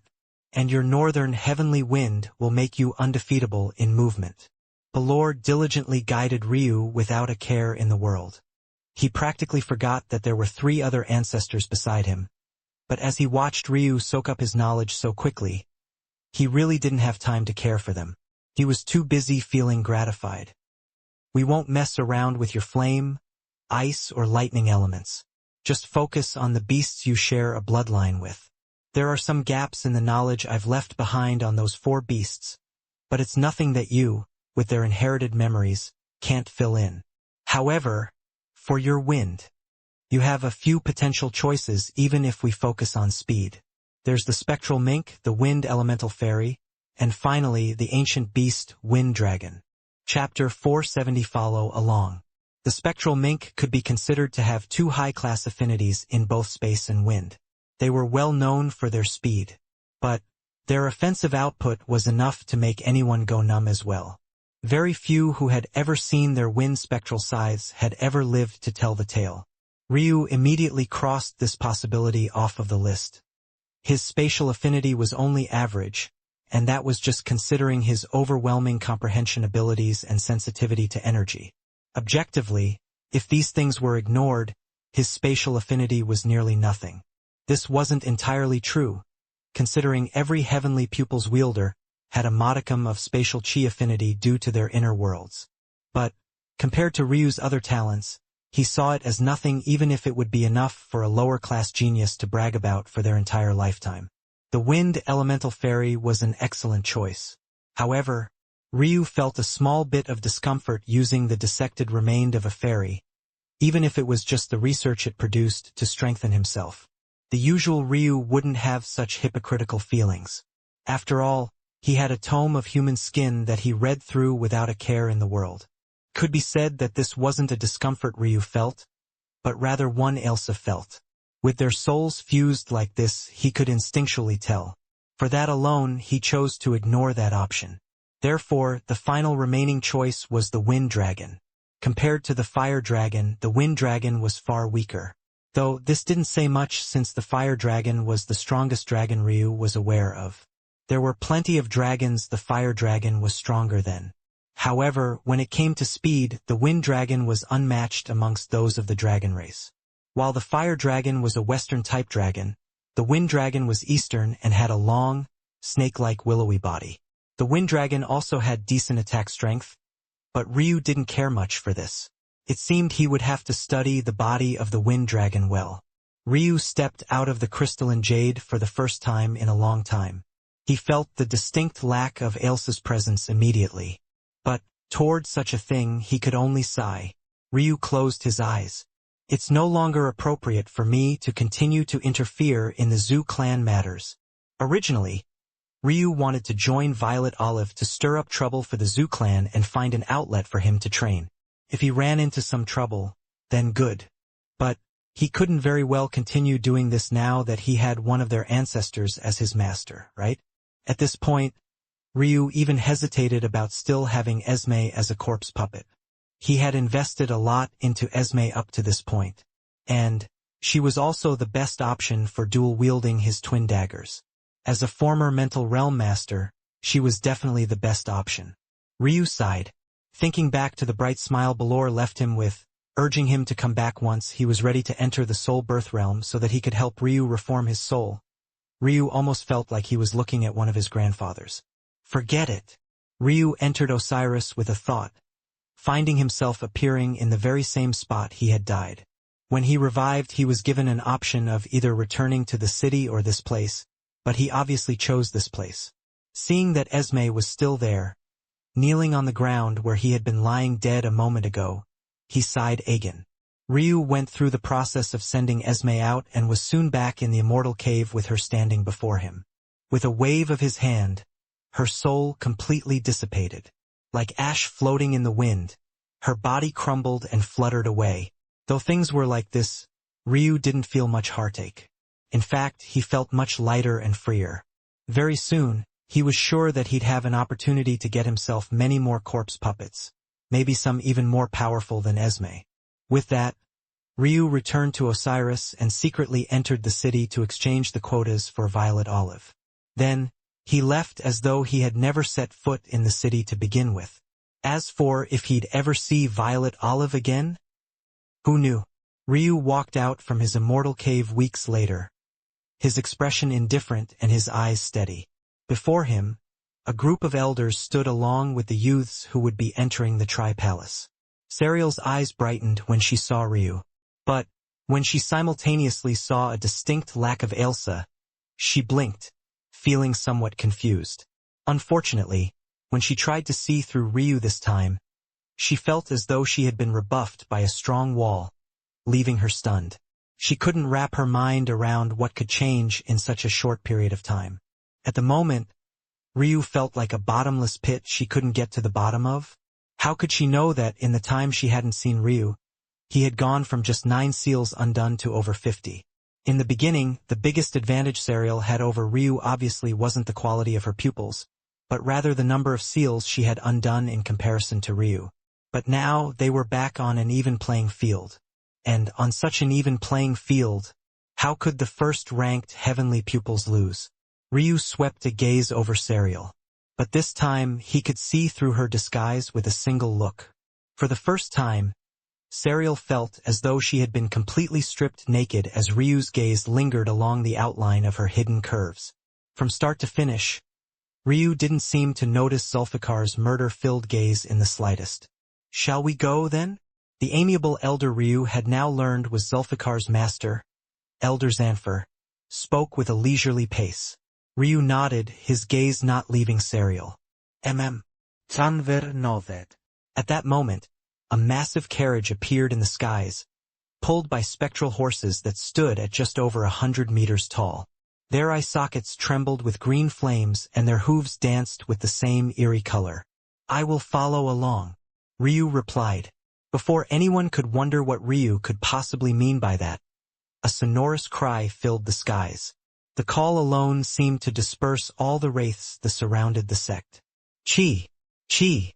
Little Rock appeared, shooting into the skies with a coat of golden lightning wrapped around his gorgeous, silver-feathered body. Lights bounced off his almost scale-like feathers, shimmering with a metallic hue that reflected a rainbow of colors. Little Rock's long, slender neck shot up proudly, a single flap of his wings causing the massive spectral horses to shiver despite being only a fraction of their size. Ryu lightly stepped, falling like a feather to Little Rock's back.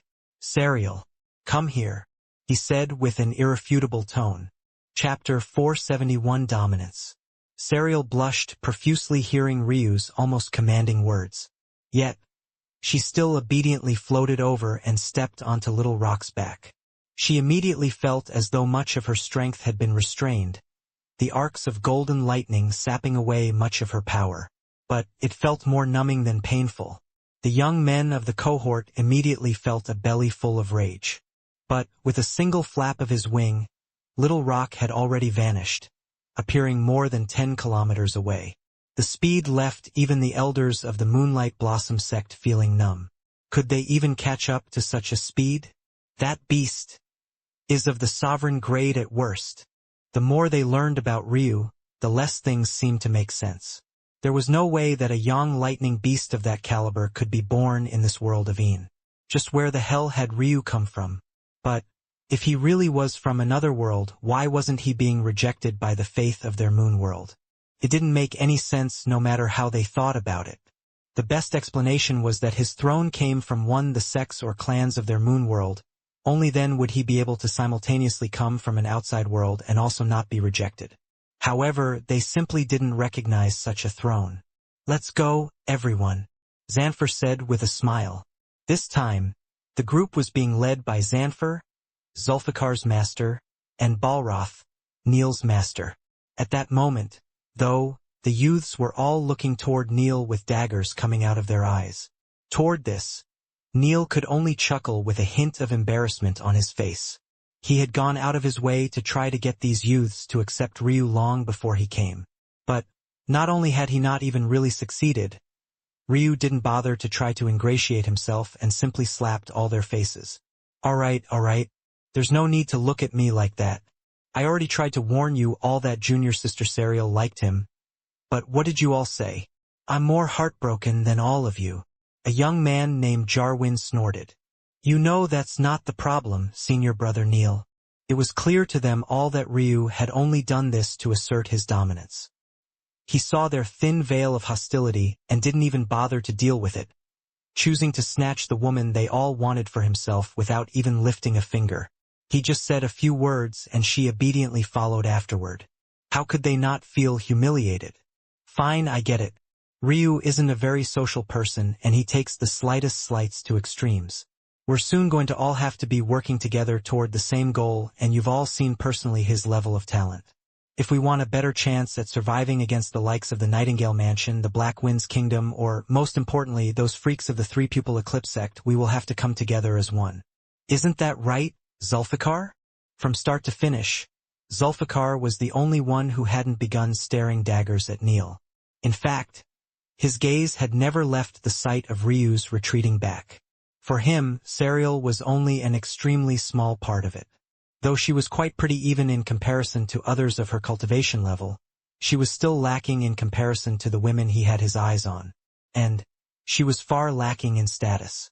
Of course, Zulfikar only thought this way because he had never seen through Serial's disguise. But his main ambition would still be to crush Ryu beneath his feet. This humiliation that had been welling up in his chest for several months now, he would repay it in full. Neil shook his head and sighed. After he had said his piece, everyone boarded the massive carriage and shot into the distance. But, even at their fastest speed, they couldn't catch up with Ryu and Serial. Serial sat cross-legged beside Ryu, a strong blush on her face. It only seemed to become deeper the longer Ryu spent in silence. Where's Ailsa? Serial finally squeezed out these words. You don't need to worry about that, Ryu replied. His words didn't seem to be too cold or too warm. They could only be considered to be lukewarm. After leaving the range of the other youths, Ryu's current mood could be considered to be balanced. His heart felt lighter than it had a few days ago, but he still had some faint worries. Of course, his top priority now was still finding the dew he needed to help Ailsa awaken. Ryu hoped that, with the abilities of the Tri-Palace, he might chance upon it. After all, There was a reason why such a treasure had appeared within a world of Een. It might very well have many treasures of this ilk for Ryu to take advantage of, and that was perfect. Even if he couldn't find the exact treasure he needed, he didn't doubt that he would be able to find something of the equivalent level. Then he would be able to exchange it in Osiris for what he needed. Truthfully, Ryu did have such a treasure on him already. The spirit-seeking lilies, namely the golden vein ones, would go for maddening prices at an auction. If it really came down to it and Ryu had no choice, he would trade a petal or two in. However, even for Ailsa, these spirit-seeking lilies weren't easy to grow more of. The silver vein ones were relatively easier, but the golden vein and especially black vein ones were almost impossible. So, unless Ailsa's life was in danger or Ryu was left without a choice, he wouldn't casually bring them out. As for his other treasures, they obviously couldn't be regrown at all, so it was impossible for him to give them up. At this thought, though, Ryu's mind couldn't help but drift back to the black vein spirit-seeking lilies. Chapter 472 Exceptions. Ryu shook his head and brought out Little Gem, gently stroking the little one's head. If there was anyone as depressed about Ailsa's coma as him, it was definitely this one right here. Without Ailsa, Ryu couldn't afford to ignore the little one for long. So, he had no choice but to continue Little Gem's treatment on his own based on Ailsa's plan. Serial blinked several times, seeing Ryu take out such an adorable little beast. She almost wanted to rush over and nuzzle with it. But, thinking of Ryu's personality, she had no choice but to hold her womanly instincts back, pulling all the willpower she could muster together. Surprisingly, Serial wasn't able to see through Little Gem's origins. However, Ryu wasn't very surprised by this. The curse on Little Gem was a far greater barrier to seeing through her true potential than any powerhouse could hope to put up. If it wasn't for Ailsa and Ryu seeing Little Gem hatch personally and Ailsa having knowledge of this curse, they would have had no idea. The black vein spirit seeking lilies. Ryu shook his head again, still not having an answer. He could only ignore it for now. Little Gem stuck out her little pink tongue and yawned.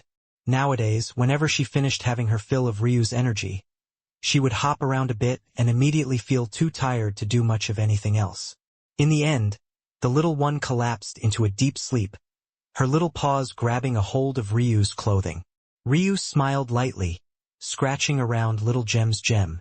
The little one seemed to like when he did this a lot, even to the point where she smiled in her sleep. "How do you know the way to Tri-Palace?" Serial tried to break the ice with Ryu again.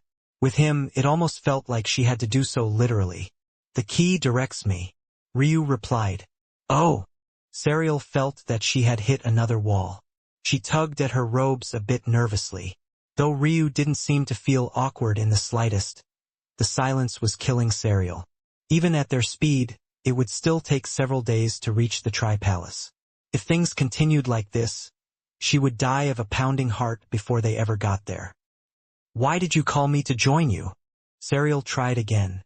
For such a shy girl, she seemed intent on getting Ryu to talk. Or maybe it was just that she was less shy and more socially awkward than anything else.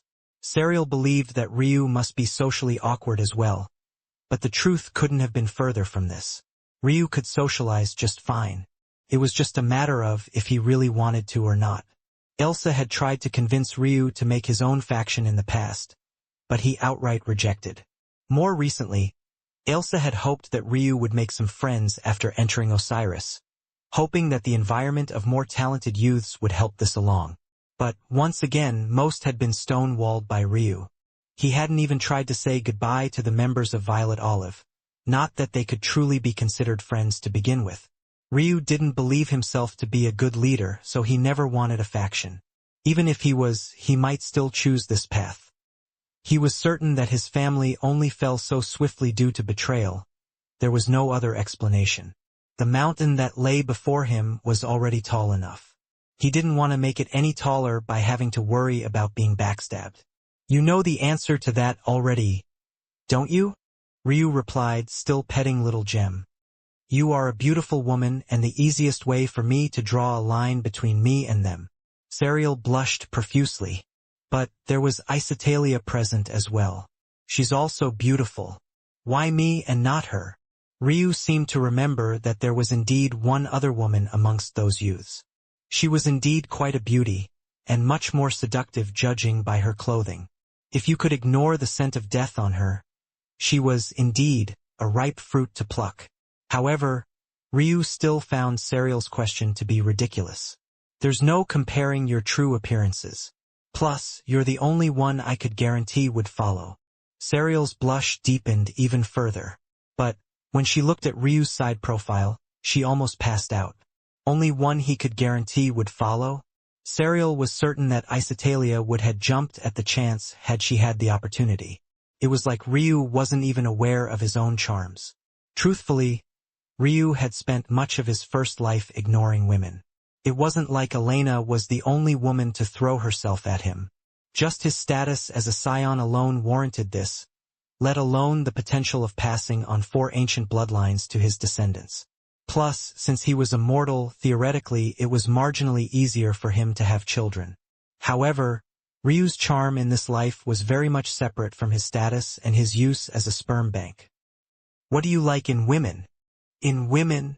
Ryu rose an eyebrow. I like confident and strong women.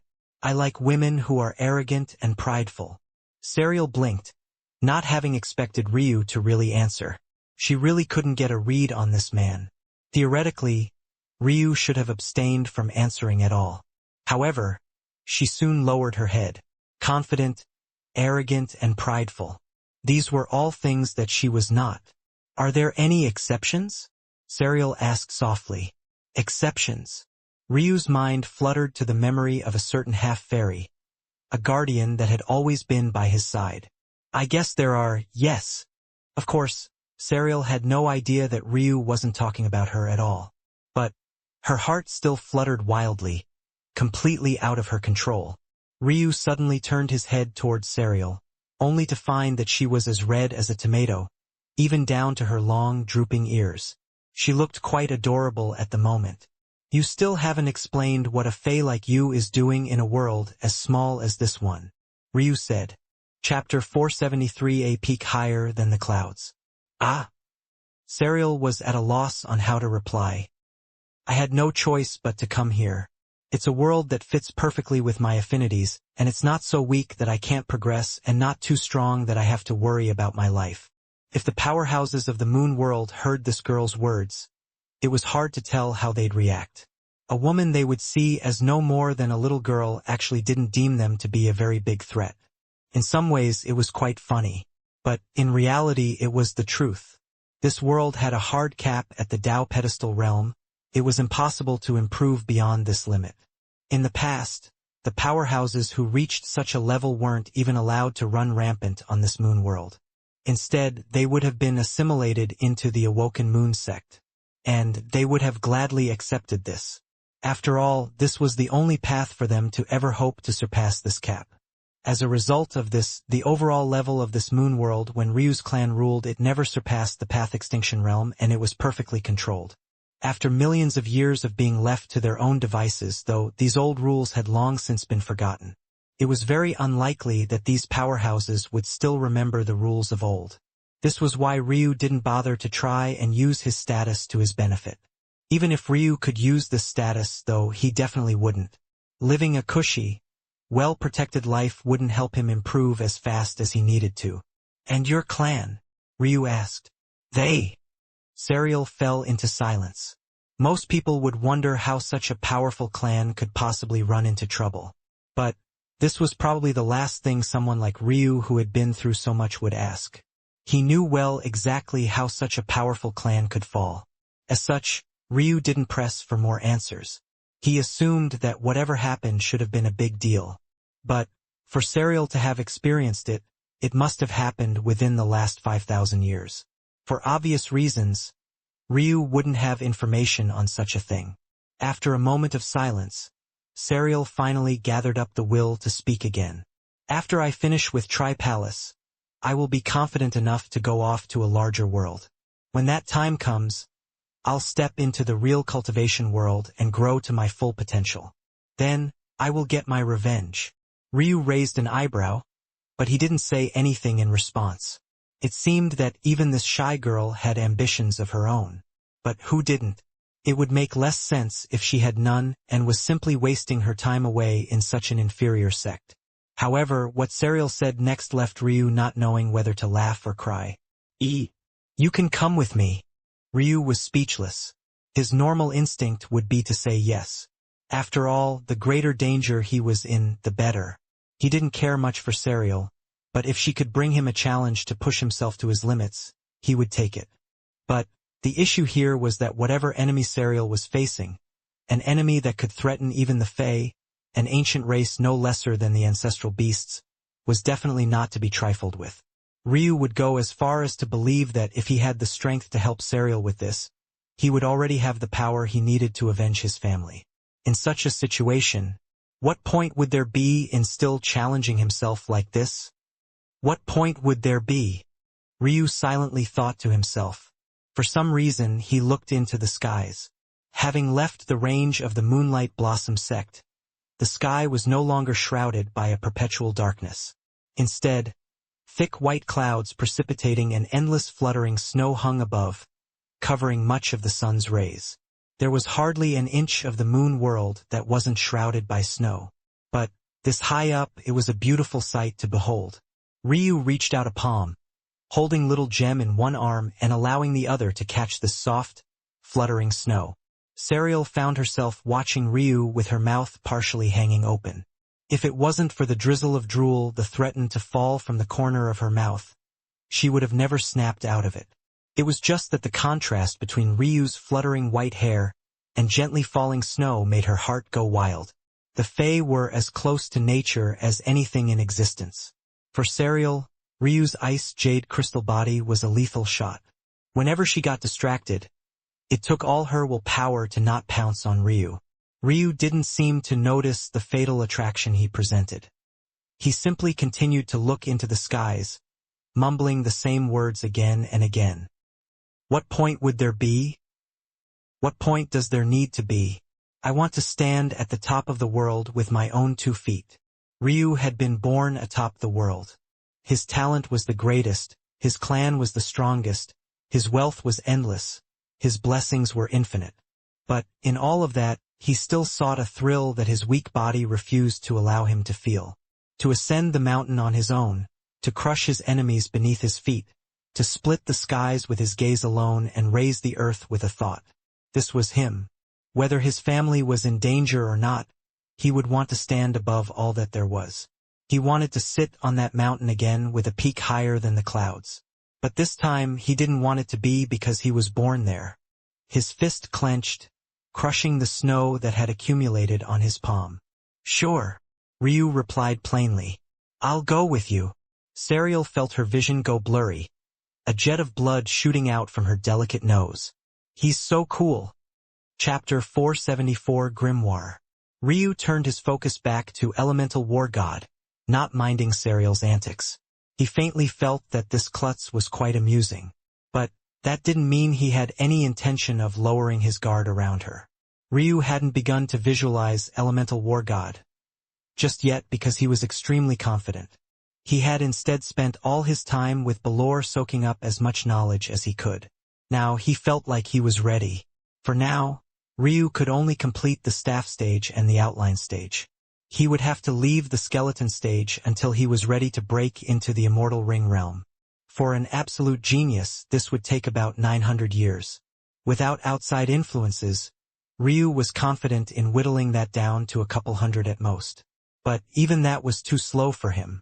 He hoped that this Tri-Palace would give him some surprises. With a thought, Ryu began to complete the staff stage. After some back-and-forth discussion, the master-disciple duo realized that the staff form wasn't the most conducive to Ryu's battle style. If the visualization hindered Ryu from using his twin great sword staffs, then it would be more of a detriment to his strength than a benefit. In truth, the staff wasn't the most efficient form of the staff stage. Balor had chosen this form and name because he didn't wield any weapons.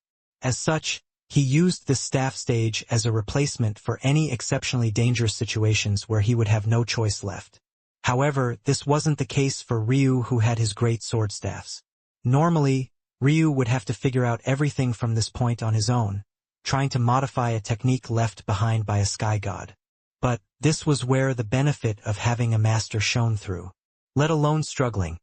It took Balor barely a few seconds to modify everything Ryu needed. The result? A grimoire. According to Balor, this form would synergize with the vein stage and will stage to a perfect degree. And, even without touching those stages, it would give him access to some of their abilities. Ryu began to visualize his grimoire. He imagined an elaborate cover filled with thick, ancient pages in between. He separated the grimoire out into sections, each section or part housing a different element. Then, within each part he began to store chapters. These chapters was where the true strength of the staff stage would make itself known. Not only would they help Ryu to absorb elemental energies far quicker and skip over his reliance on essence, it would also be able to fine-tune his control over the elements.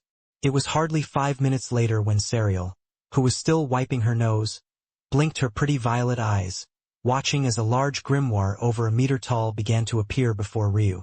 At first, it was illusory, but it slowly became more and more solid until eventually, it looked no different from any other book you could reach out and touch. His eyes still closed, Ryu took a deep breath. At that moment, as though the energies of the world had bowed to him, elemental energies surged toward the grimoire, making it light up with all sorts of beautiful colors. It was then that the cover of the grimoire completely solidified. Its surface looked carved of an ancient oak.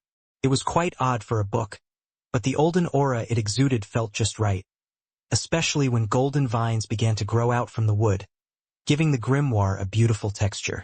Ryu's eyes flashed open. As though awakened, the pages of the grimoire began to rapidly flip. With a thought, a ball of fire appeared in Ryu's palm. It happened so quickly that he couldn't help but narrow his eyes. Not only was it far thicker than he could have accomplished in the past, it came together tens of times faster. And the shocking part was that he didn't need to use essence to accomplish it either. The ball began to spin rapidly. Then, it split into 10 that instantly grew to the same size as the first. Then each of those 10 split into 10 once more. In the blink of an eye, 100 fireballs hung in the air, each no smaller than the size of Ryu's head. Without even trying, the fireballs maintained pace with Little Rock, changing shape to Ryu's whims. From balls to arrows to spears. By the end of it all, Ryu morphed them all into perfect replicas of Little Rock. 100 flapping birds rose into the skies, ripping through the descending snow without the slightest hints of mercy. Even in this restrictive world, Ryu felt like he could accomplish almost anything. Just how powerful, then, would his ice elemental energies be? With a snap of his fingers, the flying birds of fire vanished into sparkling embers, fluttering around beneath the clouds as though they were also dancing snowflakes. Ryu's grimoire flashed, its pages rapidly flipping away from the fire element to the ice. But the instant it did, it felt as though the world had come to a grinding halt. Despite their speed, the winds paused. Ryu's eyes widened. Reacting quickly, he dispersed the ice elemental energy before it could come together, a faint shock hidden within his silver pupils. Serial shivered, the tips of her long ears frosting over. Even Little Rock gave out a call in dissatisfaction, blaming Ryu. Luckily, though, the little one didn't wake up under all the commotion. Ryu patted Little Rock's back. Sorry. Chi. Ryu smiled but didn't say anything more. Had he not stopped in time, he would have encased them all in a prison of ice. Even if he would be able to break out of it, it would definitely take Little Rock a while to recover, especially against so much extreme. How powerful! Ryu muttered. Shaking his head, he decided that Little Rock's back was definitely not the best place to test this. Instead, he began to work on the outline stage. He was looking forward to wearing robes he didn't have to worry about burning to ash all the time. As expected, it didn't take Ryu long to succeed. The next few days passed by in a blaze. On the 4th, Ryu looked up, his gaze growing cold. They were here. Chapter 475, Starting Up Trouble. There were only 4 true powerhouses on the moon world, one of which stood alone above the rest. The 3 on the bottom rung were the Moonlight Blossom Sect, the Black Wind's Kingdom, and the Nightingale Mansion. Among them, despite having been in a state of perpetual warring for thousands of years, tens of thousands, in fact, None had been able to assert their dominance as the number one. However, these three had no doubt for which sect sat atop their heads. And that was none other than the mysterious three-pupil eclipse sect. It was this sect that held the gateway to the Tri-Palace in the palm of their hands. At that moment, when Little Rock finally spread his wings as wide as they would go, flapping to pierce through the clouds above their heads, it was then that they saw it.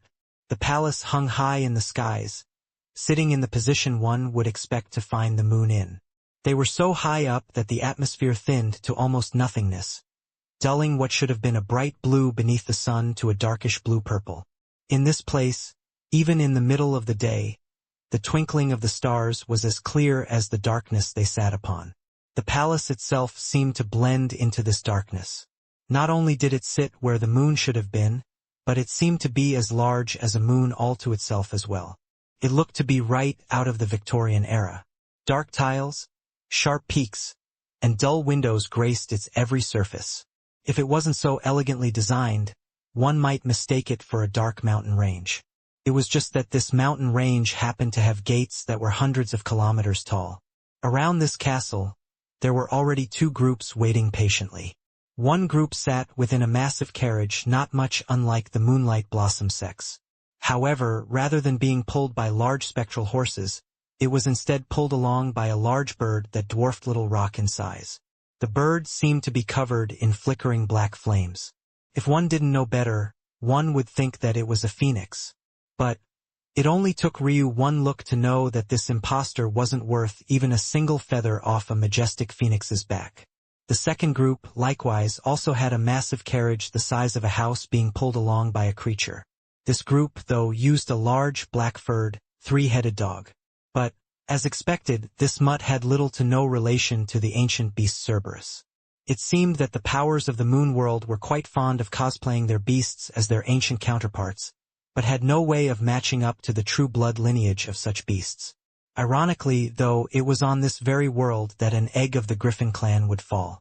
Who knew how these fools would have fought over such a thing? Of course, with Ryu's observation of them, it was no surprise that he too was being observed.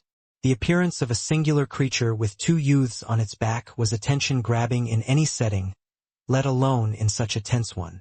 Little Rock raised himself proudly, the arcs of golden lightning coursing along his silver feathers becoming more furious. It seemed the little lightning hawk was quite clear of his superiority in this situation, though it was probably inappropriate to continue to call him a lightning hawk. After Ailsa's efforts, Little Rock was most definitely qualified to be a distant branch disciple of the Lightning Rock. His now sovereign grade bloodline just barely met the requirements, though he would only just be considered a servant of their clan. Still, Little Rock was only 3 years old this year and already had such strength. Ryu had no doubt that the arrogant little brat would soon soar into the heights of the ancestral grade with Nemesis not far behind. Within the carriage for the Nightingale Mansion, a particular young man felt himself light up with rage the moment he laid eyes on Ryu. Had Ryu cared enough to notice this, he would have definitely recognized this young man as Anfroy, the very disciple of the Nightingale Mansion he had battled all those months ago. Back then, Ryu had relied on his extreme young lightning to defeat Anfroy and had concluded that Anfroy was at worst a core disciple, if not an inheritor disciple. By now, though, Anfroy was nothing more than an ant in Ryu's eyes. Even if Ryu didn't rely on his yang to suppress Anfroy, he could defeat him within a few exchanges. Of course, Anfroy might have broken into the Path Extinction realm, but one only needs to look as Zulfikar to realize how that would end. Even though Ryu hadn't been enough to kill Zulfikar back then and could only humiliate him, he was far more confident in finishing the deed now as long as he went all out. "HM? What's the matter, little Anfroy?" "It's him," Anfroy said in a low growl. "He's the one with the tri-key."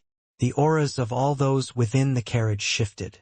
Through the glass pane windows, it felt as though dozens of powerful auras had all landed on Ryu at once. Ryu, who had stopped paying attention to these two carriages and had begun to observe the Tri-Palace, seemed to sense this.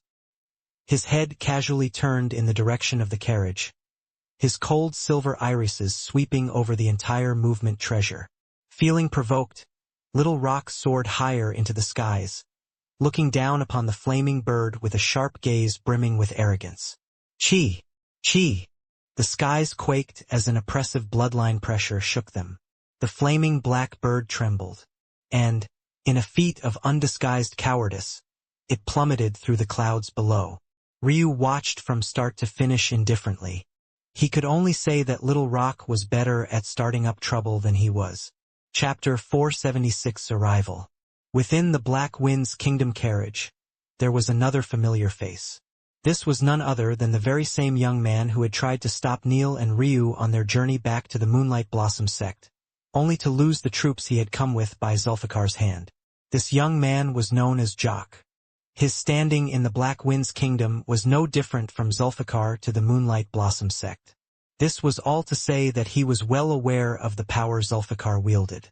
For Ryu to be standing here, so unbridled, despite having made an enemy out of Zulfikar, Jock really didn't know what to say. Had Zulfikar been too incompetent? Or was there something special about this kid in particular? Thinking back to how Ryu actually managed to dodge a lethal, sure kill strike from Zulfikar, he felt that it might really be the latter. All this time, Jock had thought that the word the Moonlight Blossom sect had been sending out about not being able to find Ryu was all bullshit. In his opinion, they had long since killed Ryu and snatched the key for themselves. But the fact Ryu was standing here completely unharmed, and even with a beauty by his side, well, that spoke volumes by itself. What Jock had never expected though, even with all this being true, was for Ryu's beast to so suddenly humiliate the guardian beast of the Nightingale Mansion so thoroughly. Jock's gaze narrowed. Even Seer is trembling. Though Little Rock's aura was aimed toward the bird, it was clear that this Cerberus look-alike had felt no small part of it. It even faintly wanted to run away as well. At that moment, Serial hid behind Ryu with a worried expression. Though Ryu hadn't done anything personally, this sort of slap to the face wasn't something any sect could take laying down, let alone Nightingale Mansion. Toward her actions, Ryu was truly speechless. This woman's strength was unfathomable, yet she insisted on hiding behind him. What was she doing exactly? The clouds rumbled and dispersed, revealing the clopping hooves of a horse-drawn carriage. Their flaming green pupils danced like fireflies under the partial darkness of the skies this high up. Completely oblivious to what had just happened, the members of the Moonlight Blossom sect finally arrived. Or rather, many thought that they had been oblivious. But, just before they had entered the clouds, they had very clearly seen the plummeting Nightingale Mansion faction.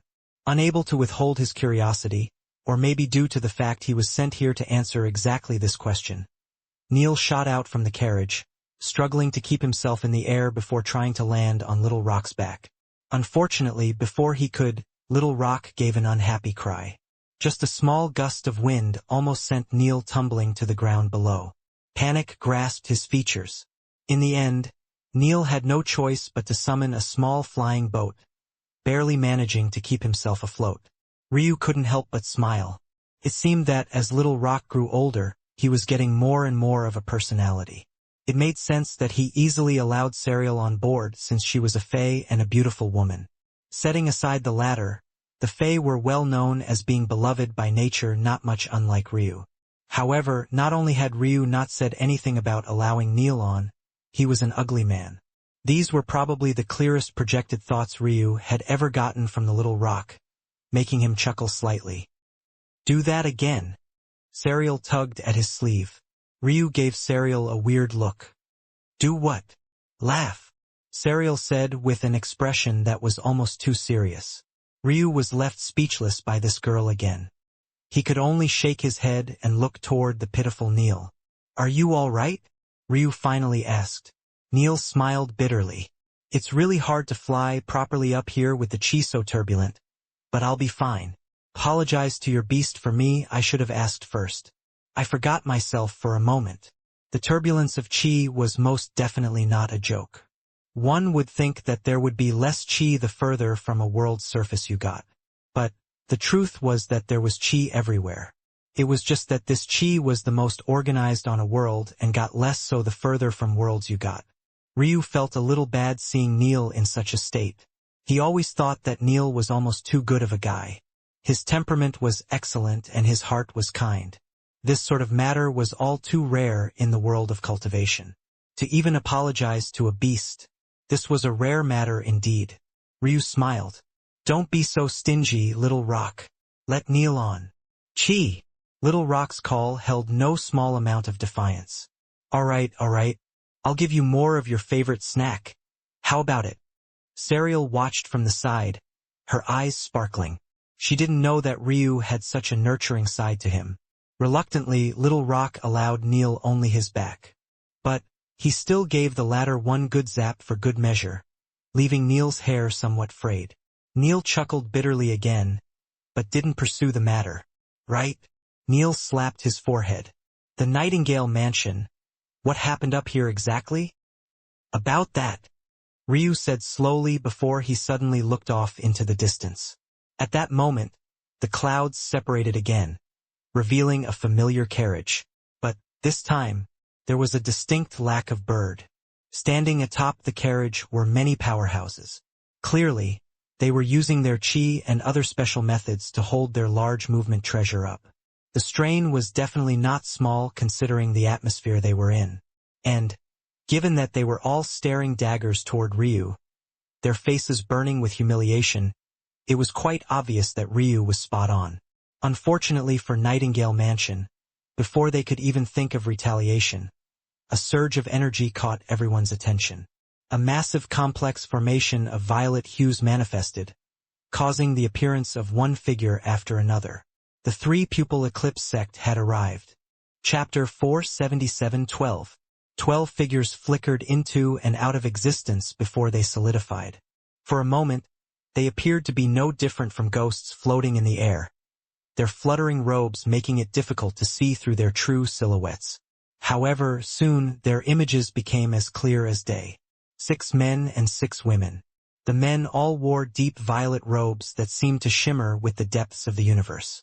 The expanse of space itself was colored across its canvas. Each of them wore white masks that covered their chins, lips, and the bottom half of their noses and cheeks. It was as though they were intent on everyone focusing on nothing other than their gazes. Yet, despite being called the three-pupil eclipse sect, one could find nothing but a deep set of black irises reflecting back one's own image. If you looked deeper, however, the subtle hues of a hidden violet could just barely be made out. The women all wore the same beautiful robes, though they clung much tighter to their curves. As for their odd bottom half masks, they were instead of gentle golden color as opposed to the polished white of their male counterparts. Each and every single one of them had entered the path extinction realm. The trouble was, though, that there wasn't a single one of their elders in sight. There was no doubt. These were the young geniuses of the three-pupil eclipse sect. The pressure these youths brought to the atmosphere was stifling. Just their mere presence alone forced Nightingale Mansion, that had just had every intention of fighting it out with Ryu, come to a grinding halt. The youths scanned the crowd, their eyes inconspicuously landing on Little Rock. As the only beast here not carrying a carriage, and especially considering his smaller than normal size, it wasn't a surprise that Little Rock pulled quite some attention. Which of you wields the tri-key? Come forward. The voice that spoke came out in a whisper. There wasn't a hint of nervousness hidden within it. Rather, it was as though this person couldn't be bothered to speak any louder, as though they should be grateful for the chance to strain to hear his voice. Ryu obviously knew that this person was asking for him, but he didn't say a single word, let alone going forward. If it was a contest of who was more arrogant, this was never something that Ryu would lose out in. He was truly too lazy to even entertain it. Even if a Tao pedestal realm supreme was here, being so close to the Tri-Palace, and having the key in hand, Ryu didn't believe there was anyone who could stop him from entering. And that was even if he chose not to rely on Little Rock's impossible speed. By now, Little Rock had entered the 7th Order and unlocked several talents. The little guy's past self was nothing compared to who he was now. Neil looked toward Ryu, who had all but closed his eyes in meditation, and smiled bitterly. He knew Ryu too well by now.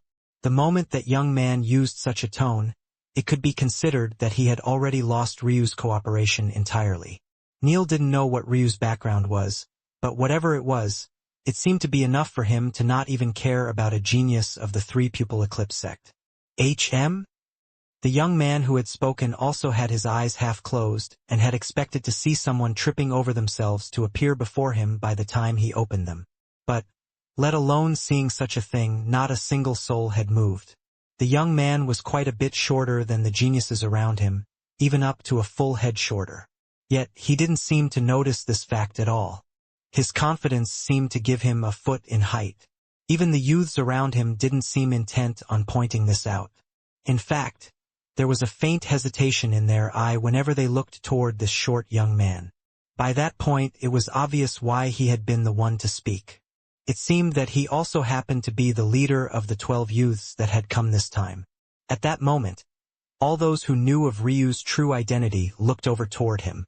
Such a massive shift in the atmosphere was impossible to miss, causing the 12 geniuses to immediately lock eyes onto Ryu.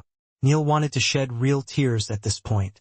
He just wanted to know what happened to Nightingale Mansion, but now he was caught in the crossfire of something he wanted nothing to do with. To make matters worse, he couldn't even back away now if he wanted to. At this point, Ryu was tied with the Moonlight Blossom sect. His actions reflected on them whether they wanted to admit this or not. It only made it worse that they had reported Ryu gone for so long, only for him to appear like this. Despite the 12 gazes on him, Ryu remained unmoved. Chi! Little Rock's strong call shook the clouds again. The trembling of Seer grew fiercer and the Black Wind's kingdom's carriage threatened to fall from the skies as well. Ryu sat on Little Rock's back in silence, not making any move. His white hair fluttered in the wind, his black robes dancing with various energies from time to time. Ryu had experienced being in presence of several World Sea Realm experts. The gazes of a few Path Extinction Realm youths wasn't enough to faze him. But inwardly Ryu was calculating something. These 12 are beyond the limits of the Moon World. Talents like this shouldn't be able to appear here. Has the three-pupil eclipse sect made contact with the outside world? This thought wasn't necessarily impossible. It was difficult for smaller worlds to connect with larger ones, not because of some sort of stigma or barrier, but rather because they usually didn't have the foundation necessary to explore other worlds. Whether it be finding coordinates, drawing maps, or even just physically moving from place to place, were all exceptionally tall tasks for such a small world. This didn't even mention the danger doing such a thing posed. Small worlds might have been exactly that, small, but they were also hotbeds of resources. There were many Een-type treasures that could be found here that Ryu could never dream of finding even on his own shrine world. There was no peak-level world that wouldn't have several subordinate small worlds. In fact, the Moon World was just one of the Tatsuya clan's many holdings. All of this said, it wasn't unprecedented for a small world to succeed in such a thing. After all, compared to other small worlds, the Moon World still had an advantage in both cultivation and resources. And, obviously, there were more small worlds than large worlds. So, the idea that they would have found a world to exploit was more possible the more Ryu thought about it. If the 12 geniuses knew how Ryu was thinking of their world in his mind, it would be wonder that they managed to keep their calm for so long. The short young man looked Ryu up and down.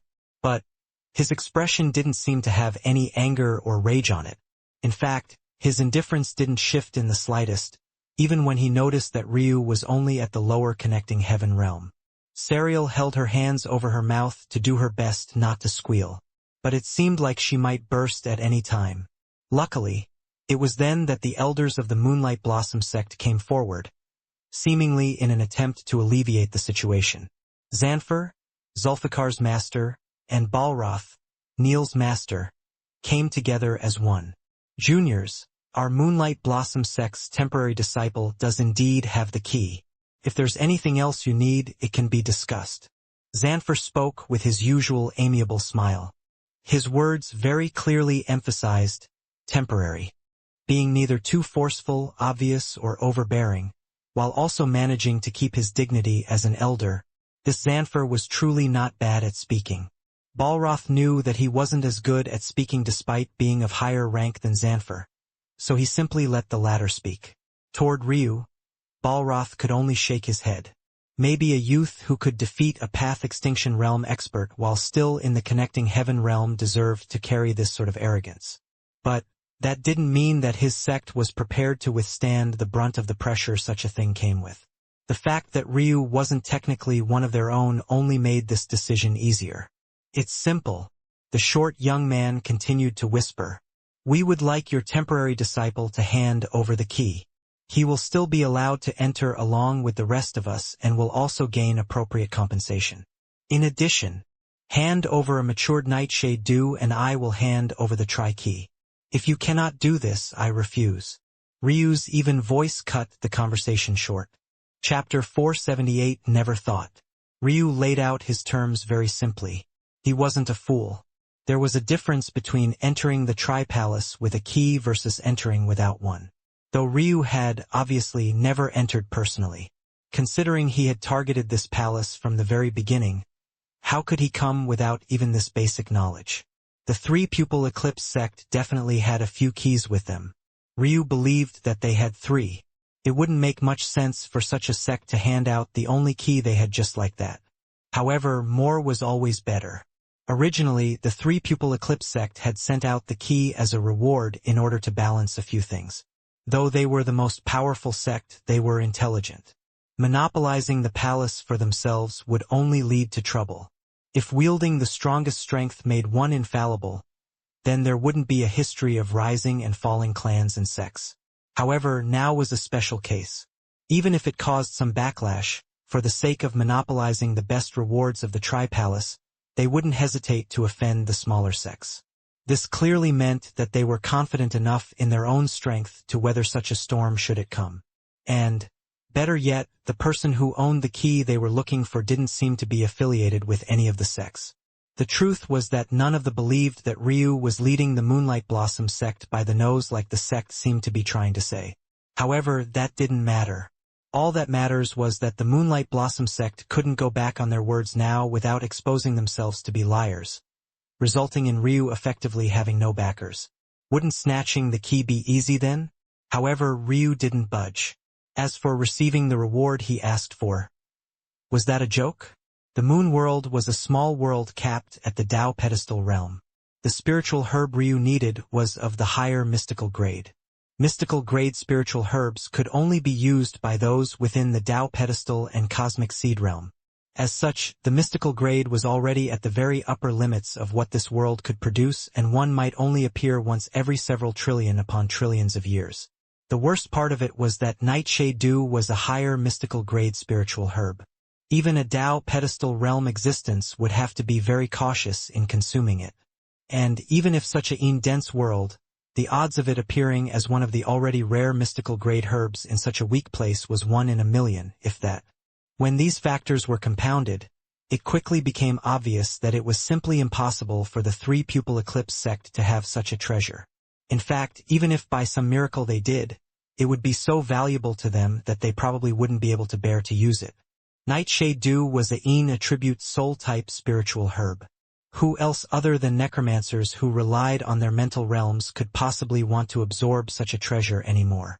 Not only was Ryu asking for a higher mystical grade spiritual herb, he was also asking for the one most valuable to all the necromancers before him. How could his words not cause a sudden silence to hang? But you're probably unable to do that, Ryu rose from his seated position. In that moment, his plain black robes seemed to gain life. The elemental energies of the world sang, crystallized particles of ice twinkling around him. With every breath he took, the energies expanded and contracted. And, for but a moment, the chaotic energies of the vastness of space became as docile as a kitten. If that was all, I think it's about time now. Chi! Chi! Little Rock flapped his wings just a single time. In a blink, his body became nothing more than a streaking bolt of golden lightning that tore through the fabric of space. In the next instant, he appeared above the 12-path extinction realm youths, his shadow casting a wide net over them all. The short young man looked up, his gaze still placid. "Feel free to come after me," Ryu said softly, his voice cutting through the slicing wind. "My name is Ryu." Even though Ryu still didn't say his last name, Everyone felt their hearts tremble in that exact instant. It felt no different from if Ryu had said that vaunted name, Tatsuya. At that moment they all knew.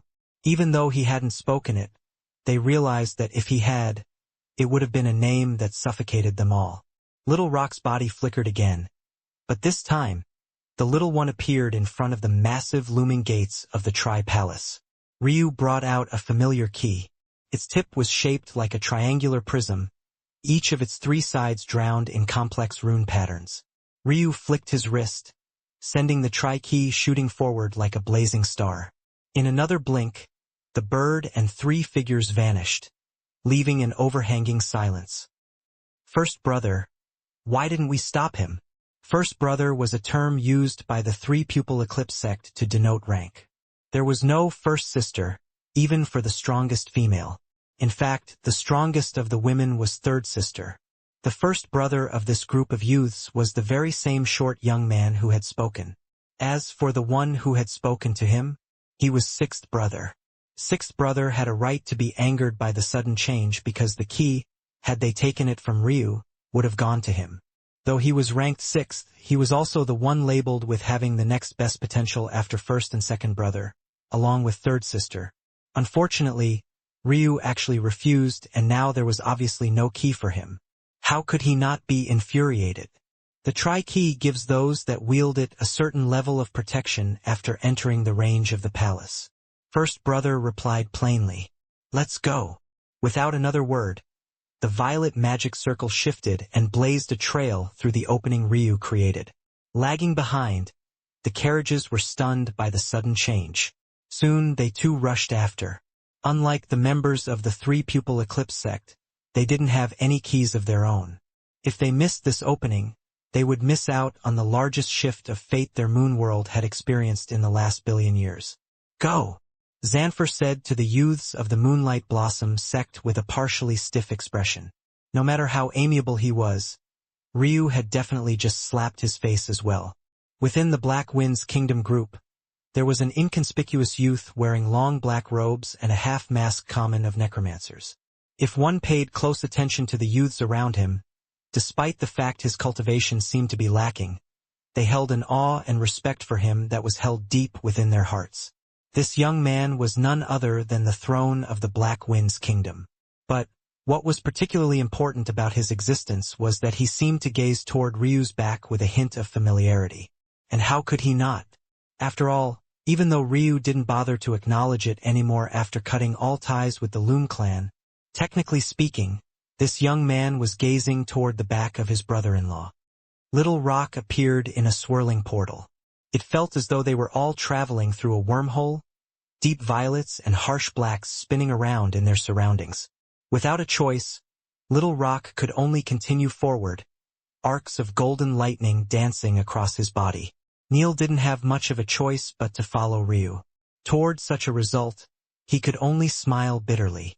Not only did he never find out what happened to Nightingale Mansion, he was probably marked as an enemy by the 3-pupil eclipse sect. To make matters worse, Serial was still making googly eyes at Ryu as though he was the most perfect being in all of existence. Wasn't this just too much? "Can you at least tell me what happened back there now?" "That?" Ryu gave Neil a weird look. Why did he still care? Little Rock suppressed their beast and caused them to fall from the skies. Hearing Ryu talk about such a thing as though it was meaningless made Neil feel like he was the crazy one. Was that supposed to be normal? That was a beast on the level of a sect guardian. Before Neil could lash out, feeling as though he was losing his mind, the long, swirling wormhole came to an abrupt halt. Chi! Chi! Little Rock ripped through the final barrier, soaring into the wide expanse of skies that appeared above them. Endless blue skies stretched for as far as the eye could see, leaving not a single cloud in sight. However, oddly enough, there was no sun either. Rather, there was a large moon, so large, in fact, that almost felt like one could reach out and touch it through the skies. "Where's the palace?" Neil asked somewhat apprehensively. "Things have changed." Ryu suddenly spoke, seeing through to the truth of this place in an instant. "This isn't the Tri-Palace. It's the first level of the Nether Realm." Though Ryu's voice didn't contain even an ounce of trembling, It carried a biting cold that made Neil choke on air. Ryu had never thought he would come to this place so early. His heart constricted, his blood flow slowing to a crawl. Father, are you still alive? Chapter 479 Do Not Unlock, FML. One of these days, I'm gonna stop making this mistake. Lionel held onto Aina's small hand as they walked forward. This was the second time that Lionel had been to this open arena. The first time he had been forced to step in to save Sail. This time, however, he would take center stage. The participating members were mostly white belts and blue belts. Though there were some black belts that wanted to try their luck, they were mostly here for experience and nothing else. The members of Polished Glass weren't too keen on joining. They weren't confident in their combat prowess and were focused on their crafting. With all the knowledge Lionel had taught them over the past several weeks, they felt like they had enough to study for a lifetime. Chapter 480 Nether Realm. The what? It wasn't just Neil who felt like the bottom was falling out of the world. Even Serial reacted like this. Little Gem, who was still in Ryu's arms, pouted in dissatisfaction, seemingly and quite adorably enraged by all the noise they were making. It wasn't until Ryu gave her a few gentle pats that she nuzzled back into her deep sleep. What Neil and Serial didn't know, though, was that Ryu was just as shocked. He had researched a lot for this entry into Tri-Palace. He knew that it was one of his best shots at becoming a summoning necromancer, even though there was no history of such a thing happening in the past. As an origin-grade ruin master, Ryu was a scholar of the highest level. He could draw conclusions many couldn't even begin to think of. Even without tangible evidence, the fact he had reached such a conclusion gave him a better than 80% chance of being correct. But even Ryu hadn't expected for such a thing to happen. Tri-Palace was supposed to be a trial zone. The youths would enter together and go through a series of tests, wherein those with a tri-key would have a small advantage during certain key moments. It was because of this Ryu wouldn't have given up the key unless he could save Ailsa in return. That trial zone was supposed to be a closed space and should have taken place within the palace itself. But very obviously, this place was nothing like that. One would never think that this was the Nether Realm, but Ryu knew that he was correct. He wasn't fooled by the expansive blue skies or the looming moon in the skies that actually looked quite beautiful. This place was a danger zone, the likes of which reaped lives at a rate no other location within the martial world could match. It's not safe to be in the air. I didn't prepare for such a possibility, but luckily I have the incubator, or else this may very well have been a death sentence. Ryu had Little Rock dive down from the skies. Staying up there for any longer than they should was only asking for death. Unfortunately, Ryu wasn't so naive to think that they would be fine after this. They say that ignorance was bliss, but Ryu was certain that they had already been spotted.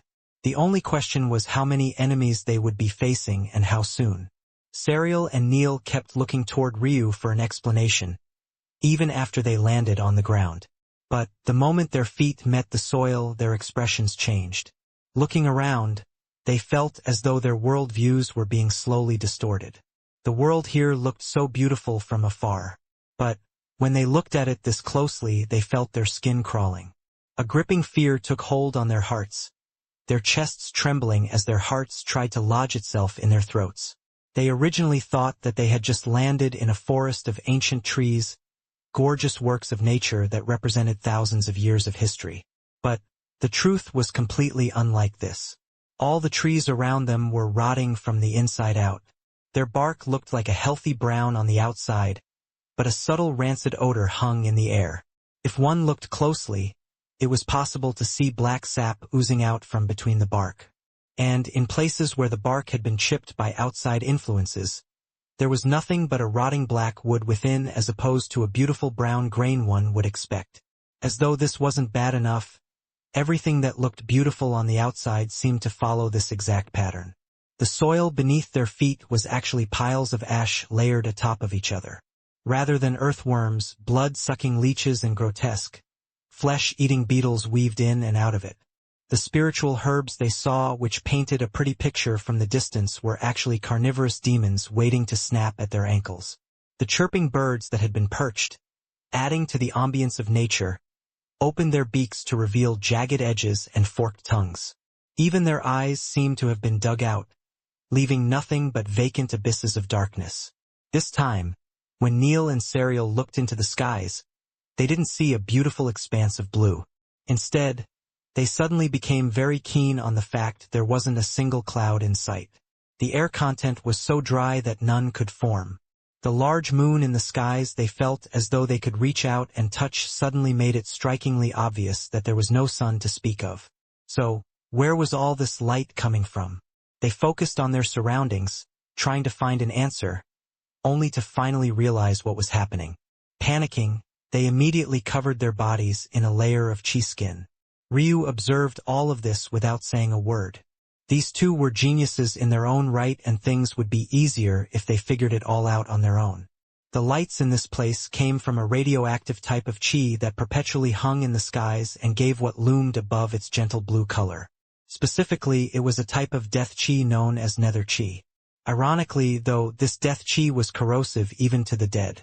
Only the creatures born and raised in this realm could withstand it normally, making them far more powerful. This was only the first level.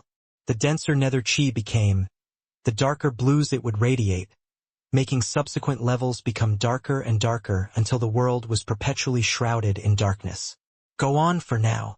Ryu patted Little Rock's long neck and sent him into the incubator alongside Little Gem. In the next instant, a handsome steed that stood at over 2 meters tall appeared before Ryu. Nye! Nye! Nemesis stomped his steel hooves into the ground, his muscles rippling beneath his crimson coat. Sensing the world around him, he felt an instinct that swelled up from deep within. Get ready, Ryu said sternly, snapping Neil and Serial out of their stupor. They're here. Gigi. Chapter 481 The Canis. The expressions of Neil and Serial changed. But, ultimately, they were still geniuses, Serial especially. The young lady's shy personality had nothing to do with how she was in battle.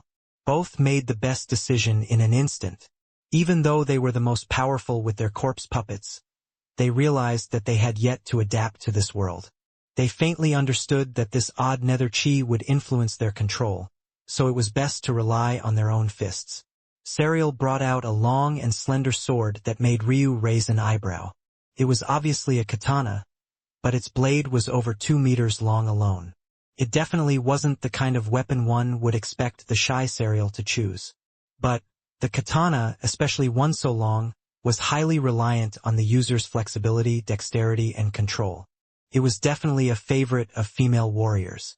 In fact, when Ryu's mother didn't dual wield, she too liked to single wield a katana. Ryu faintly believed that his mother's most explosive attacks occurred when she single wielded as well. As for Neil, he pulled out a bow and a quiver of arrows. He was the far more conventional necromancer of the two, utilizing attacks from afar to supplement his corpse puppets. Gigi. The jittery, spine-tingling sounds only became fiercer. They sounded like a cross between an eerie, high-pitched laughter and bone chattering against bone. It was the first of creatures entered the range of their sight. And this small dose alone was enough to make their blood run cold. This wasn't because they were so powerful, but purely because they were so grotesque. Objectively, they seemed to look like humans. At the very least, they had human faces. But this thin line of connection was where the comparisons had to stop. Though their faces were that of humans, they were about a size too big. It looked as though if these faces were attached to humans, they'd be forced to use a harness to stop their neck from bowing continuously. Rather than walking on their 2 feet like humans would, these creatures walked on all fours. But this wasn't the end of the oddity. Even their method of walking on all fours wasn't normal. Their elbows were inverted. If one didn't know better, it would be possible to think that they had been snapped the wrong way. In addition, their heads seemed to be attached the wrong way as well. The result was a group of creatures that ran along the trees and ground with their bodies arched in a bridge position. Yet, instead of their heads being upside down, they were right side up and their elbows were flared out to the side. It looked as though some vindictive, sick and twisted god had taken the image of a human and squeezed it into the form of a dog. The sight alone was enough to make one tremble with both fear and fury. The Canis. Ryu's gaze turned cold. The Canis were one of the many races of devils that appeared on the first level of the Nether Realm. Despite their terrible appearance, their agility was off the charts and their pain tolerance was impossibly high. Even if they had several limbs severed, if you got too close, they would still use their bite to rip your flesh apart. In addition, they all wore what seemed to be bone masks. But these weren't masks at all. Rather, they were protrusions that pierced out from their skin and grew from their skulls. This bone growth ability varied greatly amongst the Canis. But, if they ran into an elite Canis with high bone control, they would be an enemy even Ryu would have to take seriously. Ryu didn't act immediately, his third perspective revolving in full force as he tried to ensure there were no elite Canis hiding amidst the pack. I can't find any, but I have to be cautious. One wrong move and it's all over. Nye! Nye! Serial shot forward as Neil grew his bow. Ryu didn't lag behind by far. The winds picked up around him as a massive grimoire appeared before him. Flipping through the pages, the grimoire eventually landed on an open spread that looked no different from a sea of snaking blue lightning. It crackled about with a violent recklessness, seemingly as though it wouldn't be satisfied until the world burned down with it. The elemental energies of the Nether Realm tended heavily toward Een. However, it was exactly because of this that Ryu chose to rely on Yang. There was no better way to destructively dominate such a world. Ryu raised a hand, his robes fluttering. The simplest form of fire control the fire dragon had was its flame breathing. This concentrated its flames into a beam of fiery rage that wrought destruction. For a Lightning Qilin, though, its simplest form of lighting control was different. It was nothing more than a simple strike from above. An arch of striking lightning condensed almost to the point it looked like a sword being pierced down from the skies. Compared to the fire dragon, the ranged attacks of the Lightning Qilin were on a completely different level. Even in its simplest form, Ryu felt as though he had the world in the palm of his hands. Strike down. His cold voice laid down a command for death. At that moment, orbs of lightning appeared all around the forest of hell. The Canis couldn't even react before a bolt descended down upon them from above, blasting their bone masks into smithereens. Serial appeared within their midst. Despite the length of her katana, the rotting trees couldn't seem to impact her in the slightest. Her two hands gripped the long, curved handle, her body spinning as though completing the steps of an elegant, graceful dance.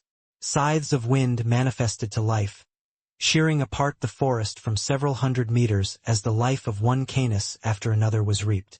Neil's arrows tore through the air, cleverly avoiding branches and thick trunks to find their targets. His kill total was the smallest, but every single one of his arrows reaped a life. Nye! Nye! Chapter 482 follow. Ryu took a slow breath, his grimoire becoming illusory before it slowly vanished completely. Looking around what remained of the battlefield, he couldn't help but frown. There wasn't a single elite Canis within that group, which was definitely peculiar. It had to be remembered that Ryu didn't know much about the various beasts on the mortal plane because he never had to care about them. But when it came to high-level beasts or creatures like this, his knowledge was very deep.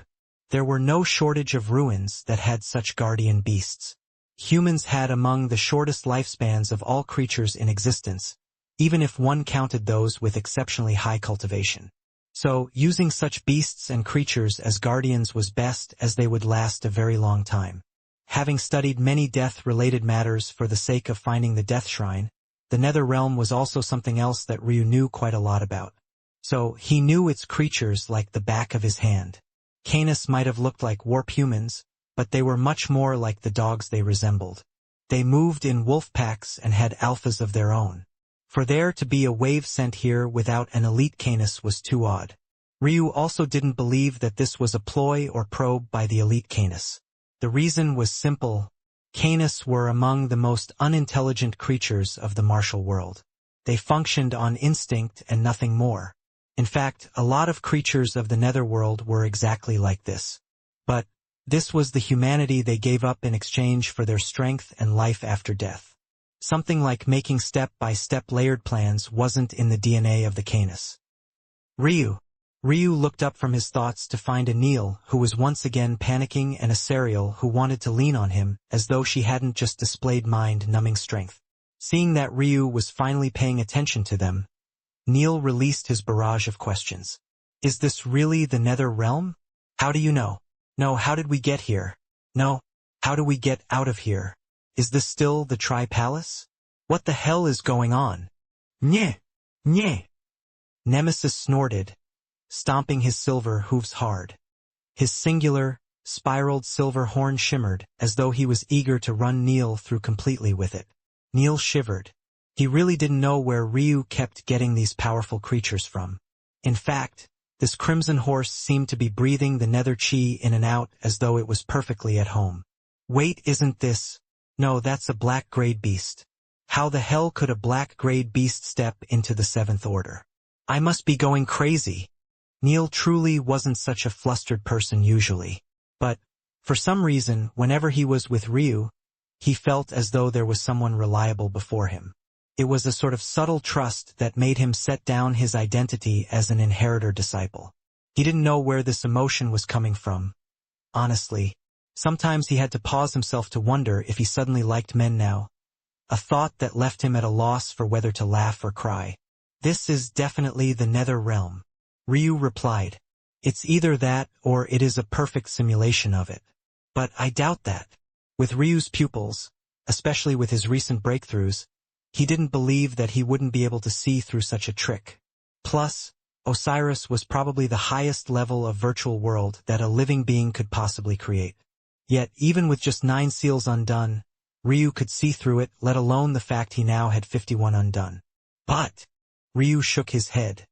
Dwelling on the whys without having enough information is a waste of time. Since the Tri-Palace sent us here, it's likely that there's a purpose. Also, since we haven't seen anyone else, it's likely that they've been sent to other locations, or maybe we are the only ones here. Luckily, Ryu flipped his palm, causing the Tri-Key to appear once again. At that moment, it began to vibrate, causing Ryu's eyes to narrow. It seemed that he was correct. This should confirm that this wasn't an accident.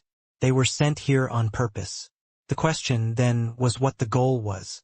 Clearly, the key was here to lead them to this purpose.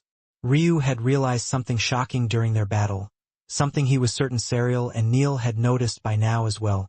They had no way to replenish their chi. Ryu was in a far better position. For one, he had only used his spiritual chi, and second, because he still had the spiritual chi pools within his incubator. If this was a test of the Tri-Palace, it could be said that Ryu had an unfair advantage. Sariel and Neil, however, had no way to replenish their chi. Even if they only used their fleshly bodies, that would still consume vital chi, and to make things worse, there was no food to consume here. If chi ran out, their bodies wouldn't be able to sustain themselves without food. That was only the surface level. If they ran out of chi, they would soon run out of breath. Breathing in the Nether Realm was akin to sucking in poison. By now, all 3 of them had stopped breathing. But who knew how long they could last? This entire atmosphere was saturated by nether chi. There wasn't an ounce of their own chi to absorb here. The only one who seemed unaffected was little Nemesis. Let's follow the key. Ryu finally decided. There truly wasn't another choice. Holding the key out, he followed its vibrations until it got the most intense. Then he walked forward. He had a feeling that if they wanted to survive, they would have no choice but to follow this game the Tri-Palace left behind for them. Chapter 483 here. Ryu walked with his senses primed, keeping a palm on Nemesis' body. He could feel the excitement of the big guy, so he had to make sure this mischievous horse didn't rush off on his own. Ryu knew that Nemesis had a bloodline that came from the Nether Realm long ago. But he never thought that Nemesis would be able to adapt to Nether Chi so quickly. After all, Nemesis' lineage was many generations removed. But if Ryu thought about it, Nemesis' adept bodies and talent probably made it possible for him to easily adapt to any environment, let alone a world he had such close ties with to begin with. The group got into several more battles along the way. Felt like there was a new enemy at every corner. In one instant, the forest would be eerily silent, matching well with its overall creepiness. But in the next, all sorts of vicious creatures would make their presences known. Before an hour had passed, they had already run into several groups of canis, rotting wolves, and even, the most horrible of them, the falks. The falks were horrible excuses for fairies. In terms of appearances, from afar, they looked a lot like the pixies of the fairy race. But, upon closer inspection, much like everything else in this godforsaken place, it was cursed to an extreme. The falks had sickly gray and moist bodies that looked as though they had been dipped in mucus every day of their lives. They were as short as 6 inches and as tall as a foot. Not a single one of them wore a speck of clothing, but they also had no genitals to speak of. If it wasn't for the fact their females had lumps of flesh on their chest that might pass as breasts if one squinted, one wouldn't be able to differentiate their genders at all. Each falx has 2 pairs of wings that appeared beautiful from afar, but close up it looked like a mesh of sticky bodily fluid and mucus. It was as though someone took the most grotesque liquids of the human body and molded them into wings for flight. If the falks were just disgusting-looking creatures, things would still be fine. But how could Ryu possibly be so lucky? The falks were not only even faster and more agile than the canis, but they also has scythes for hands. Not only were these scythes coated with a petrification poison, but they were sharp enough to tear an earth-grade treasure into scrap metal. Against such an enemy, Ryu didn't dare to casually use his great sword staffs without coating them in protection, and Serial was the same with her katana. In their latest battle, the group was even forced to fight a combination of rotting wolves and a flock of falks. Dealing with the speed of falks and the strength of rotting wolves at the same time felt like a death sentence. If not for Nemesis' energy-fueled rampage, the group of 3 might have been completely out of stamina by the end of the battle. It truly felt like they were being targeted by some all-seeing eye from above. The cultivation of nether creatures wasn't obvious, but they all seemed to be just strong enough to give them all a challenge. This was something that Ryu found hard to wrap his mind around completely. The Tri-Palace should have been geared toward geniuses of a world that couldn't produce any experts beyond the Tao pedestal realm. So, how exactly were they suddenly receiving a challenge capable of pushing Ryu and Serial to their limits? Ryu couldn't help but look toward Serial's alluring back. In his fatigue, he felt that she was even more enticing now than she had been before. How being tired suddenly made his hormones flare up. Even he couldn't explain this very well. Now that Ryu thought about it, with Serial's strength, she should already not have anything that could threaten her on the moon world. Or, rather, that's what Ryu had thought before he saw the geniuses of the 3-pupil eclipse sect. This new perspective made him realize that the sect that was once subordinate to his Ice Phoenix clan had done a lot of growing in the past several million years. That said, they still shouldn't be any challenge for Serial. Crushing them should be as easy as thinking it. Yet, Serial still went out of her way to expose her truth pupils to Ryu in exchange for protection. Could it be that she knew something like this would happen? That was the only explanation Ryu could think of. Seemingly sensing Ryu's gaze, Serial looked back. But, rather than looking away after having been caught, Ryu didn't retract his look at all. Instead, he continued to scan Serial's body wantonly, making her blush profusely. Her curves were truly too enticing. Even beneath her loose robes, the volume of her bottom was impossible to miss. Her heart fluttered, her steps slowing slightly to walk evenly with Ryu. She pulled at the collar of her robes as though trying to cool herself down, but all she really did was give Ryu a view of the deep ravines she hid beneath. Ryu's eyes narrowed. The mounds of flesh outlined by an intricately laced undergarment made his loins light on fire. Even without touching, he could almost feel the softness with a look alone. The action ended almost as soon as it started. Serial blushed down to the tip of her long ears, something Ryu could easily see as her disguise was useless against him. "I can't do it. I can't do it." Serial covered her face with both hands. She tried to give Ryu a better look at her body, trying to be the bold and confident woman he liked. But she couldn't last very long before her embarrassment took over. She wanted nothing more than to find a hole to scurry into. Neil looked back and gave the two a weird look before his face became somewhat depressed. Couldn't these two flirt somewhere else? This was a life and death trial, you know? They might not make it out of this. It was at that moment that Ryu's eyes snapped up. "We're here." The group passed a clearing, finding what they all least expected to find. It was a city right in the middle of the Nether Realm. The issue, though, wasn't that it was a city, but rather that there were hundreds of youths their age within it, even though not even 40 individuals had entered with them. Chapter 484. Hold on. Oh! Ryu looked around unperturbed, his gaze flashing with a peculiar light. It seemed as though more and more about this situation was slipping away from his expectations. Such a reality left him at a bit of a loss, but not enough to be completely headless. The arrival of the three and Nemesis caught the attention of some, and many of them even began to whisper to themselves.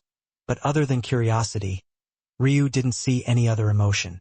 In fact, it seemed like these groups of individuals shared the same curiosity for everyone they saw. There was a slight tension in the air, and the space between in-groups and out-groups were quite well defined.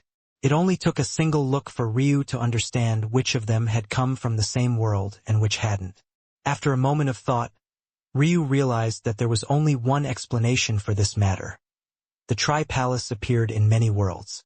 However, with that conclusion came many other possibilities, of which Ryu felt that there were only two that could truly be considered to be viable. The first possibility was that there had always been many Tri-Palaces, just maybe not by the appropriate name.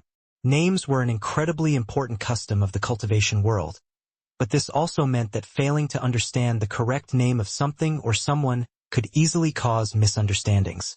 If this first possibility was true, then it just meant that worlds like the Moon World, worlds that likely didn't have superiors like Ryu's Ice Phoenix clan to see through the secrets of the Tri-Palace, simply didn't name it properly. This failure to name properly caused Ryu and his family to miss the true scope of these mysterious Tri-Palaces. Not only would there not be appropriate records, but it would also be impossible to deduce their locations through fate if they were known by the wrong name. The second possibility, though, was the one Ryu was leaning toward in comparison to the first. And this possibility stated that these new Tri-Palaces only appeared after Ryu's death. There had been 900 million years since Ryu's death. To him, who saw the world through the scope of world sea experts and sky gods, this was a small measure of time. He had never truly thought much of it, and he didn't believe the world could change much in that time. At least, that was what he thought until his soul reconnected with Elena. It was then he realized that not everyone thought like he did. To those without such high levels of cultivation, and those who couldn't see through the endless tide of fate like he could, 900 million years actually felt like countless lifetimes. Even for a cosmic seed elite, a cultivator just a single step beneath the world sea realm, they only saw the world in blocks of 100 million years. For them, a near billion years was an obscene amount of time. Ryu realized that he had been foolish and too naive. 900 million years was enough for a lot to happen, especially in the eyes of a world where the Tao pedestal realm was the peak. And it was even worse to a young, recently married woman who had only experienced less than 1,000,000 years of life before her husband left her. Ryu closed his eyes and took a deep breath. He had already promised himself to leave his emotions for Elena in the deep recesses of his mind until he could see her again. But time and time again they surfaced on their own. It made him feel like a ticking time bomb. His patience was limited and his fuse was short. As for his inhibitions, they seemed to have been lowered. Ryu walked forward and toward the city gate, not caring for the looks he was receiving. At that moment, the bustling city seemed to be divided by a line, those that were in and those that weren't. The group lingering around on the outside stared longingly at the city. But, for whatever reason, they seemed unable to enter, or maybe they weren't allowed to enter. Seeing Ryu's movements, many began to whisper amongst each other. Not long later, Ryu stood beneath the gates, Nemesis to his side and Serial stealthily clinging to the sleeve of his robes. Neil, however, was at a loss. He wasn't a fool, he could tell that everyone was avoiding these gates.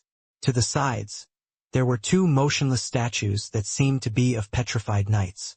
But they also exuded a vitality that shouldn't have been possible for a pair of statues. To make matters worse, it seemed that everyone was actually surprised that the three managed to make it so close without anything happening. Hold on. Ryu's brow wrinkled. That language he had just heard, it wasn't from this martial era. In fact, it wasn't from the golden era Ryu was originally born in either. It was from the pedestal era right before Ryu's golden era. In addition, it was the dialect of a certain giant race known as Rune Giants. Ryu had explored some of their ruins before, but who the hell still used this language to this day? It was clear that both Serial and Neil were confused, not understanding the words of the young man in the distance. That said, they were they and Ryu was Ryu. Do you have something to tell me? Ryu replied so fluently even the young man was taken off guard. The young man froze. He had called out for the sake of helping Ryu, but by now he was used to no one around him understanding his words. So, even though he had tried to reach out in kindness, he was well prepared for Ryu to shrug him off. But, to his surprise, Ryu actually replied with a level of fluency he hadn't expected. After shaking off his surprise, the young man's eyes lit up. Friend, the gates only open during certain times. During those times, there will be a small test for those who want to enter. If you try to enter now, the Guardians will kill you. Chapter 485 More Confusion.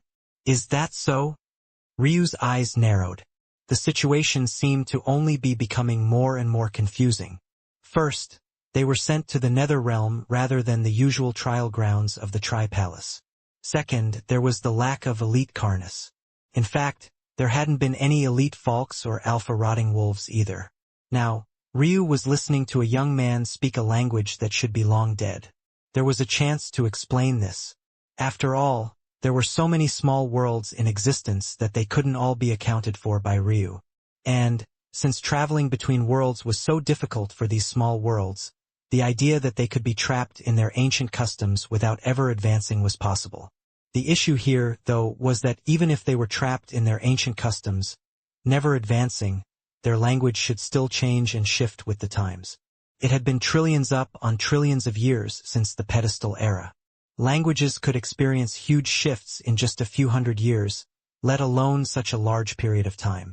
If Ryu was truly running into a person from a small world that was birthed in the pedestal era and never progressed, he should still expect to find some deviations from the original language. Of course, with his expertise as a ruin master, he would still be able to understand after a small period of observation, but it most definitely shouldn't be like this where the language seemed perfectly copied and pasted from that era.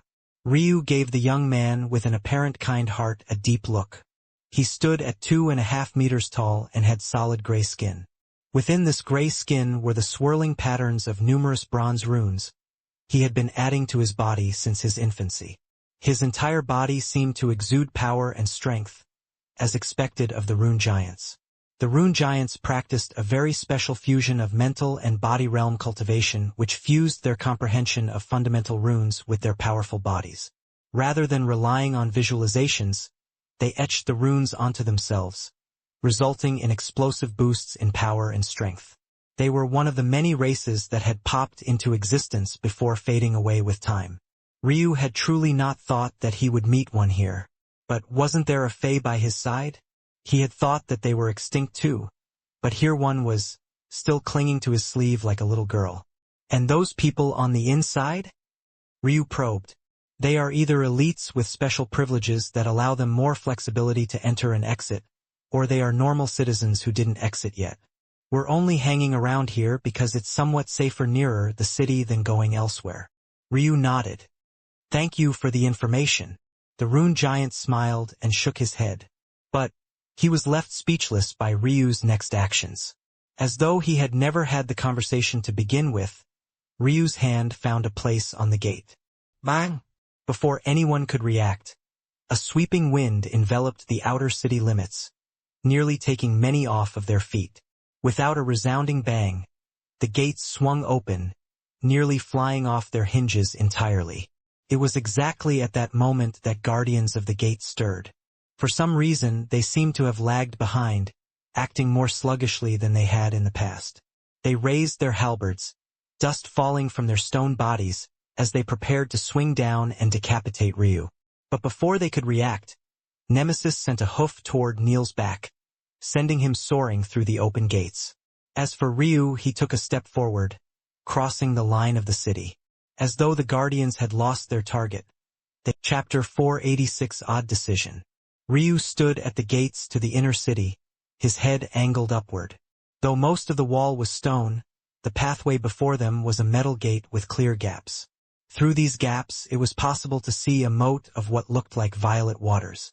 Though these waters were almost eerily still, Ryu could still feel a hint of danger lurking below.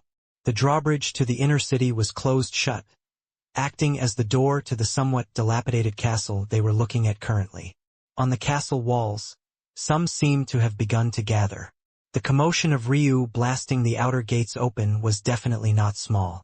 With the cultivation of the geniuses who called this city home, if they couldn't hear such a thing, they really wouldn't be worthy of any sort of prodigy title. Still, those who stood at the top of the wall now had been there to begin with. They had only taken a small detour out of curiosity, thinking that one of the expeditionary squads had come back with good gains. However, what they saw left them feeling intrigued. There was actually a new group that had come. Any sort of power shift, even the smallest kind, in a place like this one could cause tidal waves. The fact that someone had managed to open the gates during the off period could only mean that there was a new player in town. The real question, then, was how this would work out. Their small city already had 2 tigers vying for the mountain peak. If there was a third tiger, or rather a third person who deemed themselves to be a tiger, things could get interesting. Well, interesting up to the point where the true tigers of the city decided to crush the resistance beneath their feet. None of them had been here for long, but the strength of those 2 was already imprinted onto their souls. It had already reached a point where none of them dared to question their authority. Nye! Nye! Nemesis looked around at the city unhappily, his silver hooves smashing the stone beneath him apart. Ryu could only sigh and pat Nemesis' lush coat. We'll go out soon once we finish with business here. All right? Nye! Nye! Hot steam billowed out from Nemesis' nostrils, his muscles rippling with excitement. By now, Nemesis had felt the change as well. The city seemed to be run down, but it served a very important purpose. Recovery. In this city, Serial and Neil no longer needed to maintain their chi skin technique. And, though there was still no chi to absorb, there was at least no nether chi to worry about. Beyond that, Ryu was certain that if there was such protection afforded here, there was also definitely a chance to replenish chi as well, whether it was by earning chi stones or other means. With just a glance, Ryu could tell that though the castle seemed shabby, it definitely had even better accommodations than the outer city. But this was exactly why Nemesis was so unhappy. To them, it was better to go forward. But, to Nemesis, it felt like they were traveling further and further from his goals. It was only after receiving Ryu's assurance that the big guy finally calmed. It had to be remembered that though Nemesis was older than Little Rock, he was still in his teen years. For a beast, he might as well have still been a newborn. Losing control of his temper like this, especially considering the root of his bloodline, only made sense. Ryu could only hope that those wanting to observe them from on high like they were now didn't do anything to piss the big guy off, or else who knew what would happen. Serial, it's your turn, Ryu suddenly said. Ha! Serial was completely caught off guard. From what I can see, not everyone on that wall passed the test personally. In all likelihood, they just followed the few that did in. So, only one of us needs to pass. Serial's lovely violet eyes blinked, but it seemed that she was still in confusion. Even if she for some reason accepted that Ryu didn't want to make use of his mental realm talent, why was he also not using the key? Though the tri-key was rare, it couldn't be that rare, right? After all, their moon world alone had 4 of them. Who knew how many more there were across the various worlds that had apparently come here? Was there even a point in hiding it? Serial shook her head, blushing beneath Ryu's gaze. She couldn't even think straight when he did things like this. Taking a step forward, Serial stood before the gate, reaching her hand out. A strong surge of chi suddenly enveloped Serial. In the next moment, the chi seemed to sap something away from her before forming what looked like an illusory skeleton. The skeleton had bones that radiated a faint blue and had a dark black aura around it. Its spine was as straight as could be, its bony hands holding onto a katana that looked like a replica of Serial's own. Ryu's eyes narrowed. This is the lowest tier summon of a summoner necromancer. However, even the most fragile and useless of them has the strength of several Path Extinction Realm experts. This wasn't like those fairy tales. The so-called weak skeletons found in their depictions were actually horrible monsters in real life. They had endless recovery abilities only limited by their summoner. They were fast and agile, not to mention far easier to control without all the flesh weighing them down. The strongest of summoner necromancers could manifest armies in the thousands of these lower-level skeleton warriors, leaving nothing but devastation in their wake. Though Serial only had to fight one, even given her talent, it wouldn't necessarily be an easy task at all. Neil frowned. He really didn't like the idea of thrusting Serial into battle like this. He didn't like Ryu's decision even the slightest bit. Chapter 487 Fulfill. The truth was that if things were as simple as just battling a lower skeleton warrior, Ryu wouldn't have an issue with it. It was just that something about this world was needling at his mind. There was something deeper here, something far more sinister, that he wasn't able to grasp quite yet. Though Ryu loved the idea of throwing himself into danger, that didn't mean that he would do so recklessly. No, it was more accurate to say that this was already the danger. At this very moment, there was already a guillotine primed and ready to drop. It hovered above his head, waiting for him to produce his neck for it. Whatever this place was, whatever it had been designed for, whatever goal it had in mind, it didn't have the best interests of any of these youths at the forefront. Serial shot forward, Hikatana leaving a glistening light in its path as it sliced across. Her movements were fast and measured. It seemed that the time it took for them to travel here wasn't weighing on her as much as it seemed. Maybe deep inside, Ryu knew that this matter was deeper than just being worried about a danger he didn't understand.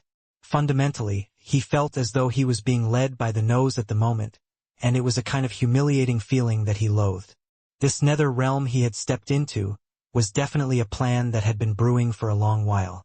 And, if Ryu was correct, the impetus these people needed to kickstart this plan was provided by none other than himself. If he hadn't crossed into the immortal realms with his heavenly pupils in the moon world, there would have never been such a large shift of fate, and ultimately, maybe all of this wouldn't be happening so soon. Ironically, Ryu felt that even this concept of soon wasn't correct. Soon implied a time frame and allowed for a series of cause and effect.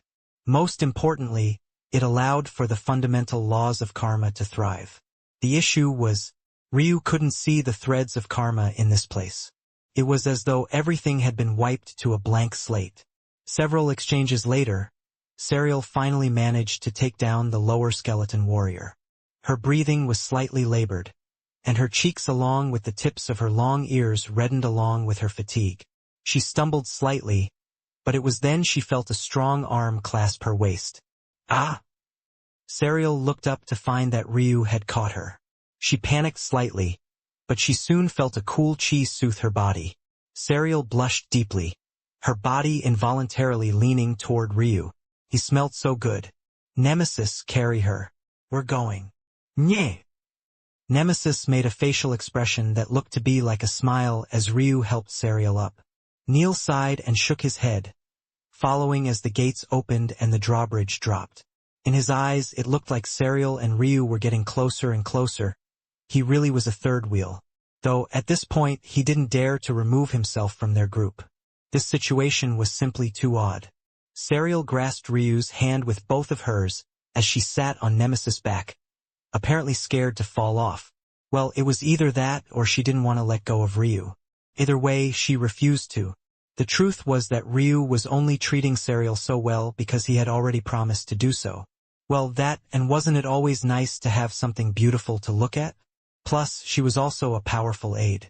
Since Serial had told Ryu about Ailsa's seal, he already had the obligation to help her during this trial as he had promised. He was a man of his word, after all. Neil was reading too much into their relationship. Though, it was hard not to when Ryu seemed to eat her alive with his gaze and Serial's only response was to blush profusely. The trio and Nemesis crossed the bridge to enter the castle. But, unlike the unorganized outer city, there seemed to be a strong lineup waiting just for them. Serial looked up with a slightly worried expression. The journey here had already taken a lot out of her. After that battle, she felt like she was already nearing the end of her rope. Even compared to Neil, her situation was much worse. As a fae, much of Serial's strength came from the nature around her. But She had yet to adapt to the nether realm and was still apprehensive about using its chi to empower herself despite the fact it was based just like her lineage. This led to a situation where she was really walking a tight rope, forcing her to expend more energy than she otherwise would. If Ryu needed her to act again, she really wasn't sure if she could. But it was then that an imposing aura exuded from Ryu's body. The air of a monarch spread out in all directions, causing the expressions of the youths that had been surrounding them to go stiff. Serial looked toward Ryu in surprise. She really didn't understand what he was doing. Wasn't he trying to hide him? Why was he suddenly trying to be so bold now? For the first time in her life, Serial was truly at a loss. I don't care who your leaders or what hierarchy you've had until now. Anyone who would like to challenge me, feel free to step forward now. Don't complain in the future that I didn't give you a chance. Neil's expression changed, his eyes almost beginning to brim with unshed tears. Why couldn't this Ryu ever do anything normally? The youths were stunned by Ryu's words. Someone who didn't even dare to take the drawbridge challenge was actually looking down on them all like this? Many of them couldn't understand the words Ryu spoke. But they were all mental realm masters, and Ryu purposely laced his word with his intention. Not a single one of them couldn't understand his words of provocation. He disdained them all. At that moment, a young man with hair arranged with brightly colored feathers stepped forward. No, it wasn't arranged. Rather, the elaborate feathers were his hair. His multicolored eyes sparkled with rage as he stepped forward. If you'd like to die, I'll fulfill that wish. His voice caused the air to vibrate wildly, his vocal cords causing ripples of chi to spread out as though a stone had been tossed into a calm lake. Chapter 488 Optimism. Ryu's great sword staff descended from the skies. His attack was so fast and swift that the feather-haired young man didn't even realize he died until his consciousness had long since faded. Ryu looked down at the corpse beneath him expressionlessly. This feather-haired young man was from another special race of humanoids. Their elaborate hair that seemed fit to be the crown of a bird's head was a trademark of their lineage. These feathered people were known as Pavo race. Whenever they entered their battle state, their feathers would flare out and act as beacon for chi. Just like how Ryu could absorb chi through his skin, they could absorb it through their hair. However, not only was Ryu's surface area obviously much larger than theirs, his absorption rate was far faster, and he wasn't limited in the same ways. When the Pavo race absorbed chi, it would automatically be catalyzed and purified into spiritual chi. It was this that gave them their strength and made them great mental realm masters. By now, a clear pattern was starting to form. First the Rune Giant race, now the Pavo race. Both of them were great mental realm masters, and they had all been gathered here. Just with a quick sweep of the crowd, Ryu could easily pick out many more of such special races, all perfectly tailored to use spiritual chi to the most optimal degree. Who's next? Ryu asked plainly. The crowd was stunned. The Pavo race young man was definitely not the strongest among them, not even close, but Ryu had cut him down far too easily. But how could he not? While everyone else was carefully conserving their chi, Ryu didn't care. He went all out in a single burst as though he didn't care about the chi scarcity in this place in the slightest. And why would he? He was Ryu Tatsuya, wielder of the chaotic silk meridians in their truest form. No matter what kind of chi he absorbed, it would be catalyzed into chaos chi, even if that chi was nether chi. When it came to reserves and stamina in this place, he was unmatched. Just a reckless fool. What are you trying to accomplish here? Exactly. At that moment, another young man stepped forward. Considering the looks many gave him, it was clear that his standing was far above the Pavo youngest. Unlike the others who looked like extraterrestrials to Ryu, who was very used to human-dominated worlds. Other than his slightly grayer than usual skin, this young man didn't seem to have anything particular that stood out about him. However, Ryu's eyes were instantly drawn to the twin skulls he used as earpieces, especially the rubies these skeleton earrings used for eyes. This young man was indeed human, but his background wasn't simple, not by a large measure. He was the very first Ryu had come across that spoke the dialect of this current era. However, this only made Ryu take him more seriously. Those skulls, a total of 4 total, were the mark of the Avantgarde clan. If there was any clan synonymous with necromancy in the martial world, there were three: the Avangard family, the Delyard family, and, finally, the Mephisto family. Those 4 skulls and the 8 rubies they used for eyes. This young man wasn't just a member of that family. His status was also not small. The Avangard clan. Ryu swept his gaze over the young man from top to bottom. The young man's pupils constricted. Ryu was the first person in this plane to understand his origins. This realization alone made the young man feel that maybe Ryu wasn't as rash as he seemed. Those with the knowledge to recognize him shouldn't be many.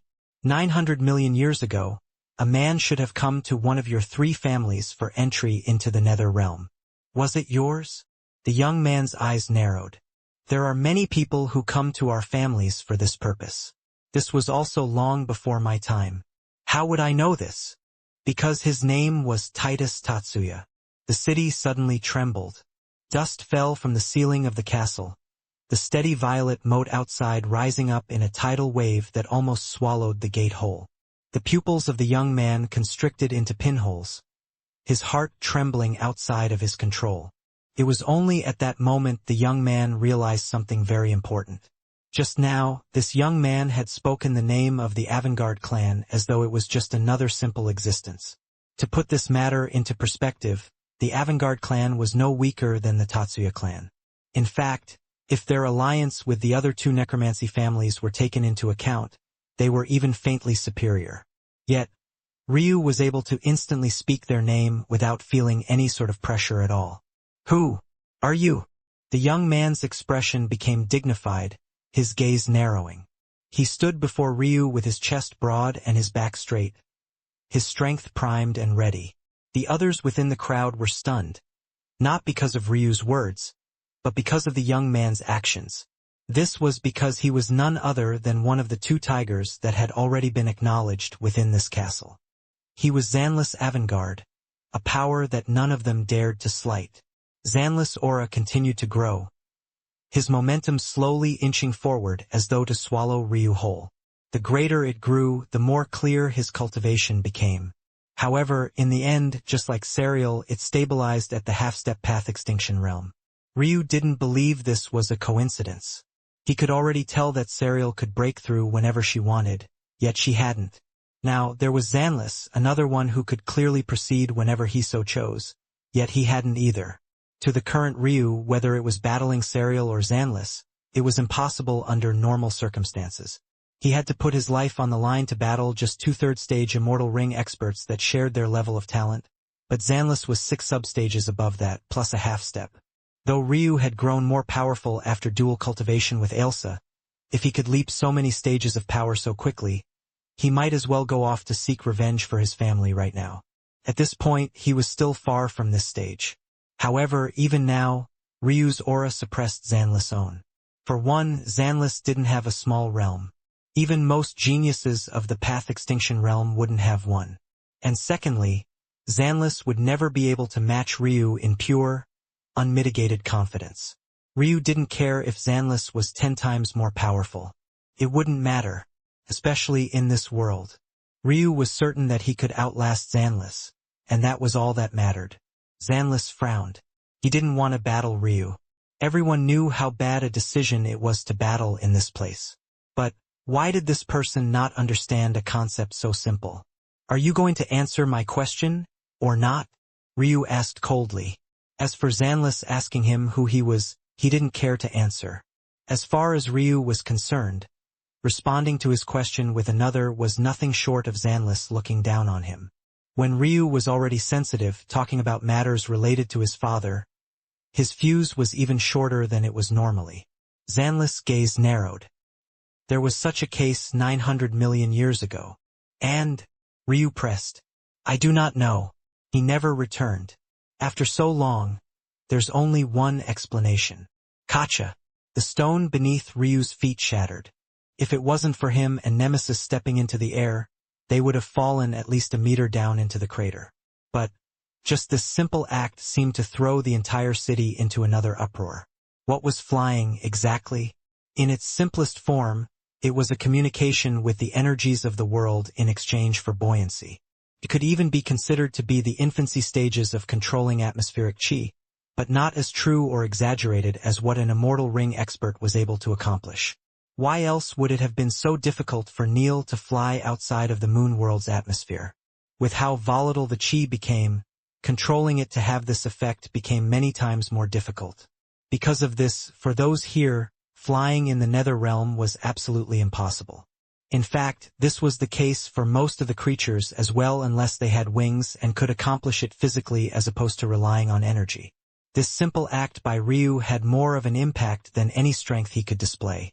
And the fact his steed was able to accomplish the same feat left them at a complete loss. Ryu took deep breaths, his qi having becoming a raging torrent. For people, oftentimes, even if something is subconsciously known, it's easy to ignore until you see the evidence before you. For Ryu it was the same. Whether it was about his family or Elena and even Nuri, he had an irrational optimism.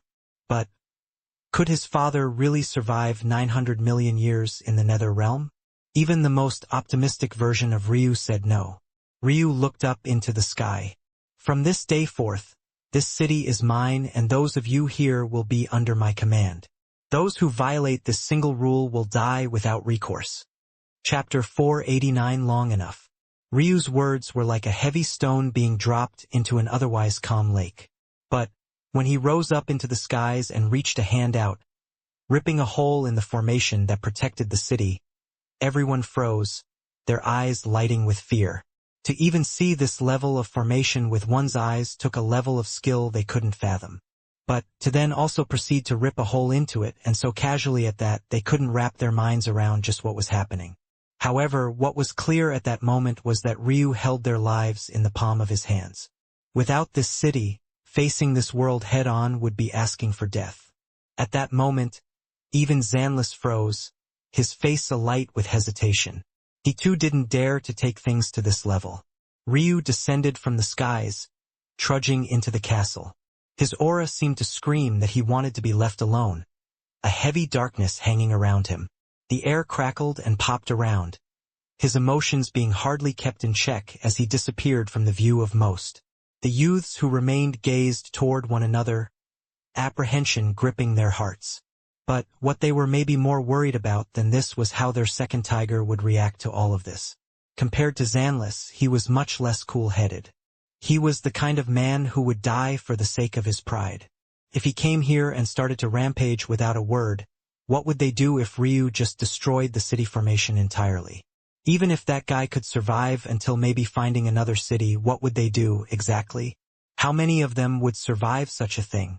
At that moment, many of them began to wonder if coming to this place had been the right decision in the first place. Ryu turned to gaze towards Serial.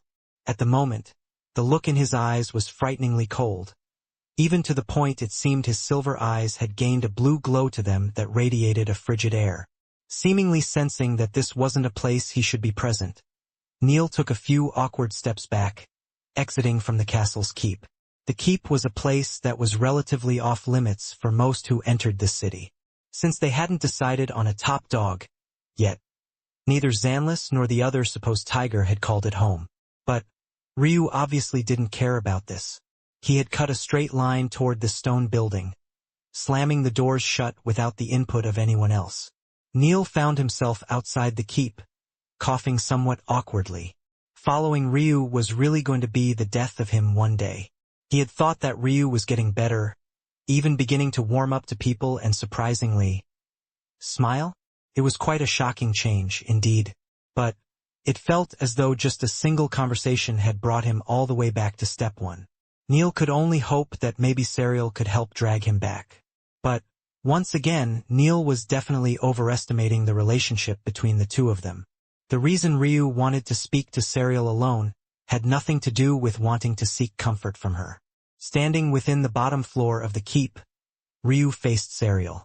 If he had the mind to look around, he would quickly realize that the keep was in far better condition than practically anywhere in this city. There were long, luxurious, red carpets, elaborate chandeliers sparkling of gold and silver hanging above, and even a wide set of double stairs that met together on a higher floor. However, what was most intriguing about the keep wasn't its decorations of grandeur at all. Rather, Ryu could easily sense numerous and countless densely packed formations fitted all around the keep. These formations, though, didn't seem prepared to activate until one attempted to move on to a higher floor. In addition, the formations ready to activate on this very first floor were actually quite benign. From what Ryu could tell, the formations here were designed with several spatial functions in mind. One part of these spatial functions could bring him to other parts of the keep. The other half of these functions was connected to a different world entirely. As for what this world brought, Ryu couldn't be bothered to care right now. His entire being was focused on Serial. At this moment, having been forced off of Nemesis back after the big guy noticed Ryu wasn't very happy with her, Serial was standing on her own. She actually looked quite pitiful. Her legs were wobbly and weak. Her face was flushed down to her cheeks and even to the tips of her ears, and her breathing was still labored. It seemed that she hadn't recovered much at all. The disappearance of the support Ryu's life flame had been giving her only made everything worse. However, the current Ryu was at the point where even her beauty didn't move his needle even the slightest bit. His eyes didn't roam. His lower belly didn't warm. In fact, his body had become no different from a living block of ice. The pressure he exuded only seemed to become greater and greater, his air of a monarch involuntarily seeping out from his very being. "What do you know?" Ryu asked, his voice even. Serial's sparkling violet eyes met Ryu's gaze, but at the moment she seemed to be on the verge of tears. If it wasn't because she was scared that speaking might make them spill over, she probably would have been shocked into speaking as soon as Ryu's words ended. But she had a feeling that if she started crying now, rather than gaining pity, she would just make Ryu angrier. I. Serial failed to hold it back, her tears spilling over and drenching her cheeks. She hiccuped, having so much trouble catching her breath that she went light-headed for a moment and stumbled forward. Ryu's brows wrinkled. Serial fell to her knees, bawling. Her legs splayed, her butt touching the ground.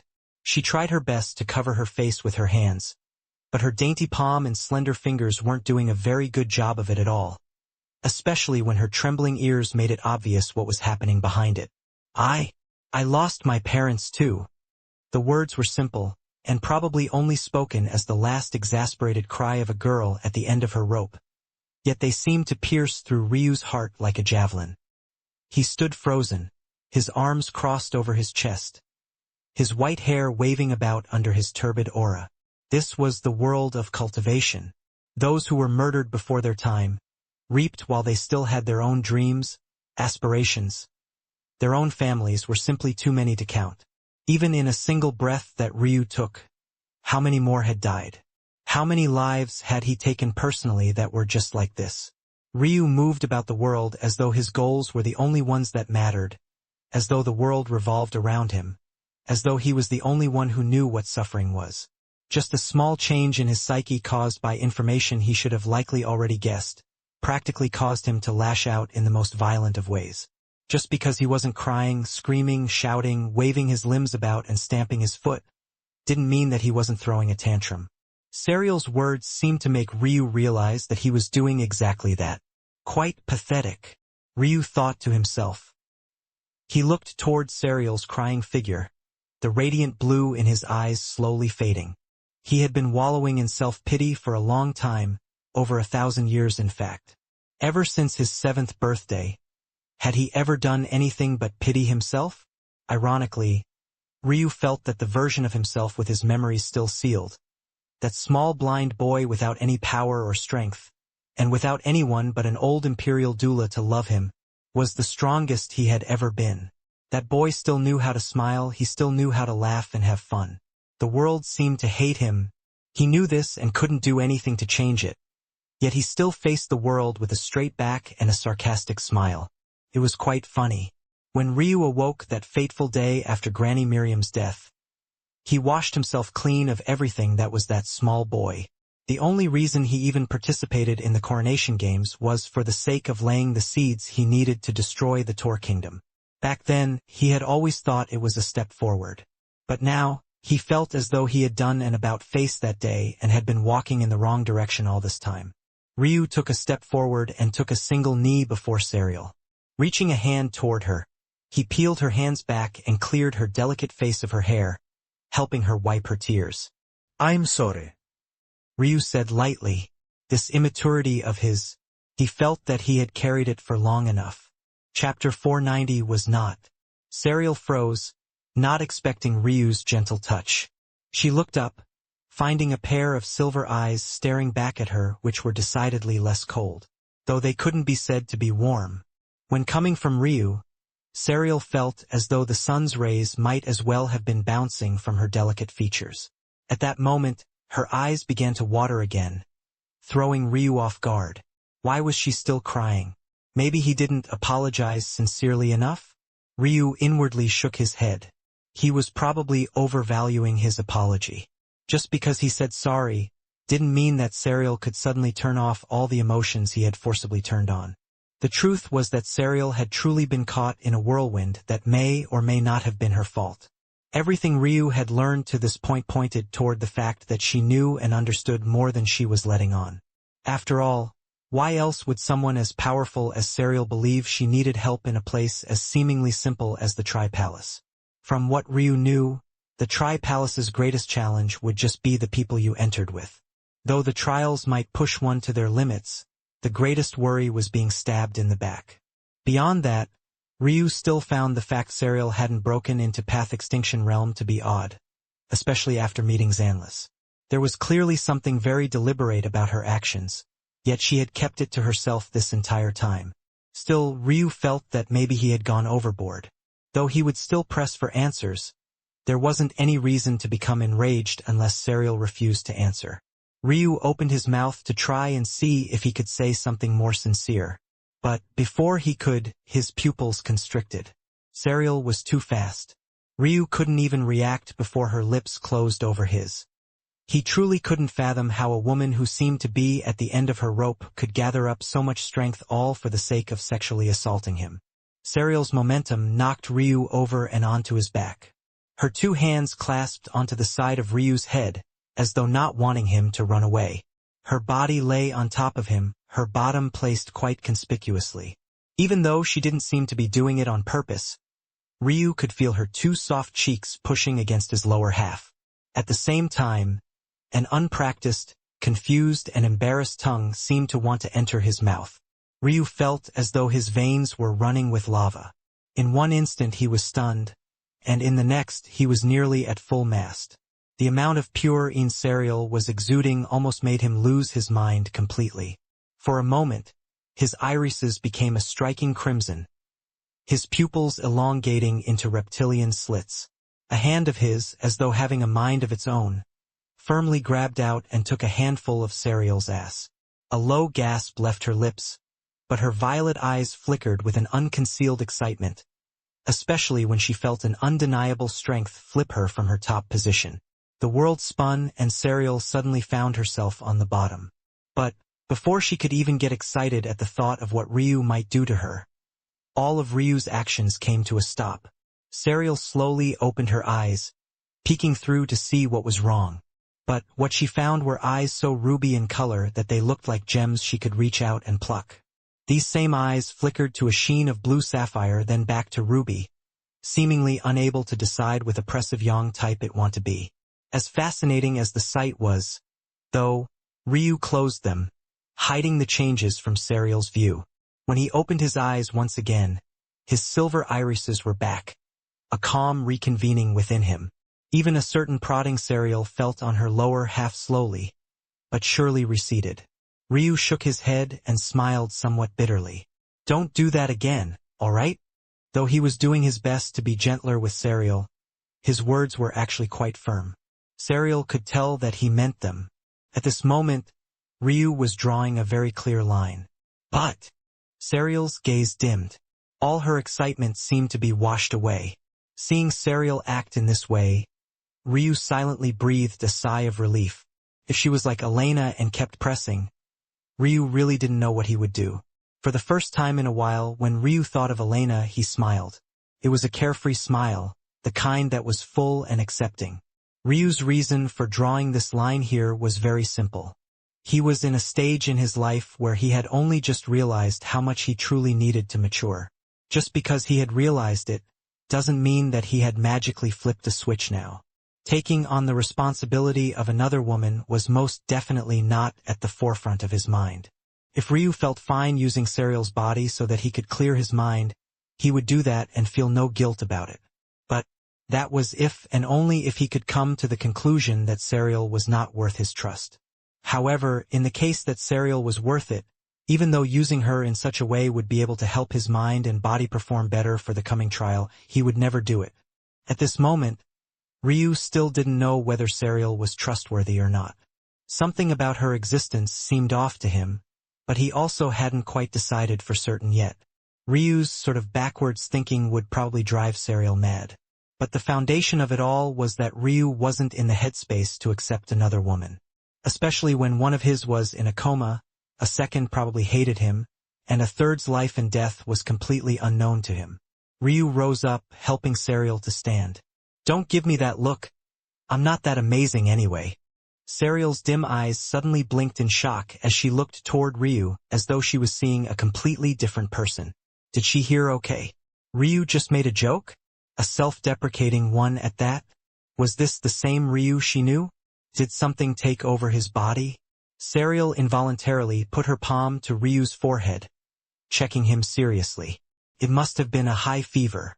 Or maybe she should really think about checking his soul to see if there were any oddities.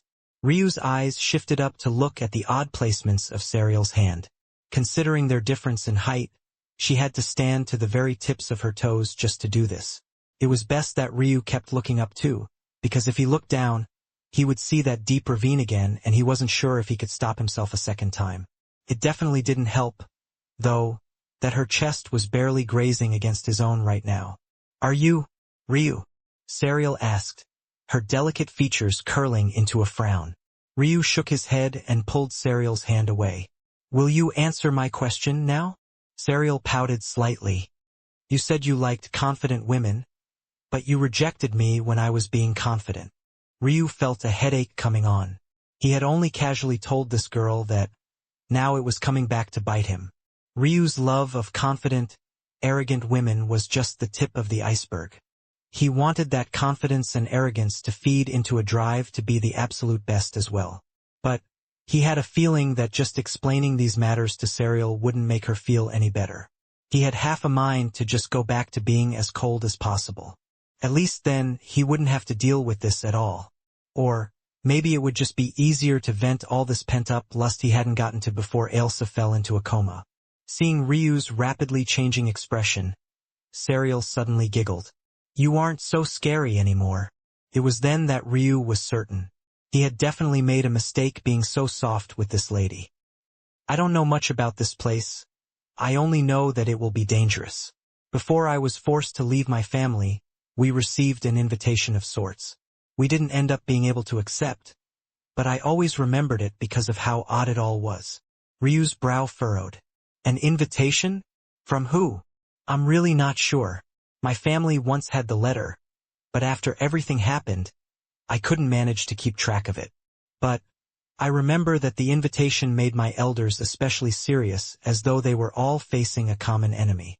They refused to tell me why, or maybe even they themselves weren't exactly certain of why."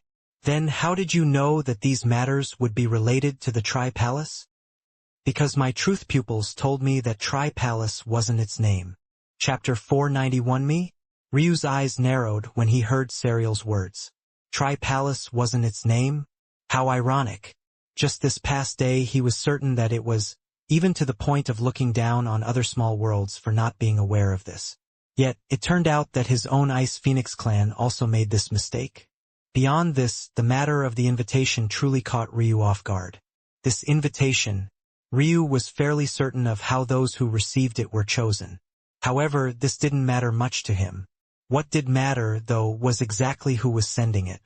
And unfortunately, Ryu couldn't think of any existence capable of having such a large reach. "And its true name?" Ryu asked. "The Nether Palace." Ryu's pupils constricted. To understand why this was so important, it was important to understand the origin of the Tri-Palace name to begin with.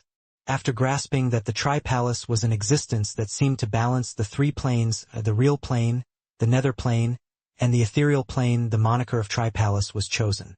This might sound odd. After all, if it was already related to the nether realm in such a way, it shouldn't be so surprising that it had a connection and could even teleport people to it. However, this conclusion misses an important point, the point of culture. Within the world of cultivation, the unity of the three planes wasn't just about their physical representation themselves. Rather, it meant all sorts of things. They could represent past, present, and future. They could represent yin, yang, and order. They could also represent life, death, and rebirth. From Ryu's studies, the number of ruins, treasures, legacy worlds, and beyond that he had run into using these exact same concepts were too numerous to count. Even though the Tri-Palace seemed to be a small bit special, that was all. To the Ice Phoenix clan of the past, the Tri-Palace was still just a small blip. The only reason Ryu had come to it was for a small chance at maybe finding a clue to a summoner necromancer's legacy. That was all. A small chance. Ryu knew that the Tri-Palace had never been explored thoroughly, and he also knew that he just might have the talent needed to cross those final barriers. However, it had always been just a chance he was taking, realizing that even if he was wrong, he would still get the experience, strength boost, and potentially some decent treasures out of it. But this name, its true name, represented something completely different, especially if it was hidden behind the Tri-Palace name to begin with. Ryu didn't believe that his Ice Phoenix clan made a mistake. Rather, they were correct. But only at that given time. As important as names were, their change was even more important and represented something just that bit more meaningful. For a name to stake its origin using the cycle and unity of the three planes, but to then change their name to the Nether Palace directly represented something so profound that Ryu had to take a pause. The ambition of this person, this clan, or this sect, is not small. The one surpassing the three. Death trumping life and reincarnation. The nether realm above all. The conclusion beat like a drum in Ryu's mind. Serial's silence seemed to say that she had come to understand this as well. But she couldn't fathom who would have such great ambition. No, it was more accurate to ask who was powerful enough to be worthy of such ambition, and what would someone so powerful want with a group of brats like them? And why is it that you haven't stepped into the Path Extinction realm? Ryu asked his final question. The invitation stated that to earn the highest prize, one could only be below this realm. Serial said softly. She found it hard to trust these people as well. However, much like Ryu, she was willing to weather any danger for the sake of improving herself and seeking revenge for her family one day. This also made perfect sense. The Path Extinction realm was like a dividing line that separated immortal experts. Usually, if one wanted someone to take on their mantle, the Immortal Ring realm was the absolute limit of what you would accept due to the special nature of the Path Extinction realm. Ryu nodded. So things are like this. Many thoughts swirled around Ryu's mind. The best he could think of was that these matters were related to the most supreme creatures of the Nether realm, existences that even sky gods feared, some of which had existed since the dawn of life and death. Is this another cataclysmic event? A true cataclysm.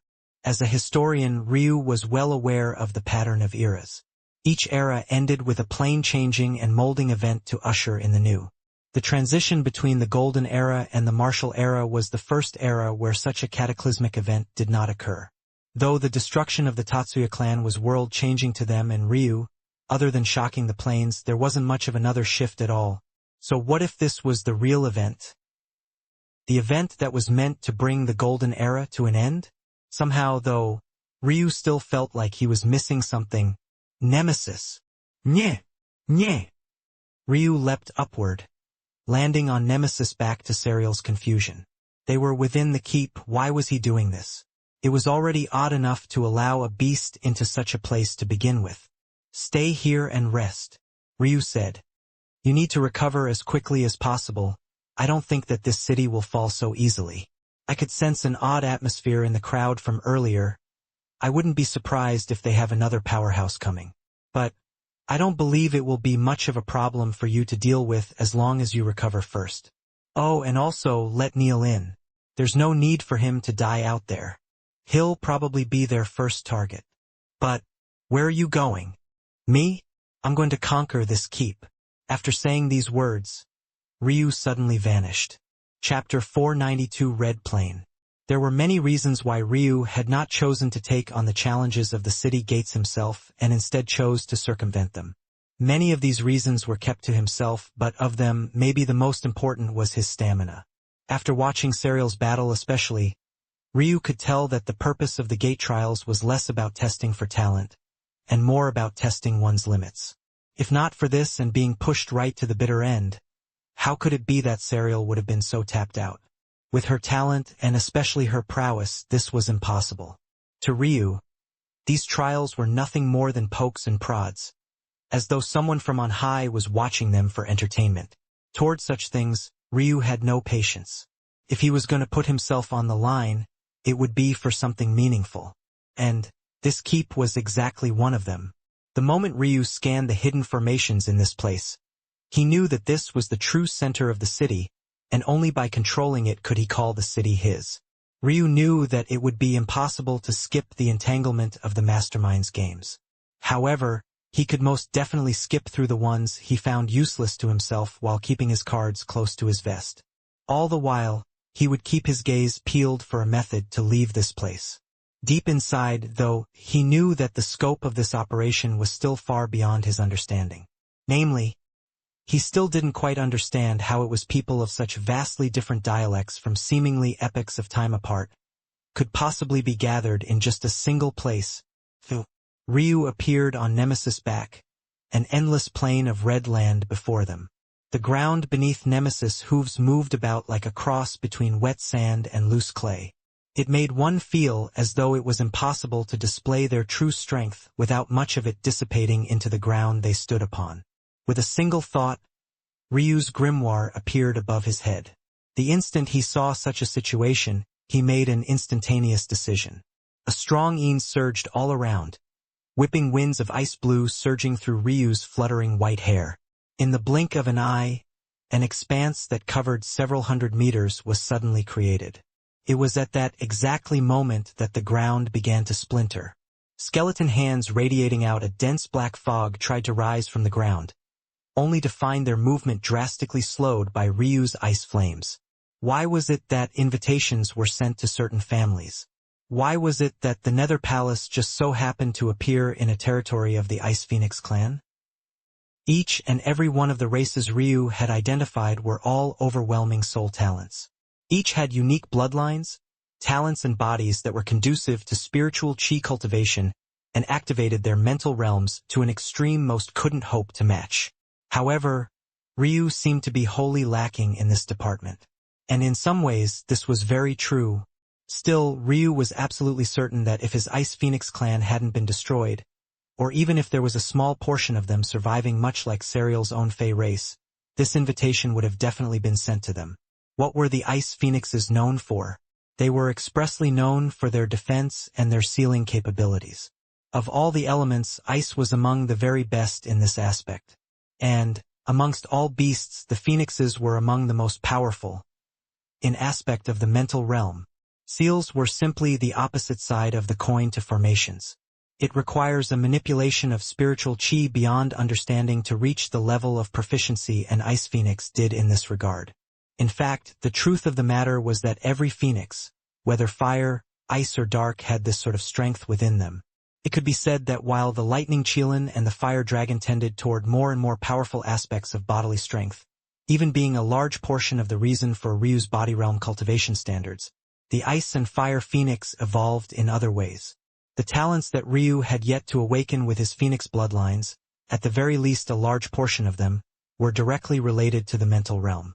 Simply put, of all the races brought together by this mysterious entity, Ryu's own was among the very best. Nemesis charged through the ice plain of red and blue. His hooves shattered the land beneath his feet as he trampled one rising skeleton after another. The pages of Ryu's grimoire flipped once again, sparkling blue lightning crackling about.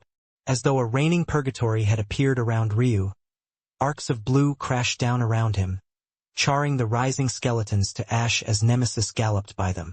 A skeleton suddenly broke free of the iced ground, pouncing up. It had no weapons in hand, but its arms and legs spread outward as though it simply wanted to latch onto Nemesis. The rattling of the skeleton's jaw increased as its mouth opened wide, a row of shimmering white teeth intent on taking a chunk out of Nemesis's neck. But it was then that Nemesis made a slight shift to the side, his shimmering silver and spiraled horn piecing through the skeleton's skull with an action of incomparable ease. With a shake of his head, the skeleton fell off to the side, only to be crushed into shards of white with a single stomp. Nemesis and Ryu plowed through the first area with ease. However, the moment the last skeleton fell, Ryu's eyes narrowed. Without hesitation, his palms flipped over, revealing two shimmering great sword staffs. The land shook for a moment. Off in the distance, a cloud of red rose up as a horde quickly approached. When he finally laid eyes on what it was, Ryu's pupils constricted. Elite Canis, an entire group of them. They were hardly in range before their skeletons began to rattle. The sound of whistling wind pierced Ryu's ears as a rain of bone arrows showered down from above, making the sky seem far darker than it really was. Chapter 493 Skip. Ryu's expression turned dignified. It almost felt as though someone was playing a practical joke on him. All the way here, there wasn't a single elite Canis in sight. But now, there was a whole horde of what must have been hundreds bearing down on him. Just a single elite Canis was already the equivalent of a higher immortal ring expert. The best among them were likely the equivalent of the Path Extinction realm. Of course, this power scaling wasn't equivalent to true geniuses. Elite Canis could definitely not compare to talents like Elsa's nephews or Serial. But none of this changed the fact that Ryu himself was still in the lower connecting heaven realm with the middle nowhere in sight. Nye! Nemesis' muscles rippled beneath his lush crimson coat. Billowing steam shot from his nostrils, his spiraling horn seemingly shimmering to a brighter luster. Let's go. The moment Ryu's voice descended, Nemesis shot forward like a streaking ruby light. The iced ground collapsed, shattering the land for hundreds of meters in every direction. Ryu's grimoire hovered above, its pages flickering until all that remained were sheets covered in a sea of flames. The heat in the surroundings skyrocketed, rising pillars of fire rising into the skies. Ryu roared, a ball of hellish flames forming before his mouth. His neck rippled with red scales, fading into and out of existence as his gaze flashed. A beam of red shot over Nemesis' head. From above, it looked as though a god had drawn a blade through the skies. Perfectly straight, perfectly powerful, blindingly bright and agonizingly hot. The instant it made contact with the elite Canis, a shrill screech filled the air. At that exact moment, the bone arrows were finally in range of Ryu, each intent on piercing through his body. Not a single one didn't carry the strength to tear him to shreds. However, Ryu didn't seem to notice them at all. Ethereal ripple, an invisible barrier seemed to form around Ryu. The bone arrows hovered in the air, apparently not moving a single inch for what felt like just a split moment. Yet, the moment they seemed to shoot by this barrier, they all missed Ryu by a large margin. Thwack! Thwack! Thwack! The arrows pummeled the red sandy clay beneath, shattering the ice that covered it at the same moment. The Steedman duo dove into the army of elite Canis, being swarmed from all sides. Yet, the same odd image that occurred to the bone arrows happened to them. The elite Canis seemed to freeze for just a moment. But, by the time they began to move once again, their trajectory was completely off. Rather than finding their target, they found Ryu's blades slicing their bodies apart. What was supposed to be an army of elite Canis attacking as one suddenly became a series of 1 versus 2 or 3 battles. No, it was 2 versus 2 or 3 as the teamwork between Nemesis and Ryu became seamless. Nemesis' hooves became like a heavy guillotine, his horn reaping lives like divine punishment. The modification of Ryu's ethereal ripple became the perfect death trap. Rather than putting up a true barrier, he purposely made it as thin as possible, allowing it to be easily passed through. What he needed wasn't the defensive ability, but rather the lagging ability. His ethereal ripple was designed to make a seemingly short distance incredibly long. By the time the arrows or the elite Canis passed through the outer area, just like light passing through water, they'd find themselves completely off target from what their true aim was. At the same time, The two who were able to perfectly estimate where they would land would be none other than Nemesis and Ryu. It wasn't until this very moment that Ryu realized how valuable his ethereal ripple was when facing so many enemies at once. What once began as a less stamina-consuming defensive alternative for immortal Sakura had suddenly morphed into something completely its own. Ryu took deep breaths, the carnage around him able to make the stomachs of those with less fortitude turn. The Canis had a terrible smell all to their own that definitely didn't need their rotting blood and guts added to it. But, apparently, Ryu couldn't escape the fate of having to smell such a thing. Nemesis. Nye! Nemesis stomped forward, appearing before one of the many corpses. The lagging and stray Canis were all felled by Ryu, his great sword staffs flickering with the movement of his wrists. With so few remaining, it seemed incomparably easy. Ryu subconsciously felt that these elite Canis weren't as powerful as they should be.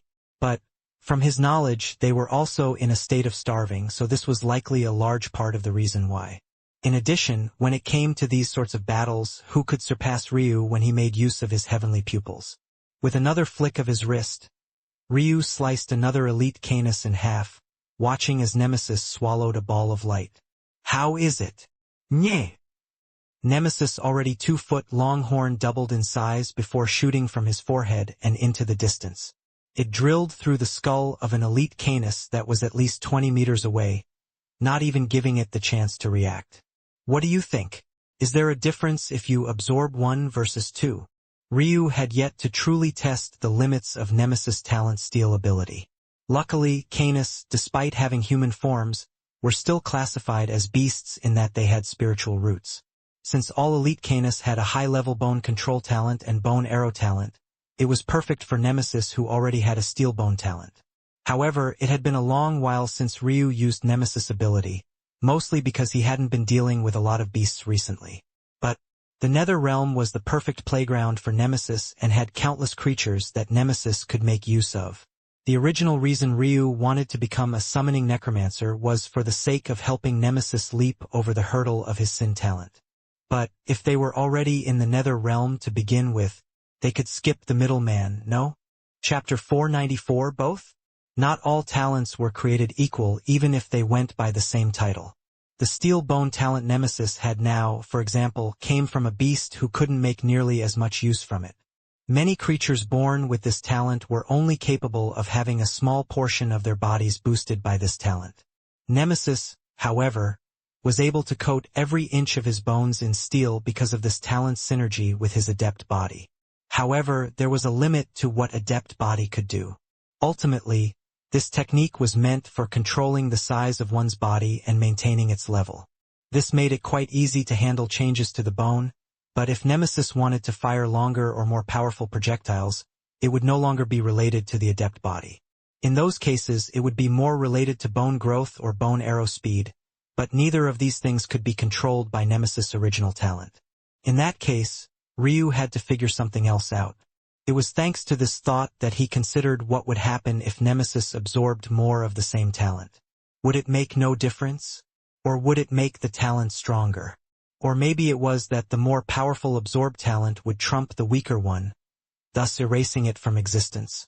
After some experimentation, making sure not to kill the last of the elite Canis just in case there really was another phase coming, Ryu realized that things weren't so straightforward. Sometimes there would be no change to Nemesis at all. At other times, there would be explosive growth. At yet other times, there would seem to even be regression. However, the one thing that Ryu noticed was that even though there was sometimes nothing, sometimes progress, and sometimes regression, the more Nemesis consumed, and as the talent numbers crossed the dozens into the hundreds, the trajectory was always upward. At some point, the changes stopped altogether. It was then that Ryu realized that Nemesis had come to the end of the line, not in terms of absorbing talents, but in changes that could be made to his new bone control talent. At that moment, Nemesis began to morph. Blood trickled down his lush coat, fusing with his crimson and almost appearing invisible as silver bones began to tear a path out from his skin.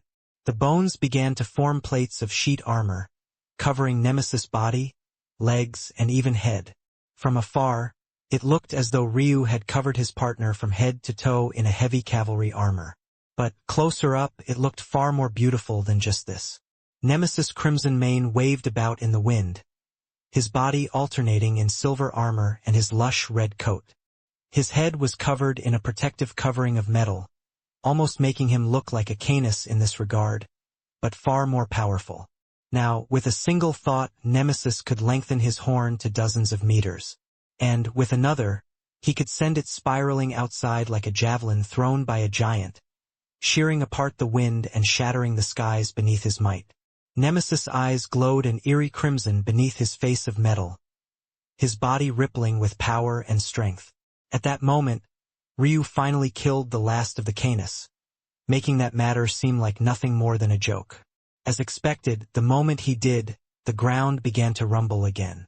Ryu looked off into the distance and smiled. How about we get you a petrification ability now? Nyeh! Nyeh! The stench of alpha rotting wolves hung in the air. It made one feel as though they were breathing in rancid hot sauce. It had the same tingly, sharp smell as the spicy sauces. But it also somehow carried the odor of bad eggs. Somehow, though, Ryu hardly had to lift a finger even though this was already the third wave. Nemesis plowed through the wolves, his front legs covered in spikes that trampled them to death. With just a single touch, the wolves would immediately go numb before their bodies began to crackle and pop as a thin layer of stone appeared upon them. Very soon, this thin layer began to dig into their bodies, latching onto their skin, then muscle, then bone. By the time Nemesis' hooves struck down completely, the wolves could only be shattered into a pile of stone and rubble. The third wave was completely slaughtered, leaving the land of red clay in desolation. There's nothing worth getting from them. Ryu looked toward the rotting wolves. Technically, the rotting wolves had toxic saliva and claws that acted as quite a potent poison if one was caught by their jaws. But such an ability didn't suit Nemesis. Nemesis' teeth were obviously quite strong due to his steel body talent. However, with his battle style, it was rare for him to stop and bite something. It was more worth it to just trample over them. On top of that, he obviously didn't have claws. There was a possibility that the toxic claws talent could be evolved to work with Nemesis' spikes and horn, but with how strong Nemesis' petrification ability was, there was no need to potentially suppress the effect by introducing a new poison. The most important thing Ryu had learned during their experimentation was that more was not always better. Even though reaching a maximum quantity in one talent allowed for the most perfect result, this wouldn't hold true if it was two different talents clashing. If the synergy was off, it could very well ruin Nemesis.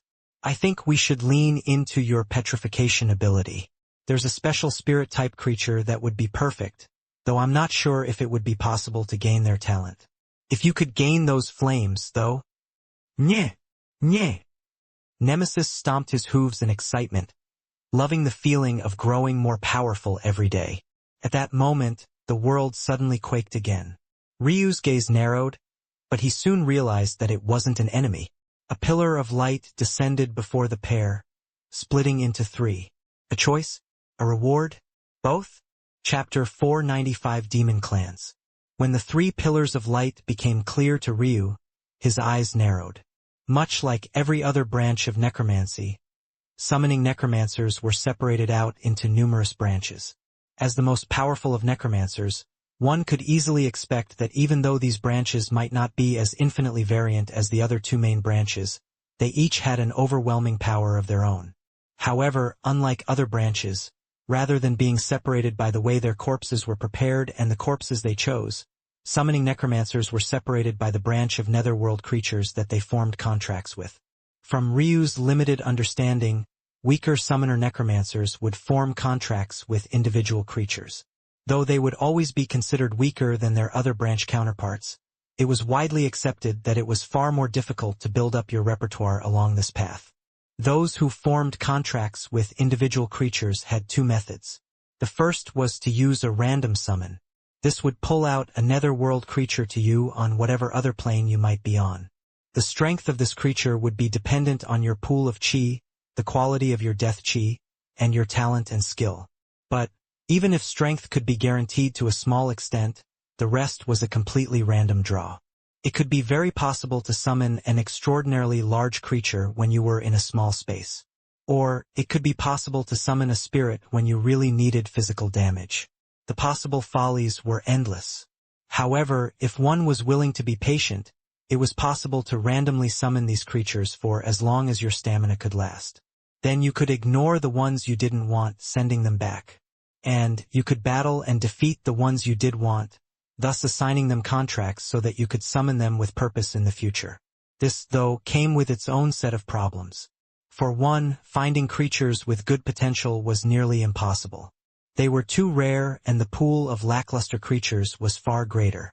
To make things worse, the powerful creatures one might be looking for had protections against random summons, making it even more impossible that one would ever get lucky. This, then, brought one to the far more dangerous second option, and that was to travel to the netherworld personally to find the netherworld creatures you wanted. Much like every other plane, creatures, species and races of certain kinds always flocked to certain locations. It wasn't a coincidence that both the toxic rotting wolves and the petrifying and grotesque falks would appear in this putrid forest. In addition, the deeper one traveled into the netherworld, the more sure one would be to find more powerful creatures of a certain caliber. The further down one went, the more talented, more intelligent, and more potential they would have. Of course, the downside of this method was obviously the danger. But those in this category were willing to take 1 or 2 trips once every few millennia to not only temper themselves, but grow their strength. Obviously, with this method, it was possible for your unsummoned creatures to work for you in the netherworld and gather creatures at your behest. But something like trust in the netherworld almost didn't exist at all. So, whichever summon you tasked with such a thing had to be powerful enough to do it by force. This line, though, should make it obvious just how inconvenient it was to be a summoner necromancer of this branch. While your summons were unsummoned, there was no guarantee that your contracted creature wouldn't die any number of ways in the netherworld. This wasn't exactly a very safe place. As powerful as summoner necromancers were, it became very obvious very quickly that they had their own troubles to deal with as well. There was no such thing as free strength in the world of cultivation. Everything needed to be fought for. That said, the most powerful of summoner necromancers existed on a realm all to their own. Rather than signing contracts with individual creatures, these pinnacle existences could even sign contracts with entire clans of nether realm races. These contracts would allow a summoner necromancer to call forth any number of individuals from such a clan and under special conditions, even summon their clan head him or herself. However, these were simply the weakest members of this branch of pinnacle summoner necromancers. Those that could stand atop their heads were individuals who could sign such contracts with multiple netherworld clans. Then beyond that, there were the summoner necromancers who could target particularly noble bloodlines. Any netherworld creature that could form systematic clans were already the cream of the crop. To have such intelligence, coupled with their natural strength, made them existences the likes of which couldn't be underestimated. However, just how there was with everything else, there were hierarchies. Within the nether realm, the common clans were separate from the noble clans. And these noble clans had separations among them. Baron clans, Viscount clans, Earl clans, Marquis clans, Duke clans, Prince clans, and finally King clans. Clans that could be given such titles were known as the demon clans. The tales and stories of the most horrific creatures of the night were all pulled from them. These rankings not only represented the clans themselves, but also the creatures within them. If the current Ryu came across a demon baron, his life would be forfeit. Such clans are not to be trifled with, and even a baron clan alone could turn a mid-sized world to ash. To put this into perspective, the moon world, a world where the peak existences were of the Tao pedestal realm, was still considered a small world. The issue with all of this and why Ryu was so shaken after hearing word about his father was because of the legends of the reincarnation pool. Those mythos stated that one's soul must travel through the layers of nether before reaching it. If his father wanted to resurrect him through such forceful means, he would have to make it past the deepest layers of this purgatory world, and face the demon kings himself. Chapter 496 Trouble. Ryu shook his head and sighed. Father, if you're alive, I'll drag you up myself. If you're dead, I'll bury the 9 demon king clans with you. Ryu looked up to the red skies above him, His eyes flickered between sapphire and ruby once again. He didn't know why, but his fire dragon bloodline seemed to be growing more and more agitated in this recent day. He even felt that his fire spirit body was about to naturally awaken, something that should have been impossible. Unfortunately, Ryu wasn't exactly sure of why this was. According to Ailsa, he shouldn't be able to awaken another great talent so soon. At least for his Lightning Qilin bloodline, he had to wait until the Path Extinction Realm to awaken his storm talent, something he was greatly looking forward to. As for his fire dragon bloodline, it should still need some more time as well. Ryu only had two guesses. One was that his fire dragon bloodline was now being suppressed and stimulated by his Lightning Qilin bloodline, much like it had been the vice versa in the past. Or, the second reason, was the odd white flame in his spiritual sea. Ryu still didn't know much about that flame, but he felt like it had caused great changes to his body that day, changes that he still couldn't quite comprehend. Who knows, maybe it had a positive effect on other flames like his origin flame does, allowing his fire spirit body to awaken earlier. Or I guess there's a third. It may be that completing the vein stage of Master's technique helped? I should ask him when I have time.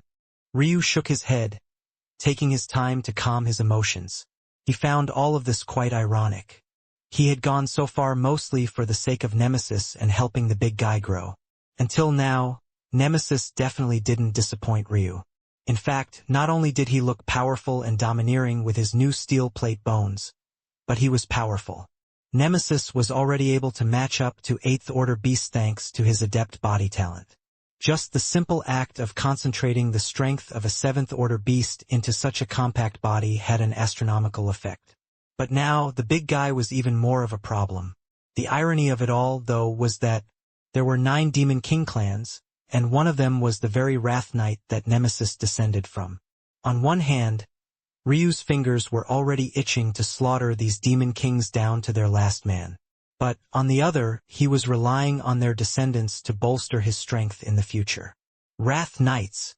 Stories of the Headless Horseman or the Ghost Rider both stemmed from this Demon King clan. The Wrath Knights were quite a unique race. They were born as steeds and were raised much of their lives this way. However, upon birthing their souls, it took the form of a human. It seemed that Wrath Knights were two different creatures coming together. But the truth was that Wrath Knights were both wraiths and steeds in one. In their most powerful form, a Wrath Knight was able to manifest their soul into a tangible form, making it look as though a horseman was riding them. This would coat their body in a powerfully corrosive fog and give them access to a whole host of powerful wraith abilities. At the same time, their main body, their steed form, was among the pinnacle of all physical attack nether creatures. Having to face an enemy that was both explosively powerful in spirit and body was a headache the likes of which few could manage, and even fewer summoning necromancers had ever succeeded in contracting one. As for those that did, not only could Ryu guarantee that they were sky gods, he could also guarantee that they were among the most powerful of sky gods as well. If Ryu ever wanted Nemesis to grow strong enough to withstand the backlash of his own sin talent, there would come a day where he would need to face the Wrath Knight Demon Kings no matter what. Ryu petted Nemesis with a light touch. "Nyeh." "That's right." Ryu nodded. "We'll succeed." Ryu looked back toward the 3 choices before him. On the left, there was the skeleton humanoid. In the middle, there was the skeleton wolf. On the right, there was a wraith. He understood why these choices had come. The Canis were technically classified as humanoid despite their inverted limbs and head. The rotting wolf spoke for itself. As for the Falx, its petrification ability was actually very similar to the ability of some wraiths and spirits. Whether it was the skeleton humanoid, the skeleton wolf, or the wraith, each represented the bottom of the totem pole in terms of summons. The lower skeleton warrior was the weakest of the skeleton humanoid races. The lower skeleton wolf was the weakest of the skeleton beast races, a title it shared with a few other creatures. And finally, the lower wraith was the weakest of the spirit races. Each of these 3 races could undergo 2 evolutions from lower to middle to higher. This would allow them to go from barely battling in the Path Extinction Realm to the Peak Path Extinction Realm. This, though, would require their being allowed to swallow large amounts of their own race. And, should they evolve, it would require far more chi to summon them. In fact, The truth was that Ryu wasn't sure if he had enough chi to summon them even right now. Ryu really hadn't expected to find a way to dip his toes into summoning necromancy so soon. He had expected that he would be much further along in strength before he finally found a method. But it seems that he had gotten lucky. My greatest strength is my comprehension, and the lower skeleton warrior would help me to bring this out with much more ease. But the lower skeleton wolf has the greatest raw physical strength of them all. Something I can't deny would be helpful. Yet, at the same time, the lower wraith would be an excellent trump card, especially if I caught someone completely off guard. Ryu was having trouble choosing. Chapter 497-21. A lower skeleton warrior didn't have any intelligence of its own. At least not truly. Its strength existed in three facets. The first was that it was incomparably sturdy. As though it was refined by the sturdiest metals and ores known to the cultivation world, it was incredibly difficult to even nick a skeleton warrior, let alone destroy it. And this benefit only became more apparent as it evolved. The second was that it was capable of self-repair. A lower skeleton warrior only needed time and chi to repair it, namely death chi. The more pure and powerful the death chi, the faster a lower skeleton warrior could repair itself, and thus the stronger it would be overall. The third was the final point, was the one Ryu harped on first. A skeleton warrior was a blank slate, almost like other corpse puppets. However, it was far more convenient to use and almost worked like Hecate's puppets to a small degree. The weapon a skeleton warrior wielded depended on the user. Likewise, the skill of a skeleton warrior was entirely dependent on the user as well. As one might imagine, not many necromancers were also a master of weapons. So, skeleton warriors were only used by extremely low-level summoning necromancers, or used by summoning necromancers with such large pools of death chi that drowning an opponent in numbers was more than possible. Then there was the skeleton wolf. Comprehension could not be transferred to this wolf. Rather, it had the bestial instincts of a true creature. It made up for its lack of comprehension with agility, quickness, and viciousness.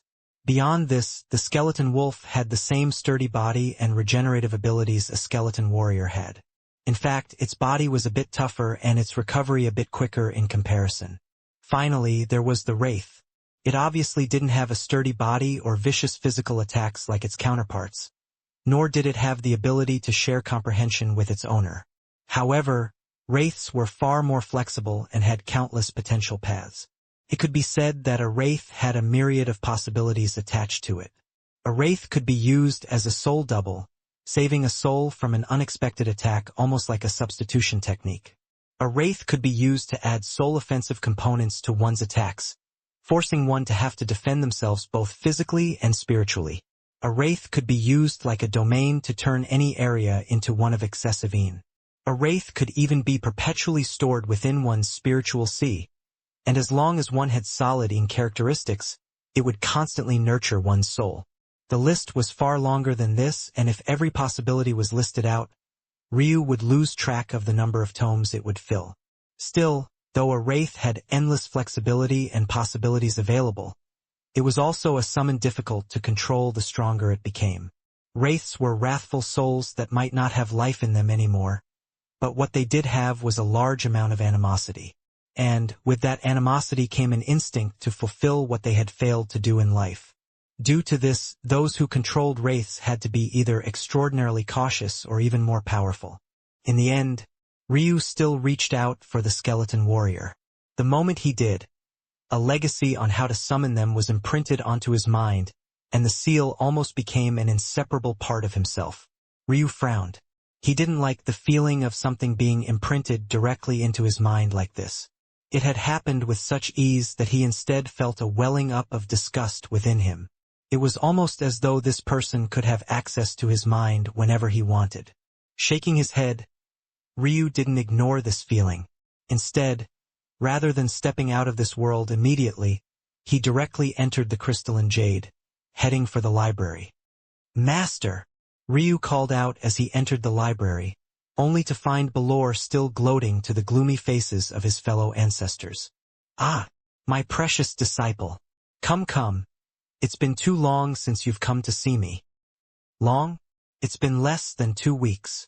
At that moment, the zoo ancestors gave Ryu a weird look for several reasons. For one, Ryu's demeanor seemed to have completely changed. The coldness between his brows had lessened. The tone with which he called Balor master was almost affectionate, and his aura seemed far more warm and inviting than it had been in the past. But this wasn't why they had given him weird looks. A day? It's been over a year. Balor spoke after a while.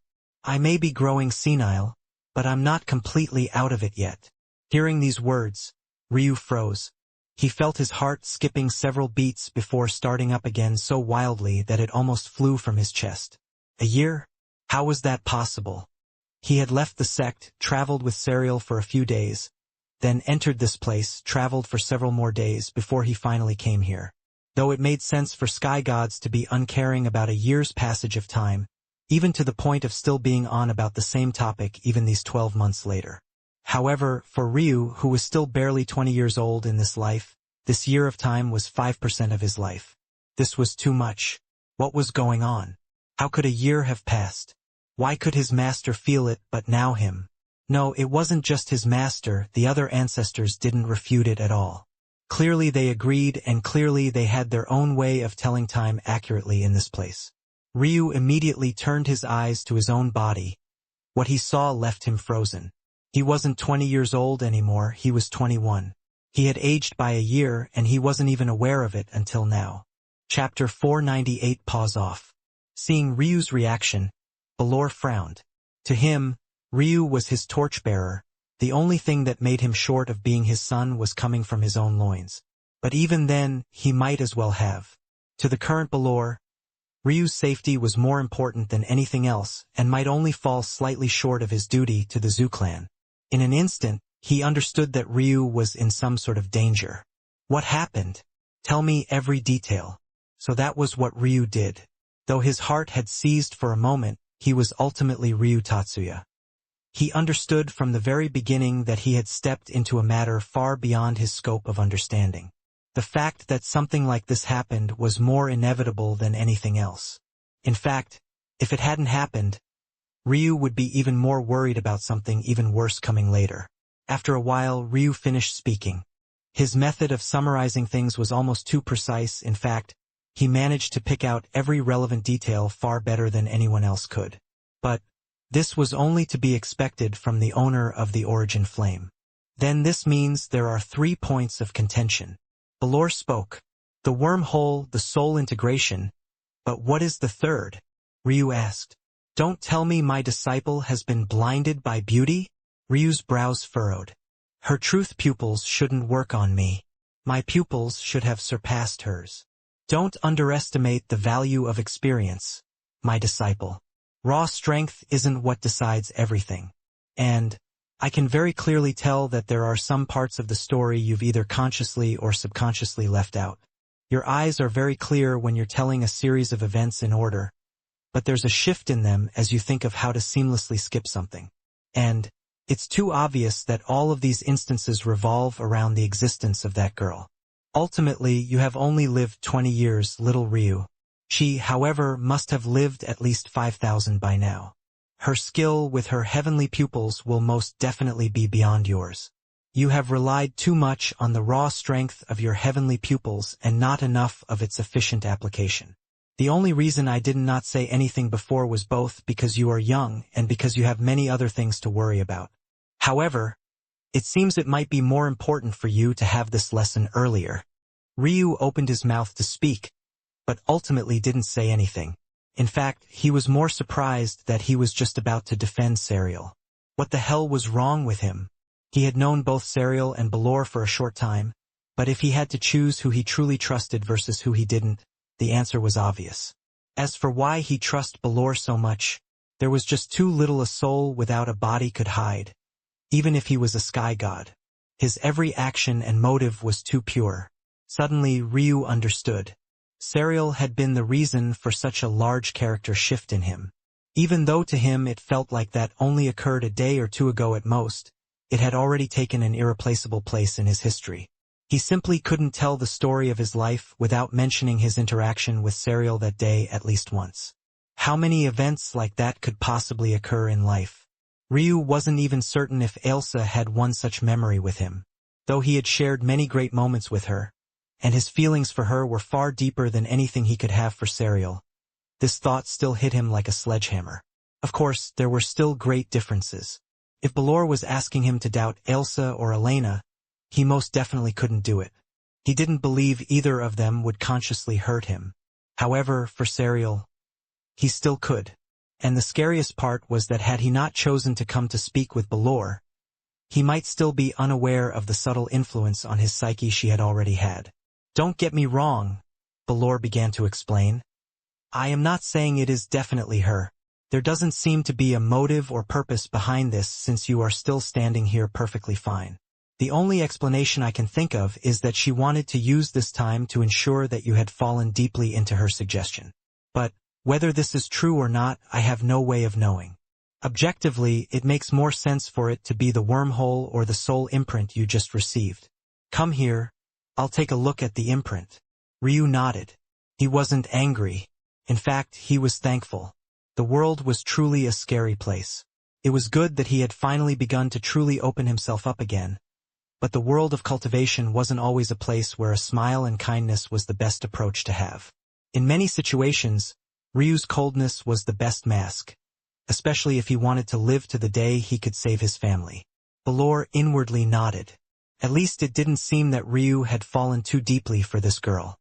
It at most seemed to be a small crush or a like of beauty, but it wasn't true feelings. This was good, that way he didn't need to worry. But now he was even more determined to get Ryu together with Eska or Flora. All of this could have probably been avoided if he wasn't so pent up. Balor chuckled to himself. If he had wanted to, he could have absorbed ancient beast blood just like the Tatsuya clan or any one of Ryu's 4 lineage clans. However, that path always came with side effects. His disciple was a very clear case study on this. If even his cold little Ryu could fall so far, what about others? This was why he felt his path was so much better. Relax your mind. Yes. Ryu nodded, entering the circle of 4 ancestors. The moment Balor began to probe the imprint, he frowned. As expected. You were right, there is indeed a lingering tick here. But, as far as I can tell, it's only here to monitor. As for any deeper, hidden mechanisms, I will have to pass on the design to Morvar so that he can properly inspect it just in case. Master, can you erase it completely? Ryu asked. This was the main reason Ryu asked for help. Inspecting the formation wasn't a problem for him, but he wasn't confident in this. I can, but are you sure? He knew how much work it had taken for Ryu to earn this mark. Ryu nodded seriously. I have already memorized it entirely and can reconstruct my own without the suspicious parts. Balor raised an eyebrow. Morvar, who was still looking at a projection Balor had casually made, started looking toward Ryu with fiery eyes. He's my disciple. Pause off. Balor snorted.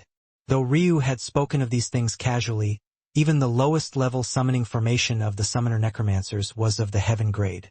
For such a youth to be able to memorize and reconstruct it, Marver really wanted to fight it out with Balor. Chapter 499 Without Reluctance. For Balor, erasing a heaven-grade formation without harming Ryu was as easy as breathing. His comprehension of the mental realm and how to maneuver around it couldn't have been deeper. And, if there was one thing he had been able to increase in these years stuck here, it was his control. It didn't take much longer than a few minutes for him to succeed.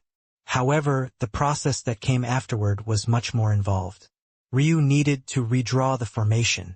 But, as simple as it was for him to comprehend a heaven-grade formation, drawing one was a completely different animal. There was no way that he could succeed in a short time. Morvar cleared his throat. You know, if you used my visualization, this would be much easier. Balor glared at Morvar, but the latter pretended not to notice. In the end, even Balor had to agree that what Morvar said was true. Though it would still be difficult, it wouldn't take the several months it would have before, at the very least. Learning Morvar's visualization was a simple task. Of the 4 ancestors, his could be said to be the simplest, though it also quickly scaled upward to become among the most complex. As Balor had said previously, Morver's visualization had no stages. Rather, its level was decided by the number of units you could produce. The more formation eyes you could create and sustain, the more powerful the visualization became. Morver's visualization essentially allowed the quick deployment of formations. Each formation or seal had what were called formation cores. These cores were the main components of a formation and often needed an anchor of some sort, aside from just chi, to sustain and fuel them. Usually, these cores would be formed of formation flags, valuable spiritual herbs, or rare spiritual ores. Whatever the choice was would depend on the formation in question and what its purpose was. This sort of profession could become very complicated very quickly. Morver's formation eyes, though, streamlined this process and made it much easier. The formation eyes could rearrange themselves as they pleased and could also act as beacons for specific kinds of chi depending on the configuration, allowing for the easy deployment of temporary, but large-scale formations. The more powerful you were, the more formation eyes you could sustain, and the less temporary these formations became. However, this was just the tip of the iceberg. It was also possible to use Morver's formation eyes to create permanent formations as well. Almost like a child tracing a drawing, the formation eyes could be deployed first to be subsequently filled in with a more permanent, long-lasting energy. Ultimately, aside from acting as formation flags, formation eyes could also act as multiple formation drawing points. With a control of them, instead of starting the creation of a formation from just a single point, one could draw from several points, leading to a product in much quicker fashion and allowing for speed deployment. All in all, for someone with the origin flame like Ryu, the ability to begin drawing a formation from multiple points was a great boon, especially since it was possible to sustain far more formation eyes within one's own spiritual sea as opposed to the outside world.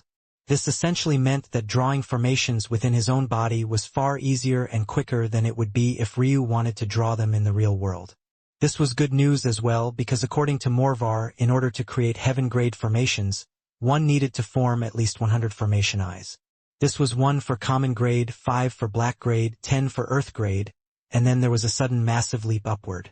Unfortunately, the current Ryu could only project 40 or so formation eyes into the outside world. Though he would be able to form quite a powerful earth-grade formation with this, it wasn't nearly enough to form a heaven-grade formation in the real world. Luckily, within his spiritual sea, he was able to visualize far more than just this. In fact, he could form more than 10 times that amount. Morvar couldn't help but stare at Ryu with an incredulous expression. Being able to project 40 formation eyes should have been impossible for Ryu. He couldn't wrap his head around what was happening. There were even a lot of people who had broken into the soul birth realm that couldn't form that many. Even though it was less than Morvar at that stage of his life, it should have been far beyond Ryu with his poor talent. He couldn't explain it. Ryu, though, was no longer focused on this matter.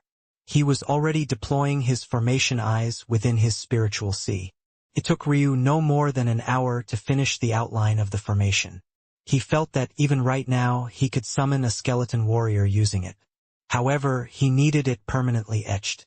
The more powerful and potent the death chi you use, the better the result would be. Ryu turned his senses toward that dangerous, swirling mass of death within his miniature Dantian. He had half a mind to not do this at all. He had used primordial chaos lightning during his battle with those 2 little nephews and he had almost destroyed himself. He had a feeling that this primordial chaos death chi would be even more violent. However, Ryu knew that the moment he thought of it, he had already made his decision. A lower skeleton warrior to a true summoning necromancer might be weak. But, to the current Ryu and even those within the city along with him, it was a powerful existence they had to go all out to defeat. For Ryu, if he could produce this kind of strength and summon it to fight for him, the increase to his strength wouldn't be small.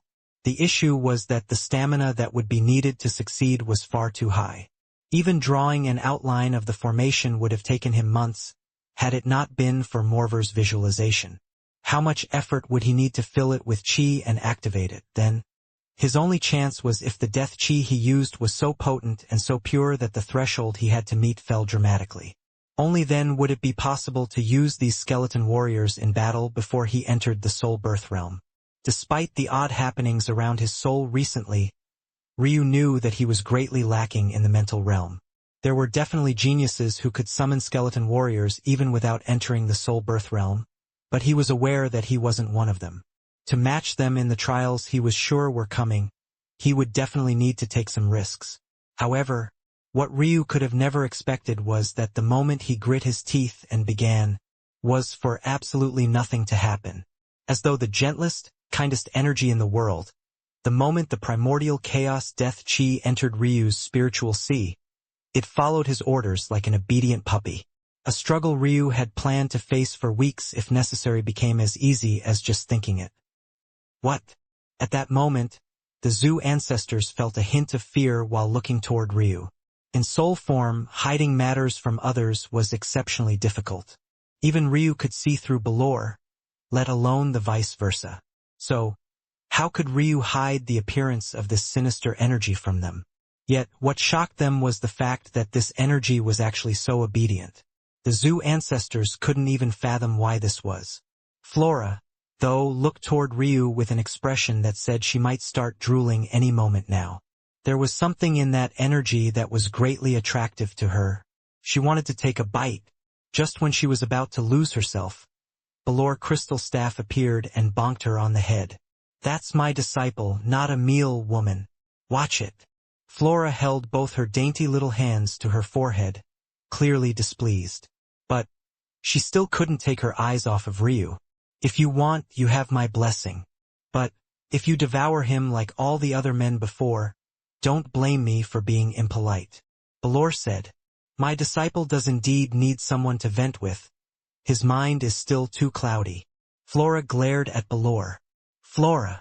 A stern voice came from the side. It was actually Eska who had broken her silence to speak. You aren't allowed to touch him, she said softly.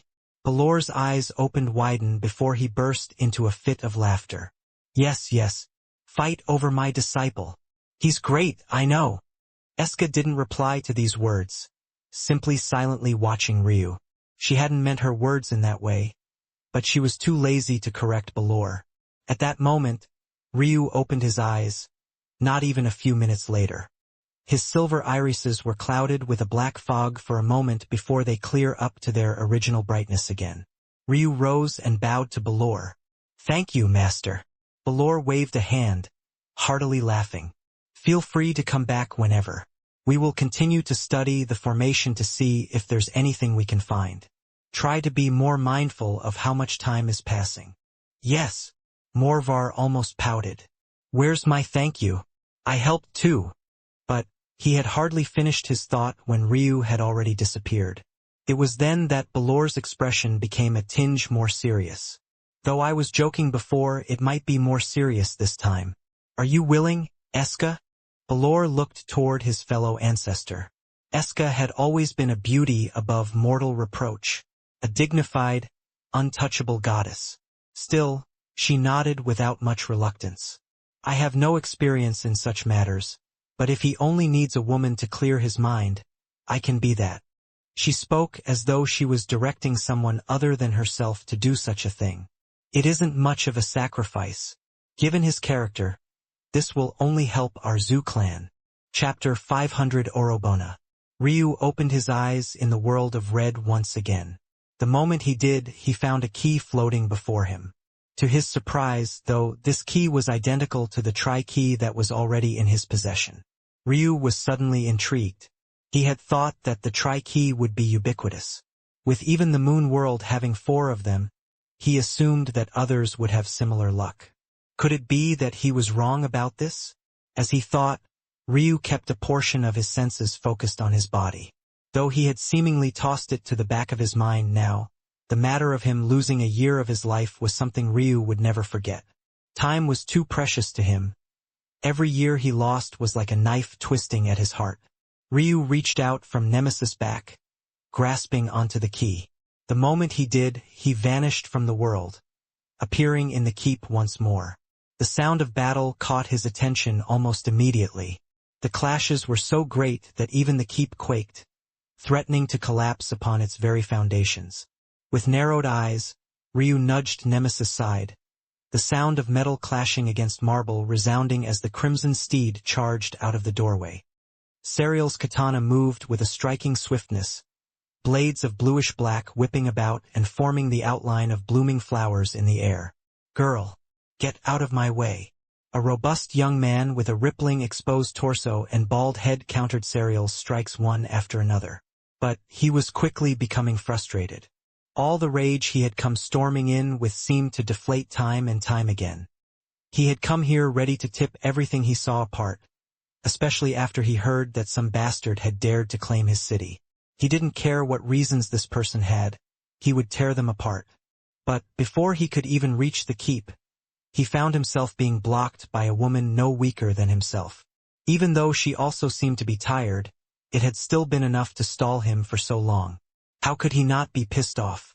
Those who had managed to make it into the inner city were spectating this battle along with Neil, who couldn't seem to find a way to intervene. Deep inside, he was also aware that if he really did join, this battle would turn into something completely different. At least for now it was one-on-one, but it could very quickly become dozens versus two if he really did take action. It was at that moment, when everyone was wondering how this battle would end, that the door to the keep opened. The first thing everyone saw was the steed, a metallic killing machine, a beast covered from head to toe in a plate armor that exuded a dangerous fog of petrification. It felt as though just being near it would turn someone completely to stone. It was only after they felt their hearts seize in this way that they noticed that this steed, exuding the majesty of the nether realm, had a rider. He sat with his back pointed straight to the skies. His fluttering white hair made him look almost like a ghost king, an existence with an ice-cold touch that could even freeze over one's soul. When Serial saw this person, her eyes lit up. "Ryu." Ryu nodded faintly.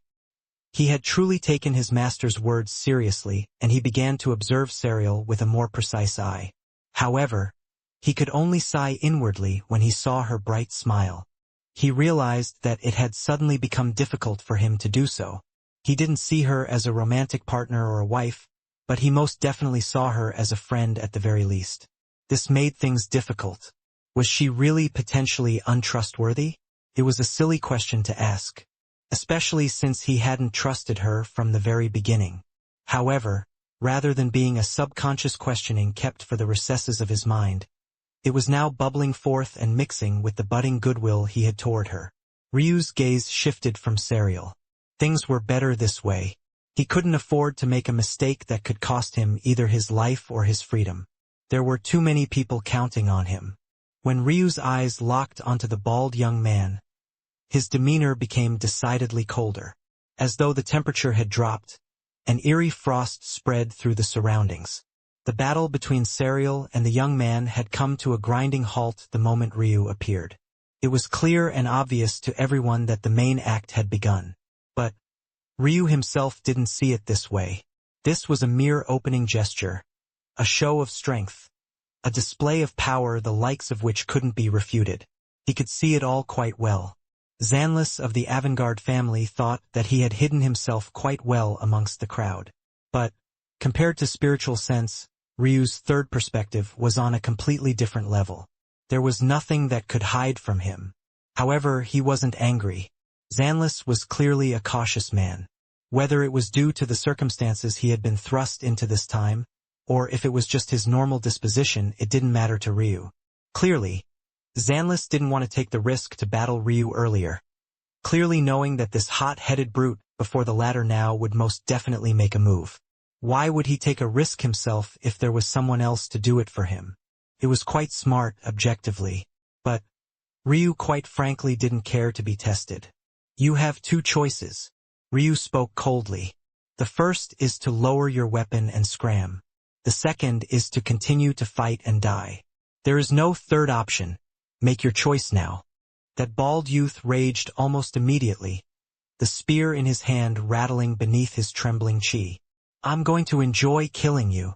He growled as dark tattoos began to spread all over him, even covering his face. Ryu didn't say a word. He simply held a hand out.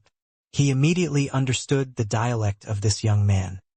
He didn't need the soul fluctuations he released to comprehend his intentions in the slightest. This was once again someone from a seemingly already long-lost era. And, judging by how his skin was quickly turning a shade of deep black at this moment, Ryu became even more certain of his origins. The Orobona clan. The ban on mental realm cultivation was taken up by Ryu's shrine world and a few others. One would think that the Zu clan was the only one responsible, but there were multiple clans at fault. The Zu clan just happened to be the most prominent on Ryu's home world, but that didn't mean there weren't other clans that had committed numerous atrocities.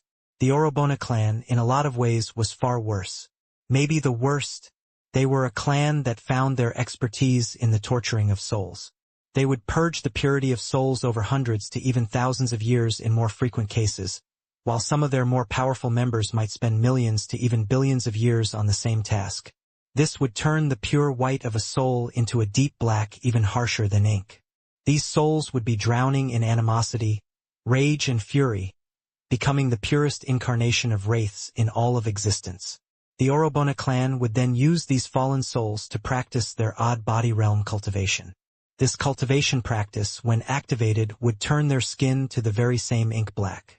Not only would this give them bodies stronger than even spiritual ores, but the fusion with these souls would allow them an acute control and sensitivity to spiritual chi. With their techniques, even someone who was of poor talent could trade in pain for this very talent they sought. However, the trade-off would be a corrupted mind and a shortened lifespan. Those of the Orobona clan had a strikingly low chance of crossing the path extinction realm. Ironically, only those that had real talent to begin with could possibly cross through this challenge. Ryu didn't remember all of this for the sake of chastising this bald young man. Quite frankly, he didn't care what cruel acts others committed. In his opinion, the eradication of the mental realm factions all those years ago was simply cost-benefit analysis, just like everything else in the world of cultivation. And, this time, Ryu had made his own cost-benefit analysis. As for his conclusion, "You of the Orobona clan make good corpse puppets," Ryu said faintly. The young man froze, partly due to being recognized, partly because Ryu had transitioned to his language so easily, and partly because of the words themselves. Suddenly the young man began to laugh, revealing a mouth, row of teeth and tongue just as pitch black as the rest of his body.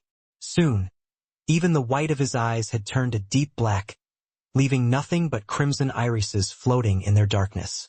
However, this laughter didn't continue for long, because at that moment, Ryu's death chi surged, descending the surroundings into chaos. A whirlpool of darkness appeared between the two. Slowly, two lower skeleton warriors manifested themselves, their bones rattling as they grasped at the air to form a spear. Chapter 5012. The bald youth from the Orobona family froze, watching as these two skeleton warriors came into being. He felt as though he had been transported into another world, watching on incredulously. It could be said that aside from those who came from families who might have a summoning necromancer in their history, Ryu was most definitely the most well-informed on such a matter, especially after all the years of work he put into finding the Death Shrine. For him, then, the lower skeleton warrior was just the beginning. It was a mere tip of the iceberg in terms of what a summoning necromancer was capable of. He could already see a future where the profession had much more to offer. Or, more accurately, he had no choice but to aim for this future for the sake of Nemesis. However, for the other youths here, even the lowest level summoning necromancer was like a god amongst men. For Ryu to suddenly display such abilities, and even form two of them, no less, they didn't know how to wrap their minds around such a thing. The truth of the matter was that Ryu was shocked as well. He had only tried to summon just a single skeleton warrior, knowing that his poor cultivation would likely make it exceptionally difficult. It had to be remembered that skeleton warriors, even the weakest kind, were Path Extinction Realm warriors at worst. Not only were they of this level, but even if they couldn't be considered to be equivalent to Serial, they would still be at about a sovereign grade talent level. This coupled with their higher cultivation made them more than a match for Serial alone. And, if two were put together, it was unlikely that she could come out on top. This was the kind of monstrosity Ryu had just summoned two of, and he hadn't even found it very difficult. He still had over 50% of his chi reserves remaining. Even though this obviously meant that these two had taken almost half his stamina away, the fact that there were two of them in the first place was more than enough to cover for this, especially when Ryu had expected them to take up as much as 90% of his stamina for just one.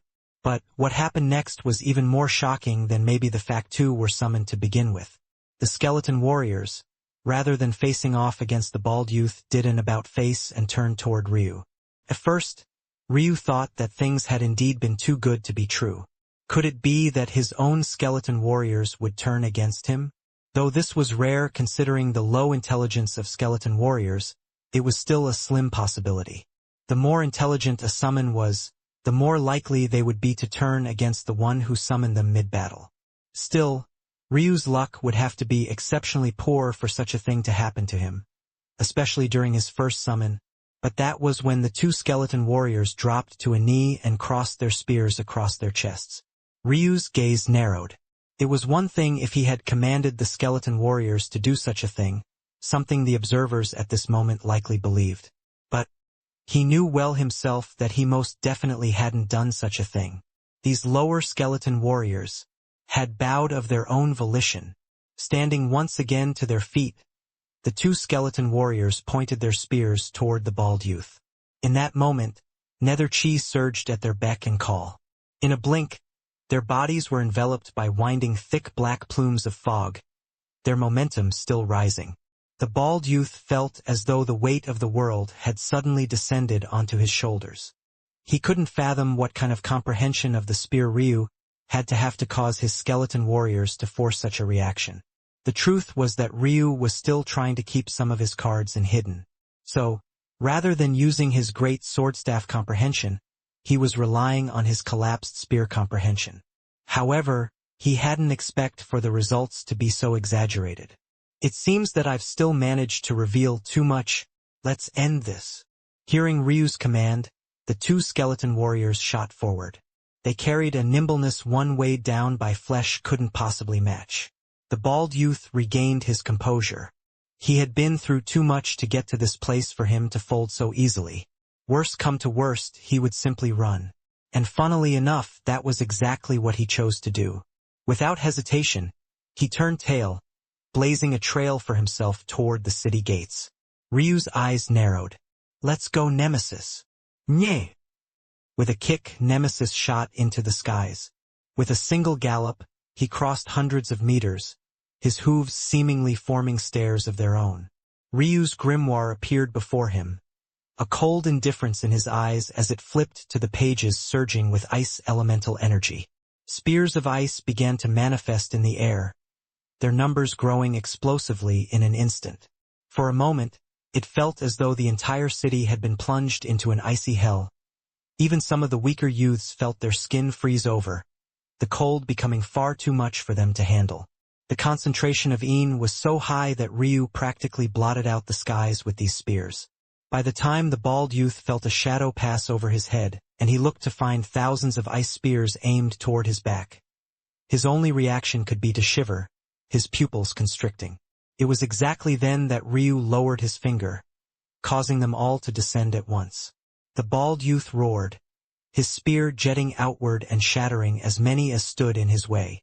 But the slowing down of his retreat allowed Ryu's skeleton warriors to catch up, embroiling him in the very battle he didn't want to be in the first place. Chapter 502 Great Help. The Orobuna youth was immediately pincered, two spears approaching him from opposing sides. He grit his teeth, spinning his own spear and using its body to block both. His strength surged, the sturdiness of his body shining forth as he only took a single step backward. But the skill of the two skeleton warriors proved to be too much. In the blink of an eye, they both executed Lurking Shadow in unison. On his back foot, the Orobuna youth was caught off guard. He hadn't expected such a seamless dance to begin. The flow of nether chi rose to a new level, harmonizing with the Een technique to an extreme extent. The energies of the world sung. For the first time, one assigned an adjective to a skeleton warrior they never thought they would. Beautiful. The sparkling light blue of their bones, their nimble steps, the way the dense black fog wrapped around their bodies, following the cadence of their dance. For a moment, the roar of a white serpent shook the city, the illusory image of the beautiful creature rising into the skies, its crimson eyes looking down upon the world as though a deity from on high. The Orobona youth couldn't fathom what he was seeing. He found 2 spears pierced through his chest before he even understood what was happening. He roared, whipping down a forearm at the spear piercing him to snap them in half. But, in the end, his force was so great that he broke his own arm and caused even worse damage to his chest. He coughed up a mouthful of blood, his body trembling as he fell to his knees. A humiliation the likes of which he had never experienced in his life latched onto his heart, his fury only fueling it more. When had he, a son of the Orobona family, ever been humiliated to this extent? Ryu looked on from above, his cold eyes analyzing the situation as though it had nothing to do with him. However, inwardly he had noted several things, especially the skeleton warrior's usage of White Serpent's dance. Even though it was just the first part, their execution had been absolutely perfect. White Serpent's dance was too high level of a technique for Ryu to use the way it was meant to be. Even when he tapped into some of its core truths, it took too much out of him. However, these skeleton warriors weren't restricted by such things. In fact, the mere first part of White Serpent's dance was all too easy for them to use. It was almost a shame they hadn't needed to use the latter parts. It had to be remembered that Ryu was able to learn White Serpent's dance after battling the ancestors of the Awoken Moon sect. Back then, he had used lines of fate to read and copy their technique. Due to the fact his karmic ties with the sect were so deep, he was able to learn the technique perfectly, not just to the standard of the ancestor he learned it from, but to absolute perfection. His comprehension of White Serpent's dance was no weaker than its creator. He had been able to read the lines of fate and comprehend each and every intention the creator had ever had in forming every meticulous step of the mystical grade technique. They say that no one could ever use a technique as well as its creator. Whether this was true or not, Ryu didn't care one way or another. What he did know was that if it was indeed the reality, he alone wasn't restricted by such a thing. It was only at this moment that Ryu truly understood just what it meant for him to have these skeleton warriors under his control. These youths, they stood not a single chance against him. If he could raise these skeleton warriors up 2 levels to the higher skeleton warrior level, he would even be confident enough to face weaker Dao pedestal realm experts. Nemesis slowly descended from the skies, his hooves clopping against the cracked stone as he landed. The skeleton warrior ripped their spears from the bald youth's chest, wrapping around him and slamming a kick into his back.